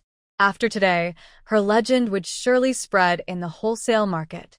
If they could scare off Ko Ishiong, they wouldn't dare to mess with her.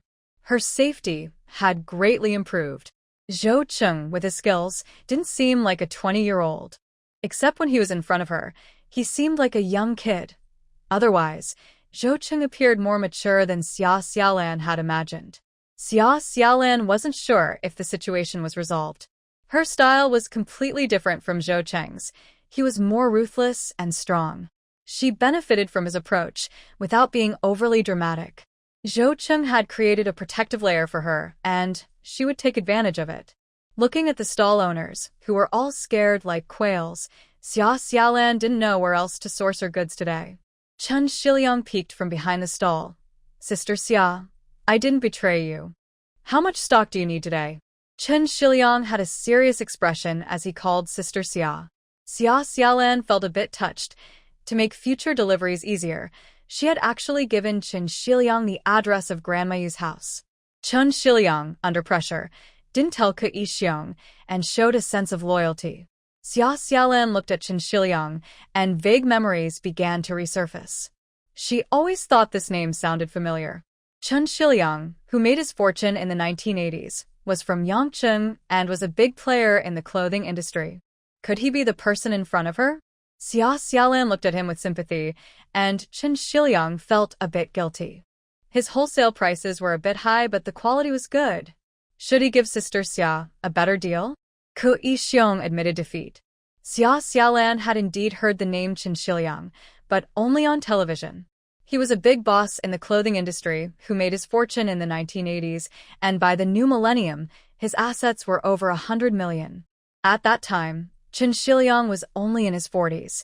He was in the news not because of his business success, but because he was featured in a legal documentary, not a financial channel. Boss Chen was kidnapped, and the kidnappers demanded a ransom of 50 million. The Chen family certainly didn't have that much cash. Boss Chen's son from his first marriage could only gather a little over 10 million. Before the money could be delivered, the kidnappers killed him. The Chen family only got back Boss Chen's body. Such a big case would definitely attract police investigation due to its severe social impact. The reality turned out to be more dramatic than fiction. The kidnappers were Boss Chen's young wife and his driver. The young wife was unhappy that Boss Chen wanted to hand over the business to his son from his first marriage. They decided to take drastic measures, either demand 50 million to escape or eliminate Boss Chen, as more than half of his assets belonged to her. The more Xia Xiaolan looked at Chen Shiliang, the more she felt he resembled that unfortunate Boss Chen. She sighed, "Boss Chen, good people will be rewarded." Withstanding Ku Yixiong's pressure and not betraying her, Xia Xiaolan decided to ensure that Chen Shiliang would stay away from his future toxic wife. Boss Chen's clothing factory was doing well and was once a well-known domestic brand, holding a good market share in southern cities. However, after his death and with such a major case at home, it didn't take long for Chen's son, who had just started to recover from the grief, to face difficulties. The clothing industry changed significantly after the new millennium, and the Chen family's company gradually declined. Chen Shiliang felt uneasy under Xia Xiaolan's gaze, urging her to pick out her goods quickly. The entire clothing wholesale market felt like it was reserved for Xia Xiaolan, and the vendors were eager for her to leave. Xia Xiaolan spent almost all of her over 10,000 yuan in goods and decided to give up on selling children's clothing, as managing both in one store felt too chaotic. The clothing business actually has great potential. Chen Shiliang is now a small wholesale vendor and has assets worth over 100 million by the millennium. After returning to the guest house with her goods, Xia Xiaolan sincerely thanked Pan San. "You are Zhou Cheng's partner and our sister-in-law. No one can harm you. Don't worry." Pan San was used to being rough and found it difficult to speak gently to a delicate young woman like Xia Xiaolan. It felt like someone was squeezing his throat when he tried to soften his tone. Kong Wei, who was with Pan San, also felt the pressure. But he had to be there. Pan San's sudden appearance in front of Xia Xiaolan could have scared her. Once the two men went to bed, Bai Zhenju finally spoke up. "Ku Yixiong lost face today. I'm worried he might retaliate, so I'll keep watch at the door. You can sleep peacefully." The guest house was quite ordinary, with thin wooden doors that could keep out good people, but not bad ones. Bai Zhenju insisted on staying up, and Xia Xiaolan couldn't persuade her otherwise, so she just told her to be careful. When Bai Zhenju opened the door, she saw Pan San standing in the hallway smoking. It turned out Pan San was also worried. "Young lady, would you like to smoke?"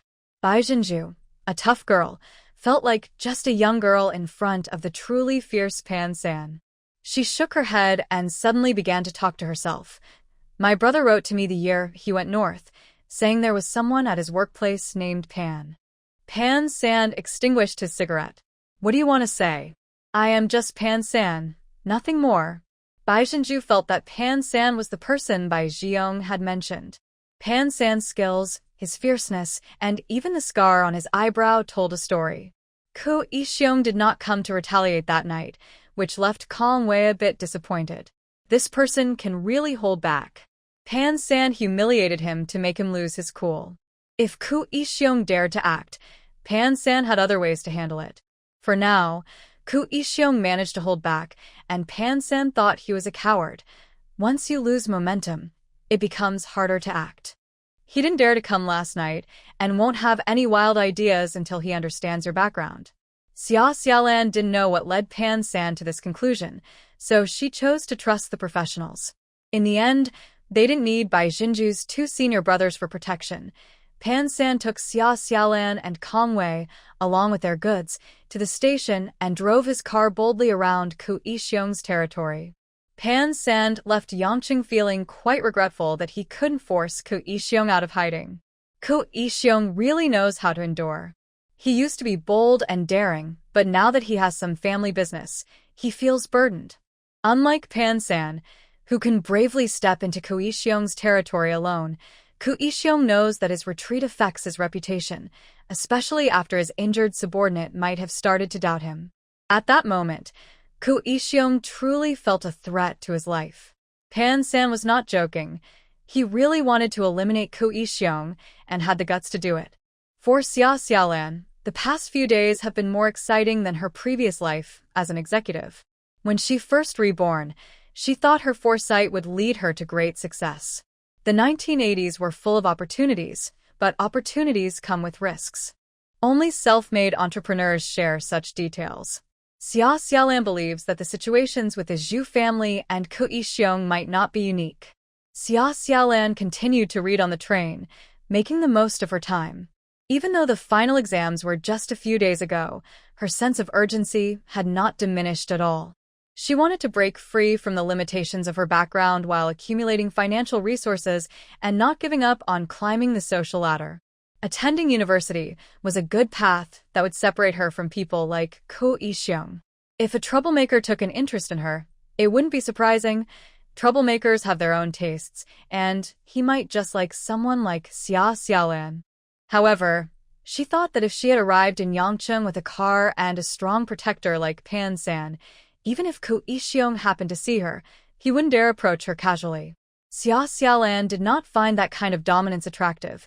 It made her feel sick. Just as Pan-san said, Ko-Ishyong was just using his local power to bully her, an outsider.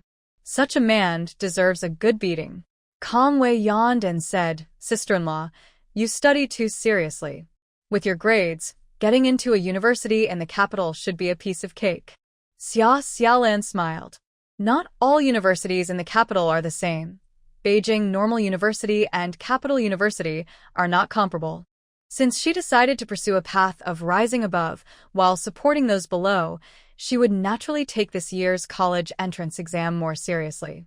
On January 23rd, all preparations were completed. On January 24th, at number 45 Urki Road, the Blue Phoenix clothing store officially opened. Xia Xiaolan borrowed a few female attendants from the municipal reception center. They wore skirts and high heels, with only a thin layer of stockings on their legs, and they were made up to act as hostesses. Although she called it borrowing, Xia Xiaolan generously gave each of them a red envelope. The girls felt a bit shy in their outfits, but before the ribbon-cutting ceremony began, one girl privately asked Xia Xiaolan if she could have the stockings she had worn. "I don't want any payment. I just want those stockings." These nylon stockings were something they had only seen on television. They heard that women abroad often wore them, especially in summer, as they were breathable and smooth, covering any imperfections on their legs. Such stylish stockings were rare in their city, and even in Guangzhou, they were not commonly seen. Xia Xiaolan gave each of them a red envelope with 20 yuan inside. She didn't know the cost of the stockings, which were water goods collected by Bai Jinju from fishermen in Pengcheng. She handed a pack to the temporary hostesses. To her surprise, the girls loved them. They also liked the skirts, which were blue and black, resembling the uniforms of foreign flight attendants for movies. The clothes were too expensive for them to ask for, but they really wanted the stockings. It felt like owning a pair of stockings would bring them a more refined life like women abroad. Xia Xiaolan didn't mock them. Instead, she seriously replied, "The payment is settled, and I'll give you the stockings too." Hu Yongkai and his wife arrived. Hu Yongkai was unaware of how Xia Xiaolan had connected with influential people. He had no issues at the police station, but Ding Aijin was in trouble. Ding Aijin was still in detention, and the director of the National Cotton Factory No. 3 was suspended for investigation. Hu Yongkai was surprised by his own foresight, but fortunately, Xia Xiaolan hadn't changed her attitude towards the couple. "This store is really impressive," Hu Yongkai's wife exclaimed. There was no precedent for such a store in their city. The department stores in their area were not as well decorated as Blue Phoenix. It wasn't that the department store was small. It just sold a mix of items and lacked the distinctive style of Blue Phoenix, which used a lot of lighting and glass mirrors. Even a passerby would be amazed by its dazzling appearance. Hu Yongkai was also astonished. It seemed like just a few days ago, Xia Xiaolan had come to the municipal reception center to promote eels, and now she had opened such a large store on Erqi Road. Hu Yongkai saw that Xia Xiaolan and her family were all dressed in neat new clothes. A ceremony lady in stockings held a red silk ribbon, while Lu Yong set off firecrackers. The invited leaders for the ribbon cutting took the scissors, snipping away.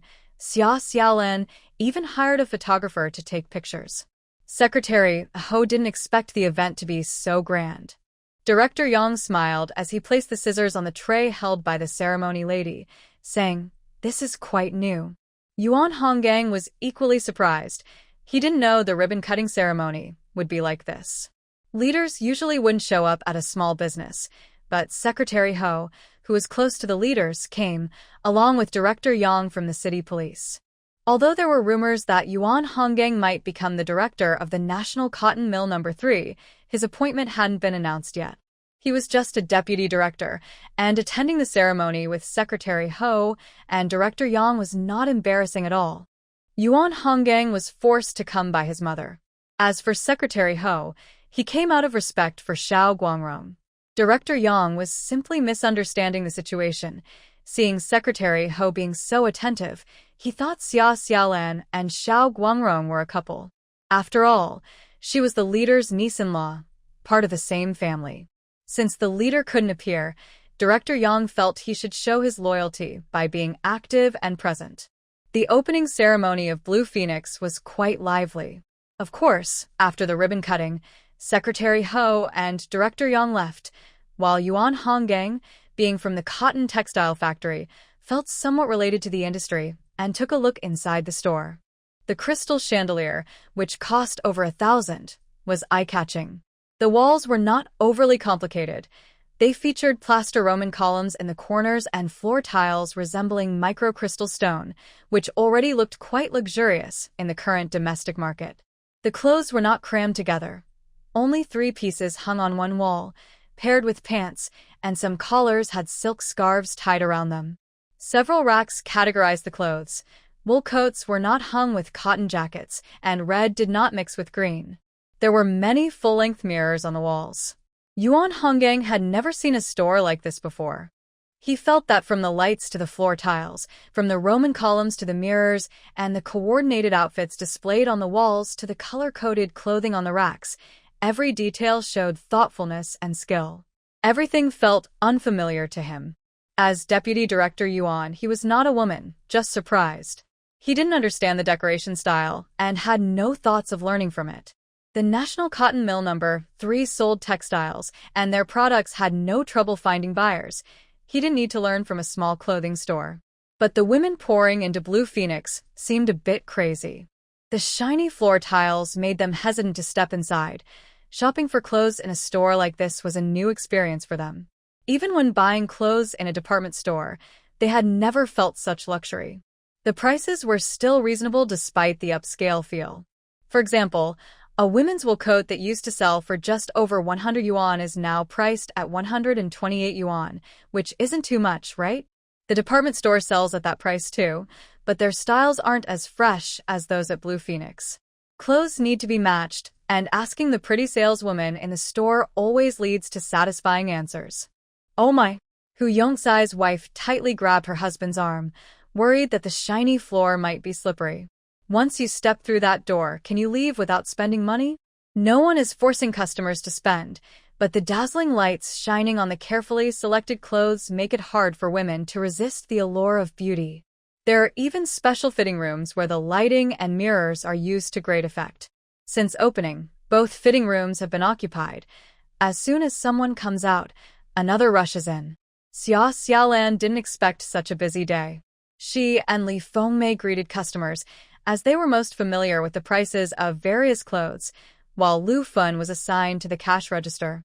Xia Xiaolan had to ask Hu Yongxai's wife for help to keep an eye on the clothes that customers tried on but didn't buy. Seeing Xia Xiaolan so busy, Kong Wei and Xiao Guangrong wisely kept quiet. Xiao Guangrong commented on how nice the store looked and Kong Wei chuckled. "Uncle Lu, I heard you did the renovations?" With so many female customers in the store, the few men stood outside in the cold wind. Lu Yong exhaled. I just followed Xiaolan's requests. Being educated means knowing more. I'm just a rough guy. How would I know about these things? Can someone who studied also know about renovations? Kong Wei and Xiao Guangrong, who didn't go to college, sensed a hint of malice in Liu Yang's words. Kong Wei thought about how he didn't know how to spend the money he earned and wondered if he could renovate his own house.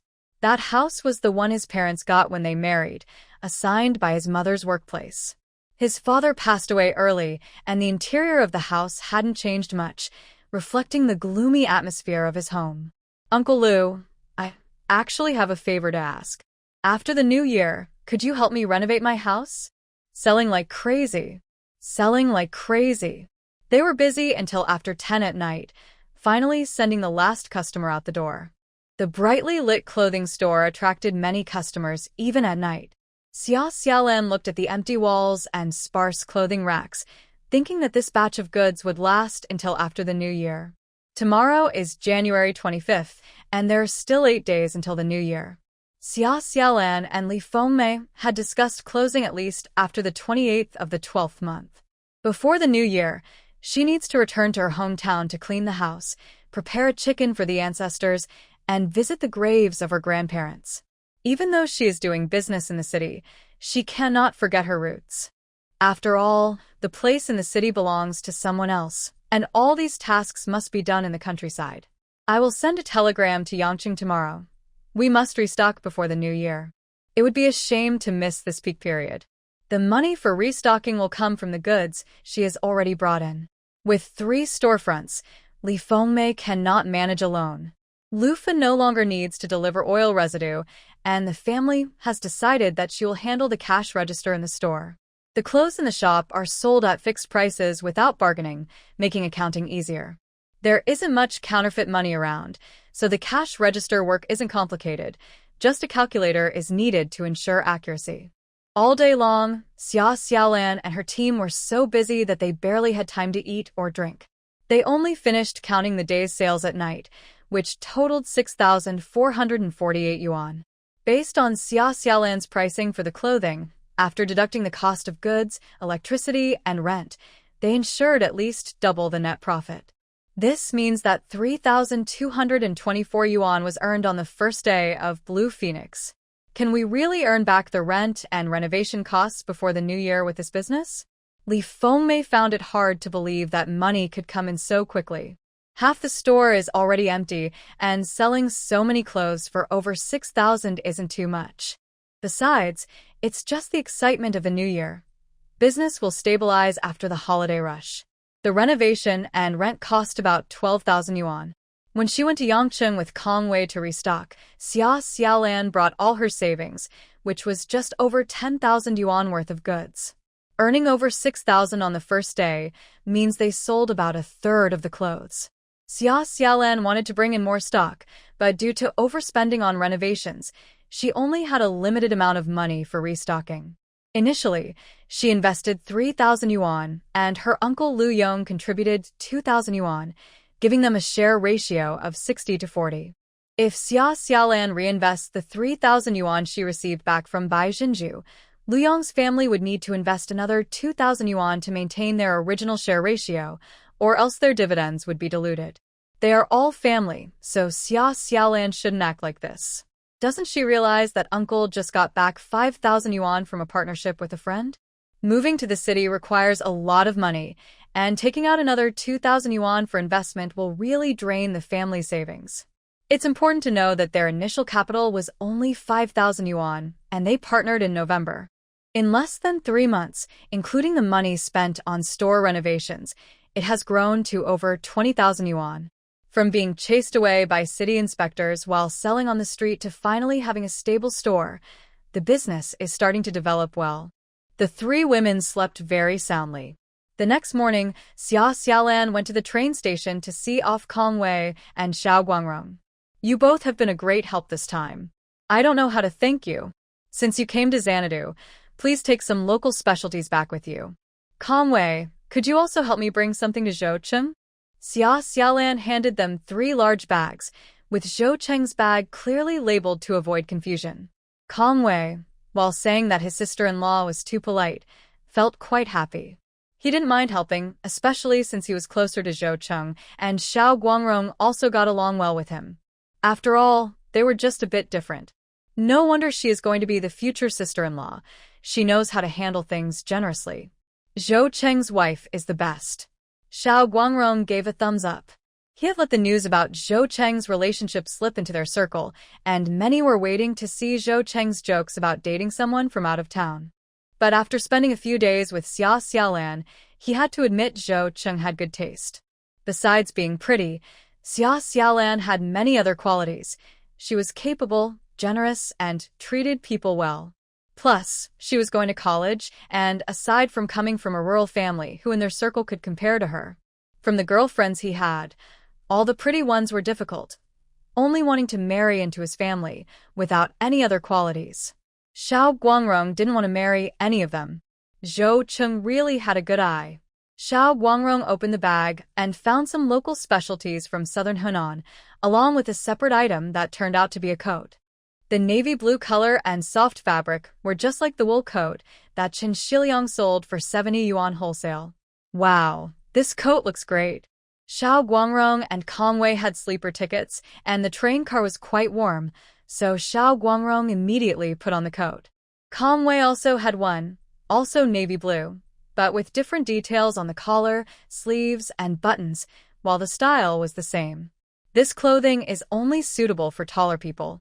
Kong Wei is shorter than Zhou Cheng, while Xiao Guangrong is about the same height as him, both over 175 centimeters. Kong Wei is so excited he could burst with joy.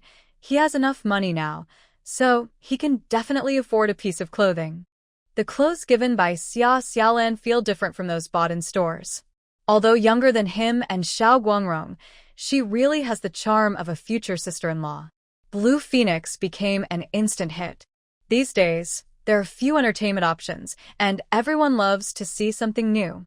It seems that if you don't visit the shops, you feel left out when gossiping at work. The clothes are quite nice, and the store's decoration is really impressive, making the small vendors on West Street envious. It's strange how those regular customers won't buy cheaper clothes but prefer to get ripped off at Blue Phoenix. The owners of those clothing stores must be unhappy, pretending to be customers to check things out, but they're already jealous before they even step inside. Just comparing the decoration and customer flow, can those low storefronts on West Street compete with this?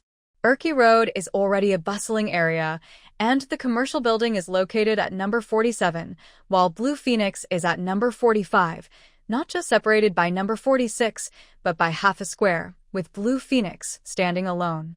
Anyone visiting Urki Square can see it right away. They could never get a location like this. Without Xia Xiaolan's boldness, only Lu Yong could shamelessly charm the deputy factory director's parents. Without connections, could such a store last long? However, Xia Xiaolan isn't afraid of this. On the opening day, not only did Yuan Honggang attend, but Secretary Ho and Director Yang also came to cut the ribbon. The nearby police station would keep an eye on Xia Xiaolan's store, not to cause trouble, but to look after it. What does the South City police think? Xia Xiaolan has already taken down Ding Aijin and the neighborhood patrol team. She's a formidable woman. The goods from Yangcheng will arrive on the 28th, and I wonder if Chen Shiliang has received the wire transfer. If he can send the goods back quickly, it shows the trust between him and Xia Xiaolan is worth thousands. Of course, it could also be that Pan Sain's reputation is worth that much. He's someone who could easily take down Ku Yixiong. Little Boss Chen is not someone to mess with. Even though he just wired 6,000 for the goods, he might have sent back 10,000 worth of clothing. This batch of goods from Chen Shiliang is a timely blessing. Blue Phoenix has been selling well for several days, and the store's clothes are almost sold out due to the excitement of the women in the bustling city. Some people not only buy one item.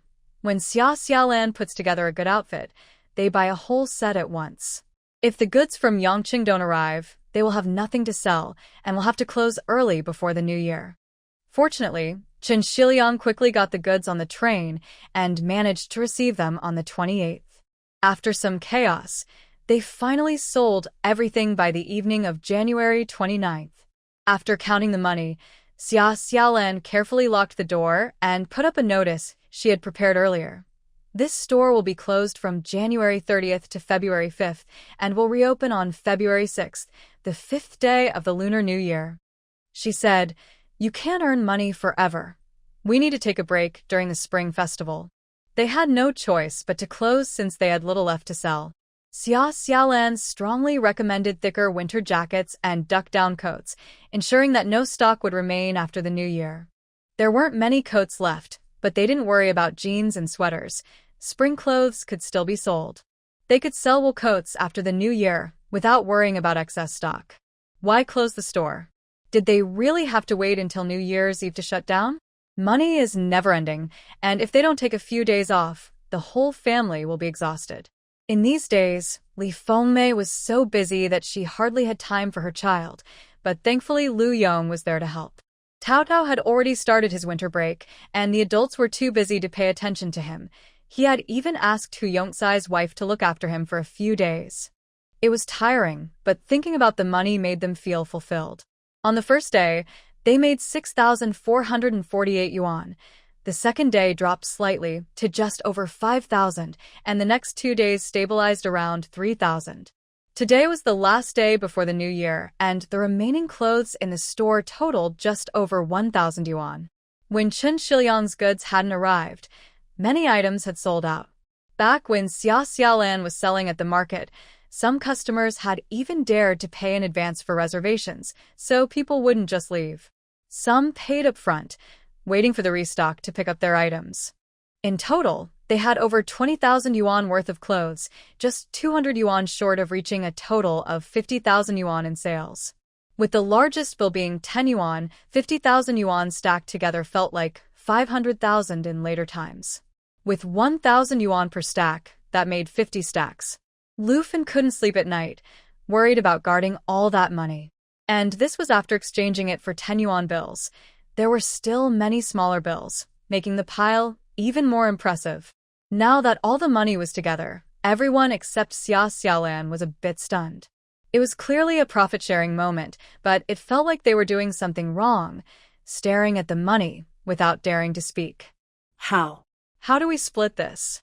The money was right on the table, and Li Fengmei felt like she was dreaming. Having a household worth 10,000 yuan meant being wealthy, but how did she accidentally end up with a few households like that? Summer Xiaolan, who had seen a lot of money before, had already planned ahead and set aside 29,800 yuan. This is the working capital for the store. Uncle, you also covered part of the renovation costs, right? If it weren't for the accounts, I wouldn't have known. There are 2,000 yuan that don't match up, so I'll give you 4,000 yuan. She didn't wait for Lu Yong to refuse and explained, 2,000 yuan is for the renovation costs you covered, and the other 2,000 is your hard work fee. Don't refuse just yet. I believe the renovation industry has great potential. There may not be many people here who renovate their own homes, but those wanting to open a store will need to renovate their storefronts, right? You can also take on Kong Wei's work and form your own renovation team. Building a construction team would be even better.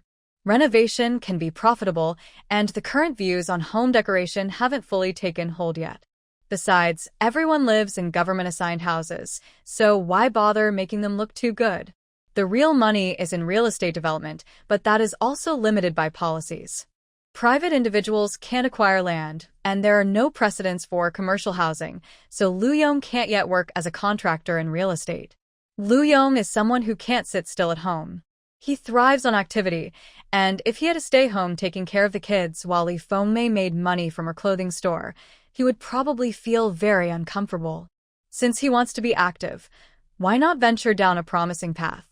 It's okay, if there are fewer jobs right now, he can consider it practice. He can take on work when it comes and do other things in his spare time. First, he needs to get the team working well together, and before others realize the business opportunities in this industry, he can get ahead, gain experience, and then transition into real estate. The top residential community in the country has already been built in Pengcheng's special zone, but no one dares to mention real estate. The local government is collaborating with Hong Kong businessmen to build houses under the guise of compensatory trade. Once the houses are completed, they are sold to people from Hong Kong. At a price of 2,000 Hong Kong dollars per square meter, local residents in Pengcheng cannot afford it. A 50 to 60 square meter apartment costs over 100,000 Hong Kong dollars. How can local people afford that? But Hong Kong residents can afford these prices, as they are more than half cheaper than in Hong Kong. The government sells land to Hong Kong businessmen for commercial housing, and the revenue is used to build dormitories for officials, which is what they call compensatory trade. Of course, Summer Xiaolan can't remember every detail of Pengcheng's development. The information came from Bai Jinju, who didn't understand what compensatory trade meant but knew that people from Hong Kong could buy houses in Pengcheng. A house costs 100,000 Hong Kong dollars, and even if they sell all the items from Bai Jinju and Xia Xiaolan, they won't be able to gather enough money. Xia Xiaolan suggested that she keep an eye out for welfare housing that can be sold to locals, which is much cheaper. The state-owned enterprises in the special zone are quite bold, so such opportunities surely exist. It just depends on whether Bai Jinju can seize the chance. With this batch of welfare housing, there will be a market for the renovation industry to survive. Xia Xiaolan discussed all this with Liu Yong. Although she didn't dare to mention that there would be a housing reform in the future, it had already sparked Liu Yong's interest. They could look for opportunities in the business city to practice, and then go to Pengcheng to make money. Besides smuggling, is there no other way to earn? I think we can give it a try, Xia Xiaolan said happily. Don't worry, I'll see if I can get someone to buy some foreign magazines. There isn't much knowledge about this in our country, but the industry is well established abroad. Liu Yong was convinced by her, though he didn't take out the extra 2,000 yuan as a reward. What reward do I get? You're the one with all the renovation ideas. Let's talk about making money after my next business deal. Isn't your next deal to renovate Kong Wei's house? He got us out of the police station. Can you still ask him for a reward? Li Fengmei made a good point. Liu Yong rubbed his nose. His wife was becoming quite assertive, and he felt helpless. With over 20,000 yuan in goods not moving, the remaining 20,000 could be shared as profit. Xia Xiaolan held 60% of the shares, earning 12,000 yuan, while Li Fengmei had 40%, earning 8,000 yuan. Compared to the initial investments, they had already made a profit, not to mention they also had a store with stable cash flow. How did life suddenly become like this? After sending off her uncle's family, Xia Xiaolan heard her mother mumbling. Can you believe it? Feel the money on the table. It's all real. Lu Fen truly found it hard to believe. Back when they were in the Xia family, they had never seen money, and it was tough to earn. Later, when she followed Xia Xiaolan to the city to sell eggs, she was amazed to earn 10 yuan a day, which felt like a lot. Then, when Xia Xiaolan started buying eels to sell in the business city, she could earn 20 to 30 yuan at a time, plus selling leftover oil back in the countryside, which increased her income. By the time Xia Xiaolan stopped the eel business and went to Yangqing to sell clothes, Lu Fen took over selling the oil leftovers. She was willing to work hard, making several trips every day to the nearby markets and villages. Even though she didn't earn much, this amount of money was something Lu Fen had never dared to dream of. Little did she know, after just over 3 months of selling clothes, Xia Xiaolan had already made money in the thousands. The term 10,000 yuan household only became popular in recent years. Some people secretly ran small businesses and saved over 10,000 yuan. Lu Fen never imagined she could become a 10,000 yuan household, but after leaving the Xia family for a few months, she and her daughter had already reached that status. She touched the money on the table as Xia Xiaolan suggested, and Xia Xiaolan smiled happily, saying, "This is all for you to save. You are in charge of our family's money." Saving money is essential. Not only is there a bonus of 12,000 yuan, but they also need to save over 20,000 yuan in store funds. They can't just leave the money at grandma's house or take it back to the countryside. They have to save it. Xia Xiaolan kept 3,000 yuan from Bai Jinju and deposited the rest in the bank so they could feel secure returning home for the new year. The trip to the bank was amusing. The bank staff looked at Xia Xiaolan and Lu Fen and asked what kind of deposit this was. Can individuals save money anymore? Xia Xiaolan confidently replied, but the bank staff questioned how they could have so much money and asked for a company account. Xia Xiaolan almost called them crazy. Did they expect her to announce how she earned the money to everyone? In the end, they managed to deposit the money, but the bank clerk looked at Xia Xiaolan with pity, baffled that someone would choose to save in a regular account instead of a fixed one. The interest for a one-year fixed deposit is 8.28%. Comrade, we want a regular account. The interest for a regular deposit is 4.32%. Xia Xiaolan and her mother deposited a total of 40,000 yuan. Even if they chose a one-year fixed deposit, the interest alone would be 3,312 yuan, which is more than the clerk's salary for over 3 years. The clerk kindly suggested they consider a fixed deposit. However, for Xia Xiaolan, having 40,000 yuan in hand for a year could potentially multiply. Keeping it in the bank just to earn interest felt wasteful. Many people who made money in the 1980s and 1990s thought they could live off the interest for the rest of their lives, but how many regretted not investing it wisely? In the early 1990s, depositing 1 million yuan in the bank could earn several thousand yuan in interest each month, allowing for a comfortable life. But then, interest rates dropped. Even with high interest, rising prices meant that if someone saved until 2017, that million yuan would only be enough to buy a couple of decent burial plots. She separated the store funds and personal money into 2 bank books. Once outside the bank, she handed the deposit slips to Lu Fen. "Mom, you are the one in charge of this family." Lu Fen tightly held onto the bank book. After all, she was devoted to her daughter, and it was only when Xia Xiaolan needed money that she was willing to manage it. Xia Xiaolan was grateful that, although Lu Fen had limited experience, she fully supported all her decisions. As Xia Xiaolan showed her abilities, their lives improved, and she became the true head of the household, while Lu Fen was like a hard-working ox, doing whatever Xia Xiaolan asked. They were working together to achieve a better life. The two of them bought some New Year goods, preparing to return to Kaijingshan village with Lu Yong and his family. Before leaving, Lu Fen made some dumplings and steamed buns for Grandma Yu, and set aside some New Year treats for her to enjoy during the holiday. "Auntie, we'll be back on the 4th day of the New Year." As the New Year approached, Grandma Yu responded with a nod, surprisingly without any sarcasm. Respect is mutual, and seeing her good attitude, Xia Xiaolan added, "If you need anything, just ask brother Hu Yongkai for help. I've already spoken to him."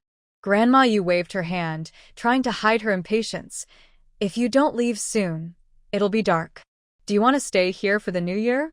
When Xia Xiaolan and Lu Fen finally left with their bags, Grandma Yu felt the yard was empty and particularly quiet. She had gotten used to living alone, but after just a few days with them, she already felt their absence. However, this New Year was different from last year. There were dumplings, steamed buns, and various New Year treats prepared. Last year, she hadn't prepared anything for the holiday. In the afternoon, they took a bus from Xanadu to Anqing County. Just outside the county town, they encountered a tractor carrying a few people, and by around 4 o'clock, they arrived at Kaijingshan village. "Yongzi is back. Yongzi must have made a fortune in the provincial city. Brother Yong, remember to come to my house for a drink." In winter, there wasn't much work to do, and as the New Year approached, the women in the village were busy while the men strolled around with their hands in their pockets.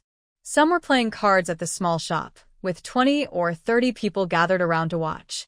When Lu Yong's family returned with their bags, everyone greeted them. Lu Yong opened 2 packs of cigarettes and handed them out one by one. "We'll talk later. I need to clean up the house first." Someone joked about why the men should clean, saying that with 3 women in Lu Yong's family, it was their job to tidy up. Lu Yong shook his head. "I can't do that. Just look at my niece. Her hands are meant for writing with a pen, not for cleaning." Lu Yong didn't mention that even though there were 3 women at home, they were all exhausted. Others suddenly remembered that Xia Xiaolan was already a prospective college student. "That's impressive." Qin Qing said Xiaolan scored over 500 points and ranked 2nd in the final exam. "She will definitely get into college. College students shouldn't have to work." Everyone was chatting excitedly, and at times like this, Xia Xiaolan just needed to smile politely. Lu Fen, glowing from the compliments, was very happy to see her daughter succeed. Deep down, She felt proud. After her divorce, she lived at her parents' house, worried about being looked down upon, both her family and Xia Xiaolan. Now it proved that the divorce was not a mistake, and Lu Fen could hold her head high. When villagers spoke to her, her voice was soft, but she responded cheerfully without any hesitation. Lu Yong and the others had changed a lot. Had just a few months in the provincial capital really made such a difference? The people of Kaijingshan village noticed, and some felt a bit envious. When they returned home, the whole family worked together to clean up. They wiped the walls, swept the floors, cleared the dead leaves from the yard, and knocked down spider webs from under the eaves with a long bamboo pole. They also had to spread out the bedding and sheets that had been stored in the cabinet. Even the not-yet 7-year-old Tao Dao wanted to help, and the others were busy too. Lu Yong said he would host a gathering the next day. In the countryside, celebrating the new year is all about being lively, inviting close friends and family to eat and drink, which is a tradition in Kaijingshan village. All the women in the family had to pitch in. Li Fengmei told Xia Xiaolan that she didn't have to worry about anything tomorrow and could just stay in her room and read.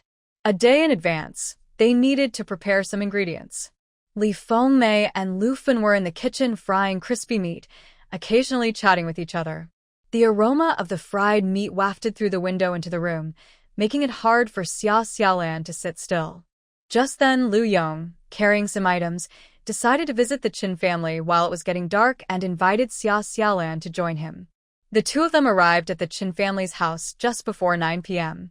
Chen Wangda had just returned from drinking in town, as many had been inviting him out to eat these days. I heard you all came back. Looks like you're doing well. Lu Yong and Xia Xiaolan were both wearing new clothes, not overly flashy, but noticeable in a rural area like Kaijingshan village.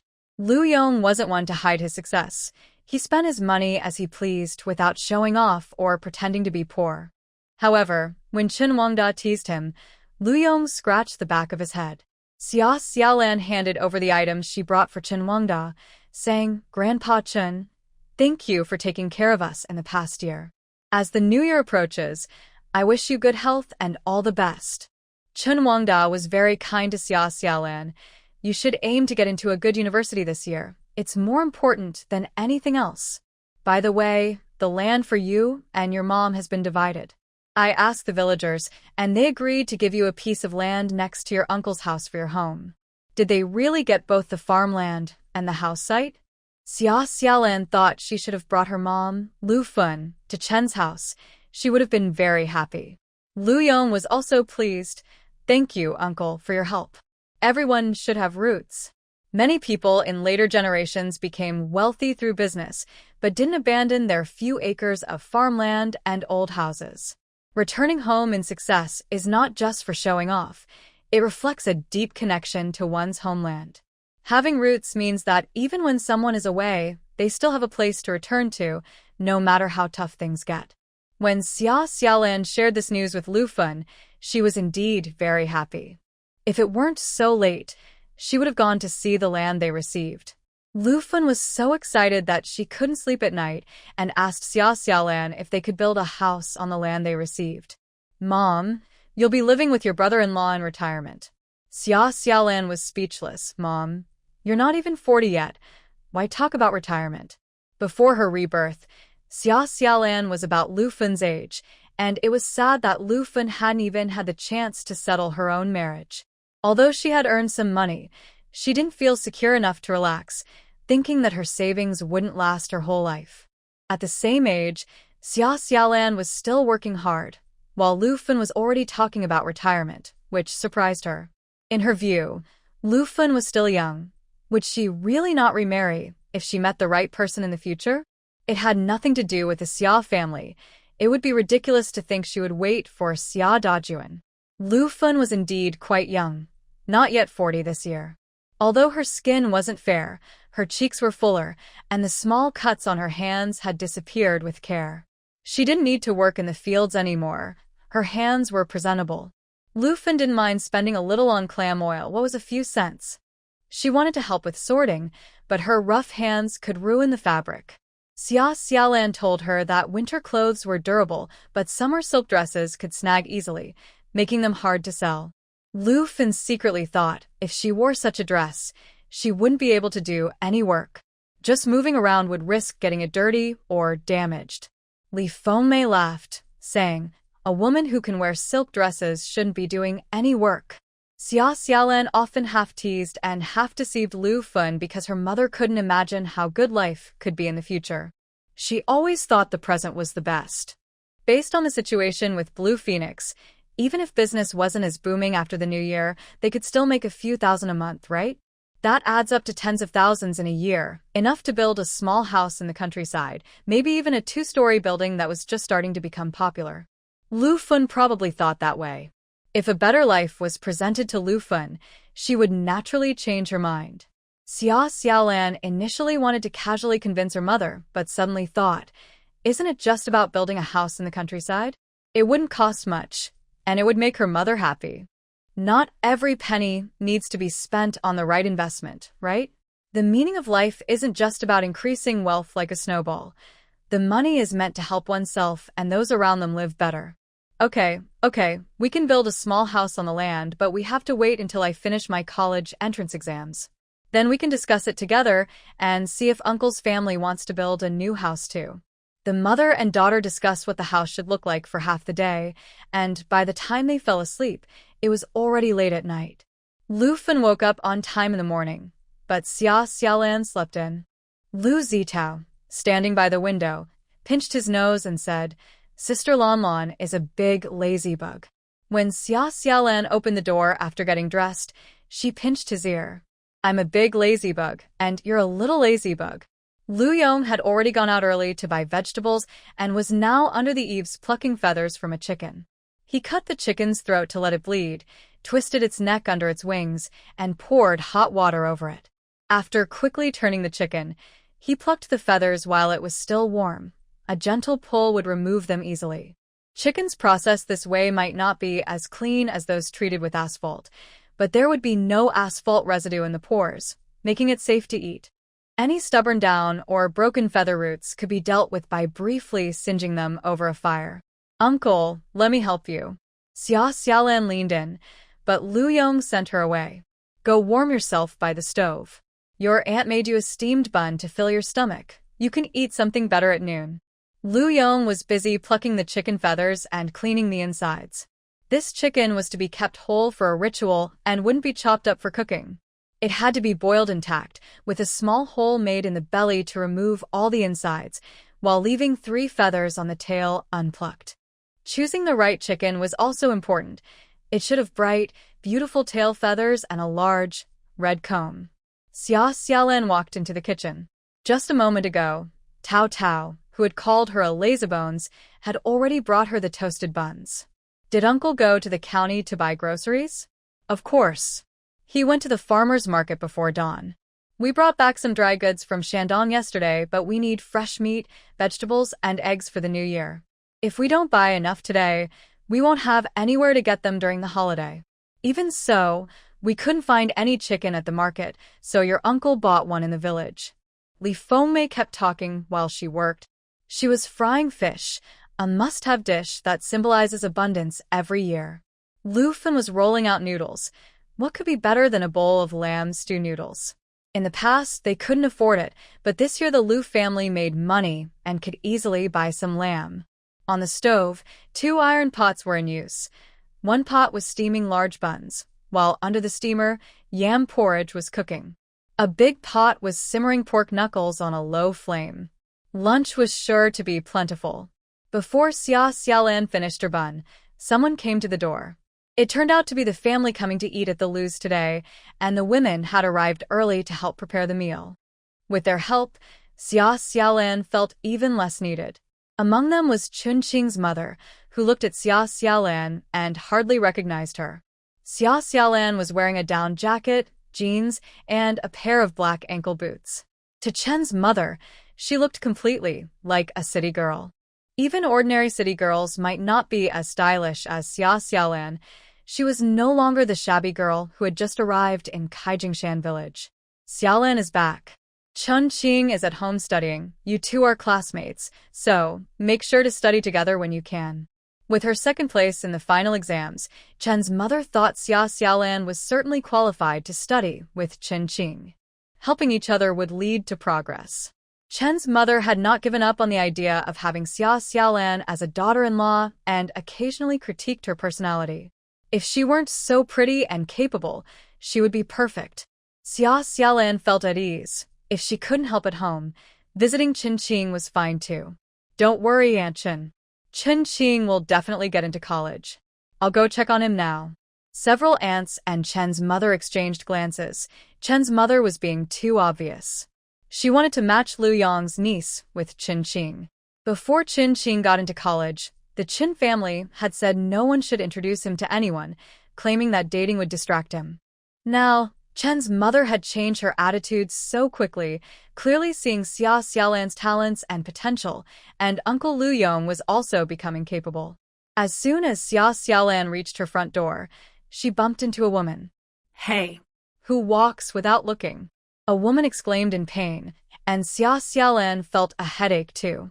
She thought it was another woman from the neighborhood coming to help, but when she looked up, she saw a family standing at the door. The woman, in her 30s, looked somewhat familiar, but Xia Xiaolan was sure she had never seen her before. The woman had short hair, wore makeup, and was dressed in a dark blue wool coat, which didn't look like something a country woman would wear. Xia Xiaolan opened her mouth but couldn't say anything. The woman took a closer look at Xia Xiaolan and recognized her. Xia Xiaolan, are you silly? You don't even recognize your own aunt? Is that how your mother taught you? Finally, Xia Xiaolan matched that strange sense of familiarity with the woman in front of her. It was her Aunt Lu Fong, who had married and moved to Lin County. The last time Xia Xiaolan saw her aunt was 6 or 7 years ago, and she was so surprised that she didn't recognize her right away. Lu Fong hadn't returned to her hometown in years. Someone who didn't know might think she had moved far away. While Xia Xiaolan was still in shock, Lu Fong had already squeezed past her into the house. Her uncle, Liang Bingen, had a serious expression and looked quite authoritative. In her memory, her uncle was a government official, and after several years, he might have a higher position, so it was understandable that he had a bit of a presence. "Aunt, please come in," Xia Xiaolan said. Liang Bingen nodded when he heard her call him. "Your cousin is here. Hurry and greet her." Lu Fong and Liang Bingen had a daughter and a son. Their daughter, Liang Huan, was 2 years younger than Xia Xiaolan and had already grown into a graceful young lady. Their son, Liang Yu, was only 11 years old. He had seen Xia Xiaolan when he was 3 or 4 but had no memory of her. However, Xia Xiaolan was the prettiest person he had ever seen, dressed nicely, even better than his sister Liang Huan, so he called her cousin without hesitation. Compared to Liang Yu, Liang Huan didn't fare as well. At 16, she considered herself quite mature and didn't expect to be overshadowed by her cousin from the countryside, whom she hadn't seen in years. She turned her head away and followed her father into the house. Red flowers need green leaves to complement them, and clearly, Xia Xiaolan preferred the polite Liang Yu. Liang Yu kept asking Xia Xiaolan why he had never seen her before. Xia Xiaolan explained that she lived in the countryside and was far from Liang Yu's home. Liang Yu looked doubtful, saying, "Cousin is not from the countryside. My mom says country people are all poor and dirty." Xia Xiaolan was speechless. What did a child know? It was all taught by adults. In her memory, Aunt Lu Fong indeed looked down on the poor and favored the rich. It had been years since she had been in touch with her hometown, and Xia Xiaolan wondered why she suddenly returned to Kaijingshan village. Xia Xiaolan led Liang Yu into the house. Since there were relatives visiting, she knew she couldn't look for Chun Qing anymore. Lu Fong, who entered the house first, was a bit surprised to see so many people at the Lu family home today. They were preparing for a big meal, probably a family reunion dinner. She remembered her last visit to her parents' home when her brother Lu Yong borrowed a chicken from a neighbor to entertain guests, which embarrassed her in front of her husband, Liang Bingen. During that meal, the siblings ended up arguing, and both families left unhappy. Lu Fong was so upset that she didn't finish her meal and left. Years passed, and she lost touch with her siblings. This time felt a bit different. There were many villagers helping out, and it seemed quite lively. Feeling a bit awkward, Lu Fong called out Big Brother. Lu Yong, who had been handling chicken guts, looked up and realized it was his younger sister Lu Fong who had returned. Lu Fen was gentle, while Lu Fong was more outspoken. Whenever there was a conflict over interests, Lu Fen usually ended up losing, so Lu Yong naturally favored Lu Fen more. However, after not seeing Lu Fong for several years, and regardless of their past arguments, Lu Yong couldn't hold a grudge now that Lu Fong had come back to visit. Feng Mei. A Fen, come out quickly, Xiaofang is back. Li Fengmei had already heard this from the kitchen. Among all the Lu family members, she had never been close to Lu Fen, but she disliked Lu Fong the most. The last time Lu Fong visited, she caused a huge scene during what should have been a joyful occasion, right when Li Fengmei had just given birth to her son, Lu Zitao. Li Fengmei was really annoyed with her arrogant and sharp-tongued sister-in-law. No, she couldn't be angry. It was the new year, and there were many people watching. Li Fengmei forced a smile and, along with Lu Fen, set down what they were doing. Sister-in-law, second sister. Xiaofang is back. Lu Fen was genuinely happy. She hadn't seen her little sister in years and missed her. Lu Feng's main reason for returning home was to see her second sister, Lu Fen. Seeing Lu Fen looking a bit older than she remembered, but still in good spirits, Lu Feng decided to hold back her thoughts for now since there were outsiders present. Xia Xiaolan and the others were busy welcoming the guests, guiding Lu Feng's family to the main room to sit. Xia Xiaolan made a cup of tea for Liang Bing'an and brought out plenty of candies and sunflower seeds for Liang Huan and her siblings. As Liang Bing'an picked up the tea and sniffed it, he remarked, "This is good quality Xinjiang Mao Jian tea. It seems your brother's family is doing better than you thought." Lu Feng didn't respond, while Liang Huan looked at the gray rural walls and said, "Is this really okay? They don't even have a TV. Living in the countryside isn't fun at all. Mom, when are we going back?" Liang Bing'an slammed the teacup down. "Liang Huan, be careful with your words outside. This is your uncle's house." Liang Huan pouted. Lu Feng quickly defended her daughter. "Why are you yelling at her? She didn't say anything wrong. Huan, just be patient. We'll leave after we finish eating. Where's your brother? I haven't seen him. He's off playing with the kids from your uncle's house." Liang Yu has no manners. Liang Huan's disdain was clear. Xia Xiaolan, listening from outside while carrying the stove, thought it was better to keep the peace during the new year. She pretended not to hear and called out, "Aunt, I brought the stove for you." Lu Feng paused but didn't think much of Xia Xiaolan. She knew what her daughter said was true. "Bring it in. Why are you standing at the door?" Xia Xiaolan took a deep breath. Her aunt's personality was quite straightforward. After bringing the stove inside, her uncle Liang Bing'an politely thanked her. Xia Xiaolan's task was to keep Lu Feng's family company. Even if she didn't like it, she treated Lu Feng like a difficult client and managed to handle it. After chatting with her, Liang Bing'an noticed that Xia Xiaolan spoke clearly and confidently, and her appearance and demeanor were not like a typical country girl. He remembered seeing her a few years ago when she was a bit older than Liang Yu, already showing signs of ambition. Although he could see she would grow up to be beautiful, he didn't have much affection for her. To his surprise, after a few years, Xia Xiaolan had not only become more beautiful than expected, but had also changed her annoying personality. This young girl, who spoke elegantly and was strikingly beautiful, had a bright future ahead. As long as Lu Feng was a bit smart and didn't marry her daughter off to a country boy, Xia Xiaolan's life would be good. After all, being pretty is an asset, just like Lu Feng's beauty helped her marry into the city. The Lu family had good looks, and good genes meant Xia Xiaolan's generation inherited that too. However, Xia Xiaolan was especially stunning, even more so than her aunt Lu Feng was at her age, and far more beautiful than her spoiled cousin Liang Huan. Seeing her father speaking kindly to Xia Xiaolan made Liang Huan very unhappy. "Cousin, I heard my second aunt and uncle got divorced. Are you living with my second aunt at your uncle's house now?" Xia Xiaolan felt she had no sisterly bonds in her past life, and it seemed the same in this life. In her past life, Her cousin's daughter did not like her. In this life, the Xia family is not worth mentioning, and today, her cousin Liang Huan's attitude is quite disappointing. When Liang Huan asked her with ill intentions, Xia Xiaolan calmly replied, "Yes, I am living at my uncle's house now. Thank you to my uncle for taking me and my mom in." Confirming that Xia Xiaolan is indeed dependent on others, Liang Huan felt pleased but also had new doubts. How can she dress so well while living with someone else? Is her uncle wealthy, or is this cousin really as problematic as rumored? Liang Huan leaned towards the latter possibility. After all, Uncle Lu Yong is just a farmer, and Xia Xiaolan is not his biological daughter. This family clearly looks poor, so how could they afford her clothes? Liang Huan felt a bit jealous of Xia Xiaolan's outfit.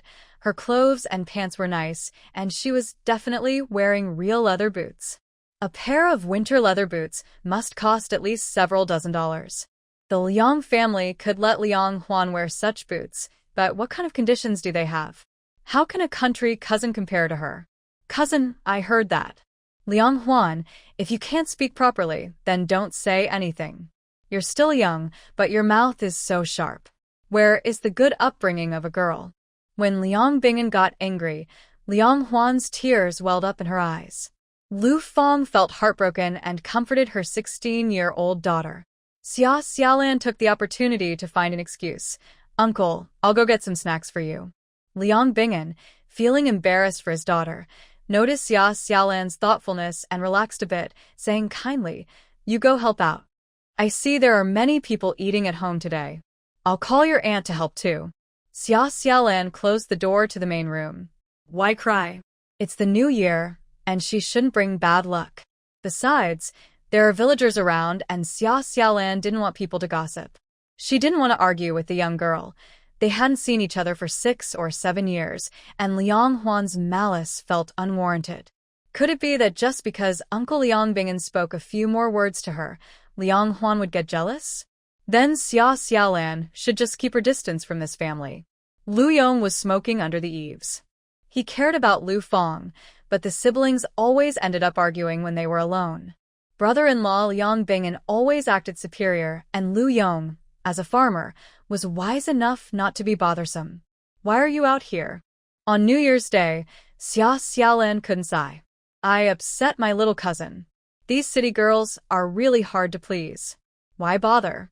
You're only 2 years older than Liang Huan. She's spoiled by your aunt, so just ignore her." Lu Fong was different from most people. While many favored sons over daughters, she valued daughters more. She felt sorry for her son Liang Yu, but not as much as for Liang Huan. Lu Fong is different from Zhang Cui and Xia Changjing. She cares for Xia Ziyu not because her daughter brings honor and benefits, but because she feels that she had nothing when she was young. After marrying Liang Bingen and living a good life, she wants to give Liang Huan the material comforts she never had. Spoiling her, Liang Huan has grown up like a proud little princess, which Lu Yong cannot stand. Lu Yong is actually quite biased. He used to overlook Xia Xiaolan's lack of understanding, but Liang Huan is rare to see, while Xia Xiaolan, his niece, has grown up under his watch. "I wonder why your aunt suddenly came back," he said. "I don't know, but my aunt isn't surprised at all about my mom's divorce." "They must have known about it for a while," she replied. Lu Yong nodded. "It's not surprising. Your aunt's family is in Lin County. They probably heard it from someone." He was also quite upset. Over the years, Lu Fong hadn't returned to visit their parents' graves, which made Lu Yong very unhappy. Liang Yu was out having fun with Tao Tao, and surprisingly, only 11-year-old Liang Yu seemed the most down-to-earth in Lu Fong's family. In the kitchen, Sister Chen was saying the same thing to Li Fengmei. "Why is Lu Fong back again? I thought she really wanted nothing to do with you all. Look at me, I shouldn't say that. After all, they are siblings. Past disagreements shouldn't matter." Li Fengmei felt uneasy but couldn't let others see her discomfort. She smiled and said, "Well, Tao Tao's dad was quite unreasonable before. Xiaofeng wasn't wrong to argue with him. I've been thinking about this sister-in-law for a while. Now that she's here for the reunion dinner, it feels complete." Just then, Lu Fong was urged by her husband to help in the kitchen. Hearing Sister Chen's words made her feel a bit better. I was just anxious back then. Other people's families were thriving while my brother was always idle. Never mind, let's not talk about the past. Sister-in-law, is there anything I can help with? Oh, this was a rare occurrence. Lu Fong used to come home as a guest. She wouldn't even touch a broom, let alone help with cooking. Since Li Fengmei married Lu Yong as a second wife, Lu Fong never respected her much, so today was quite surprising. The villagers tried to ease the tension, and Li Fengmei and Lu Fong seemed to have reached an understanding, not mentioning their past conflicts. Lu Feng, usually quiet, was peeling potatoes. Lu Fong leaned closer to her, second sister. Let's have a good chat after dinner. She felt sorry for her second sister, who married a difficult man and faced trouble at her in-laws' house every day. However, things were manageable before, but now I'm divorced from Xia Dajuan and living with my daughter at my parent house. Lu Feng and Li Fengmei have work to do today. The kitchen is very dirty, and they didn't wear new clothes while cooking. Lu Yong, who is supposed to kill chickens and fish, is worried about getting blood on himself. Only Xia Xiaolan and Tao Tao are dressed in new clothes. Lu Fong didn't notice that her family situation was different from before and looked at Lu Feng with a sense of superiority. Her husband, Liang Bingen, said that her brother-in-law's family is doing well, but Lu Fong doesn't believe it. Life might be better than a few years ago, but that's because of land reforms, so rural life must have changed. Unlike a few years ago when they had to borrow a chicken from neighbors to entertain guests, today's dishes are quite lavish. I hope they aren't just pretending to be rich and spent all their savings on this one meal for the new year. The kitchen table is piled high with cooked dishes. There are several plates of fish, a large bowl of lamb noodles, several big pork knuckles, and beef cooked with carrots. There's a whole bowl of fried meat and a bowl of small fish coated in flour, with steamed buns in a large steamer. Lu Fong estimated the amount. It could easily serve 4 or 5 tables of people. When has her family ever hosted such a big gathering? They were always so poor that having a meat dish during the new year was a luxury, let alone feeding 4 or 5 tables of guests. A meal for dozens of people, especially with so much meat, would cost at least 1 or 200 yuan. Lu Fong looked puzzled and thought about Xia Xiaolan and her new clothes, leading her to guess, second sister, is Xiaolan getting engaged today? Everyone in the room looked at her in confusion. Lu Fong tucked her hair behind her ear. Her face looked well-kept compared to Lu Feng's. As an aunt, I don't even know about my niece's engagement? Second sister, you really don't take me seriously. Lu Fong looked accusatory, while Lu Feng appeared bewildered. Engaged? What are you talking about? Sister Chin was also anxious. Is your Xiaolan getting engaged today? Who is the guy? Wait, who said Xiaolan is getting engaged today? Li Fengmei felt that everyone was misled by Lu Fong and quickly explained. It's not an engagement. How could there be so many people and such good food? Lu Fong is always so straightforward. Not many people around here can earn her respect, so she doesn't hide her thoughts. Before Li Fengmei could respond, Sister Chin, who was helping, realized there was a misunderstanding and laughed, saying, I thought so. I haven't heard anything about Xiaolan's engagement. Ah Fong, you misunderstood. Your brother has made some money this year and invited us for a New Year's meal. It won't make him poor. So, it really is just a gathering for a meal? Lu Fong was a bit skeptical. What money could Lu Yong make when he spends all day idling around? If he really earned money, wouldn't he first fix up the house or buy something nice for the family instead of living in an old, shabby house? People in the countryside lack experience. They brag about small amounts of money they can spend on a big meal.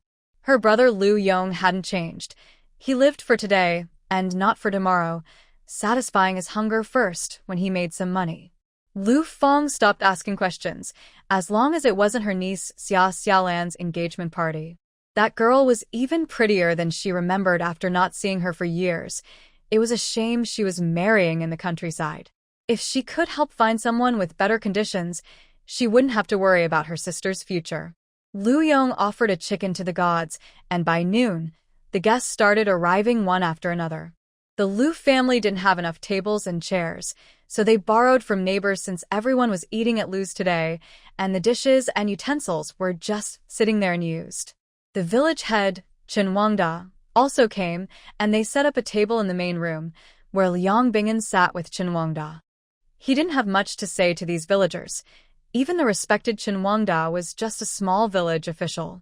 While the village head had authority in the countryside, he wasn't considered a proper government official. However, Liang Bingen managed to keep a pleasant demeanor.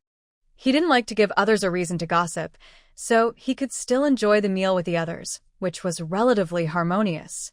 The women's table, on the other hand, was less likable, especially Lu Fong and her daughter.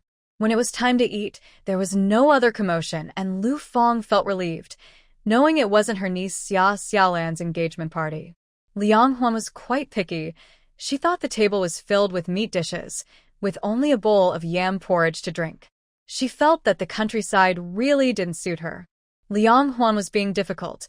In this day and age, which family could host guests with so many meat dishes and still have face?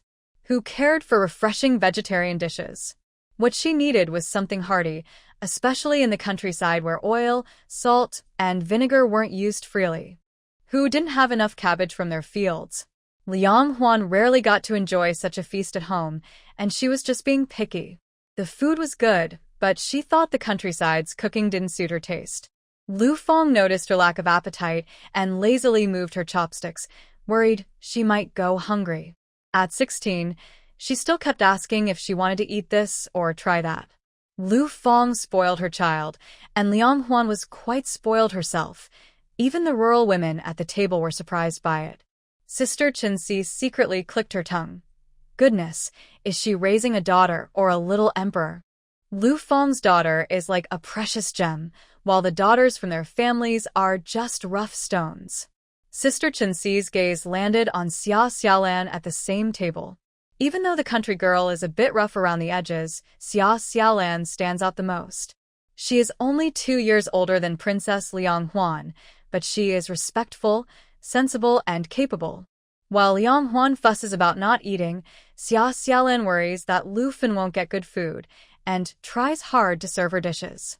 The New Year's dinner went smoothly, without any issues. Today, the Lu family not only had a lavish meal, but drinks were freely available, and cigarettes were left on the table for anyone who wanted to smoke. Children were also welcome at the dinner, with unlimited candies and sunflower seeds. Everyone who came to eat at the Lu family had nothing but praise. Yongzi, you're doing great. Brother Yong has always been generous, and now he's even more so. Chen Wangda allocated land and housing to Lu Fun and her daughter. Not everyone in the village agreed, as rural disputes over land can lead to conflicts even among brothers. Chen Wangda gave Lu Fun and Xia Xiaolan a plot of land that was a full 8 mu, which is even larger than the yard where Lu Yong currently lives. While land in the countryside isn't very valuable, do 2 women really need such a large plot? There are certainly those who are unhappy, but Chen Wangda is usually very assertive. Lu Yong seemed to have come back wealthy this time, so no negative comments reached Xia Xiaolan's ears. After the meal, Lu Yong was polite to everyone, making it hard for him to say anything negative in private. You are like a brother to them. They can only rely on you. If the house construction doesn't go well, you can help out a bit. I can lend you some money too, Chen Wangda said. Hearing this, Xia Xiaolan had to respond. Thank you for your kindness, Grandpa Chen. My mom and I have discussed it, and we plan to start building after July. We will save up some money first, and if it's not enough, we will ask for your help then. Lu Yong nodded. Uncle Da, you don't need to worry about the money for the house. How could I not take care of Aunt Fun and her daughter? He felt that his niece had more money than he did, but he couldn't say that in front of the villagers, as 2 women having money might attract unwanted attention. Lu Fong was confused. The village had allocated land to Lu Fun and her niece, and they were going to build a house, officially settling in Kaijingshan village? Even if they were building a couple of red brick houses, it would cost several thousand yuan. How could her brother Lu Yong afford that? Yet he was boasting in front of everyone. Knowing that Lu Fong had married well, everyone expected her to react when she heard this news. She glanced at Liang Bingen, who was blushing from embarrassment. When my sister-in-law builds her house, I'll also contribute 2,000 yuan to help out. Everyone cheered loudly, and Liang Bingen felt a bit pleased with himself. Lu Feng felt a little pain over the 2,000 yuan, but after all, they were sisters. Her second sister had a tough life, so it wasn't a big deal. Xia Xiaolan's impression of her aunt's family improved a bit. Although she didn't need the 2,000 yuan, they had promised to help. Her feelings of gratitude lasted only about 3 seconds when Liang Huan unexpectedly jumped in. I think my cousin's clothes look nice too. Why should we pay for my aunt's house repairs? Mom, didn't you say Auntie is pitiful because she got divorced? Why can my cousin still wear such nice clothes? Liang Huan's comment made everyone uncomfortable. The villagers all knew Xia Xiaolan was capable, and even if Lu Yong had become wealthy, it was fine for an uncle to support his niece. Liang Huan had to say this in front of others, which was very inappropriate. Since arriving at the Lu family for dinner, Chen Qing hadn't had a chance to talk to Xia Xiaolan. He had never seen such a beautiful Xia Xiaolan before, which made him feel inadequate. At that moment, Chen Qing wanted to stand up for Xia Xiaolan, but his grandfather seemed to sense his thoughts and coughed heavily. Yong, it's rare for Xiao Fong to come home. Let's end the meal here, and you all should talk as a family. Once Chen Wangda led the way to leave, others felt awkward staying. Fortunately, there were only 2 tables drinking, and everyone else had already cleared their dishes and chairs. Feng Mei, is it okay for you to clean up the rest slowly? We're leaving now. Chen Qing looked back several times, but was still pulled away by his mother. It wouldn't be right to stay and watch a potential argument at the Lu family. After the villagers left, Li Fengmei threw down the bowl in her hand. Huan, why did you say such things during a family reunion meal? If you can't speak properly, it's better to stay quiet. What kind of daughter is she raising, ruining the atmosphere like that? Feeling embarrassed by her daughter's outburst, Lu Feng looked awkward. But when she heard Li Fengmei criticize Liang Huan, she started to defend her. Sister-in-law, Huan is still young. Why are you picking on her? Besides, she didn't say anything wrong. Xiaolan, it's not that Auntie is criticizing you, but you have always been competitive and focused on appearances without working hard or studying. It's not that you can't wear new clothes, but you should consider the current situation. Just because Liang Huan has something, does that mean Xia Xiaolan must have it too? Different circumstances determine the differences between Xia Xiaolan and Liang Huan. Lu Feng's reasoning seemed obvious, and Liang Bingen stood up, swaying slightly. You be quiet. Why are you saying so much? I publicly promised to support Huan's aunt with 2,000 yuan for house repairs. Do I not have the right to make this decision at home? Why are you being so nice for no reason? Liang Bingen's words were meant to support Liang Huan and Lu Feng. He also thought Lu Feng was looking for trouble unnecessarily. The money was meant to be given by her, and he mentioned 2,000 to maintain Lu Feng's reputation with her family. However, once the words were out, it was Lu Feng and Liang Huan who caused the trouble. The money had to be spent, but without earning anyone's gratitude, Liang Bingen felt it was foolish to handle things this way. No. Lu Fen waved her hands vigorously. She never intended to ask her sister and brother-in-law for support. For the past few years, Lu Feng had not been in touch with her family. Lu Fen was not capable and had no financial freedom while living with the Xia family. Xia Dajuan would not accompany her to Lin County. She had secretly sent eggs to her sister's family a couple of times, but there had been no other contact. This year, Lu Feng finally brought her family back home, and it was not good to argue during the new year. Lu Fen believed that harmony was important, but Lu Yong exploded. Lu Feng, you need to be clear. Why can't Xiaolan wear new clothes? Just because your Liang Huan is special, does that mean the other girls are worthless? Liang Bingen was still watching her, and Lu Feng didn't dare to escalate the situation. Liang Huan was a bit afraid of her father, but felt that Uncle Lu Yong was biased. Her straightforward personality was just like Lu Feng's. Uncle, we heard that my second aunt and uncle divorced because of my cousin Xiaolan. My second aunt is living with her at your house. We just wanted to help my second aunt, which is why my mom suggested coming back. But it seems like my cousin doesn't care about you and my second aunt at all. I shouldn't have said that in front of others. I was just surprised. If she didn't stand with Xiaolan, Liang Huan was also a beautiful girl. She had nice features, and Lu Feng never made her do housework and spent money on her clothes. Liang Huan was a pampered city girl. Lu Yong didn't want to yell at his niece, so he explained seriously, "Your cousin's clothes weren't bought by me or your second aunt. She earned the money herself." Lu Yong might be unreasonable, but Liang Bingen knew that this brother-in-law never lied. He spoke before Liang Huan could question, "Has Xiaolan found a job?" Having not kept up with Lu Feng's family matters for years, aside from hearing about Lu Feng and Xia Dajun's divorce, Liang Bingen didn't know much about Xiaolan's situation. Since she started earning money, it meant she had a job. Job opportunities for rural households were rare, so Xiaolan might have found a good opportunity, especially with her looks. Liang Bingen guessed that Xiaolan was likely working as a sales clerk in a department store. This can also explain Xiaolan's changes. Working in a department store indeed makes it easier to be fashionable than most people. There's a better job available. Liang Bingen was pleased that Xiaolan finally had a chance to speak. "Uncle, I'm not looking for a job. I'm working as a freelancer." "Oh, a freelancer?" Liang Bingen didn't expect that. Lu Feng instinctively exclaimed, "How can you be a freelancer? That's embarrassing. If people find out you're my niece, how can I show my face outside?"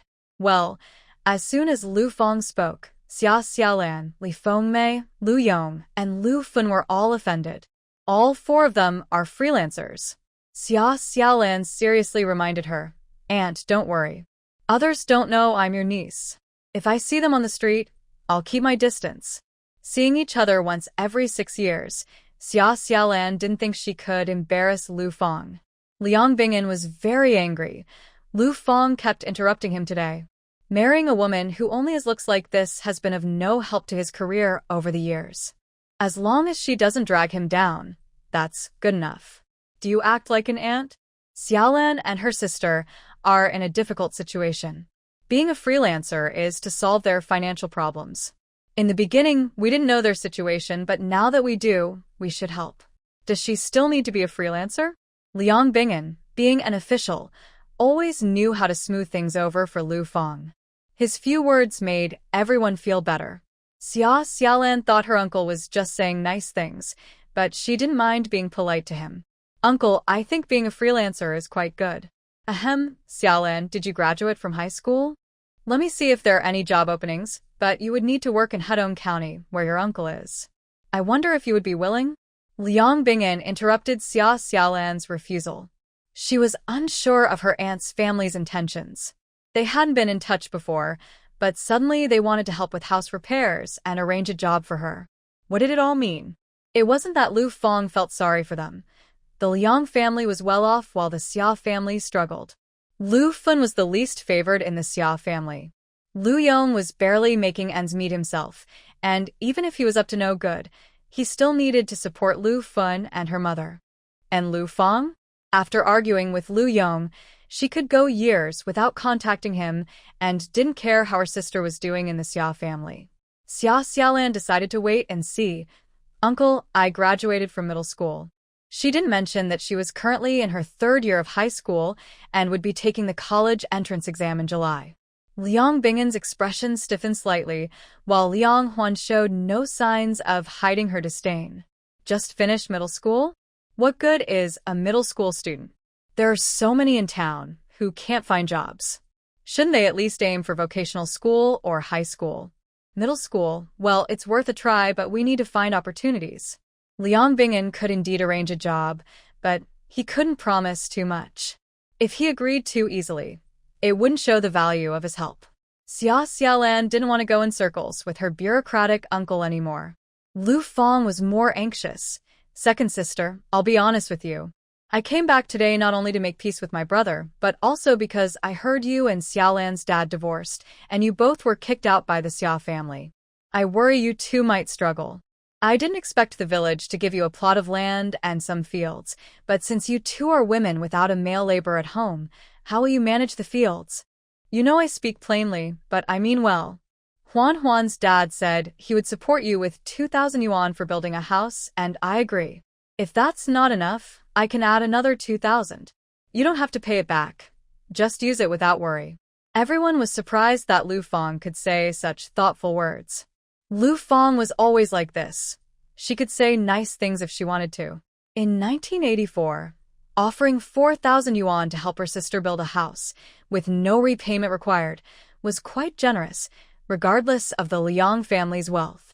If Lu Feng had appeared a few months earlier, during Xia Xiaolan's toughest times, it would have been a timely help.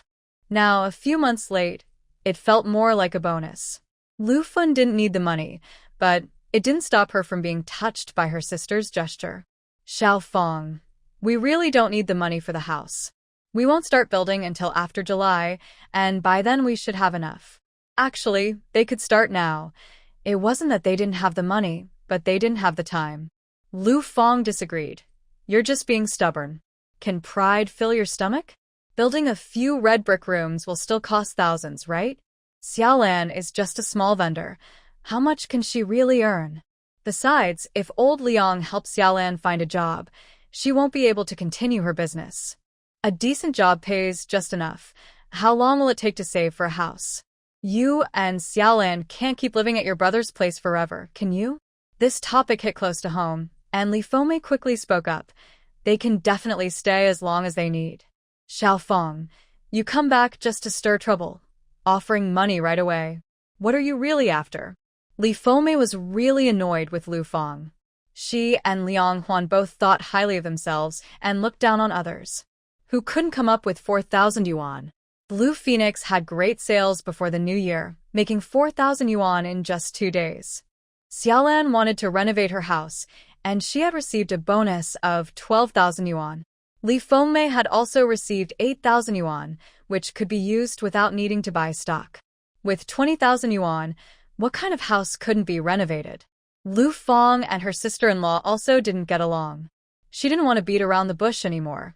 Going back home was frustrating. The sooner she got things done, the sooner she could go home with Huan. Liang Huan heard that her family was going to give 4,000 yuan to her second aunt and cousin without expecting it back. If her dad hadn't been really angry just now, Liang Huan would have complained earlier. As it was, Liang Huan was pouting. Second sister, listen to me. Besides borrowing money and arranging jobs, I also want to introduce a match for Xiaolan. The man's family is very well off and has high standards for their daughter-in-law. He likes pretty girls, and they don't mind the girl's family background. If Xiaolan marries him, she will definitely enjoy a good life. They can easily arrange a job for her, and her household registration can be sorted out. In a couple of years, when they have a child, they can bring you to live in the city with them. This is a rare opportunity, if it weren't for Huan being too young. Anyway, Xiaolan marrying him would be a great choice. Lu Feng looked pleased. So that was it. Everything that seemed unreasonable finally made sense. Liang Bingyan didn't want to reveal his intentions too soon. He planned to come back a few more times and bring it up naturally. But now that it was said, Liang Bingyan felt that the man's family had nothing to complain about. Just marrying someone from the city doesn't guarantee a smooth transition from rural to urban registration. It takes time for rural residents to change their status, and many are waiting for their chance.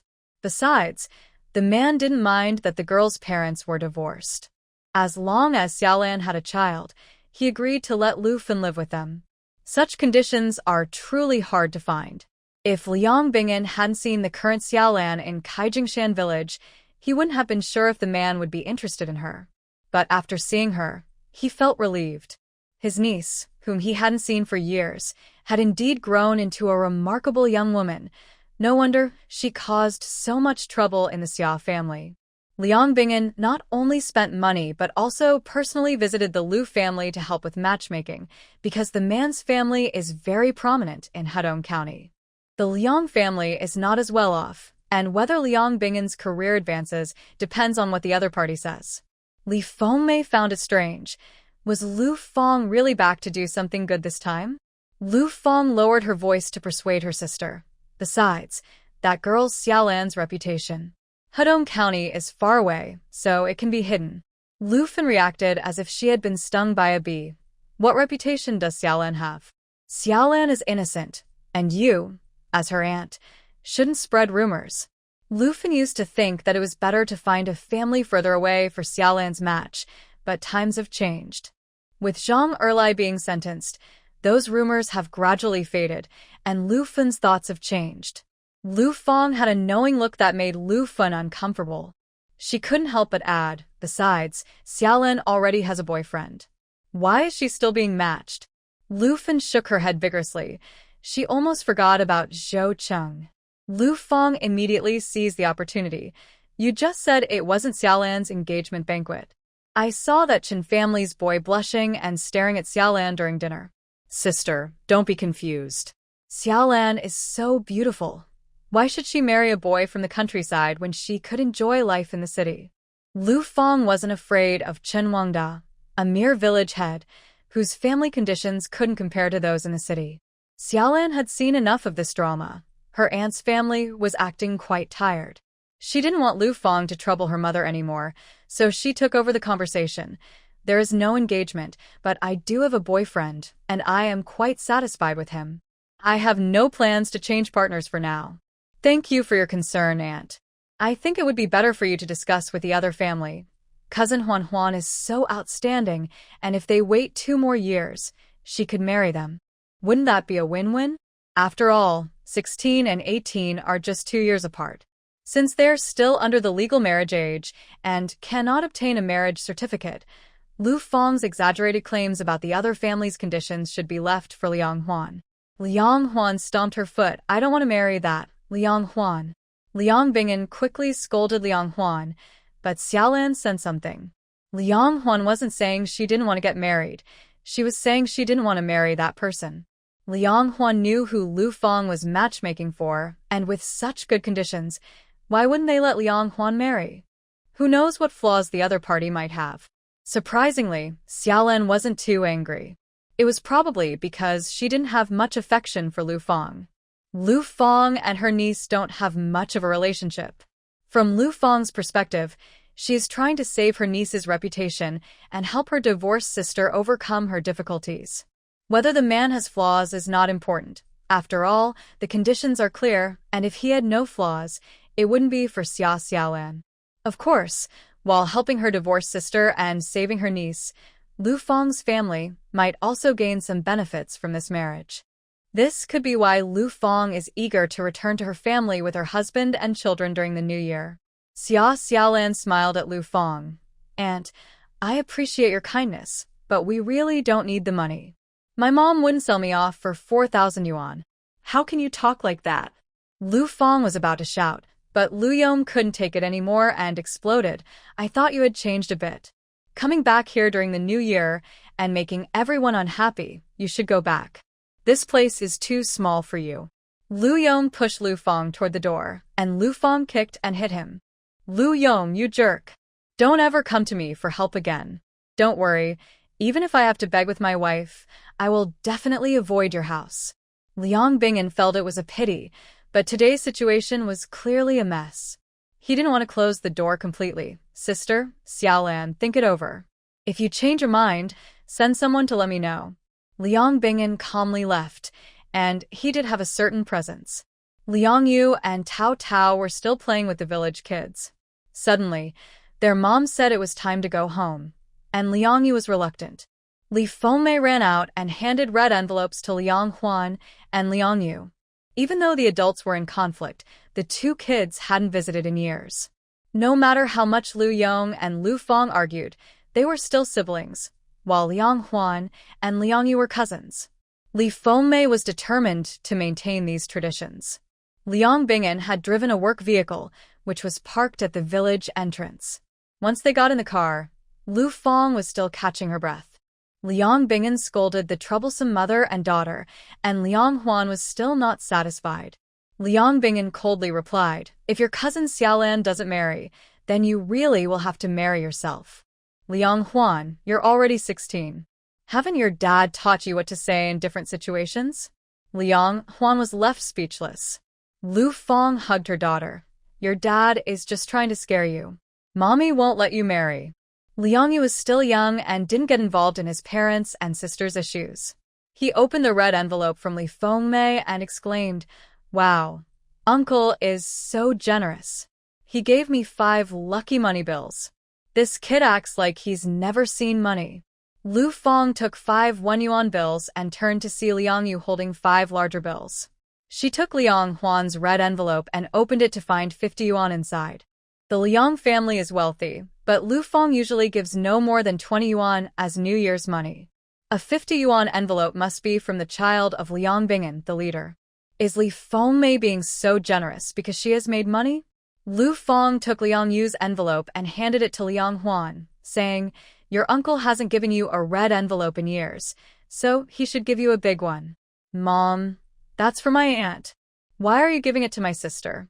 You don't need so much money, and your sister saw a coat she liked the other day. The 2 envelopes together are just enough." Lu Feng spoke confidently, and Liang Huan felt happy. Liang Bingen watched the mother and daughter happily and didn't want to continue lecturing his daughter. He realized that Liang Huan had been spoiled by Lu Feng, and by the time he noticed, it was too late to change her character. He couldn't let his daughter marry into that family because he knew her personality. Liang Huan wouldn't be happy there and would likely cause trouble. It would be more like creating a feud than a bond. Xia Xiaolan seemed more suitable. She was prettier and appeared smarter than Liang Huan. She had a better temper and was more patient. Liang Bingen was increasingly satisfied with her transformation over the years. Smart people need to put in extra effort to please others. Liang Bingen didn't mind that Xia Xiaolan had a boyfriend. Dating doesn't mean marriage, and who says they can't break up?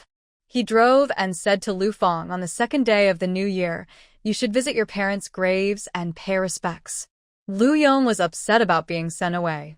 He had been scolding for a while, and after drinking at noon, his neck was red. Xia Xiaolan smiled and said, "Why are you angry? My aunt, though not one to act without benefit, probably really wants to help my mom and me. They don't want Liang Huan to marry, but they also can't ignore the other side's conditions, so they thought of me as a substitute. Just ignore them." If it weren't for Zhou Cheng, Xia Xiaolan wouldn't even bother looking for a boyfriend. She felt pressured to marry at 18, which was crazy. Li Fengmei also advised, "We'll go to Xanadu on the 4th day. Xiaofeng won't find anyone to help her matchmaking, so why bother with her? That's just how she is." Lu Yong, slightly drunk, said, "I know she looks down on me as the older brother. I have no ability, so I deserve to be looked down upon. But look at her. Once she gets married, she acts like she doesn't even have the Lu surname, throwing tantrums and ignoring often. She's always been the most ungrateful." Lu Fun is just a little over a year older than Lu Feng, but she has always cared for her sister, giving her everything to eat. When Lu Yong talked about their future husbands, Lu Fun was thin like a little sprout, while Lu Feng blossomed beautifully. Otherwise, she wouldn't have caught the eye of Liang Bingen. They are sisters born of the same parents, so how could they look so different? Their features are quite similar, but Lu Fun foolishly saved her rations for her sister. In those times, only selfish people could fill their stomachs. Lu Fun didn't know what to say and stood there feeling a bit lost. She was used to letting others have their way. At home, she let her sister have what she wanted, and at the Xia family, she did the same with her sisters-in-law. Her intention was to avoid conflict and keep the family harmonious, but these people took advantage of her kindness. "Mom, even if my aunt wants to introduce me to someone, it's not a big deal. I told her I have a boyfriend, so she won't bring it up again," said Xia Xiaolan, trying to comfort her mother. Lu Fun nodded. "She is still your aunt." "Forget about that aunt." Li Fengmei thought about her lost 100 yuan, feeling it was a waste. She had been hurt by Lu Feng during an argument years ago, and now wanted to show her that she could succeed too. After venting her feelings, she regretted it later. Lu Feng also returned home empty-handed, not even bringing a candy. She claimed she came to reconcile with Lu Yong, but if Xia Xiaolan and Lu Feng didn't live in Lu's house, Lu Feng probably wouldn't have stepped foot in her family home. Lu Feng's real target was Xia Xiaolan. She worried about Lu Feng's divorce, using it as a cover. Li Fengmei helped Lu Yong to rest in their room while reminding Xia Xiaolan, Don't let your aunt fool you. I think that young man, Zhou Cheng, is quite good. Your aunt only goes where there's benefit. If the price is right, she would sell her niece without a second thought. Xia Xiaolan still felt the same way. She didn't know Lu Fang well enough to have any feelings for her. No matter how well the other party planned, it would be pointless. Lu Fang's visit home became a topic of gossip in the village. If you asked who had the best marriage in the village, Lu Fang would definitely be a role model for all the girls. The Lu family was very poor, yet Lu Fang managed to marry a city man, Liang Bing'an, who was a government official. Thanks to him, she became a city dweller too, and after marriage, she didn't have to work.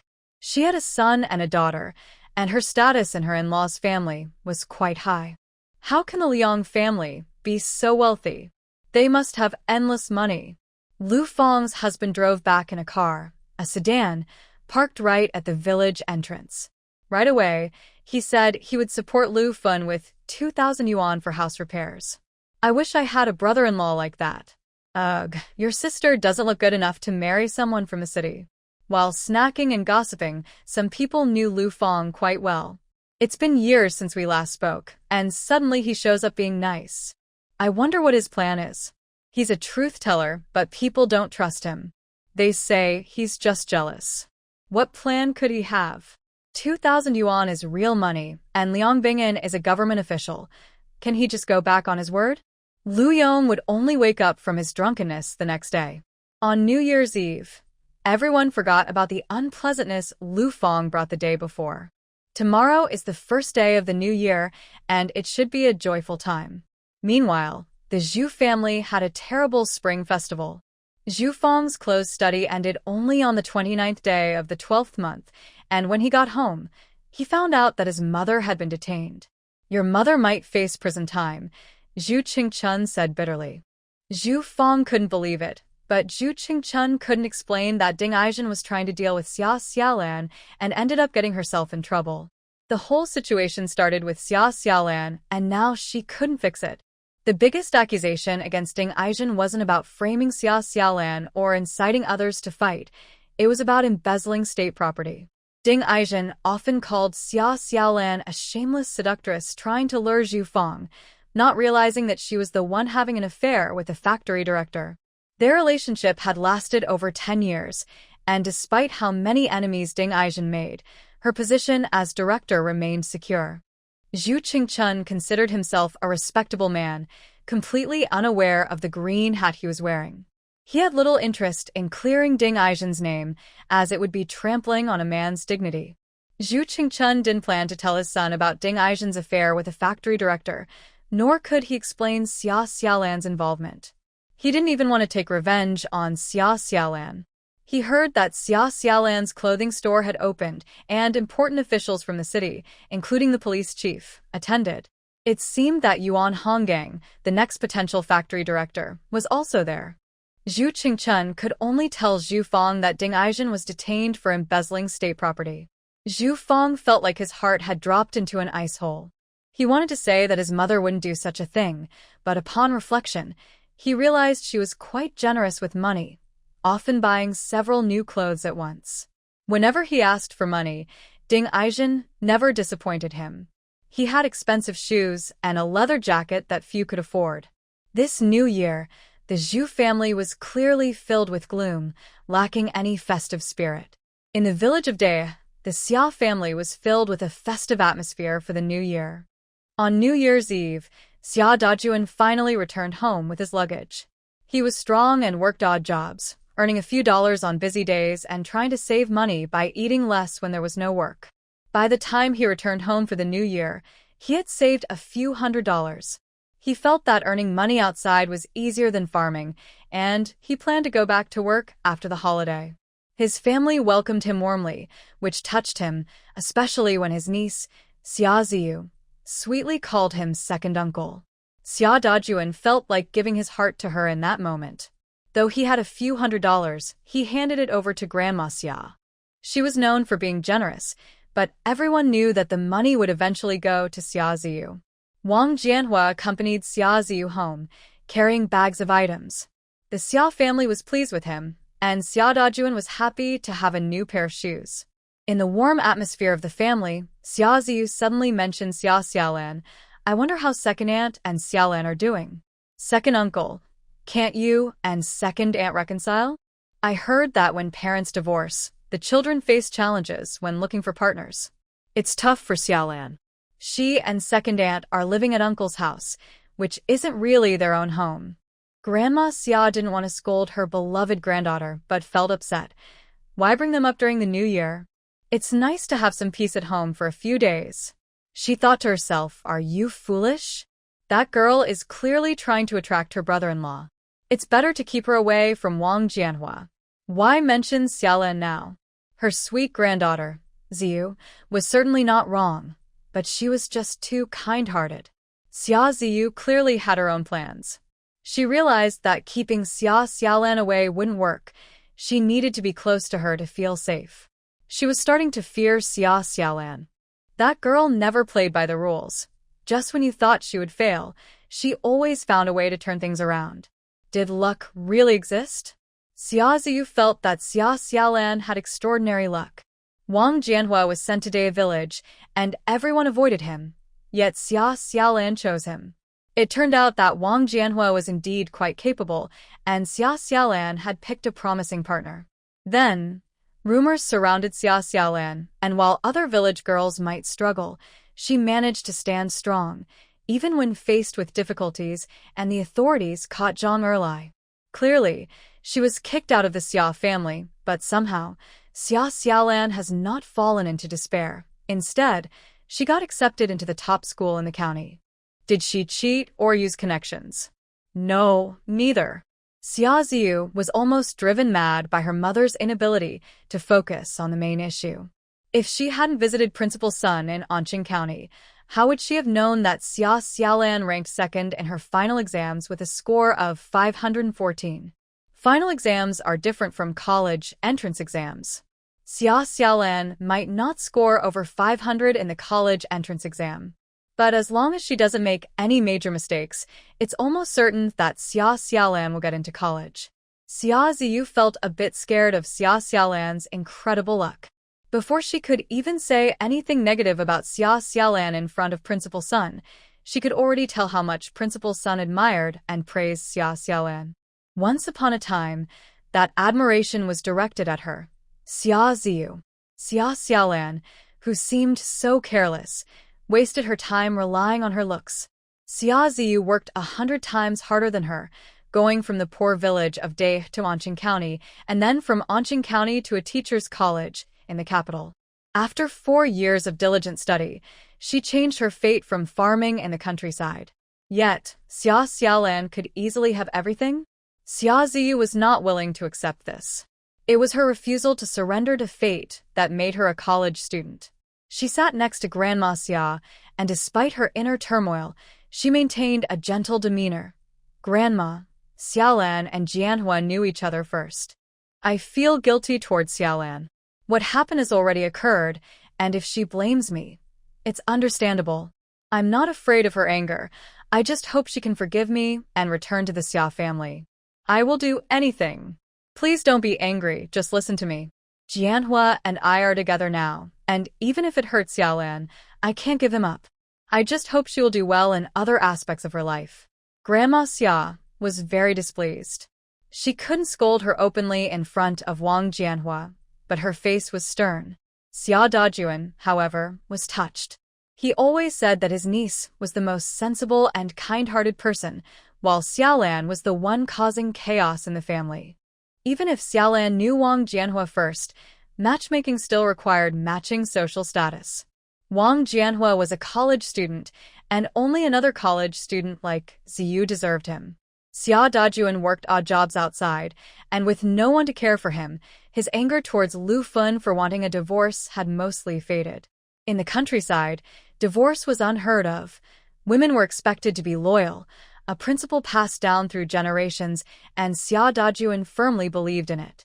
He is a rough man, uneducated, and unaware of the law. Signing the document meant nothing to him. Deep down, he still believes Lu Fun is his wife. They only had an argument, and he tolerated her temper. What more could he do? Xia Dajuan instinctively forgot about being beaten in Kaijingshan village. After all, it was not a proud moment. Xia Ziyu said she didn't blame Xiaolan and even tried to convince Grandma Xia to let Xiaolan and her mother come back. Xia Dajuan felt this drama was coming to an end. Of course, Ziyu was generous, but as the second uncle, he couldn't just ignore it. He insisted that Xiaolan should apologize to Ziyu. Xia Ziyu seemed to understand her second uncle's thoughts. She smiled wryly and said, "Second uncle, Xiaolan is stubborn. If she can come home, that's the best outcome. Please don't mention apologies again. If anyone should apologize, it should be me asking Xiaolan for forgiveness." Xia Ziyu didn't finish her sentence. Her gaze met Wang Jianhua's, and their eyes exchanged a silent understanding. What she didn't say was unable to control her feelings. Wang Jianhua's thoughts drifted back to the night after the college entrance exam. Two strangers, discussing their exam performance and future aspirations, found common ground. Xia Ziyu understood the pressure he felt. She was also a capable girl who could share burdens with a man. The more they talked, the more they connected, and under the influence of alcohol and moonlight, they found themselves unable to resist their feelings. It is said that a man can have both a white rose and a red rose in his heart. No matter which one he has, he will always feel regret for the one he cannot have. Xia Ziyu is the white rose, gentle and lovely.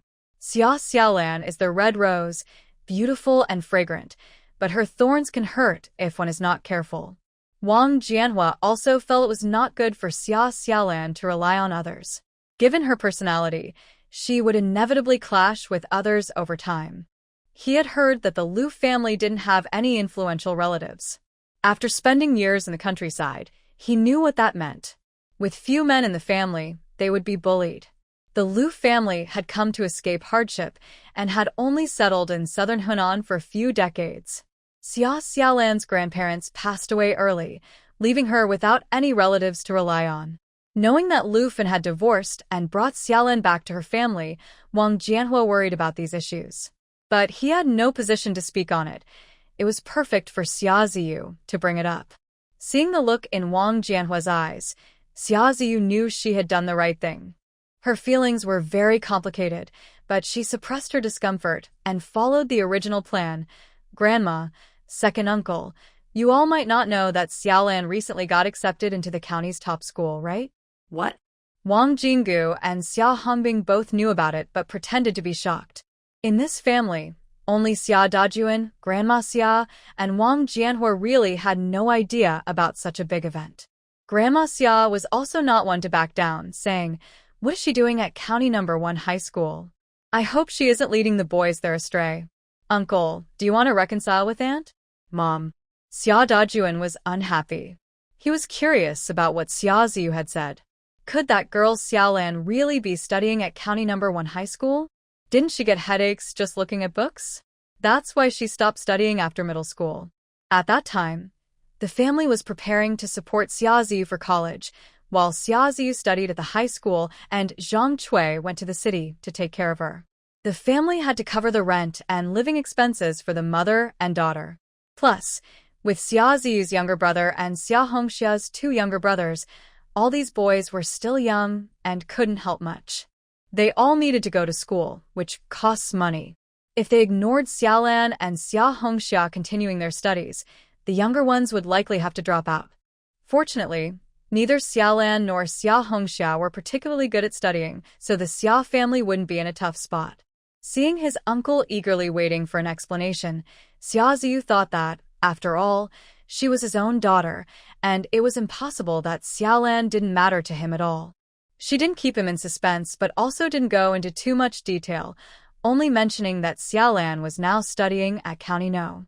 1 High School and seemed to want to go to college. Grandma Xia scoffed at this. It was the first time Wang Jianhua had heard this news. Xia Dajuan couldn't hide his feelings, and the whole family noticed his excitement. Xia Hongbing felt a pang of jealousy. Among the three brothers, the eldest daughter was going to college. The second brother's daughter was also aiming for college, while his own daughter was lazy and greedy. Could he expect Xia Hongxia to go to college? It was like hoping a pig could climb a tree. Xia Hongbing knew more than what Xia Ziyu had said. Xia Hongxia wasn't foolish.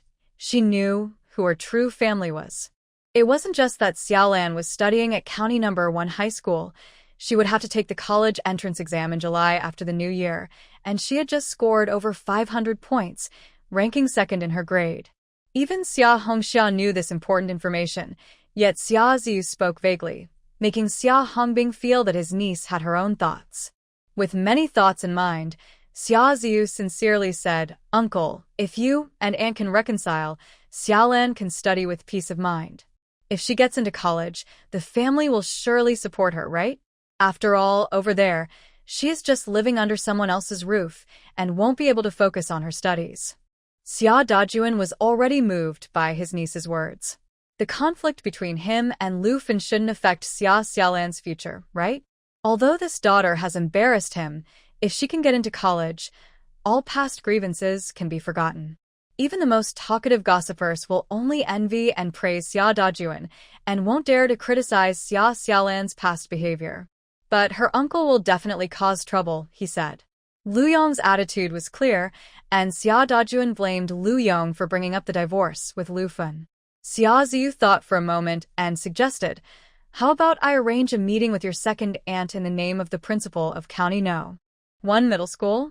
We can have Principal's son as a witness, and you two can reconcile." Xia Dajuan was both surprised and excited, stammering, "The principal of County No. 1? Would such an important person be willing to meet me?" Xia Ziyu didn't promise too much, just said she would try first and planned to visit Principal's son with Xia Dajuan during the new year. Zhang Cui and Xia Changzheng couldn't understand their daughter's plan, and Grandma Xia felt a bit uneasy about it too. Wang Jianhua said Xia Ziyu was too kind, while Xia Hongbing privately advised Xia Hongxia, "Don't go against Xiaolan. If she gets into college, she could help you in the future. Why do you want to compete with her?" Xia Hongxia disagreed, claiming Xia Xiaolan must have cheated on her exams. It would be surprising if she got into college. Xia Hongbing initially wanted to scold her, but then thought that if Lu Fen really reconciled with Xia Dajuan and Xiaolan came back home, her chances of getting into college would be uncertain. He wasn't like his brother, easily fooled by the big house family. He wanted to tell Xia Hongxia not to be so foolish and to stop following Xia Ziyu around, but he also felt that Xia Hongxia couldn't hide her feelings. If Xia Ziyu noticed, it could lead to trouble. The few hundred yuan his brother earned was taken by Grandma to support Xia Ziyu. All the Xia family members spent money, but only the big house seemed to have it. The others were just foolish. Xia Hongbing was very dissatisfied with his elder brother's family. When Xia Hongxia talked about the snack shop, he guessed it mostly belonged to his brother and sister-in-law, while Ziyu's uncle and aunt were just a cover. A snack shop making dozens of yuan a day and hundreds a month still had to go home and complain about being poor, asking everyone to help support Xia Ziyu's college education. Wang Jingguo was cursing in her room, feeling that the big house was cunning, but she didn't dare to confront them directly, hoping to benefit from the situation. Xia Hongxia helped at the snack shop, and besides free meals and accommodation, Zhang Cui had made her a new outfit for the new year and gave her a 50 yuan red envelope, treating it as Xia Hongxia's salary. Wang Jingguo felt it was too little. After finishing the busy farming season, he only returned home on the 29th of the 12th month, and he had worked for so long but only earned 50 yuan. How much could Xia Hongxia's new clothes be worth? The cotton-padded jacket used at most 7 feet of fabric, stuffed with 2 pounds of cotton, and when you add in the pants and shoes, it wouldn't exceed 50 yuan. Xia Hongxia, with her bright eyes, was happy to have money and wear new clothes. Wang Jingguo complained that Zhang Cui and her husband were stingy. They earned so much money in a month. Couldn't they give a little more to their niece? They're just tight-fisted. Our Hongxia has worked hard, serving people in their shop for months, and she's exhausted. Wang Jingguo was exaggerating. Xia Hongxia was not thin at all. She had clearly gained some weight. Xia Hongbing jumped up from the bed, saying, "You talk too much. I'm going to see if the charcoal stove in Mom's room is warm." Before Wang Jingguo could react, Xia Hongbing ran out. "Just showing off how filial you are." Is the charcoal stove warm? In a big family, the eldest doesn't care, the second doesn't speak, and here you are, the youngest, bouncing around happily. No wonder the couple lacked some understanding. Xia Hongbing's concern for his mother being warm was secondary. The main goal was to get money from her. But he was already too late. The 400 yuan that Xia Dajuan had given to the family had already been given to the eldest granddaughter by Grandma Xia. Ziyu is going to meet her future in-laws. Shouldn't she save money on the way? She needs to bring something when visiting. Jianhua brought a lot of gifts to the Xia family.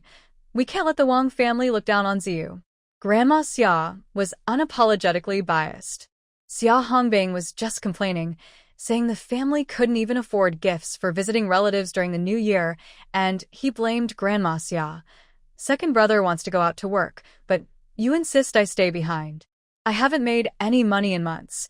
How can I have any left? Not only did he not earn money, but Xia Hongbing also became addicted to playing cards with idle men in the village. His skills were poor, and he ended up owing several hundred yuan in gambling debts. If he didn't get some money to settle with the creditors soon, he wouldn't have a peaceful year.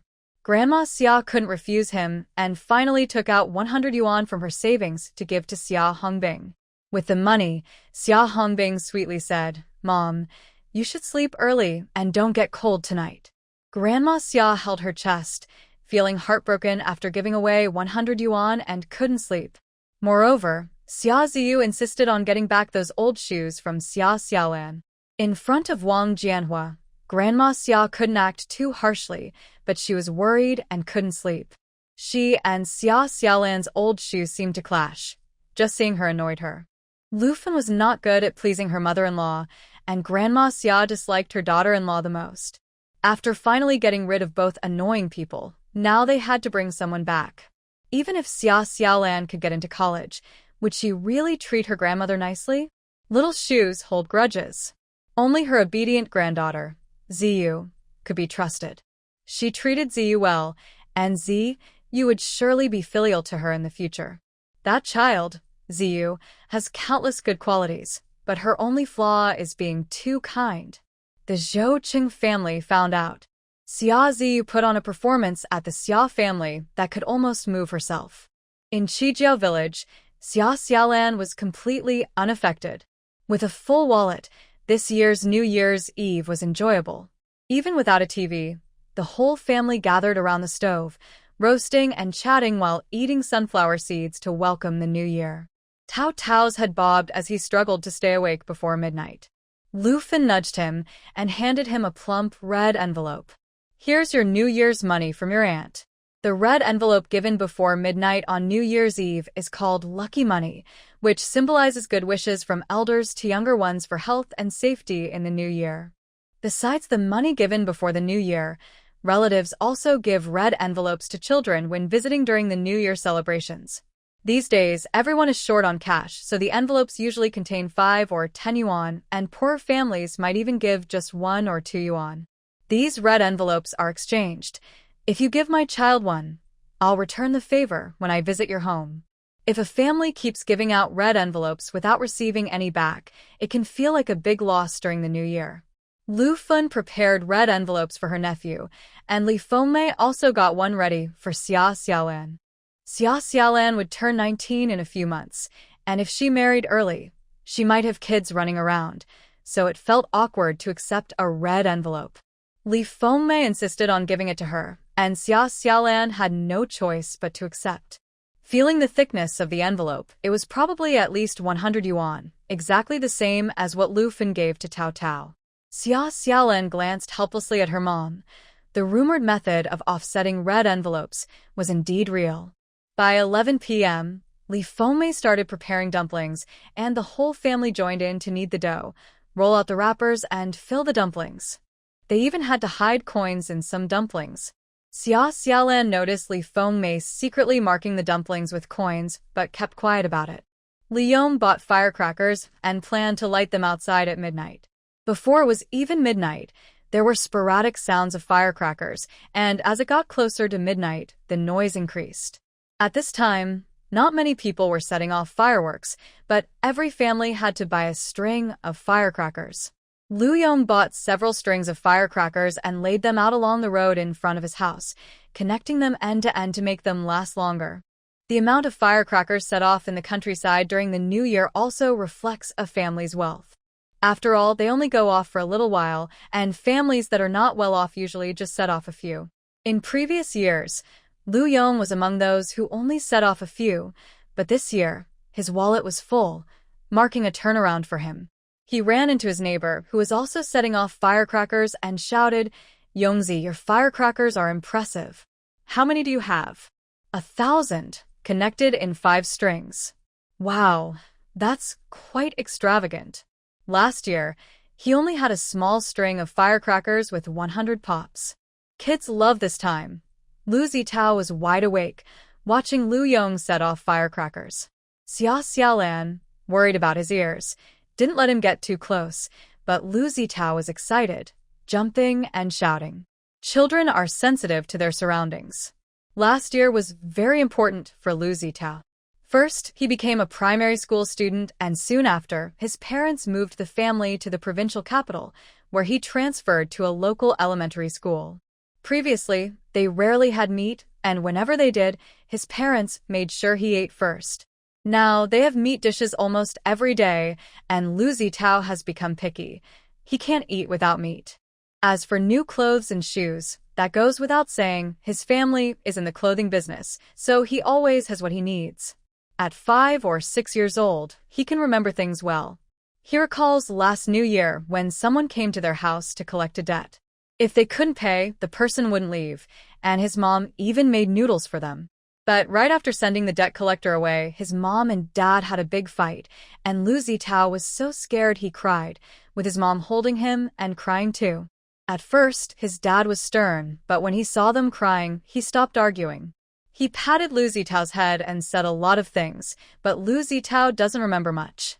He only knows that before the New Year was over, his dad left with a bag to work far away. A few months later, his dad returned with money to pay off the debt.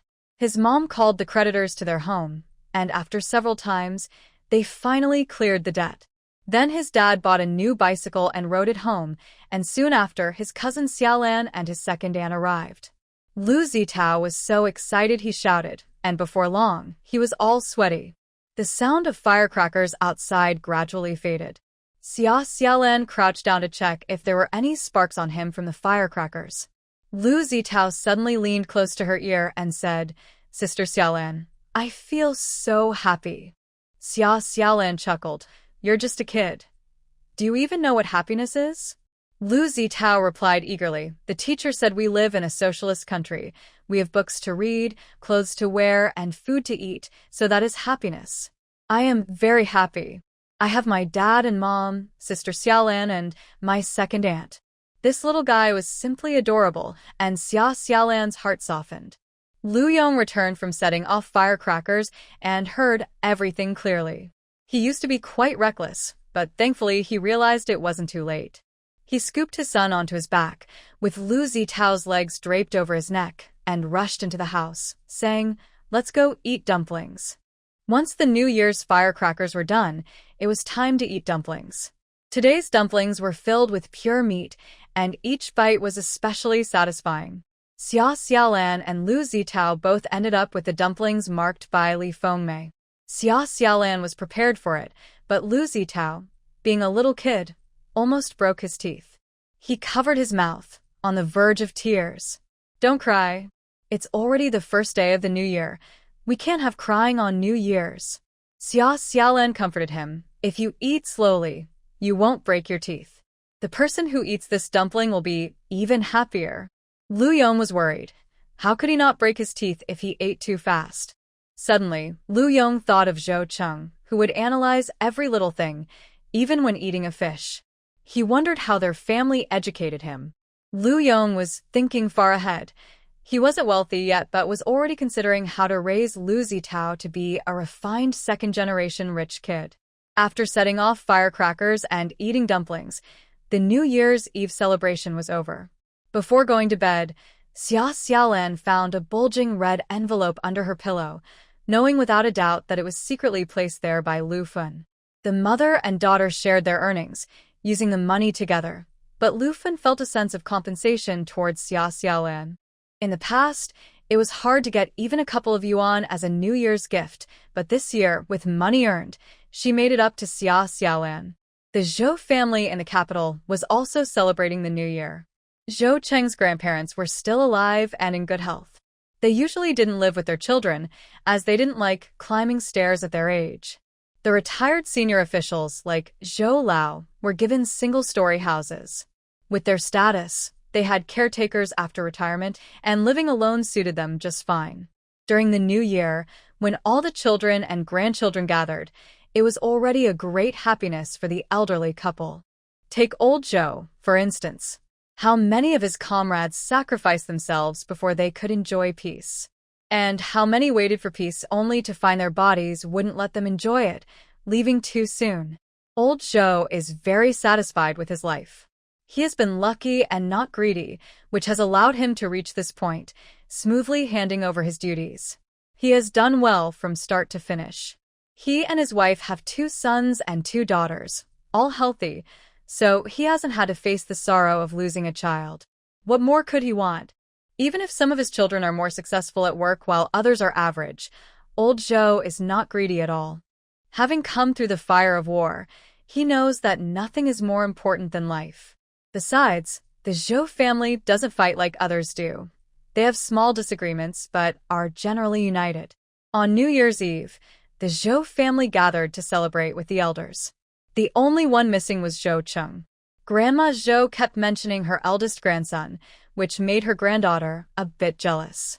Zhou Cheng's cousin, Zhou Yi, suddenly said, "Grandma, I heard from a friend that Cheng has a girlfriend from another place. You might soon have a granddaughter-in-law." When Zhou Yi said this, the whole family fell silent. Guan Hui, holding a spoon, almost dropped it into her bowl. "Zhou Yi, where did you hear that? Zhou Cheng has a girlfriend?" Although he isn't yet 21, Guan Hui has a feeling her son might end up single. Zhou Cheng looks like her and is quite handsome, but his personality is a bit rough. He is mature in some ways but completely clueless about relationships. Many girls like him, including one of Zhou Yi's close friends, who has liked him since she was a teenager and is quite obsessed with him. Zhou Yi favors her friend, and if Zhou Cheng were to date someone from outside their area, it would make everyone uncomfortable. What does that mean?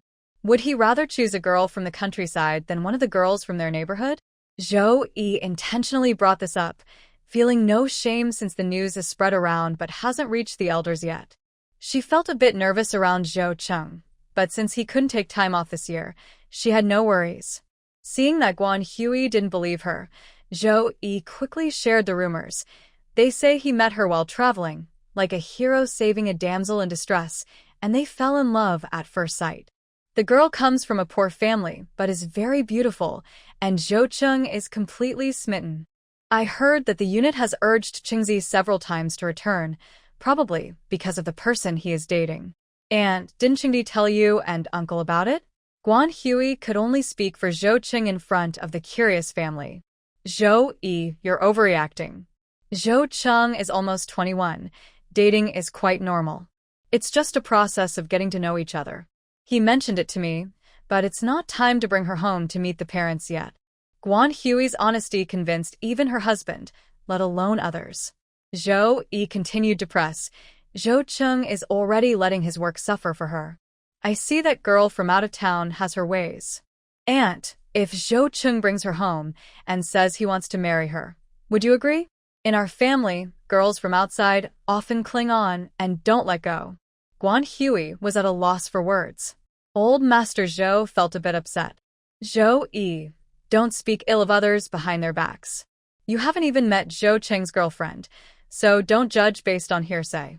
As long as her family background is good and her character is decent, our Zhou family is not old-fashioned. Old Master Zhou was surprised that Zhou Cheng had a girlfriend, especially since, according to Zhou Yi, the girl might not have the best background. Zhou Cheng is capable, and the family hopes he finds a partner who is a good match. They don't expect her to help him, but at least they don't want her to hold him back. However, it's about the person, not just the family background. What matters most to old Master Zhou is whether she is a good person and can take on the responsibilities of being Zhou Cheng's wife. There's no rush. As Guan Hui said, since Zhou Cheng hasn't brought her home, it means their relationship isn't at that stage yet. He's only 21. It's fine to wait a few more years before discussing marriage. He can focus on his career for now. Zhou Yi was not satisfied, but once old Master Zhou spoke, the rest of the Zhou family dropped the topic. Guan Hui wanted to support her son, but couldn't stop thinking about the matter. After finally watching the Spring Festival Gala together at the old house and welcoming the new year on the way home, she said to her husband, "I need to see Zhou Cheng tomorrow. Can I borrow your car?" Zhou Cheng's father, who had been resting with his eyes closed, opened them and looked at his wife. "So you didn't know about Zhou Cheng's girlfriend? You almost fooled me. You want to ask him? He's so busy, he didn't even come home for the Spring Festival. How can you disturb his work with rumors like this?" You shouldn't ask. Zhou Cheng's girlfriend is probably from Yunnan province. That boy is quite good at keeping secrets. However, when young people start dating for the first time, they can't help but show off. He ended up revealing too much about himself with the tea and dates he received. Guan Hui was worried and confused, not thinking about the tea and dates until her husband reminded her. "Are you saying those red dates and tea were sent by Zhou Cheng's girlfriend? They were gifts from her son, and even lemons have a sweet taste." The girl who sent them seemed to want to compete for her son's attention, making the red dates seem less appealing. Guan Hui's heart was racing with worry. As a mother, what is there to fear? If her son grows up and doesn't date, she worries he won't understand. But if he does start dating, she fears he might be deceived by a girl with bad intentions, worried that Zhou Cheng might be captivated by a girl from another place. Zhou Yi mentioned that the girl's background was poor, and Guan Hui thought, how poor could it be? Could she even sleep well during the New Year? On New Year's Eve, Xia Xiaolan slept soundly. She woke up after 8 in the morning. On the first day of the New Year, they didn't visit relatives, as the family planned to go to the nearby Baishi Temple to pray. Baishi Temple is located by the Baishi Reservoir, and the big fish they had at the state-run restaurant was caught from there. Baishi Temple is quite famous in Anqing County. Some say it's very effective, while others enjoy its vegetarian meals. This year, the vegetarian meals at Baishi Temple have gone up to 50 cents per person. Last year, they were only 30 cents. Li Fengmei wasn't short on money. She was just expressing her surprise. Xia Xiaolan wasn't particularly interested in temples, but in the countryside during the New Year, there weren't many entertainment options. They didn't have to pray at the temple, but there was a fair every year on the first day, which was a new experience for Xia Xiaolan since she hadn't been to many fairs as a child. There were many people at Baishi Temple today. Families with tractors used them to transport people, fitting 2 or 3 dozen individuals in the back, for just 1 yuan to take them to the reservoir. The bumpy ride on the tractor was uncomfortable, but walking wasn't an option either. Lu Yong's bicycle was still at the market, and sharing a bike between 2 families was inconvenient. They would have to wait until after the New Year to buy a new one. Xia Xiaolan ordered 2 bicycles, while Lu Yong insisted on the 28-inch model. Xia Xiaolan ordered 2 women's bikes since Li Fengmei couldn't learn to ride. She couldn't keep her balance on a bike, so Xia Xiaolan didn't order one for her. After paying and getting on the tractor, Xia Xiaolan felt a bit regretful. The tractor's cargo area was very high, making it hard to see what was happening on the vehicle. To her surprise, Chen Qing and his mother were also up there. All the money was given to the driver. Since Chen Qing and his mother saw Xia Xiaolan and the others, she had no choice but to get in the car. Sister Chen was very friendly. "Xiaolan, are you going to Baishi Temple for the fair? What a coincidence. Chen Qing has been stuck at home studying all day, and I finally managed to drag him out. Xiaolan, don't you think that while studying is important, people also need to take breaks?" Sister Chen thought it was amazing that Xia Xiaolan could rank second in her class without even going to school. Was there really such a big difference between people? She guessed that Xia Xiaolan must have some secret study methods. If she could share them with Chen Qing, he would surely do even better than her. It wasn't just a coincidence. She had heard Sister Chen mention that the Lu family was going to Baishi Temple for the fair, which is why she forced Qin Qing out of the house. Relationships deepen through interaction. Why would Xia Xiaolan share her study methods with Qin Qing, someone she barely knew? Sister Chen was calculating, only focused on her son's future. It's natural to want more for one's child. Even if Xia Xiaolan knew, she would just smile it off. After all, there aren't that many study methods. She wasn't really a self-taught genius. She was just recalling knowledge she had learned before but had forgotten. With enough knowledge, she wasn't afraid of exams. Even if she temporarily forgot, the knowledge she had once mastered could be easily reviewed and relearned. Qin Qing was originally thinking about a math problem, but when Xia Xiaolan appeared, his thoughts became jumbled. He couldn't focus on solving the problem, and while bouncing around in the tractor, he didn't even know what to talk about with Xia Xiaolan. Xia Xiaolan was spending too much money. He wanted to ask her how her studying was going during the break. What if she misunderstood him as just a bookworm? Thinking it over, Qin Qing also felt like a bookworm. He wasn't talented in other areas, didn't look handsome, often helped with chores at home, and his skin was tanned. His grades weren't as good as Xiaolan's, so why would she be interested in him? Qin Qing felt a bit discouraged. Young people's thoughts change quickly. With Chen Wangda occasionally giving him advice, he had become more mature than many boys his age. Qin Qing knew what he wanted and understood that Xia Xiaolan also valued the college entrance exam. He thought that whatever he said in front of her, whether she agreed or not, could affect their upcoming exams. It was better to wait until after the exams to talk. Qin Qing quietly made a decision and felt a bit more relaxed around Xia Xiaolan. Since he couldn't find a way to solve the problem, he decided to ask Xia Xiaolan for help. Sister Chen looked at her son, as if he were foolish. During the new year, discussing math problems with a girl? Her son must be too focused on his studies. Li Fengmei secretly found it amusing. Sister Chen's intentions were so clear, yet Qin Qing didn't take the hint.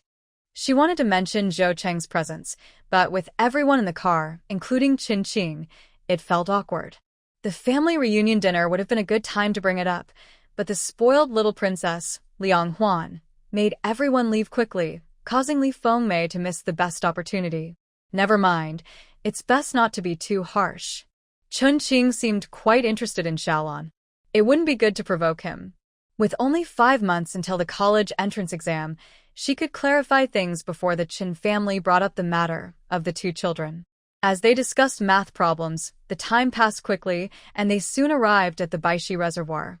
Baishi Temple was on a hill next to the reservoir, an old temple with dry trees, giving it a peaceful vibe. However, the path down the hill was crowded with various vendors, making the sacred place feel less impressive. Lu Zitao could hardly move. He was captivated by the popcorn maker. The old-fashioned popcorn machine had a dark metal container heated by flames. The person making the popcorn kept shaking the handle, and when it was ready, the machine would release steam with a loud bang. No matter where they went, kids would gather around the popcorn maker. Usually, people brought rice and corn from home, paying a small processing fee to turn them into popcorn. Of course, some bought it directly, like those visiting the temple fair, who would carry rice with them. "Do you want popcorn, Tao Tao? Auntie will buy it for you," Sister Chen said generously. Li Fengmei quickly interrupted, "Sister, you shouldn't spend your money. I have some." While they debated, Xia Xiaolan had already given money to the popcorn vendor. Buying a bag of snacks to enjoy while walking around the fair was quite fun. She got some popcorn made from both corn and rice, with added sugar that made it sweet and fragrant. The popcorn made from corn was different from what they had in later years. It didn't have that cloying, buttery taste. There were many snacks at the fair, including fresh pork, likely from pigs slaughtered before the new year, which wouldn't spoil in the cold. In addition to pork, there were plenty of vendors selling eggs and various tools made from reeds. Seeing these reminded Xia Xiaolan and Lu Fen of their recent departure from the Xia family. The sales of reed-woven products were not good. They hadn't sold anything all morning. Xia Xiaolan initially wanted to pursue this, but thankfully she switched to selling eggs instead. The surface of the Baishi Reservoir was frozen. Someone broke the ice to catch fish, and sold them in a large wooden basin. Xia Xiaolan remembered the big fish she had eaten at a restaurant in Anqing County and felt a bit hungry. Shall we buy a fish to take home? Li Fengmei suggested as she noticed Xia Xiaolan's interest. Xia Xiaolan hesitated. Let's finish shopping first. The fish won't be fresh then. The fish seller, eager not to lose business, grabbed a fish. The fish was lively and splashed water everywhere. Which one do you want? I can hold it for you. After the fair, you can come back and I'll prepare it fresh for you. It won't spoil by tomorrow. Which one do you want me to weigh? Lu Yong also wanted to buy, but Xia Xiaolan hadn't chosen a fish yet. Instead, Sister Chen leaned in to look at the fish in the basin.